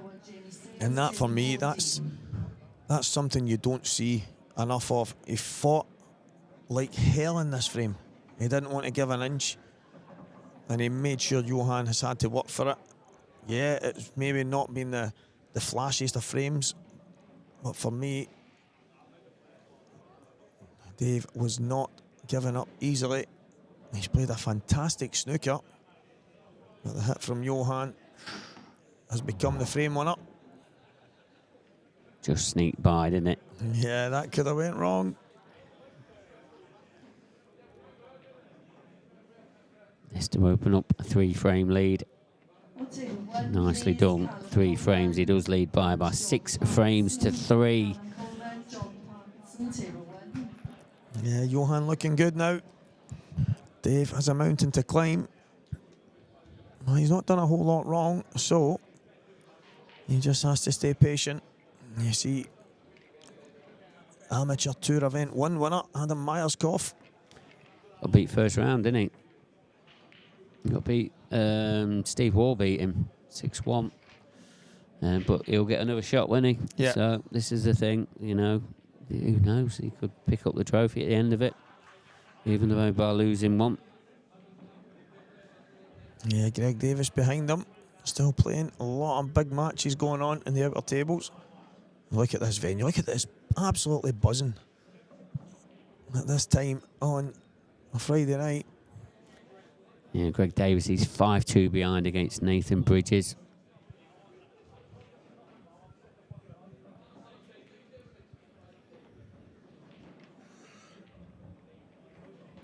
What about this question then on the chat then, Stephen? So Kirky 1998's put, I much prefer blackball rules, but the only rule I would change is potting the black off the break. If you pot the black and another ball, I would re-spot it. Should be your visit if only black if it's opponents. So, I've asked this question a few times to people. So would you then, if you pot the black with the white, would you lose the frame? That would have to come into play if you ask me. If the black It takes all the cloudiness away, doesn't it? Re-rack, it just completely takes everything away. There's no grey area. It's Yeah. just a case of, because I think if you change it, and there's actually a lot of guys in Scotland that have said this, if the black is in off, re-spot it. In fact, Mark Boyle, I think, is one of them. Liam Dunster maybe as well. But for me, I asked the question to quite a few of them. So what do you do then if the white goes in with the black? Is it getting re-spotted and it's a foul? Is it now? Is it? Do we continue? Yeah. What's going off? Because during the frame, if you pot the black and the white, you lose the frame. What's the? And they were kind of, well, maybe just a re-rack then in that case. And I'm like, well, it doesn't really work that way. I thought we was getting rid of the re-rack. Yeah, exactly. So I think that's where,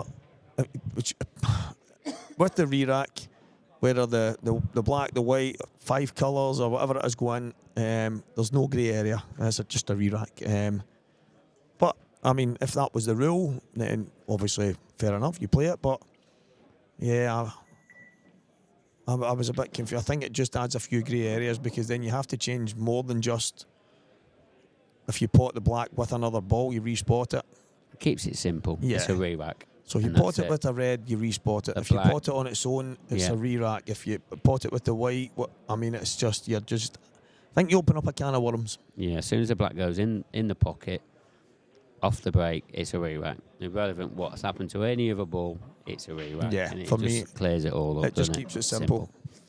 I mean, one of the rule sets that a lot of the players, I mean, they're only players, that say that they'd rather change it. They'd like to see if you're going off on your break, then they just want it to be one visit. Yeah, one visit. Yeah, that's one of the. one. I think Liam actually said to me, we were travelling to Wales, and he said if you ask every pro, they would all tell you the same. Now, I can only assume that on the pro chat there's been a bit of a chat about it, and he said if you ask every pro, they would tell you if you're going off on the break, it should just be one visit. So there seems to be a consensus at that level. I don't mind that. I mean, I really don't. I don't think that's a crazy rule change. I think it's not too extreme. I think it's quite simple. It's okay. So if you're going off on the break, because the break, there's a lot of luck involved in the break. You've basically got 16 balls flying around the table. You're hoping to pot one. Well, the white is one of the balls at the same time. So I would probably agree that that's not a bad rule, but I don't know what you have to do to bring that in or to change it. But I must admit, I don't mind that one. Yeah, I mean, we have a tournament rule with the 3-point rule off the break, but trying to bring in different rules, I think it's a bit of a grey area for us because we're obviously affiliated to the WPA, so it's the powers that be that have to change that. And is it only spoke about every 5 years or something? Every 3 to 5 years? I don't know. But with the powers that be, they do talk about the rules, and they only can be changed at certain points, a certain timeline or whatever it was. I can't remember what it is now. But yeah, it's the only time a rule can be changed. So, but yeah, I mean, at the moment, I mean, it's still one of the most attacking rule sets in the game, aren't they? So, and they'll continue to do that, and especially with the way that the players are playing the game at the moment. You know, it's fast and furious, and it's brilliant to watch. Yeah, it really is. You'll get you'll get people that have got varying opinions on, oh, well, if you do this, it takes that away, and if you add this in, it's better for it. But each decision can alter something else in the game, and right now it's actually, I think probably the only one that doesn't upset anything would be that one rule, taking that extra shot away from going in off. I think a few other ones, there's more to it than just changing that one rule. There's a kind of domino effect. So yeah, I think there's too many grey areas in certain changes. But for me, I don't actually mind that one. So back to this match then. 4 frame, he leads by now. We've seen the last of David Addinall here. Yeah, he won't want to. He'll be cursing the commentator who's cursed him. But to be fair, he's not done a whole lot wrong. It's just been one of the matches. It's been quite scrappy at times, and Johan has just managed to have that little bit of quality and get over the line in some frames. Anyone wanting to know any latest scores and that, they're all on Cuesports.com. Just nip on there and you'll see who your players that you're following. You'll keep up to date with all of their scores. So is this the moment that Johan gets over the line? There's not much Dave can do sitting in his chair. Looks like the yellow at the top left goes. I don't see too many problems. Maybe coming back down for the yellow at the bottom end might be a problem, but I think he's going to have to watch his time here.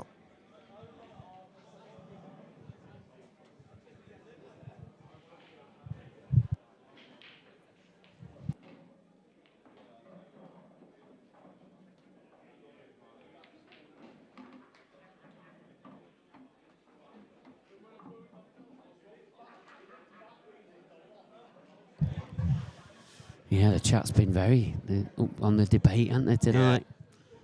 Yeah, nice to see it.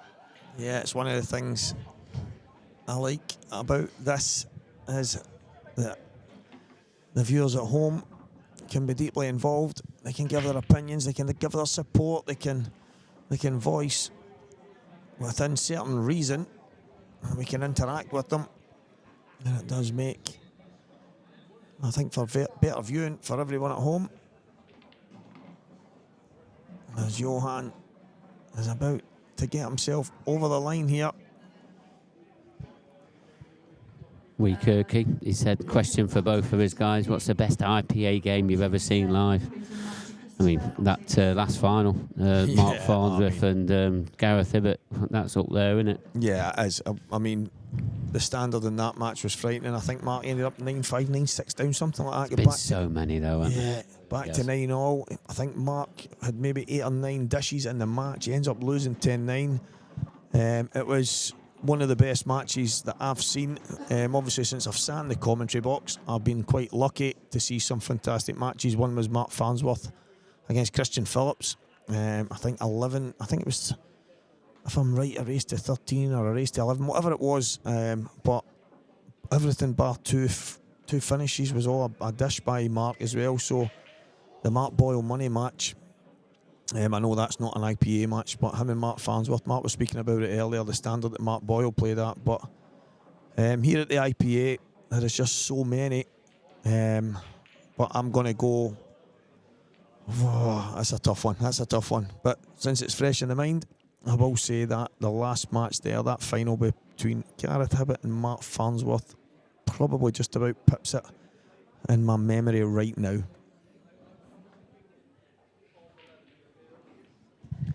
Table 10, please. Danny Turner, Kyle Mould. Danny Turner, Kyle Mould, table 10. Yeah, I think that, listen, there's going to be debate for a long time when it comes to the break-off shot, but right now it's quite simple. We don't have to mix it up any, but maybe it'll change in the future, guys. I'm not 100% sure. In a few moments, Johan will be in the studio with Mark. It has been phenomenal. All you guys tuning in. Tomorrow is another day. We've got so many massive matches ahead. Yeah, Johan is first class. And here he comes, guys. So I'm going to pass you over to the studio with Mark and Johan. Thanks, Stephen, and I'm joined by Johan. Johan, pleased to get over the line there. Obviously, do you feel under a little bit more pressure, obviously, with all the guys watching it from your homeland? It's a bit pressure for me because I want to make something more good. How to say it? I wish I play like this because I played good, and hopefully I will achieve more. And I think you played quite solid throughout that match as well. Obviously, David pushed you, and did that really push you along to the next level? Yes. David, he plays well, and in the beginning he was very solid. Then I had to change a little bit my game because he was making dishes. And then I changed my game. I played a little bit tactical to stop him a little bit, and it worked. It worked for me, and that frame that we took a long time, I managed to make it for me. But you had to wait for the right opportunity in that frame, didn't you? And then once you got the balls in the position you wanted, that's when you sort of executed it. Would you say? That's the main thing for me. That it was. I waited every time. He always played the other side of me. Then at the time he had no point but to make me feel comfortable and play that shot that I played. And a little bit about yourself. I mean, we say on the stream about you, you've had a really great start to your pro career on the IPA. Would that be fair for you to say that as well? Or are you a little bit disappointed you've not picked up a trophy yet? What do you think? No. To come here for me, it's like a bonus. And I play with these players. Some of them I see them in the national team. I like to play against them. I learn from them. Hopefully more Maltese players will come. Here are my friends, 6 players as well. They are coming, and hopefully to learn from them, to keep coming here and play better for the next tournaments. And a little bit about, obviously, your fellow Maltese players. I mean, we started with 3 of you at the start of this season. We're now up to, 6, 7, 8 of you? 7, How many more are coming from the Malta? Hopefully they will come more because it's very nice. IPA, that's what I tell them in Malta. It's a nice place to play. Every time we go from this point to this point, Newcastle, Coventry, we like it very much. They are liking it, and hopefully next year will come more. And I suppose, that's rubbing off a little bit of, you've obviously done well on the IPA so far. Do you think that's rubbing off onto some of the others because they want some of that glory as well? Yes. Everyone speaks about it. My friends that play blackball in Malta, they wish to come. It's not easy to come here because it costs us a lot of money, but I'm sure that next year will be more. And anything you want to say to your fellow Maltese guys at home, anything in your words? Hopefully I play like this, and always support us. We are 6 of us, you know who we are, and we are Rangers, because my club is Rangers. Thank you. Fantastic. Well done. You're into the next round, and good luck for tomorrow, and let you get some rest now, because no doubt it's been a very eventful day for you. Thank you. All right? Thank you. Well done. Well, Johan Attard into the last 16, and Stephen Walker just coming into the comms and that. Johan Attard, he's always one to watch out for, and we probably weren't going to say that at the very start of the season, but he's opened a few eyes, hasn't he? Yeah, he's came here, and he didn't come to just take part. He came here to make waves. He came here to, I don't want to say take over, because he's not that, you can see that he's not that kind of guy, but he came here to make a statement. And from the minute he walked in the door at his first event, he has always been at the business end, and he's an exciting player to watch. And obviously, the Maltese have started with like 3 of them at the start of the season. All of a sudden, that number's doubled, and no doubt going to get more and more. Do you think he's played his part in some of that? Yeah, he has. I think the success he had, and especially the event in Coventry, he's opened the door, and it becomes infectious. And one after another, they're all seeing, it's not just the fact that he's coming and doing well, they're enjoying it, they're enjoying the pool, they're seeing the surroundings, and I think that leads to more and more people want to get involved, and we're seeing the evidence. Yeah, we see that as also from the Isle of Man. You know, David Addinall comes along, produces his talent on the stream table, and people watch that at home, don't they? And all of a sudden, the Isle of Man players, there must be 7, 8, 9 of them, and no doubt they support the Isle of Man eventer as well. You know, because they all enjoy it and love the game. Yeah, that's it. I think once you get 1 or 2 guys coming and having an element of success, enjoying it, doing their thing, maybe they get to watch their man on the live stream, getting to see them succeed against some of the top players. Well, I want to do that.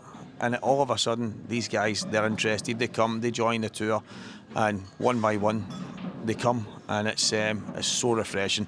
It is becoming quite an international bunch of players we've got here. Yeah, and it's great to see obviously players come from all over, really. You know, we are one big happy family here, and for them to come and join that and play a big part in our growth definitely. As well. Yeah, I mean, it's truly becoming an international event, but to see these guys travelling from so far, even Corey was on earlier, he's flying all over the place because he's quite far down. The travelling that goes into these events, because the guys love it, the event that's put on, you can't beat the brand new tables, brand new cloth, brand new balls. We're spoiled as players these days, and these guys love coming to play in these events because of it. And a bit of reflection just before we close down the show for tonight about today's action. You know, anything that's been a standout performance for you tonight? It's been fantastic. I think for me the first match was Harry and Kian, and we spoke about how attacking both of them were.